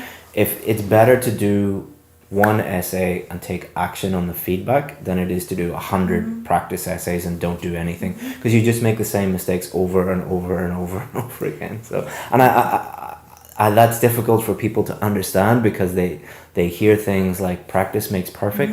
Practice does not make perfect. No, in this case, even when I did that, I don't know how many pages I wrote practicing my essays, but I remember one successful story in the Facebook group from one guy that he obtained an amazing score in the writing part. And one thing that I remember was that he said that he only submitted 3 essays. Yep. A lot. There's no correlation between the number of essays that people submit and their success. Exactly. Normally the people that are most successful don't actually submit that many essays. So a lot of people don't join our course because they say, oh, you only correct 5 essays, you only correct 10 essays. And we explain this is on purpose because we want you to think about the feedback and take action on the feedback. And you can always buy more if you want to buy more. If you want to do 100, you can do 100. But we would recommend that you don't do 100. You only do 5 or 10 or 15, however many it takes. Because the story I always tell is, I had a friend who, he grew up on a farm. So his dad had an old car and said, just let him drive around. And he was driving from, he was like 8 or 9 years old. And then he went to do his driving test and he failed over and over and over again, even though he had been driving for 10 years, because he had picked up such bad habits. So he had practiced for thousands of hours, but couldn't drive on the roads because, so just practicing is not the key. Practice, get feedback, think about the feedback, take action on the feedback, and then that's where the learning comes in. Yeah, no, it's true. And be patient, because this is then another thing that we think that after we finish to look at the models and study the models and practicing everything, that it could be instantaneously that we are going to be able to produce a perfect essay. Yeah, I can't watch Messi or Ronaldo play football and then go out and play for Barcelona. It's just the first step. Exactly. Watching a video is just that's why I get frustrated when I see videos on YouTube that say, watch this video and you'll magically get a band. Like, no. It's not gonna happen. It's not gonna happen. It is the first step, but it's watch the video, then do the thing in the video, then get feedback and take action. So that's good. So one of the things that I made in my notes about you was that you struggled with time management, but did I give you time management tips, or how did you solve that problem? Because tell people what you were doing when you got a band 5 in writing. What was happening with time management? Well, obviously, what happened when I was producing an essay also in the band 5, that I didn't know how to write. So my level of English wasn't so good, and I obviously, to produce 250 words, it was a nightmare. So it's true that I also made that mistake. I said, how can I improve my timing, blah, blah, blah. No, I realized that after I got better on my grammar and how to produce, to organize myself, the only thing that I was aware is about the clock and the timing, just to be sure that you are writing on time. But I didn't have any tips for time management. This became better when I was better at doing that. And it was the same with the reading part. So you in the moment that you read faster and you can understand everything that you're reading, you don't need time, and you're not going to struggle with that on the moment that you get better. It sounds horrible, but because I was looking for that tip. But because everyone wants the easy way. I always say, if I could give you the easy way, I would give it to you. And there are some things on the course that are little tips and that are, little shortcuts, but 99% of the things that we teach are the opposite of tips and shortcuts. And the story I always tell about time management is, if you look at Usain Bolt running the 100 meters, is he faster than everyone else because he went and looked for time management tips? No, he's better at running. He's faster at running. So the way to become, to improve your time management for reading is become better at reading. For writing, become better at writing. For listening, become better at listening. Yes. Which sounds very simple, but when people hear me say that, they think, oh, that's obvious, that's simple. It's like, no, what you're really saying is, you understand that that's going to take work and you don't want to do the work. Yeah. You want me to give you top 10 magic super tips. And because that's what you are looking for, because that's you want to save time. You know, ironically, by saving time, you're going to mess up your time management. The only tip that I remember about time management that I found it very useful, it was for the reading part. I found this girl that she was saying that she trying to do the first passage in 15 minutes, 15, and the second 20, and the third 25. Because it gets more difficult as you go through. A big mistake people make is they think that, oh, I'll spend 2 minutes on each question. It's like, no. It's like, or 1 minute on the, do the first part as quickly as you can, and that will give you more time to focus on the more difficult stuff. So we've talked a lot about the different mistakes that you can make, and we've talked a lot about your advice to students in different areas. Let's finish up by talking about if your brother or sister or a family member or your best friend was doing the test, any other advice that you would give them apart from the things we've talked about already? Well, the main advice I will say to someone is to set what is your purpose, so why you are doing this, trying to remain honest and realistic about your current situation and your level of English, that you are not going to be as good as you wish, but you can work on that and in order to improve. And please find professional expertise, because otherwise you are going to spend a lot of money and you're going to waste time. And it's better to find a good place and follow certain structures rather than, I don't know, doing that your own and don't be successful in the time that you wanted. I mean, you talked about purpose. What did you think about when you thought about why am I doing this test? What kept you motivated?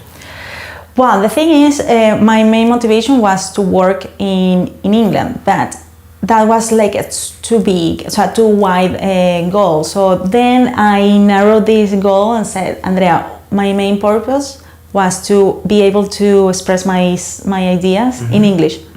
So that was my main idea. So, and then I knew that by doing that, I will improve and I will obtain my score. So, and then I will obtain my job here. But I was trying to put that more realistic and more useful in the future, that I knew that, okay, I'm going to use my vocabulary in order to communicate with other people. The students that I've worked with that have done the most work and made the most progress, normally they have two purposes, two main motivations. One is internal, so they are trying to improve themselves in some way, either by like you said, improving their communication skills, or often it's because they know that once they get this score, they'll be able to do a job that will help them grow as a person, and it will make them much happier, and they'll be more fulfilled. Or someone like you, who you'll be working on breast cancer and lung cancer, and that is a huge motivation. The other motivation, and I think this is the most powerful one, is they think of things bigger than themselves. So, for example, for me, the reason why I'm very motivated is because I think of my wife and my son, and that keeps me going, and I work very hard. Often I will hear people talking about that they want to do it for their family or for other people, or like you, they want to go and do a job, a nurse or a doctor or an engineer, that will help a huge number of people. So whenever you feel a little bit down or demotivated, try and think of something bigger than yourself, and because it is difficult, everything is difficult, but like anything, the more difficult it is, the bigger the achievement.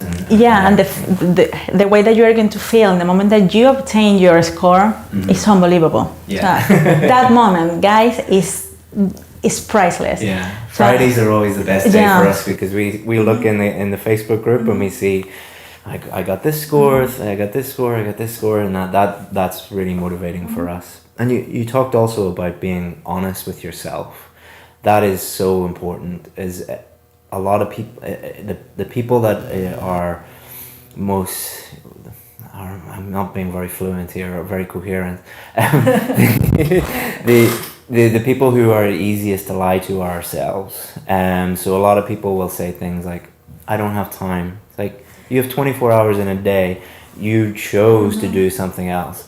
Or they'll say, this is just too difficult. Or they'll say things like, it's not my fault, it's the teacher's fault, or it is the test's fault, or it is whoever's fault. It's like, you need to take responsibility for your own development and your own performance.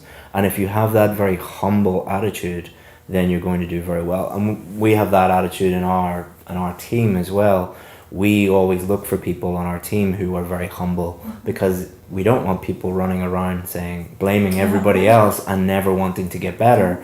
We want to work with people, and we want to work with students who just are always, how can I get better? And it's my responsibility. So that, I think, purpose and humility and being honest with yourself are really, really important. So that's great. That's great advice. If people just did those two things, they would be able to work very hard over a long period of time, and they would constantly improve because they are always thinking, how can I get better? So that's great advice.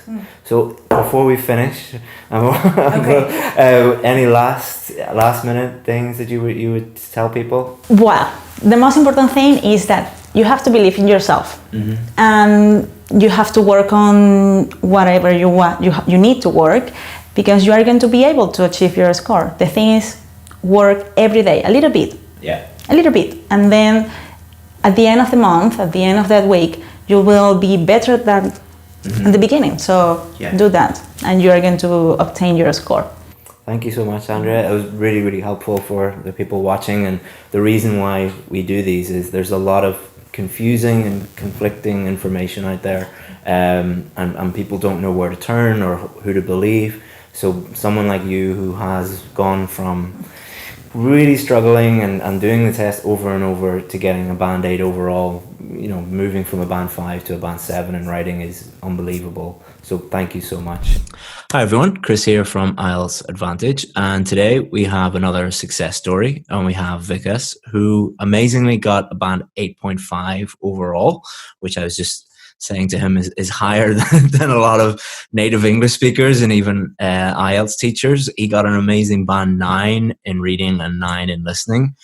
He got 8 in speaking and 7.5 in writing. Is that all correct? Yep. That is correct. So he's kindly decided to share his story with you guys so that you can learn from him, get some advice from him, and then you can improve your scores. So Vikas, can you just start off by introducing yourself to everyone? Sure, yeah. Hi, my name is Vikas, and currently I'm working. I was working as a product analyst in a company called Bloom Global. I was in the US for the past 4 years, and then I decided that I wanted to move to Canada. So I left my job in the US and then moved back to India and then started my preparation for IELTS. And finally, I took my IELTS exam on August 7th, and I got a very good score of 8.5 overall. Excellent. Well done. Congratulations again. It's a lot of hard work to get to that stage. So well done. Thank you. So can you tell us a little bit about your IELTS journey? So how many times did you do the test? What scores were you getting? Those type of things. Sure.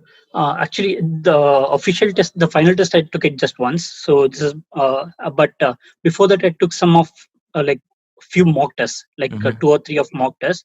And in all of them, I was getting an overall score of 7.5 or 8.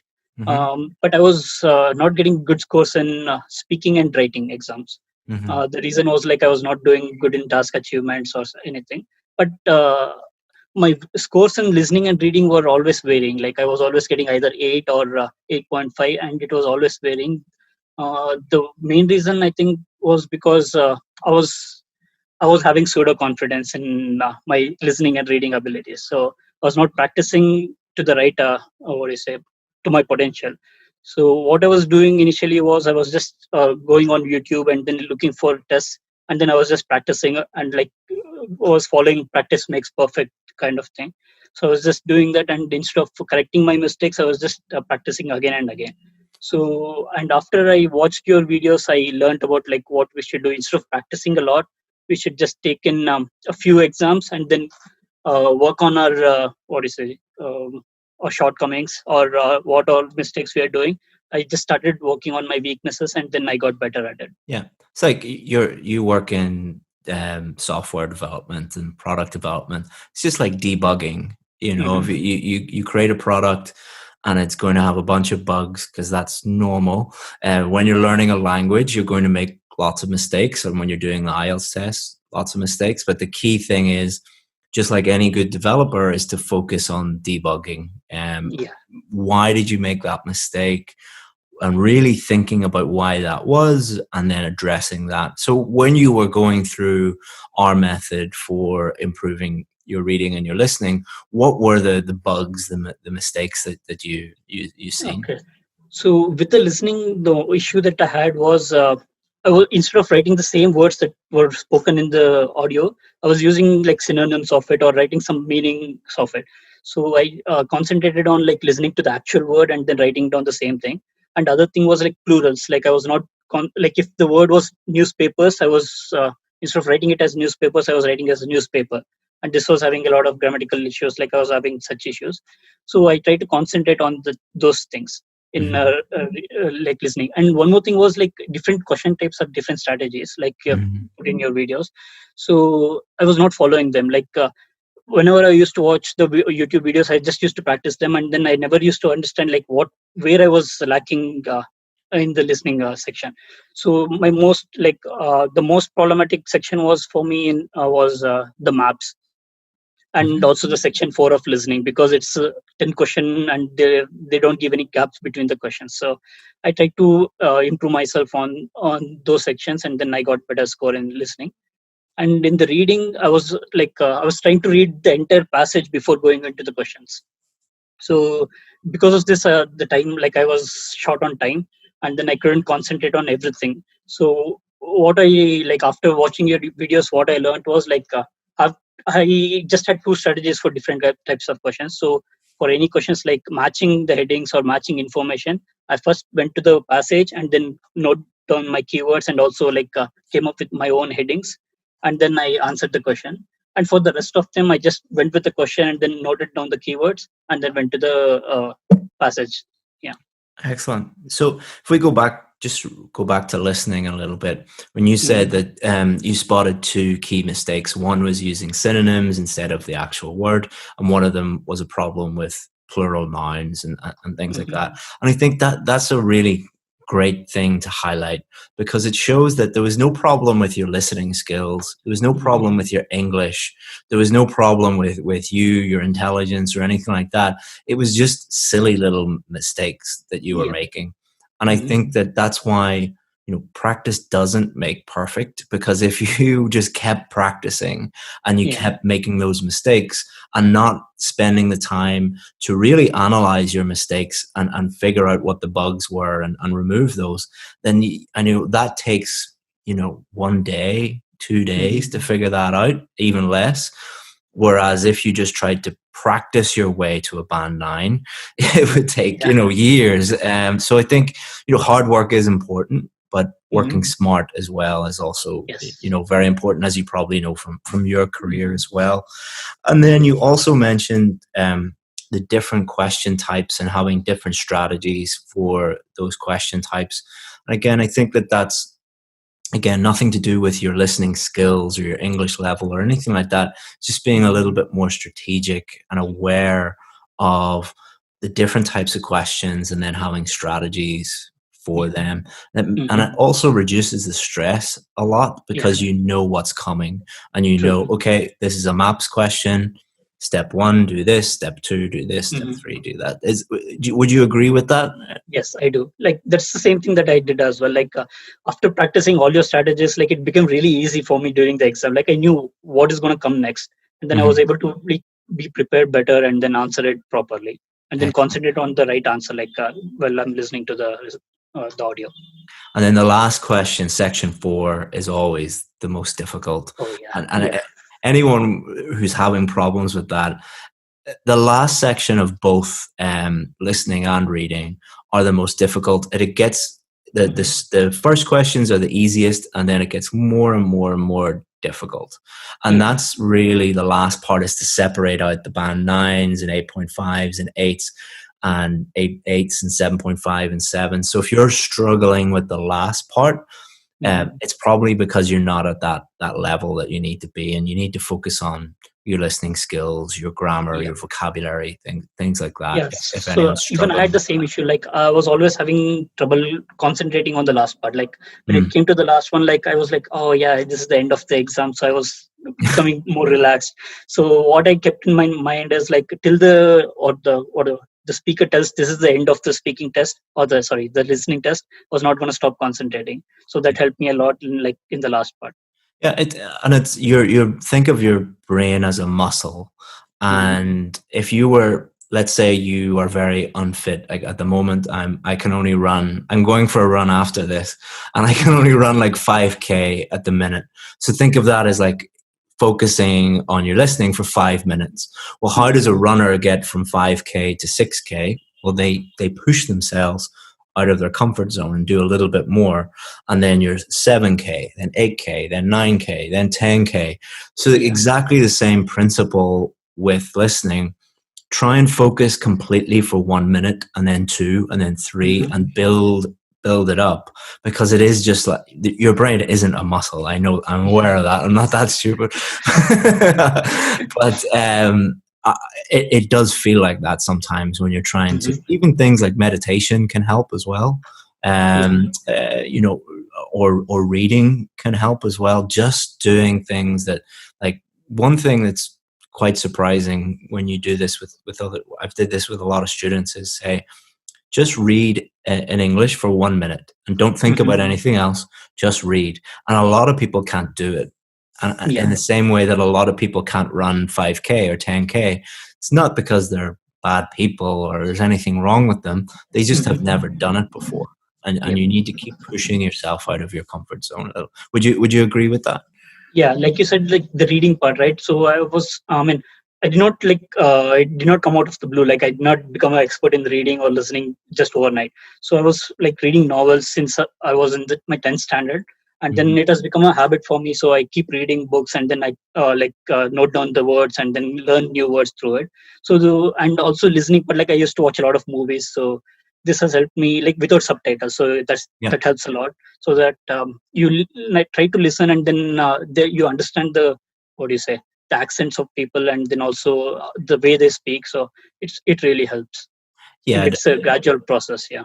Like people watching this video might think, oh, Vic has got a band 9 and I'm currently at a band 6, so I'll just follow what Vic has told me and I'll get a band 9. The stuff in this video is going to help you improve, but a lot of the hard work Vic has did years ago by reading regularly in English, listening to English regularly. And most people watching this don't need a band 9. They need a band 7 or maybe a band 8 for listening. And you need to put the hard work in now. And it doesn't need to be hard work if you make it a habit. So get in the habit of, even reading the news or a comic book or a newspaper article or a novel, whatever you're interested in, read that for 5 minutes, 10 minutes each day, or listen to a podcast for 5 minutes, 10 minutes each day about something you love or you're interested in. Because if you don't do that, if you just listen to boring IELTS stuff, then you're never going to do it regularly because you'll hate it. Do you listen to podcasts and read stuff that you're interested in just for pleasure? So I not listen to podcasts, but I used to watch a lot of movies. As I said, like movies and TV series were my like what I was interested in. So I just used to watch them. Podcasts, yeah, I was never interested in, but reading part was always there. Like I always read a book. So whenever I finish, I just buy a new book and then keep reading. It's a constant thing. So that has helped me a lot with reading. Yeah, excellent. I've never met a Band 9 student who didn't have a very healthy habit of consuming English every day by reading and listening, and also producing English every day through writing and speaking, even if it's just 5 minutes, 10 minutes. So that could be in your job, interacting with your colleagues, or it could be, you know, I've met Band 9 speaking students who I was like, how did you get so good at speaking? I know one guy from Mexico, and he has like the most amazing accent, like not a hint of Mexican. You'd think he's from like Ireland or the UK, and he does it through computer games. He's been playing computer games online his whole life, and has been chatting to people in English. And he's like, "Oh, really? Am I good at English?" It's like, "You're amazing." And he because he loves computer games, he doesn't see that as hard work or anything like that. So yeah, find something you enjoy doing in English and do that a little bit every day, and you'll and even if it's just watching movies, you know, that's good too. Yeah, I agree with the speaking part, because like before I moved to the US, I had very difficulty in like speaking, because even though I knew English, but I was not confident enough to speak in English. So when I went there, when I started speaking with people, it helped me a lot. So practice makes perfect, but it's not just practicing the exam; it's practicing English for your life. So yeah, you know, and I think that's what a lot of people don't get about the IELTS test is it's an English test. So your English needs to be at the level. You know, there's no magic way of getting there, but it's also a specific test. So if you combine a high level of English with test taking strategies and all of these things that you're learning, then that's where you get the band 9s and the band 8.5s that someone like you can get. You know, so congratulations. So we've talked a lot about listening and reading. Do you want to give some advice to people about speaking or writing? Because you've got a really high score in speaking and writing as well. If you were giving advice to, you know, yourself 12 months ago, what advice would you give for speaking and writing? Okay, sure. So for both the parts, the one thing that I would say is start practicing early on. Like what I did, the mistake, like I started practicing from May. Like I decided to take the exam in May. So from the month of May, I was just practicing listening and reading every day, like for 1 hour, and then I never concentrated on speaking or writing. So at the end, like in the month of July or something, I got serious about doing the writing and the speaking part. So that's when I joined your course as well. So yeah, that's one thing. So start practicing early on. And the second thing is know your weakness in both the parts, because when I started writing, I mean, I never wrote anything, like I'd never practiced it. I just used to watch videos on YouTube and then see what all mistakes they make and how I can write something very similar. But instead of that, take a mock exam or take your correction like service, and then get the feedback on what you have written.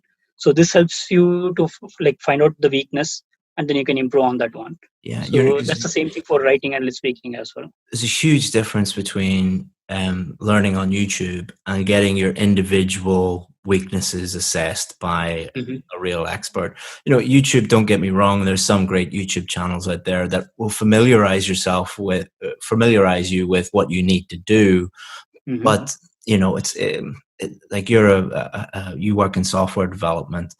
You can't really go onto YouTube and watch lots of YouTube videos on how to become a better coder and then just go and do it. You know, you need someone looking at your code and telling you what's wrong with it.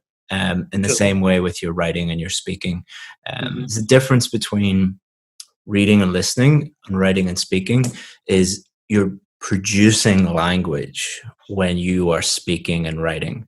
So you need someone to look at that production, that product, and say, this is great, keep doing this, that's wrong, change this. And it's a simple process, but not a lot of people follow it. And again, I think it's because a lot of people think that you just go onto YouTube and watch lots of videos and then you're going to get the score that you need, which is not true, I don't think. True. I mean, like, you can learn a lot of strategies by watching such videos, but unless you get the feedback, you won't be able to improve on yourself. Yeah. Oh, and it's a shortcut as well. We don't teach shortcuts or hacks or things like that, but it is a massive shortcut in terms of time. If you get your weaknesses assessed, because then you know what to focus on. You know, we teach IELTS in the same way that a doctor would treat a patient, or a mechanic would fix a car, or a dentist would fix your teeth. Okay, what's the problem? What's the root cause of the problem, and identify that and fix that. And that is the most efficient way. It's not easy, but it's very efficient. You know? Yeah, that's the one thing that I liked about your course. Like, the main point that you say is clarity is king, right? So, like, whenever I was watching YouTube videos, they give a lot of strategies, but they never tell us like the purpose for which I'm writing, or the purpose for which I'm speaking during the exam. So that is one thing that I learned from your course, and then that made it made it really easy. Yeah, for anyone watching, I'll share that with you from the course. What is the purpose of writing? What is the purpose of speaking? It is not to show off how amazing your vocabulary is, how many grammar tenses and structures you know, how many words you've memorized. It is to clearly communicate with someone. Why do you send a text message? Why do you send an email? Why do you write a book? It is to take the things in your head and clearly communicate them. So if you could forget about 95% of all the strategies and tips and tricks and just focus on that, just focus on clear communication. And it won't only help you in the IELTS test, it'll help you in your jobs as well. Like I run a company with, you know, nearly 40 people working for me now. And once 40 people all start talking together, if one of them has poor communication skills, then it's really bad. So, you know, we preach that to our team as well. You know, just be super clear and simple with communication. And that's much better than, you know, memorizing a bunch of nonsense and putting it on the paper. I mean, that would be one of the, like, one advice that I would give to anyone. Like, if you're learning for IELTS, don't learn for the exam. Like, don't prepare for the exam. Prepare for, like, learning English for your life, like for the betterment of your life. Exactly. Same with like the vocabulary improvement plan that we put together. A lot of people look at that and they're like, oh, this is going to take a long time. It's like, but if you want to move to Canada or Australia or UK, you're going to need a wide-ranging vocabulary because you want to live there. You know, you don't want to move there and just sit in your bedroom and be like, oh, I don't want, you know, you want to go and you and your family can have a much richer life, and being able to clearly communicate and understand people, what's going on, that really, really helps. And I think that's also a really good point for motivation. Because a lot of people are like, oh, I don't want to do this IELTS nonsense. You know, it's boring. It's tough. Don't think about that. Think about how much better your life is going to be for you and your family, and how, you know, if you're materialistic, how much more money you're going to earn. Well, you know, all those different things, and that really helps you with motivation. You know, so. Yeah, I mean, that was the main difference for me. Like, I was preparing for my TOEFL like 4 years back. And I was like, I went to US to study. So I was preparing for my TOEFL, and then I just prepared for the exam. So it was not that good. Like, I did not do good at my speaking section or the writing section. But when preparing for IELTS, I prepared in order to get better at my English. So it helped me a lot. Yeah, no, it not only helps with motivation, helps your score, but just makes everything much easier if you think one step ahead and improving your general English. And your boss and your team leaders and the people working under you and with you, they will thank you for it as well, because you'll be a much better colleague to work with if you can clearly communicate. So thank you so much, Vikas. I really appreciate you helping everybody. You gave some great advice. And I wish you the best of luck in the future. if you need any help in the future, myself and my team are more than happy to help you in any way we can. So stay in touch if you need anything, Vikas. Yeah, thank you very much, Chris. Hi everyone, Chris here from IELTSadvantage.com with another success story. So we have Navjot, and she's going to share her success with you guys so that you can learn from her. So Navjot, can you introduce yourself to everyone, please? My name is Navjot Kaur, and I am working as a lecturer in mathematics since 2012. And I wanted to migrate to Canada on a permanent resident basis, so I needed CLB 9, which is listening 8 and rest of 3 7. So I was quite desperate to get this score, but this has become only possible because of PAP course. So this is the all information I can tell about myself. So before you joined our course, what were you struggling with? What did you find difficult about the IELTS test? I was finding difficult the writing part because I had appeared 3 times before this successful attempt, and even though I was thinking that my attempt was perfect, and I was thinking that I'm able to get a 7, at least a 7, but it was not possible even if I thought I have written very well. So first of all, it took a long time to make my mind that it is not the fault of IELTS, it is the fault of students, because I have listened from a lot of people that they are doing it intentionally and they are not going to give you a 7. So my last attempt was on 10th February, and then I had almost given up. So this was the only portion that because I was getting quite higher score in listening, reading, and a 7 in speaking. So this was the only portion that I was struggling with. Mm-hmm. And what score did you get before, and what score in writing did you get after? I scored 6.5 always. Mm-hmm. Always 11th. How many times? You three times you got 6.5? 3 times, yes, Mm-hmm. sir. And then after we helped you, what score did you get? Sorry? After we helped you, after you joined the course, what score did you get in writing? I got 7.5. Oh, congratulations. Amazing. Thank you, sir. Yes, sir. So that's a very common problem for a lot of people. A lot of people are stuck at 6.5 and they need 7 or 7.5 in the writing test. So let's talk about that. And let's talk about the differences between what changed from when you were getting 6.5 to when you got 7.5. What did you do differently? Firstly, when I was taking classes from teachers, I joined 3 different teachers in a quite big city in my state. They were not telling about the different type of essays. It was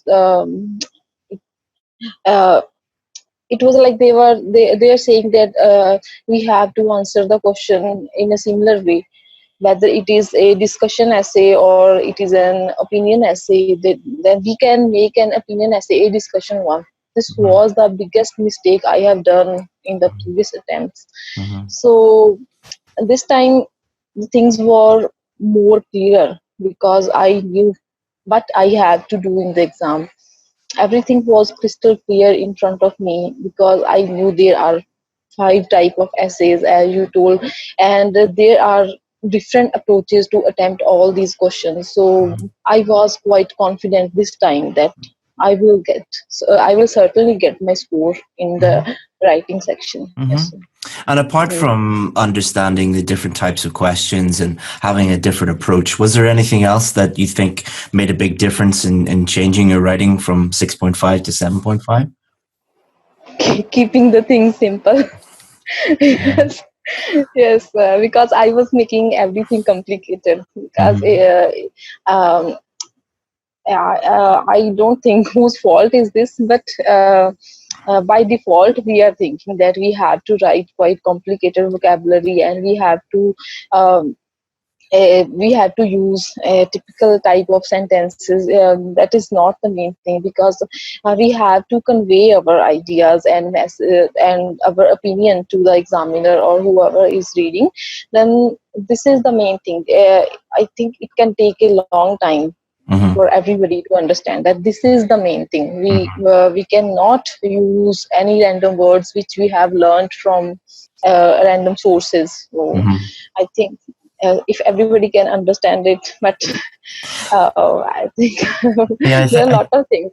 I think this is about I think we've done over 30 videos now with VIP students, and every single student has said, yeah, keep it simple. That's the thing that helped me more than anything. And it's a thing that is very difficult to explain to someone, because when you fail a test, what you think is automatically, naturally, you think, oh, I have to do things in a more complex way or a more complicated way.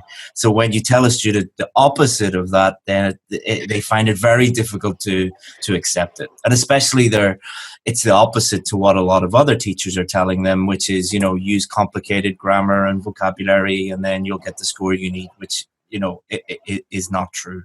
So if someone like you, who, imagine you were talking to a group of other students and they were like you, they kept getting 6.5. What advice would you give them? First of all, I will advise them that making a plan is compulsory in the writing, because in my previous attempts, I was not willing to waste my 8 to 10 minutes on planning. But this time, even in practice, when I was practicing in my writing and in the exam as well, I spent around 8 minutes to plan. But surprisingly, in the last 40th minute, I completed my writing task too, because I always attempt my essay first and later in the last 20 minutes. It was amazing to see that it worked quite well, because a couple of minutes spent earlier are worth it, because it is very important to plan. It's an investment of time, is how I always describe it. It's because a lot of people think of it as wasting time. It's like, no, it's investing the time so that you won't be wasting time when you're writing. So that's excellent advice. Anything else you would say to them? Join the course. apart from that, yeah. Apart from that, I'm putting you on the spot now. I think those three things that you said would make a huge difference to a lot of people. So, approaching each question individually and having an individual approach to each question, keeping it simple, especially when it comes to, clearly communicating with the examiner, clearly answering the question, rather than trying to use fancy vocabulary and grammar, and planning and time management also. Investing the time to plan out your answer, which will lead to a much clearer answer, fewer mistakes, and you'll get it all done on time. So I think, sorry for putting you on the spot, and I know you're not an IELTS teacher. Yes. You're very welcome. So what will you be able to do now in the future that you've got your scores? I'm now eligible for the express entry, because I was getting a quite low score in the process, and at present I have boosted my score by 60 points, which has made a huge difference. And I think I will be able to move to my dream country, Canada, within 6 months. Excellent. Which I had before this exam on 12th of May, because I had lost all the hopes, and I was still hoping to move to Canada, but I had changed my plans, and I was thinking to move as a student, because I just but that was quite difficult path for me, because it will take around 4 to 5 years to get all the things which I can do with this score now. Yeah. So this has made a huge difference in my life and my family.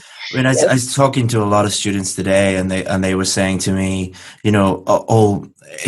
I don't have enough time to do what you want me to do, or I don't have enough money to do what I want you to do. And I was explaining it to them that if you think about it, you're investing this time, you're investing this money, but it's going to save you so much time and save you so much hassle in the future. You know, Is invest. there are a lot of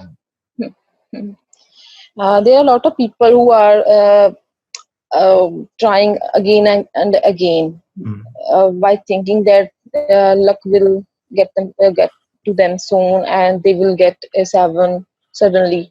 But I know this will not work because I had tried 3 different approaches in my writing in my previous 3 attempts, and I was not able to get 7. Then I thought there is something wrong with my writing. So I need an expert advice. So I said it's not the fault of IELTS. It's the fault of our logic. Yes.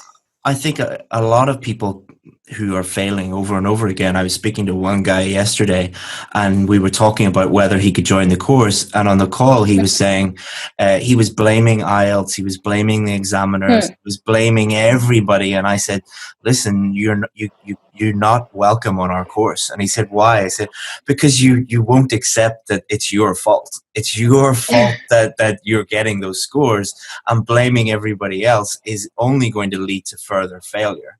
But it's when you accept that, okay, it's my responsibility to get the help that I need, and my responsibility to do the work and to improve, then every single time we see students moving up and getting the scores that they need. But I see students every single day that aren't members of our course, that are maybe, you know, on our Facebook page or things like that, just blaming everybody except themselves. Like never actually saying, oh, maybe I just didn't find the right teacher, or didn't find the right approach, or, you know, or didn't work hard enough. And I think accepting that is a big step, not just for IELTS, but for pretty much anything. You know, if you blame other people for your problems, then, you know, it doesn't normally lead to success. So thank you very much for sharing that with everybody, and I wish you all the best of luck in Canada. You're going to be a mathematics lecturer? Yes, sir. Excellent. I am Excellent. Yeah. Excellent. All right, so thank you very much, and I'll see you again soon. Bye-bye. Hi, everyone. Chris here from IELTS Advantage with another success story. So today we have Ashok from our VIP course. Ashok, can you introduce yourself to everyone? My name is Ashok Dabi. I'm a dental surgeon, and I'm from India. Great. And can you tell everyone a little bit about your experience with IELTS? How many times did you do the test? What scores did you get? What did you struggle with? Things like that. Krish, it was basically a long journey. It took around 1.5 years to reach this score. You don't believe. My first score was 5.5 band overall.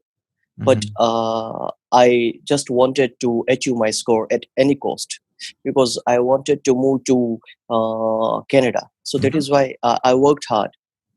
And right now my score is 8 in listening, 8 in reading, 7 in speaking, and 7 in writing. So from 5.5 overall to 7.5 overall. Yes. That's amazing. That is a huge jump. Even in a year and a half, that requires a huge amount of work and effort. So, you know, congratulations on that. And so can you share your journey with people a little bit? Like, to go from 5.5 to 7.5 in a year and a half is a massive achievement. So how did you do it? Share that with people. Initially, Krish, I didn't know anything about IELTS, about this. What's test? I thought my friends told me that it's just English test.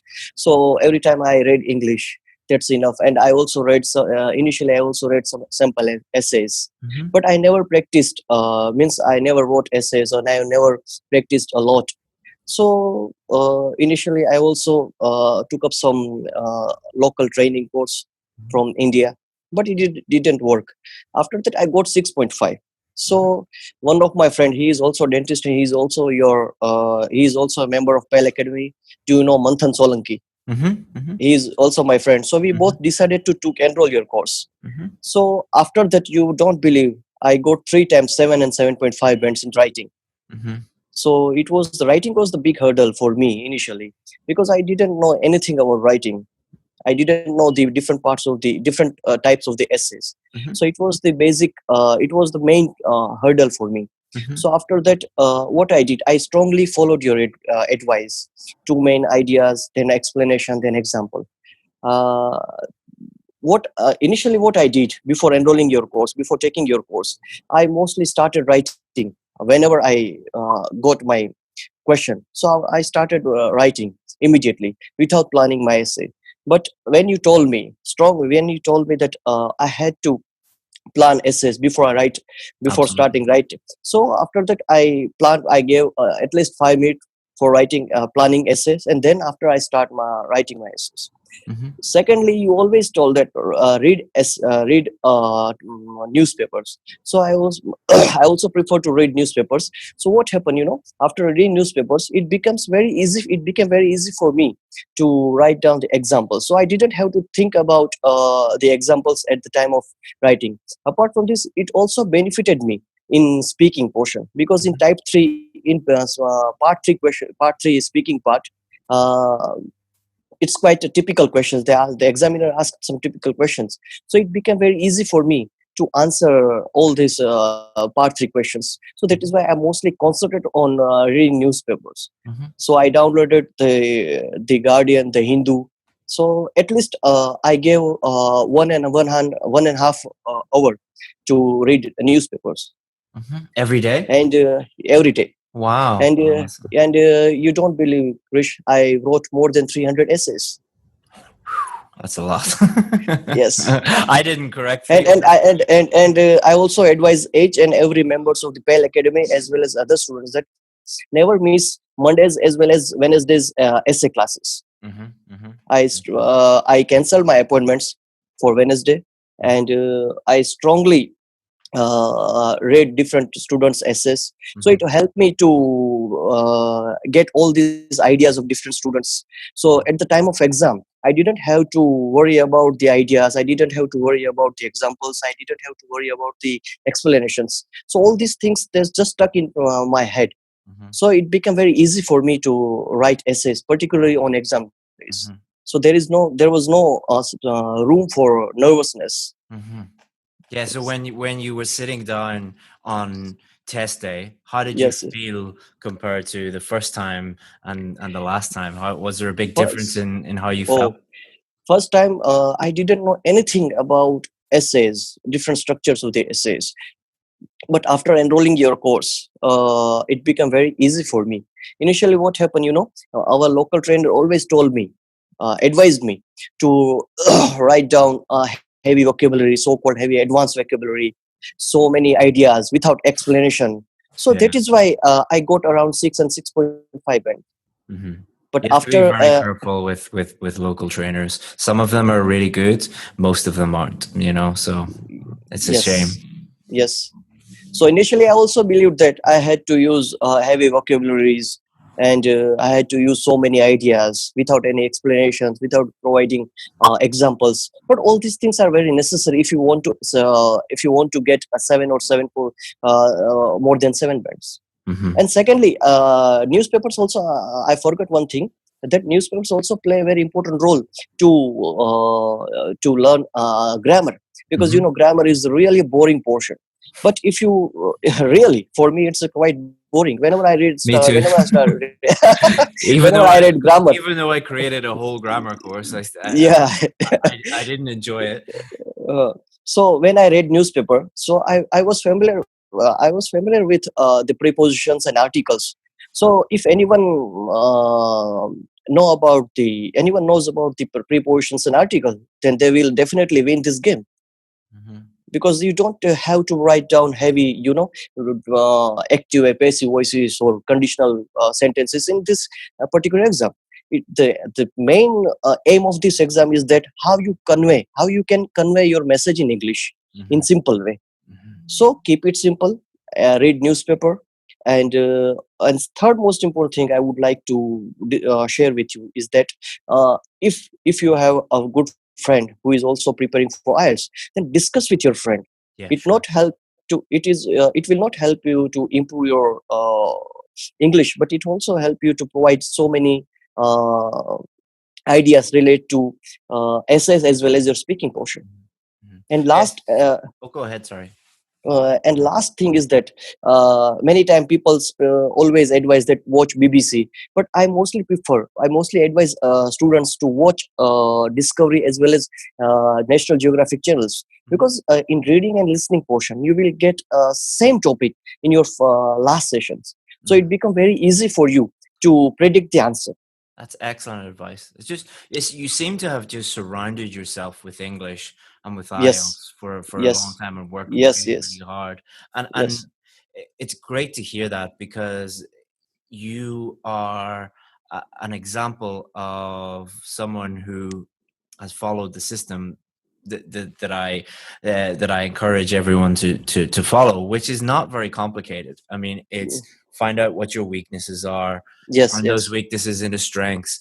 You know, surround yourself with English, practice every day, Yes. work hard. You know, these things, anyone can do these things. Yes. And it's great to see someone, a shining example of someone who just followed that system blindly and got the scores that they needed. You know. Yes, sir. Excellent.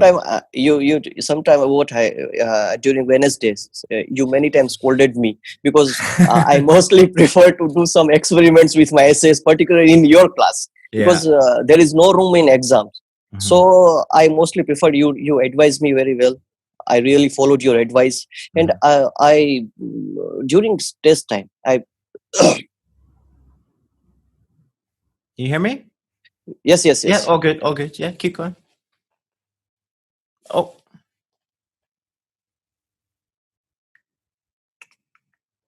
So, looks like Ashok has hit the wrong button and ended our success story a little bit early, but that's all right.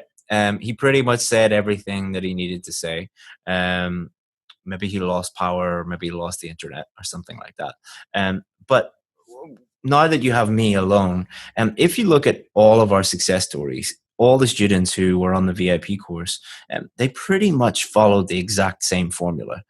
You'll hear all of them talking about, you keeping it simple, simplifying everything, using grammar and vocabulary in a way that helps you convey your message and clearly communicate with the reader. Surrounding yourself with English, practicing your vocabulary, improving your vocabulary every day, reading every day, listening every day to English, planning out your answer, following a certain structure that we use on the VIP course. And all of them get the scores they need if they follow that system. It's really, really simple. It's not simple as in, ABC 1, 2, 3. You do have to do a certain amount of work, but if you're prepared to do the work and get the scores, you will get the scores you need. So that's pretty much it. I'm talking to myself instead of normally speaking to a student, but that's it. Thanks, guys. Bye-bye. Hi, everyone. Chris here from IELTS Advantage with another success story. Today we have Disha, who is going to share her success with all you guys so you can learn from her and be successful yourself. So, Disha, can you start off just by introducing yourself to everyone? Yes, hello everyone. I'm Disha. I'm from Punjab, India. So I got my score, listening 9, 8 in reading, 7 each in writing and speaking, just after the first attempt after joining VIP course. And I'm just over cloud 9 right now. Congratulations again. Those are amazing scores and dream scores for being able to immigrate to Canada, isn't that right? Yes.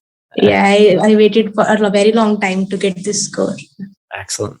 So you said that you joined the course and then you got the scores you needed the next time. But was that the first time you had done the test, or how long were you preparing for the test? Can you tell us a little bit about your IELTS journey? Yes, actually, my IELTS journey started in February 2018. So it was my 6th attempt. In the first attempt itself, I got 7.5. So I was lacking in listening. So I got to know that I lack a bit of like I was not focused at that point of time, and I just gave the test after watching some of your videos only on YouTube. But later on, my struggle was more kind of with for managing the different modules. So that because I was lacking every time 0.5 band in one or the other module. So that was the biggest challenge for me. So trying to get that consistency in Yes, every. to So get score in all modules. to go from a band 7 to a band 9 in listening is amazing. So most people never get a band 9. Even Never. native English speakers would struggle to get a band 9. So Never. well done.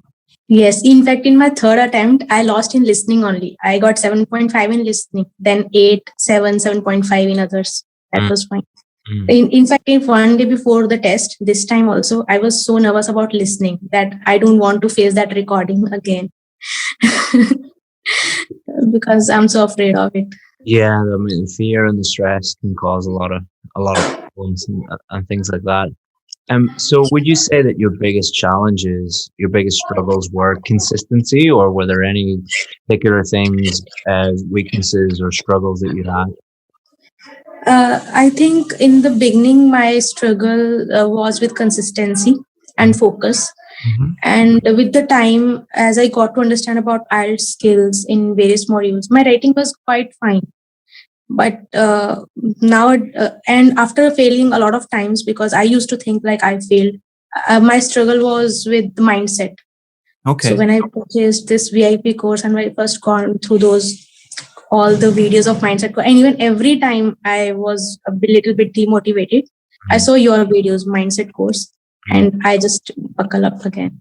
Yeah, I think it's so important, especially when you're just missing by 0.5. It's quite easy just to a lot of people blame themselves and think I'm not good enough.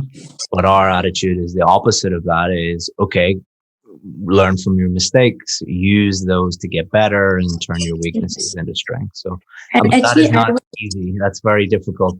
It's a difficult most people, because most people don't want to hear that.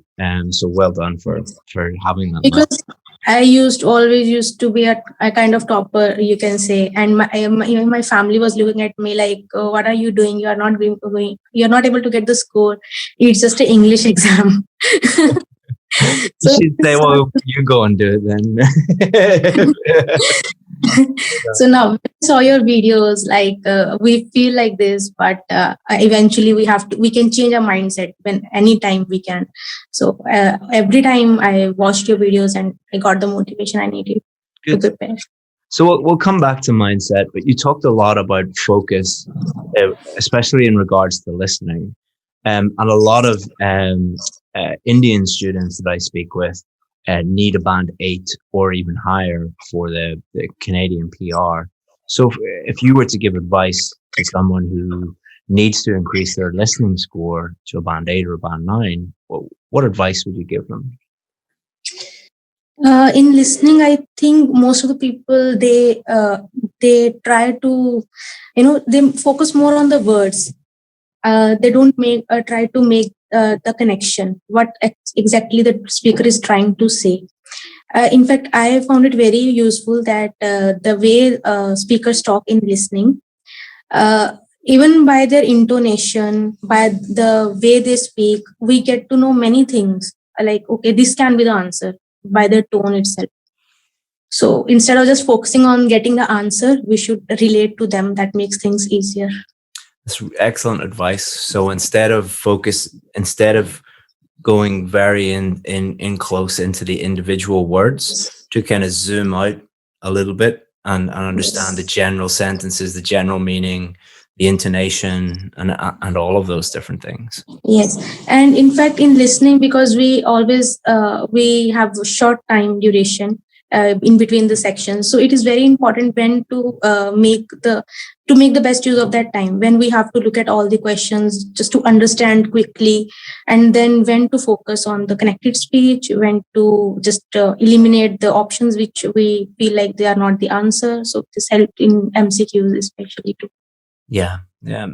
Intonation carries a lot of different meaning. Like if for example, let's say I'm teaching a class and a student comes in late and I say, please sit down. Or I say, please sit down. Like, it's exactly the same words. And one is very friendly, no problem. The other one is, I'm angry. Exactly the same words. Or if I come home late to dinner and my wife says, that's fine. Or she says, that's fine. Then one is I'm getting dinner and one is I'm not getting dinner, So intonation is It's interesting. very important. And that's what I have understood. I have understood how to connect with people by their intonations. Excellent. And let's say let's imagine you have a friend who is at a band 7 in listening and wants to get to a band 8 or a band 9. What would be the main things that you would, what would be the advice that you would give that friend? For the listening part, I would say that meditation, it really helped me. Excellent. Because I am kind of person who gets a lot of thoughts at a moment. So just to sit in the present moment was a big challenge for me. So I started meditation. After that, I would say that we should go strategy question wise in the listening also. That what is the kind of question, and we should practice it strategically. So that for each type of question. Yes, because I have practiced a lot. It's like in these 3 years, if we say practice makes a man perfect, it is absolutely not that. Not just the men. So much in the listening also, and my score was not increasing.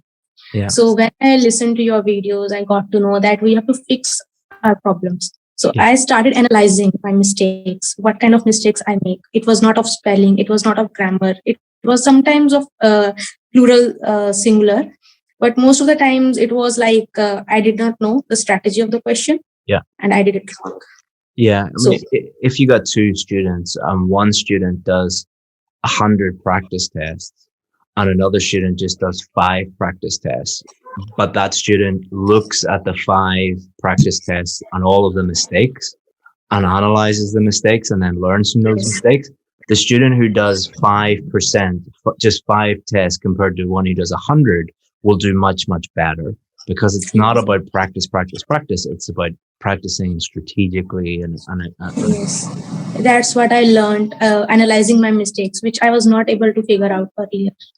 So that made all the difference. And it's really interesting what you said about meditation, because meditation not only helps with focus, but it can help with stress, and it can help with many other things. So there's some great apps you can get. Like there's one called Headspace, Calm, the Waking Up app. I meditate myself. I find it really does help. But also a good way to think about the listening test and the reading test is that it is a lot about focus, and it's, to use a different analogy, imagine you have to run 10 kilometers, but you're not very good at running. So you don't try and go from 0 to 10. You go from 0 to 1 kilometer, and then 0 to 2, and then 2 to 3, and then 3 to 4. Exactly the same thing with listening. You might be able to completely focus for 5 minutes. Then the next day, try to focus for 7 minutes, and then 9, and then 12, and then 15. And you'll build it up like a muscle. And I think that will really help, and do a little bit every day. Try and push yourself a little bit every day, and that will help with your listening. And one more thing, like in the listening, I used to take deep breaths whenever I felt like I'm losing the focus. So it helped me to get into the present moment. And I thought I already knew beforehand that in the exam also I'm going to be stuck somewhere in the listening. But I will take deep breaths and I will just go with the listening test. I think there's something to learn from that as well, is like focusing on the present moment. If we look at that from a higher level, a lot of students, when they're preparing for the test, don't live in the present moment. They look at the past and think, I failed the test, which means I'm terrible, I'm going to fail again. And then they look at the future and they fear the future, and they're like, oh, I do.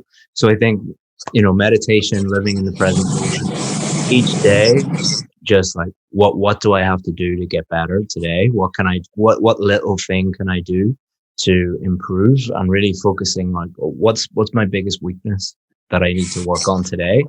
Do a little bit every day, and then don't even think about booking the test in the future. Don't worry about that. Just every day try and get better. And then one day you'll be like, oh, I'm ready to book the test. I'm ready to do it. Whereas I think a lot of students book the test first and then panic, and then they don't do anything, and then they get really upset and stressed out. And so that's why we always say don't book the test until you're ready to get the score that you need. All these things have already actually helped me, because I was also this kind of student. Every time in the past, I booked my test first and then I started preparation. Then there was a 1 week or 2 weeks before the test, and I was totally nervous. Like, I don't know where I stand. Now I have to go through it. And I just started fearing this exam like hell. And how did you cope with feeling nervous and feeling stressed? How did you manage your stress levels? When I saw your one of the videos in the mindset course that you have to put work every day, and the test day will not be that much stressful. So I put in a lot of work.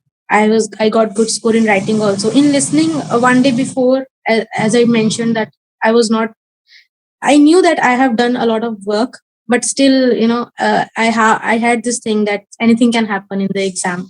Yeah. But I was prepared that this time I will not let anything ruin my exam. Yeah. So I will do my best. I don't know what will happen. Taking action, like if I have lots of problems in my business, like I run a big business, and a business is just basically a bunch of big problems that you have to solve. So it's stressful. But what I always tell the people working here is, as soon as you take action on that stressful problem, the stress goes away. What is most stressful is when you know that you have lots of problems and you don't do anything about them. That's really stressful. So for IELTS students, what I always say is like, okay, first of all, what are your problems? What are your weaknesses? And then just systematically go through each of those and attack those and take action. And then on test day, you're like, I've done enough work. I'm a little bit nervous, but not very nervous. Whereas what most students do is do nothing, do very little, maybe look at YouTube, look for some tips and tricks. And then on test day, they're extremely nervous because they know deep down in their heart that they didn't do anything, really. Yes.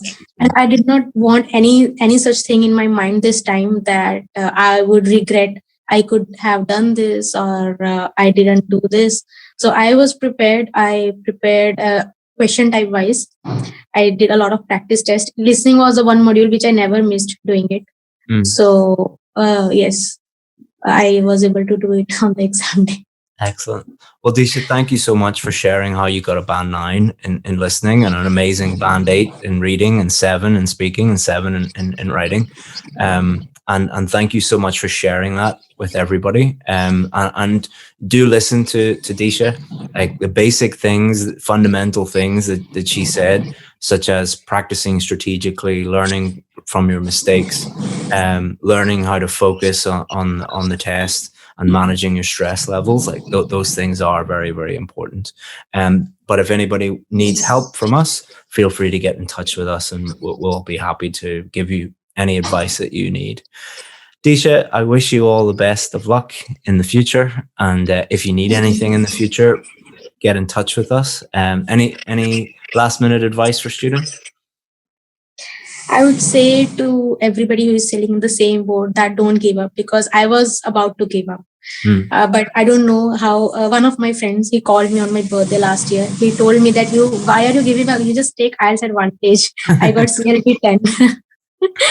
And then okay, so for my dreams, I will do it.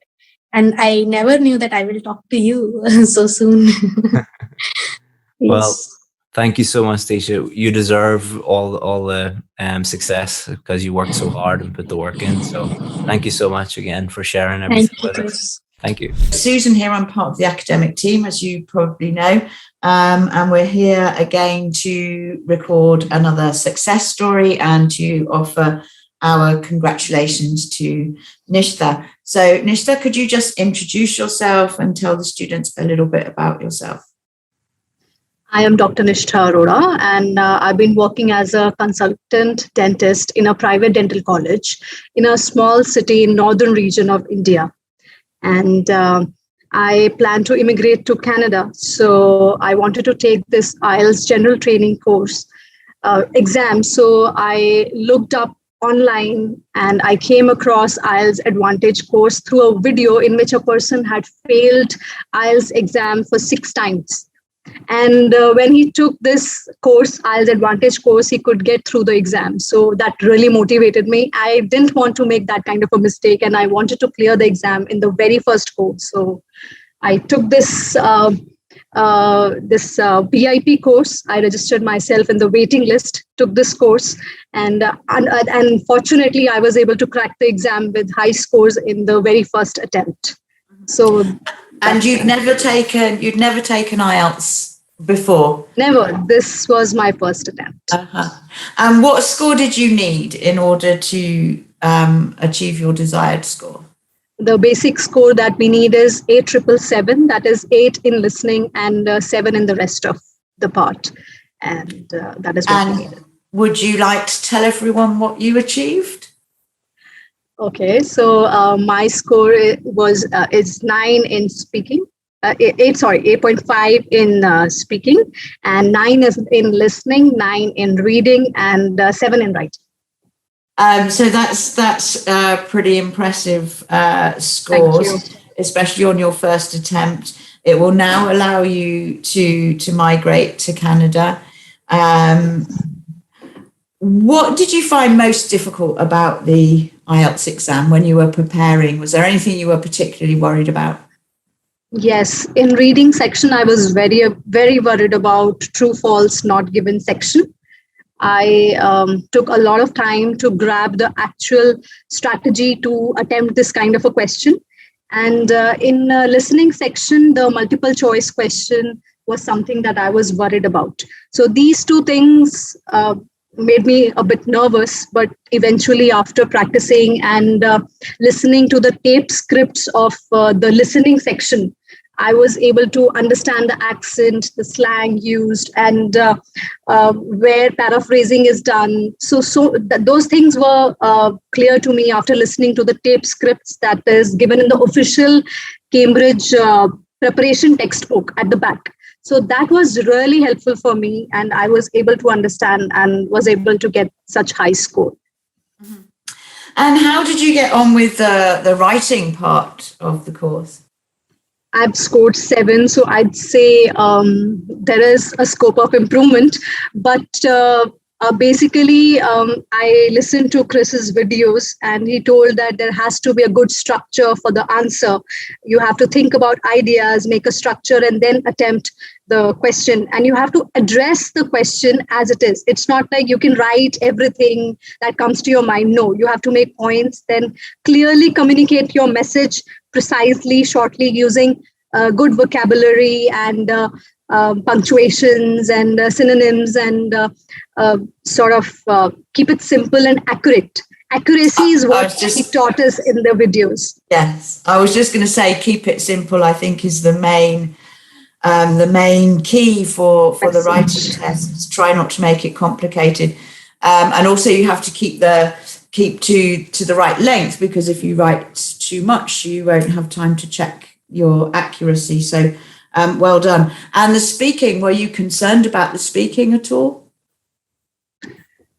Speaking exam was like a roller coaster ride for me. It was so quick because he kept on asking me questions and I went on answering. At that point of time, I just had one thing in my mind, that I have to use correct vocabulary and communicate my message clearly, because if the examiner is not able to comprehend what I'm speaking, then there's no point.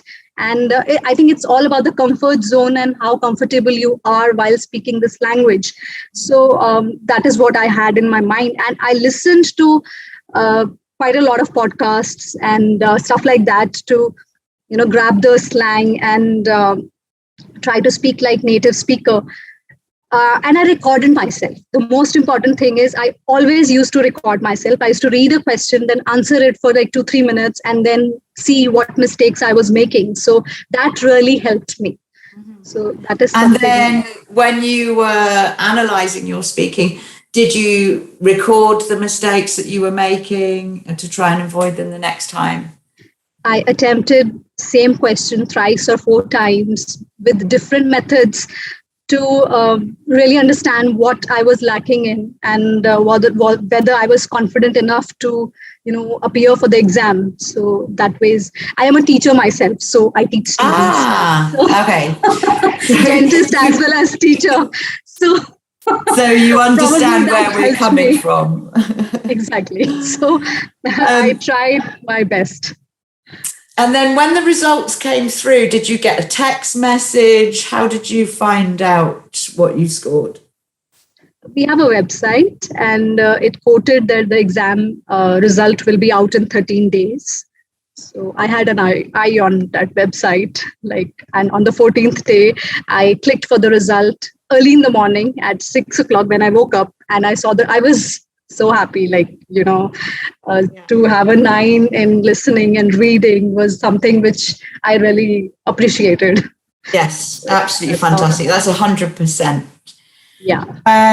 Okay, so there's going to be other students watching this, just like you watched that video the first time with the student who'd failed 6 times. They're going to be watching this now, and they're going to be seeing you passing first time and achieving those great results. Do you have any advice for students who are in the middle of at the beginning, in the middle, or towards the end of their IELTS journey? First section is the listening part, and I think one should really learn how to focus and concentrate while attempting this listening section, because that is the key. You have to be there and you have to forget the world while attempting this question. And one should hear podcasts and see web series or stuff like that to understand the language. And along with that, sometimes you have to you have to guess also, there is a particular pattern how the question is asked, and you should read 2 sections at one time. I tried reading 2 sections at one time. I tried to be a little quick so that I could get what the person was speaking clearly. So focus and concentration. One should focus, and that is the key message I'd like to say. Forget the world when you're attempting the listening section. Yes. Don't think about anything else. Yeah, and I think that same piece of advice would apply to reading, writing, and speaking. The whole exam, the focus is so important. Is there anything else that you'd like to share with everyone? Mock tests. One should at least give 5 to 7 mock tests before appearing for the exam, and watch all the videos step by step and not skip the videos, because that is really important. And be confident and believe in yourself, because if you don't believe in yourself, then it's not possible. So. Thank you very much, Nisha. That's some really excellent advice. And on behalf of Chris and the rest of the team here, congratulations and best wishes for your new life in Canada. Hi everyone, Chris here from IELTS Advantage with another success story. And today we're going to talk to Siva. What we're specifically going to talk about is how to identify your weaknesses and the importance of identifying your weaknesses, and how to turn those weaknesses into strengths so that you can improve your speaking scores and your writing scores. So Siva was really struggling with her writing and her speaking. She was going to lots of different schools and looking at lots of different things on the internet. And when she joined us, we were able to quickly identify the exact reasons why she was not getting the score that she needed. And then she was able to get a band 8 in speaking and a band 7 in writing. So let's learn a few things from Siva's journey on the IELTS test, and then we can hopefully improve ourselves. So Siva, can you start off by just introducing yourself to everyone? Sure. I'm Sivranshni. I'm a working professional. I work for a product based company here in Chennai, India. And I have attended IELTS twice before joining your course. And like once I have made my attempt once after joining your course to check how far I have improved. And surprisingly, I got the marks what I needed. Excellent. So thanks to you, Chris. So let's start off by talking about speaking. So we're going to talk about speaking and writing. Those are the two things that you needed the most help with. So when we did a one-on-one speaking with you, what were some of the things that we identified, the reasons why you were not getting the score you needed? Actually, I gave my mock speaking test with Jason, and I set my mind like I should not be getting less than 6.5 because in my previous two attempts I got 6.5. So I should learn all those things whatever I have done in the past and should give it my best. So surprisingly, in my mock speaking test I got 8, and he said like the only thing I need to improve is I'm speaking really fast, so that the examiner can barely able to understand me what I'm doing it. So because I'm speaking really fast, there are many chances for me to go my marks low in either in grammar and also in the lexical resource. So he wants me to slow down, and so that was the only advice he gave me. So from that day on, I literally try to slow down it. Yeah, because speaking quickly is it's caused for maybe one or two different reasons. Number one, people can be very nervous when they're speaking in front of an examiner, and often when people feel nervous, they want to like not waste the other person's time, so they subconsciously speak very, very quickly, or maybe because you just are filled with nerves and stress, and you speak too quickly. The other thing is, a lot of people think that speaking quickly means high fluency, and a lot of people are taught that in school, or maybe it's a misconception about what good fluency is. Good fluency is not about speaking quickly, it's about speaking naturally. And the problem with speaking too quickly is you're being tested on fluency, pronunciation, grammar, and vocabulary. So fluency, if you're speaking too quickly, you're not speaking as naturally as you could. So you might have a lower fluency score, but it can also affect the other three, because if you're speaking very quickly, it's difficult for the examiner to understand what you're saying. So your pronunciation could suffer. But also, remember, our brain is kind of like a computer.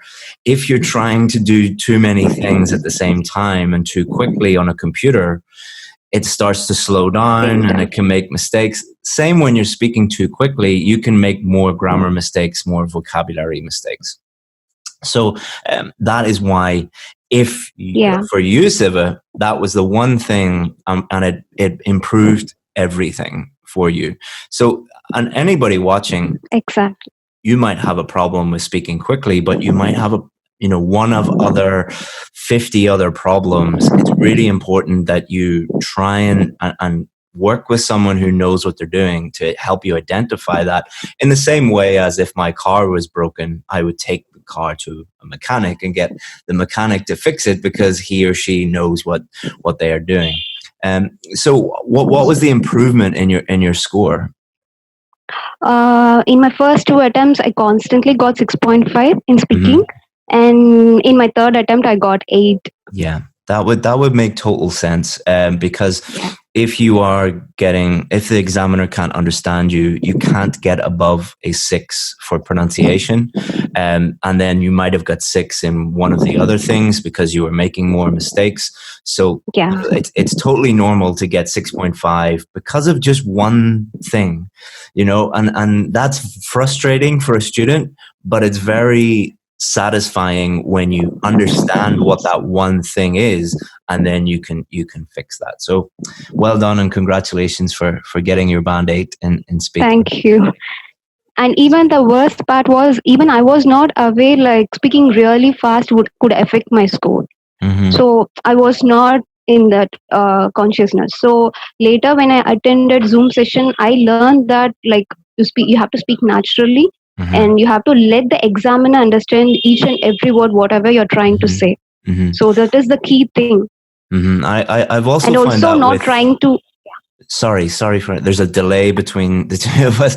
Well, I've also found that with Exactly. many of our Indian students, because I think when you're speaking in your native language, you naturally speak very, very quickly.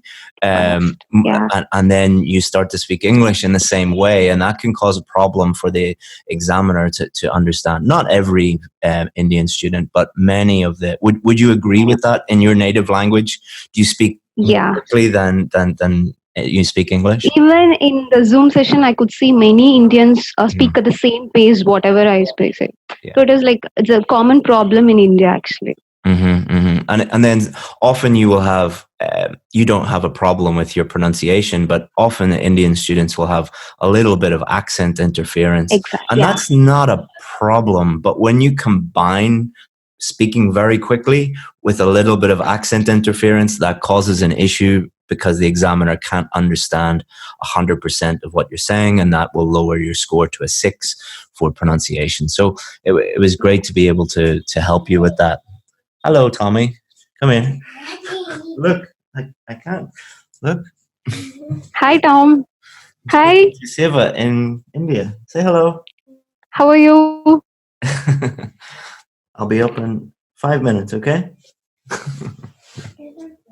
I know it's ready. 5 minutes, all right? He's telling me my breakfast is ready. Sorry for interrupting. So now we've talked about speaking. Do you want to talk about writing now? Sure, I will do. What scores were you getting in writing before you joined us? In my first attempt, I got 6. And the second attempt, I got 6.5. Between my first and second attempt, I just follow your $1 course like you used to do previously. So I just go through your videos and try to learn on my own, like what is the structure I need to follow. And I could see an improvement of 0.5 there. And after joining the IELTS school in my area, I couldn't find any improvement in my writing. Like they were just telling what you need to write, but they're not identifying my mistakes. So I decided to join your VIP group, and I submitted my first essay for the correction service, and I was so shocked, and I felt really bad because I got 6 in my writing. And you people were literally able to identify each and every mistakes, even in the sentence, like articles, the subject verb agreement, the tenses. Like I could see these many mistakes I was doing it. So that's where I realized like I was not getting the score what I want because of all these mistakes. Then what I did was I did so much of things in between. I made like a mini plan. Like I started reading books, I started reading articles, and I did so many things to improve my grammar because grammar was my weakest part, especially the articles. So I did so many things, and the second time I took almost 3 months between my first and the second essay. And when I submitted my second essay, I got 7.5. Excellent. So I was so happy because I put so much of effort and hard work in that, and I got the scores. And again, I submitted my third essay. There I got 7, but still articles was an issue at that point. So I was trying to work on it. Then at one point I decided maybe I'll just book for an exam and I will give a try to check what is the improvement I have made. Then surprisingly, all my scores were. I was so happy, and I thought like maybe I got the score whatever I needed. Excellent. And you got a band 7 in writing overall at the end. Band 7. Yes. Excellent. Excellent. So two things. Number one, it's really satisfying to hear you say, after my first correction, I took a lot of time to work on those things, because when somebody sees our corrections, they just see all of the mistakes, and it's quite like, oh my god, what am I going to do? Because it's just red. Everything's red. When I first opened that PDF, everything was in red. Exactly, everything was. I was like, what is this? What is happening? Yeah. Even in IELTS, I got 6.5, but here I'm getting 6. That was so heartbreaking. Yeah. But I knew, like, because of my mistakes, you're giving the correction. Yeah, so I mean, I could figure that out. It's difficult for me as a teacher sometimes, because if you tell people you've made this mistake, this mistake, this mistake, this mistake, this mistake. It can be a little bit demotivating, but also it's my job to tell people exactly what the situation is, so that they can fix it. But the most satisfying thing is when people see that for the first time, they react in one of three ways. Number one, they either pretend that, put their head in the sand and pretend that everything is okay when it's not, and they don't take any action. Number two, they just immediately go and do another essay instead of actually focusing on the mistakes. And number three, some of them, which is the correct way, which is they look at each mistake and they work on fixing those mistakes, and then they're going to see improvement. So it's very satisfying to hear that you did that, and that's why you were successful. Because as we talk about in the mindset course, you need to see each mistake as a opportunity improvement points. So, because some people look at mistakes and think that, oh no, I'm going to fail, and other people look at mistakes and think, good, now I know exactly what to do to improve. It will help you to avoid the mistakes whatever we are going to do in my real test. So it is actually, you should take it as an improvement point for us. Exactly. Exactly. And I know that's difficult, and I know it's not, nobody likes to be told you're not good enough yet, or you need to work on this, and nobody likes to hear that. But if you have the right mindset, you're going to really, really improve. And I'm so happy that you watched the mindset course that we include, and you got it from that, and the daily motivation stuff that we do, and all of that. Even I felt frustrated at many points, and I almost gave up at so many points. And I thought, like, even if I'm not feeling good, I would write an email to your team, and I would like to thank Mike, Jason, and Sam. Like, they always motivates me, and they reply back me in a short span of time, saying that maybe you should take a break. Like, just give a break when you're studying. Don't study for continuous hours. Maybe like once in a week you should not think about IELTS at all, because that is also really needed. Because if you constantly think about IELTS, nothing is going to work out. You should give your brain some time to relax and to focus on other things. Like, you should have a healthy routine so that it will help you to boost your confidence and your mental power. Yeah, So sometimes you just that need, is more important. sometimes you need, because you feel like you're hitting your head against a wall and nothing is getting better. And sometimes you need to just step back and allow your brain to actually learn something and relax a little bit. And then you can come back and see, oh, I have improved, and I need to keep going. And so it's knowing when to work hard and when to take a step back. And that's difficult for everybody, including me. I find that difficult. So well done, Siva. So any other last advice before we finish the video? Any other, if you were giving yourself advice 1 year ago, what would you maybe tell yourself? Maybe like give yourself enough time to prepare, because I feel like many people they want the marks in a short span of time. They may be pressurized, they may be like they have their visa interview or some kind of a commitment, so they're just rushing to attend the exams. Like, they're not actually improving it. So give yourself enough time, get yourself assist by a proper mentor who know what IELTS really is all about, and try to improve, try to make a mini plan, like based on your work schedule, and try to work on it. Like, surround yourself with English. What I actually did was, in a day I would read at least 5 pages in a book, maybe any journal. And I started reading BBC articles, like education, the topics related to education, travel, arts, because those points helped me in my speaking as well as in writing. And I started watching web series continuously, like maybe 2 episodes per day. And I started watching some TED Talks, because those will be really helpful with the lexical resource. Every time whenever I hear a TED Talk, I would get at least minimum 2 or 3 new words. I would straight away not go and jump into dictionary to find out the meaning. I'll just try to understand the meaning of it from the sentence, whatever they're trying to convey, and I will compare with it the dictionary meaning. So it will be so that I will not forget easily. So it will stay with me for a quite span of time. So these are things I did it almost maybe like 6 months continuously. And for speaking, what I did was I daily I took a mock test with my roommate, and I attended Zoom session like every week and try to incorporate whatever the comments they are giving in my weekly mock test. So daily I used to practice that. And also for writing, I try to write at least a letter and essay daily and post it in the FB group so that people will give me feedbacks. Like I was constantly doing all these things and I was not worried about my results. That is the most important thing. You should stay positive and you should not be worried about the end result. You should see only the progress and The how far you're process, yeah. exactly the process and also the progress, how far you're going to make it. So Yeah, so these if are you the just things. look at the end result all the time, if you're trying to, you know, if you're focused on a band 7 and you're trying to just get to a band 7 every day, you'll never get there because you'll be frustrated every day. But if instead of focusing on the result, focus on the process, which is improving your vocabulary, improving your grammar, improving your writing, improving all of these different things, and just focusing on the daily work.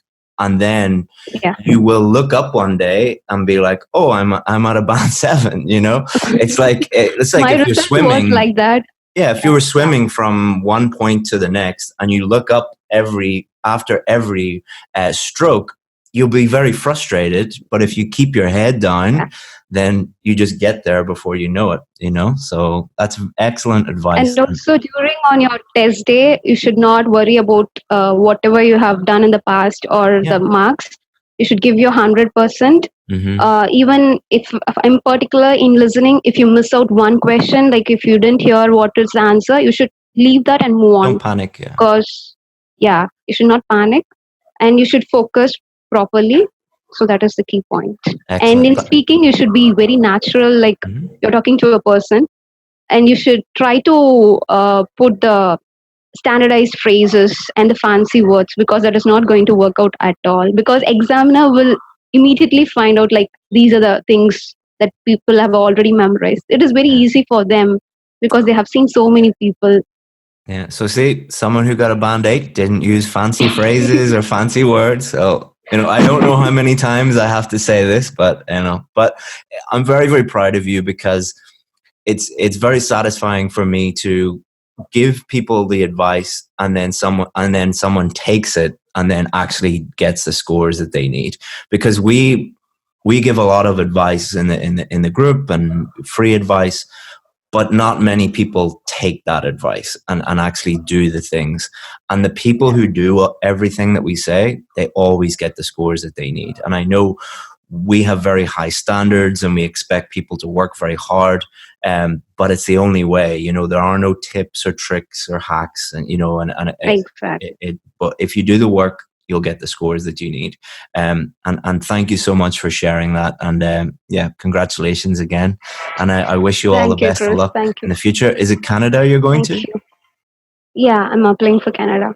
Excellent. Well, good luck in the future. And if you need anything in the future, always feel free to get in touch with us. I miss all those Zoom sessions because I can't attend right now.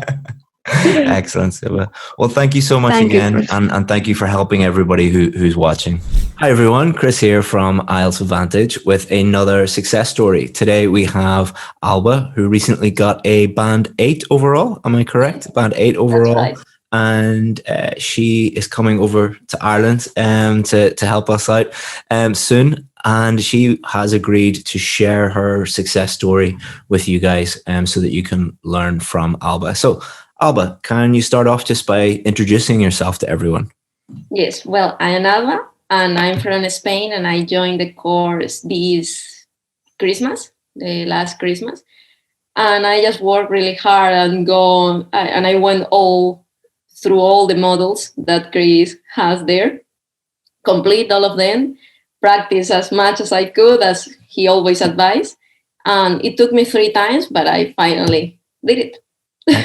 Excellent.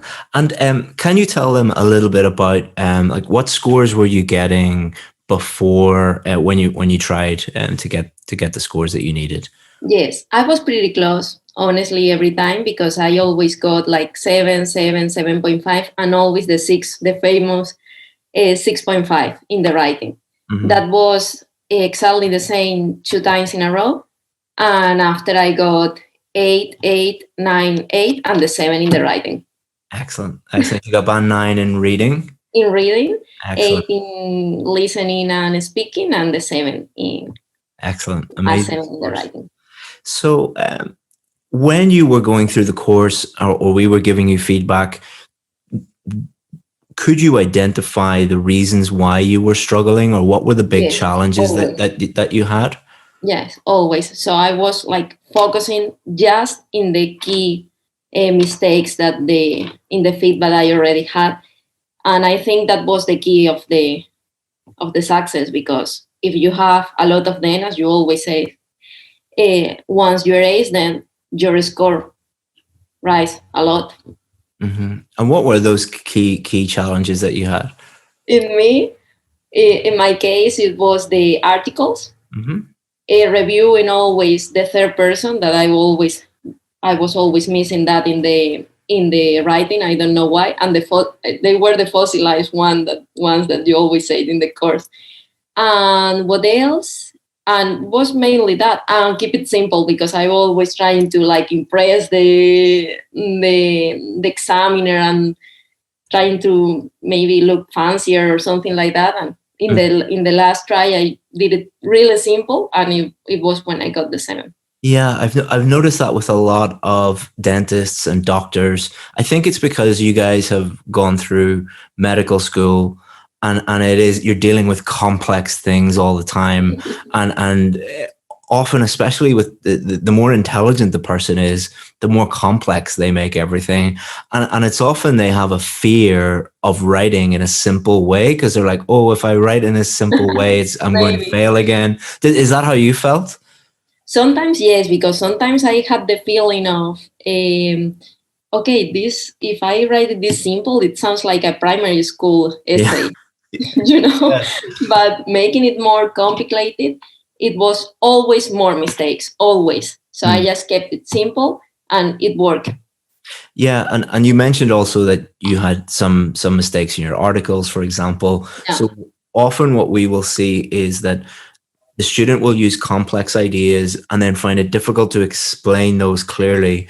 And then when you combine that with lots of small grammatical errors, you read the essay, and because it's complex, but the grammar isn't the best either, it makes it very difficult for the reader to understand if you have clearly answered the question. Whereas if you write in a primary school way of just like, this is a very simple, obvious answer. And I think one of the other difficult things is writing your explanations in that way. I was working with students today, and we had to, it was a question about tourism and how tourism increases pollution. And then I said, you have to explain how a car, if you turn the car on, that creates pollution. And the students were like, well, everybody knows that. Why do I have to explain that? I was like, well, the examiner doesn't know that, and I think a lot of people fear, maybe that's a dentist or a doctor thing as well, where they are used to talking to other very intelligent people who just know everything that they're talking about, and they find it difficult to explain things in a simple way. Would you say that?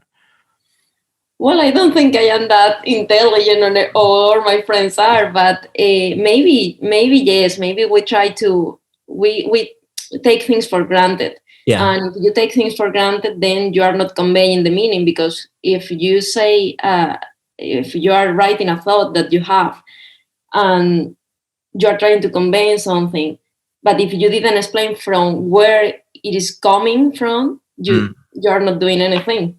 I was at the dentist yesterday with my little boy, and he explained in a very simple way. He said, like, there's a hole in your tooth, and when you eat sweets, the sugar goes into that hole and it makes it go crazy. And Tom, okay. So yeah, he's 6 years old, but that's like the level of explanation that you need in an IELTS essay, is like just like cause and effect. If you Exactly. do this will happen. If you do this will happen. So just read the sentence and it was my trick. I was reading the sentence and I asked myself, what are you trying to say here? What are you trying to convey? It really says what you're trying to say, or it doesn't make any sense. Just rewrite the thing in a more simple way. Yeah, exactly. And you also talked about that you had problems with articles. This is a very common problem for most English learners. How did you overcome that problem? I took the course that you have there. Yeah. It really helped. So what process did you go through with that course? And I took the course, and after follow your advices of reading a lot and paying attention of the articles that they were following the rules that you said in the course, and just practice. Yeah, I think the best writers I know are the best readers. They read a lot. So you could get like a book that you're just in, like this is a novel, so you could get a book that you're interested in. And while you're reading, just notice, okay, if it's articles, for example, every noun that you see, look before the noun. Okay, why did they use the definite article? Why did they, and think about, okay, what rules apply to this? And that will help you while you're reading. And you'll also improve your grammar and your vocabulary and your ideas if you're reading each day as well. So that's really, really good advice. And if there was another dentist who was struggling with the same problems as you, what advice would you give them? I would say keep it simple. Mm-hmm. Don't try to get the IELTS scores if you don't have the level of English that you need. For example, for Ireland, you need a C1. If you don't have a C1, no matter how many courses you take, you need to have first the C1 and after learn how to use your level to get the scores. Mm-hmm. Absolutely. Because it's a lot of people think that it's an English test, and then other people think that, it's just you need just test technique. Exactly. So it's not like you have a system and you learn the system and you just pass it. No, you have to have the level of English that requires the band that you're looking for, and after learn the system to that the one that you teach to reach that band with the level that you already have, because it's not a course of English, it's a course of how to optimize your English for IELTS. Yeah, and at the end of the day, it is a communications test, because they're testing when you move to Ireland and you have to send maybe a letter to a patient or an email to your new boss explaining that, that this thing has happened. Can you clearly explain that to them? And that's another reason why we teach the simple method, because when you move, if I was your new boss and I asked you, okay, why have you done this thing? And you send this very complex essay with, and I can't understand it. Like, what are you doing? Good communication is just clear and simple as possible. So exactly, it's a communication test. Yeah, absolutely. You have to convey always meaning. Well, thank you so much, Alba. And you will be moving to a place very close to my brother and about 2 hours away from me. So if you need any advice on moving to Ireland and more, thank you. Just I will need it for sure. That is no, yeah. And and it's a wonderful place that you're moving to, and I wish you the best of luck. So thank you very much, Chris. Thanks, thank you for all, because this is thank you. If not, it's our team and you. It's our team and you now. So your team. Thanks very much. All right.